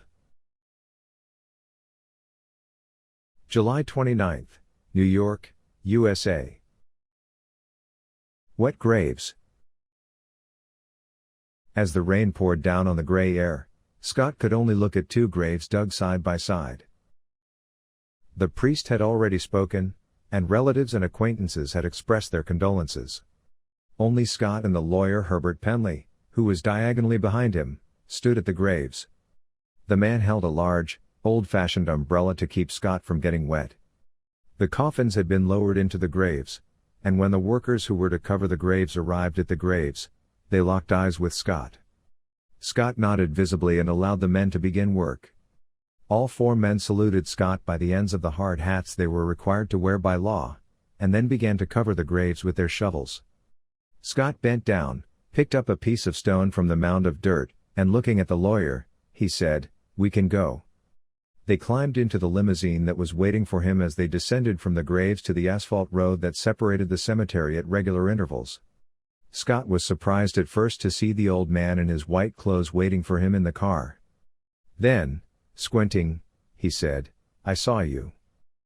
Herbert Penley said formally, "Let me introduce you, Mr. Donovan. This is Otto von Lonsenrader, the director of the Ferguson Foundation, which underwrites your insurance." "Oh, the foundation," Scott said, without taking his eyes off the old man who nodded. "Tell me about the foundation. How does the sole surviving son of a middle-class lawyer get to come back from funerals in armored limousines and meet with the foundation director?" "I only see special students, Mr. Donovan," Otto said with a smile, and he pulled a cigar from his jacket pocket. I hope the smell doesn't bother you, he said, lighting his cigar with a match and opening the window slightly. A program designed for our client who wants to benefit from the Ferguson Foundation Ferguson Future Insurance. You will live on our campus in Thornwood, in upstate New York. You will have many classes that will interest you and many friends who will not make you feel alone. The Thornwood campus is the dream of all students who dream of a university and a bright career in their future. What if I don't want to come? Scott asked. That's another option, Scott. Can I call you Scott? As far as I know, you have no relatives who can take you in. Besides, the system will take you in. Social services, that is. You'll be wasted away in foster homes or state orphanages. Otto paused, then pointed to the cigar in his hand. Son, I've been smoking cigars for years. It's one of those things I can't give up, but it has its downsides. It dulls your sense of smell, for example. But I can still smell gunpowder, he said, looking into Scott's eyes. Then he leaned forward a little. If you stay in the public eye, the newsmen and the cops who want to get ahead won't let you go. Someone will eventually start asking where you were last night, or where Mike Sullivan is. Sooner or later, someone will talk, and they'll catch you, Scott. So it would be a good idea for you to stay in the foundation for a while, young man. About 6 months ago. You'd be better off staying home, young man, Domingo Sanchez said. Scott bit his lower lip angrily, glancing behind Domingo at the Icemen who had gathered behind the new robbery. Since the drugstore robbery, Scott had planned 3 more robberies and 2 more raids. With the money they had made from those robberies, the Icemen had become the most powerful group in the area. Moreover, the Black Apes had been dealt a heavy blow by the police after the first robbery and were soon torn apart by the neighboring gangs. The Icemen were the only group that had made good use of this chaos. With the plan Scott had whispered to Domingo, Domingo and his gang had owned twice the street as before in 6 months. The money they earned increased the reputation and power of the entire gang. That's why Domingo always held his golden goose in high regard. Scott was protected by the gang and probably earned more in a month than his father earned in a year. He had unlimited access to all the gang's resources. Guns, women, drugs, information. Whatever he wanted, whenever he wanted. That's why Domingo hadn't accepted Scott's request to join the new raid. Sitting on his old red couch, he patted his 2 pit bulls on the head and said, "Tomorrow we're going to steal a truck of weapons from the police's weapons factory. You planned this perfectly. By the time the police arrive, we'll have distributed the weapons to the city. You can watch this from home. Besides, who's going to look after your mother if something happens to you?" Domingo asked thoughtfully. Then he paused and asked, "How's your mother?" Scott nodded and muttered a grim, "Good," and Domingo shook his thick index finger at the young man and said, "You don't have to like my orders, son. But you have to. Now go home." As Scott nodded and walked out, several gang members tapped him on the shoulder or back. Scott had worked hard enough over the past 6 months to earn the respect of the entire gang. They all knew that participating in this raid was a test of manhood for Scott. Now he was going home like a child. After taking a deep breath and coming to his senses when he got out into the cool air, Scott pulled up the collar of his cashmere coat and started walking. When he thought he was far enough away from the warehouse, he dialed the number he had memorized from his cell phone. When the phone was answered, he said in a grim tone, "You don't have to keep arresting my mother to get me to do work." Adrian, speaking on the other end, asked, "Do you think I'm going to waste my time with this nonsense, little dog? Your mother was arrested while trying to get drugs from the Narcotics Bureau like an idiot. Red-handed. Didn't you get enough drugs for her from the warehouse?" The first job Adrian had done had benefited Adrian as much as the Iceman. The failed investigation had displaced Adrian's chief, Anton Folsom. The subsequent raids had helped Adrian rise rapidly. Scott had only realized his part in this dirty game a few months ago. But he couldn't get out of it. He was completely trapped in Adrian's hands. "I had them, but he sold them all," he said in desperation. Adrian's voice was amused and cruel at the same time. Life is tough for jerks. Like I said, I don't have time for that. I've got you, Scott Donovan.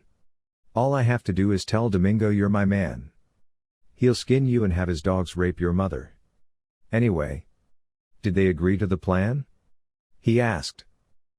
Yeah, they'll be making their move tomorrow night, Scott replied through gritted teeth, barely able to stop himself from throwing the phone onto the pavement. Adrian waited a moment, then said, Your mother is being taken to the hospital tomorrow night, so you might want to go with her. His tone of voice suggested that it was an order, not an offer. Why? What happens tomorrow? Scott asked, frowning, not sure if he had misheard the conversation. But Adrian didn't have time for conda. As I said, be at the hospital tomorrow, he said and hung up. The next day, the state's biggest shootout would occur, in which 10 cops and 12 gang members would be killed. The cops would blame Adrian for the disappearance, and the detective would be buried in half a dozen investigations with a 3-month suspension. This would lead to the collapse of the Iceman and Scott Donovan disappearing into the shadows. July 29, Novi Sad, Serbia. A few minutes ago, the Zodiac boats that were dropped into the murky river waters by 3 Black Hawks protected by 2 Apache helicopters were moving rapidly. There were 8 men in civilian clothes lying on the boats. They all looked quiet and very serious. This group traveling inside the Serbian border was SEAL 6. The Republic of Serbia was a country located in the Balkans. To the north was Hungary, to the west was Croatia, Bosnia and Herzegovina and Montenegro, to the south was Macedonia and Kosovo, to the east was Romania and Bulgaria, and had no sea borders, and according to the Americans, this state was enemy territory. The only state that officially intervened in the massacres of civilians committed by the Serbs in the Bosnian War that lasted between 1992 and 1995 was the United States, and Americans were not liked at all in this country. If they were caught, there would be no turning back. That was why the commander of SEAL 6, First Lieutenant Henry M.C. Kenzie, had told all his men the situation and said that if they did not want to go to tonight's operation, he would blame them. He was a blond, blue-eyed man with a goatee, about 2 meters tall. The broad-shouldered man had been faced with a spit gun vote by Staff Sergeant James Sadrick, who had simply spat at the vote and gone to get his things while the others laughed. In SEAL 6, no one was left behind. It was an old, unwritten rule. These lands, with dense forests on both sides of the river, once belonged to the Ottoman Empire. Taking advantage of the empire's recent weakness, the Serbs regained their independence after 420 years. The Serbia-Montenegro State Union, formed by Serbia and Montenegro, the 2 remaining parts of the former Yugoslavia and the Balkans, was dissolved de facto as a result of a referendum held in Montenegro on May 21, 2006. The de jure, or legal, end of the Union came on June 3, 2006, when the parliaments of both countries approved the end of the Union. Now, in addition to the deteriorating economy and rising nationalism, Serbia had become a criminal republic. Most of the mountain areas had been turned into opium fields camouflaged to hide from satellites, and heroin laboratories had been set up in many places. The sex slaves sent to Europe were supplied from here. Therefore, no one in the country they infiltrated could be trusted. The city the boats approached was Novi Sad. Located in northern Serbia, the capital of Vojvodina, the city was the economic center and the most productive agricultural region of Serbia. The city was also considered one of the largest economic and cultural centers of Serbia and the former Yugoslavia. Novi Sad had always been considered a relatively developed city within Yugoslavia. They approached the northern bank of the river with GPS warnings by boat and landed on the shore. Just to the west was the port of Novi Sad. It was only a few kilometers from the city. After the 6 men who had landed, the remaining 2 took the boats and disappeared into the dark waters. They were now alone in hostile territory. Each of them had a pack on their back. They were wearing denim pants, trail shoes or sneakers. The weather was cool for summer, so their sweatshirts were not noticeable. "Looks clean," Sadrick said, looking around. He was a big, dark-skinned man. His broad face had a rather stern expression, with dark, bushy eyebrows and a prominent jaw. He was a very muscular man, although he was a foot and a half shorter than Mackenzie. Like Mackenzie, he carried a sports backpack. His hands were in the pockets of his denim pants. He was wearing a baseball cap. MC Kenzie nodded in understanding and said, "Okay, Chief, we'll meet our contact at the main road." Polanov, who was in Serbia, had an ultranationalist, morally incompetent terrorist organization. Some people thought that this organization had the whole of Serbia under its control. However, the CIA that had ordered Polanov's kidnapping had mentioned an agent who had managed to get close to him. It was this agent who had told them that Polanov was coming to Novi Sad. They had not yet been able to reach their agent, the Blue Fox, but instead had been able to contact one of their local contacts. "You heard the man, gentlemen, we are advancing," Sadrik said to the 4 remaining shadows. Their contact was a middle-aged woman waiting for them in an old minivan. She had short hair and a ponytail and a slightly twisted cigarette stuck to her lips. MC Kenzie, who was at the head of the approaching men, approached the woman and greeted her and asked, "Good day, does this road connect to Hungary?" "Nobody has been to Hungary for a long time," said the woman in denim trousers, wearing an old military jacket, taking a deep drag on her cigarette. This was the password given to them by the intelligence agency. "I'm Brown," Mackenzie said, nodding to the woman. "I'm Brown," he said, using his usual alias. These men had been using aliases for a long time because if they were caught abroad, knowing their real names could turn the incident into an international scandal. "I hope we didn't keep you waiting." "I didn't have a date tonight," the woman said with a shrug, her accent almost thick Russian. "Tell me, tall guy, where do they come up with these ridiculous passwords?" "I think she gets her ridiculous assignments from wherever she finds them," MC Kenzie said in perfect Serbian, almost laughing. The woman smiled. "Be careful, young man, you might pick me up," she said, grinning with her yellow teeth. Sadrik looked at MC Kenzie anxiously. The tall man just raised his eyebrows. The woman went to the back of the car and said, "Here's what I need to deliver to you." Under an old blanket in the back of the van were 8 AK-47s and an SDV Dragunov. The Dragunov was a sniper weapon produced by Kalashnikov. The long weapon, which weighed close to 5 kilos when loaded, used 7.62 mm ammunition. An average sniper could decide who would live or die with a Dragunov within 1,200 meters. With binoculars and an experienced marksman, he would be the grim reaper of everything he could see within a kilometer and a half. Team sniper Clark Yates took the rifle, examined it, disassembled it and put it in his bag. The others were getting AK-47s. The woman looked at them and asked, "Will you need a pistol or a rocket launcher?" "I hope not," MC Kenzie said with a smile. "Kadna Gulyum Zierik, Evet, Umam da Olmazan. Albam Balar Kozadiki Santata, Dedi Ve Araban Shuruku Kolchaguna Geshti." As the car entered the darkness and headed toward the city, MC Kenzie asked the woman in the front seat, "What should we call you, ma'am?" "Nega," the woman said.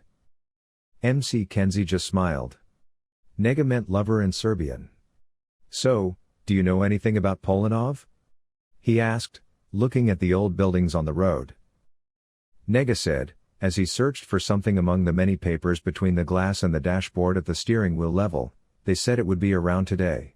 I don't pay much attention to rumors, you know, rumors are usually not even close to the truth, but there are some signs.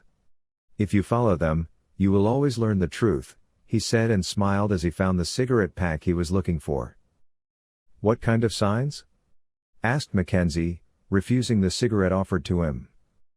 "Signs like cleaning the windows of the restaurant he always goes to, his whore going to the hairdresser and getting her hair dyed, the SUV he drives here being washed," the woman said with a mischievous grin. MC Kenzie smiled back and said, "Nega, you're an intelligence genius." The woman smiled, curling her lip and shaking herself slightly from side to side. "I know, sweet boy," she said with a cheap Russian cigarette between her teeth. She took the car's lighter and lit it. "I'll leave the car with you. He has a mistress who lives on Petra Kosika Street. She'll be staying there tonight. When she stays there, she has 2 guards, one on the street and one at the door of the house. There are always 4 people in the second guard car, They stay out of sight down the street, she said. My ex-husband's cousin lives across the street from the mistress's house. Now, in the summer, he's staying in Popovica. His house is empty, so you can use it, she said casually. MC Kenzie asked curiously, wouldn't that put your ex-husband in a difficult position? I hope he quits. He's been drinking and beating me for 10 years with all the money I earned.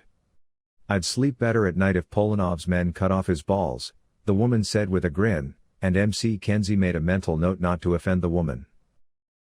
MC Kenzie and his team settled into the observation house an hour later. The front window of the old concrete apartment building was indeed where they could see the mistress' house clearly. Cars were parked on both sides of the wide street. MC Kenzie was sitting on a 3-person sofa in the living room. There were no lights on in the old house with its worn-out furniture.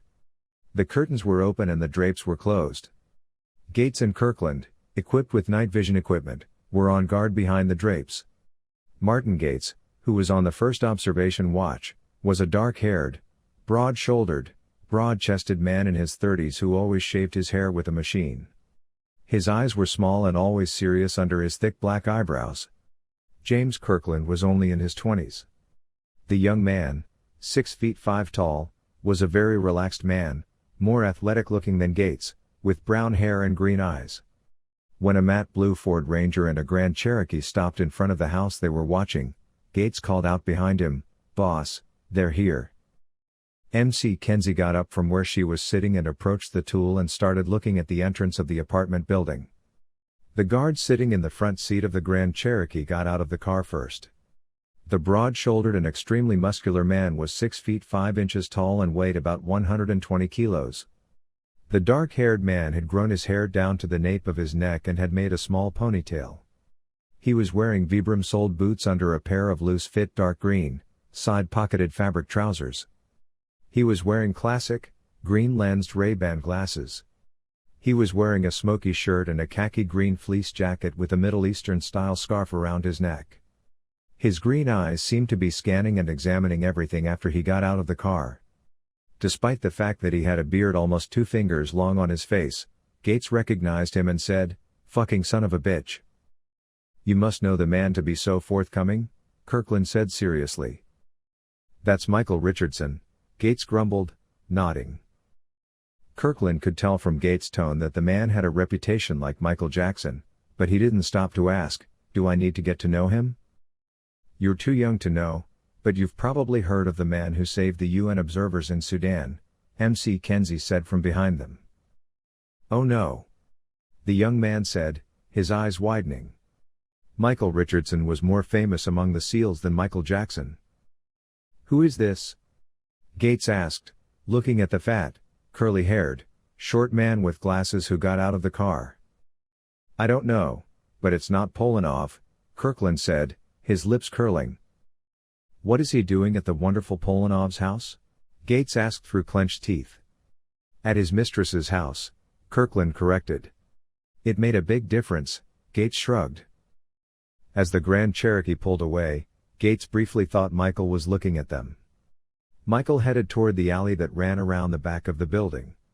As the man in the corner, lighting a cigarette, disappeared into the shadows of the alley, he heard Mackenzie say behind them, "Wait here." The alley was dingy, quiet, and dark. There were 3-story buildings on either side of the alley, formed by heavy old brick walls. Except for a few bathroom windows, there were no windows looking out onto the alley. It was a complete blind spot. The backs of the buildings faced into this gap. So the number of entrances and exits of the buildings created nooks and crannies.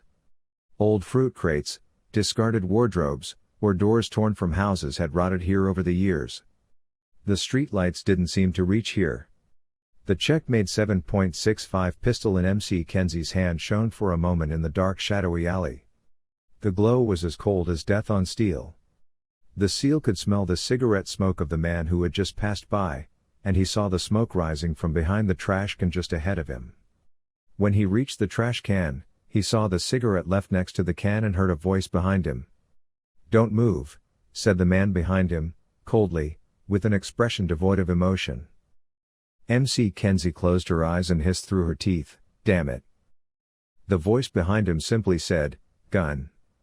MC Kenzie slowly dropped his gun to the ground. "Go to the wall and lean on it. Put your hands behind your head, interlock your fingers," he said. MC Kenzie, who was leaning against the wall, interlocked his fingers and firmly pressed against the wall with a hard movement and began to search. Michael Richardson was not an inexperienced man. MC Kenzie had set a trap for him by using himself. Cedric and Sergeant Ricardo Gomez came right behind him. Both were as silent as ghosts. However, the moment Michael Richardson caught Cedric's scent, he grabbed MC Kenzie by the collar and pulled him in front of him and used him as a shield. He was holding a Glock 19 in his hand. Although the 9mm Glock 19s were old models, they were reliable weapons. Cedric and Gomez immediately separated from each other and pointed their pistols at Richardson. MC Kenzie hissed through his teeth, "Richardson, don't be ridiculous, you don't stand a chance." Michael narrowed his eyes, looked first at Sarek, then at MC Kenzie, whose head he had pulled back by pulling his hair, and said, "You moron. What are you doing here?" and pushed MC Kenzie forward. Cedric and Ricardo still hadn't lowered their weapons. Ricardo Gomez was a Hispanic American. He was 5 feet tall, weighed nearly 200 pounds, and was very muscular. The Czech pistol he held almost disappeared in his large hands. His eyes were lost in shadow because of his thick eyebrows and prominent forehead.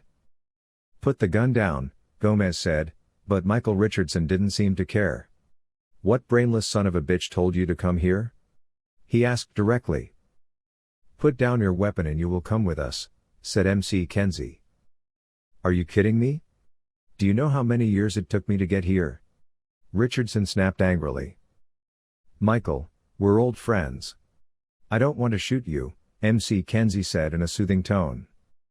"Mackenzie, we're old friends, but if you blow this operation and expose me, I will have you and your entire team raped and killed," Michael said through gritted teeth. "What operation?" MC Kenzie asked, with a raised eyebrow and obvious curiosity in her voice. Michael had also calmed down, and with narrowed eyes he asked, "Wait a minute, why are you here?" "For Polanov," said Mackenzie, shrugging. "Hey, Polanov's ours," Michael said in protest, raising an eyebrow. MC Kenzie understood this part and asked, repeating, "Yours?" "The Vatican," Michael said, "and the CIA was providing the connections." MC Kenzie looked at Cedric and said, "The Vatican? What Vatican?" "Wait a minute, the CIA sent us here anyway." Michael scratched his head, put his Glock behind his belt, and said, "What the hell are you talking about? I've been trying to get close to Polanov for 6 years with those morons' resources. Now they're going to send in a SEAL team and ruin everything?"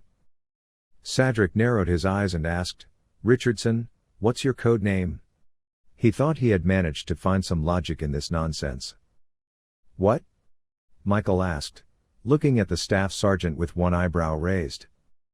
Cedric's 9mm Beretta 92F was still pointed at Michael. "What's your goddamned code name?" he asked. "Fox, Blue Fox," Richardson growled. "Check," MC Kenzie said, nodding to Cedric. After a minute of conversation on Cedric's smartphone, he simply said, "He's our guy." Ricardo took a deep breath and lowered his gun. "They've been trying to get to you all day, man. Things have changed," MC Kenzie said. Michael cocked his head to the side. "Why did things change?" he asked. This had been a long-term operation. By now he had learned at least half the organization and all the scum they had done business with. The guys at headquarters would not easily take on something that would expose him. "Polanov has created a virus in South America and is planning to make things very ugly. Is he here now, with his mistress?" he asked. "She's not his mistress, she's his accountant," Michael said with a laugh. "What about the fat guy?" Cedric asked, referring to the flashy man who had gotten out of the SUV that Michael was guarding. "That's between the Secretary of State and his agent. I'm protecting him," Michael said, taking out a new cigarette and checking his watch. "Where's the bastard?" MC Kenzie asked as Cedric pulled out his Zippo and lit Michael's lighter. He's meeting with a group after midnight tomorrow night. It's going to be an important meeting, Michael said, taking a deep drag on his cigarette. MC Kenzie didn't like the idea. Important groups and important meetings meant too many heavily armed thugs. Where is it now? Where will it be by then? He asked. Michael understood what MC Kenzie was thinking, but there was nothing he could do about it. I have no idea. Polanov is more paranoid than his job requires. He investigates after he kills suspects, he said. Then we'll pick him up tomorrow night, MC Kenzie grumbled. Michael smiled and said, "Good luck," and started walking towards the street. He had to be seen now. Sadric decided to accompany him to the street exit. "I thought you were retired," Sadric said immediately after him. "I already am," Michael said. "When did you start working for the CIA?" Sadric asked curiously. Michael wasn't exactly the CIA type. "I don't work for them, I told you, I work for the Vatican," Michael said, shrugging. "The Vatican?" Sadric asked, hesitating. Michael nodded. "Vatican," he said, and walked out into the street. "So why are you after Polanov? What does the Vatican want from him?" "Revenge, that bastard killed the Pope." "So why is he still alive?" The new Pope thought Polanov was taking orders from someone and was wondering who it was.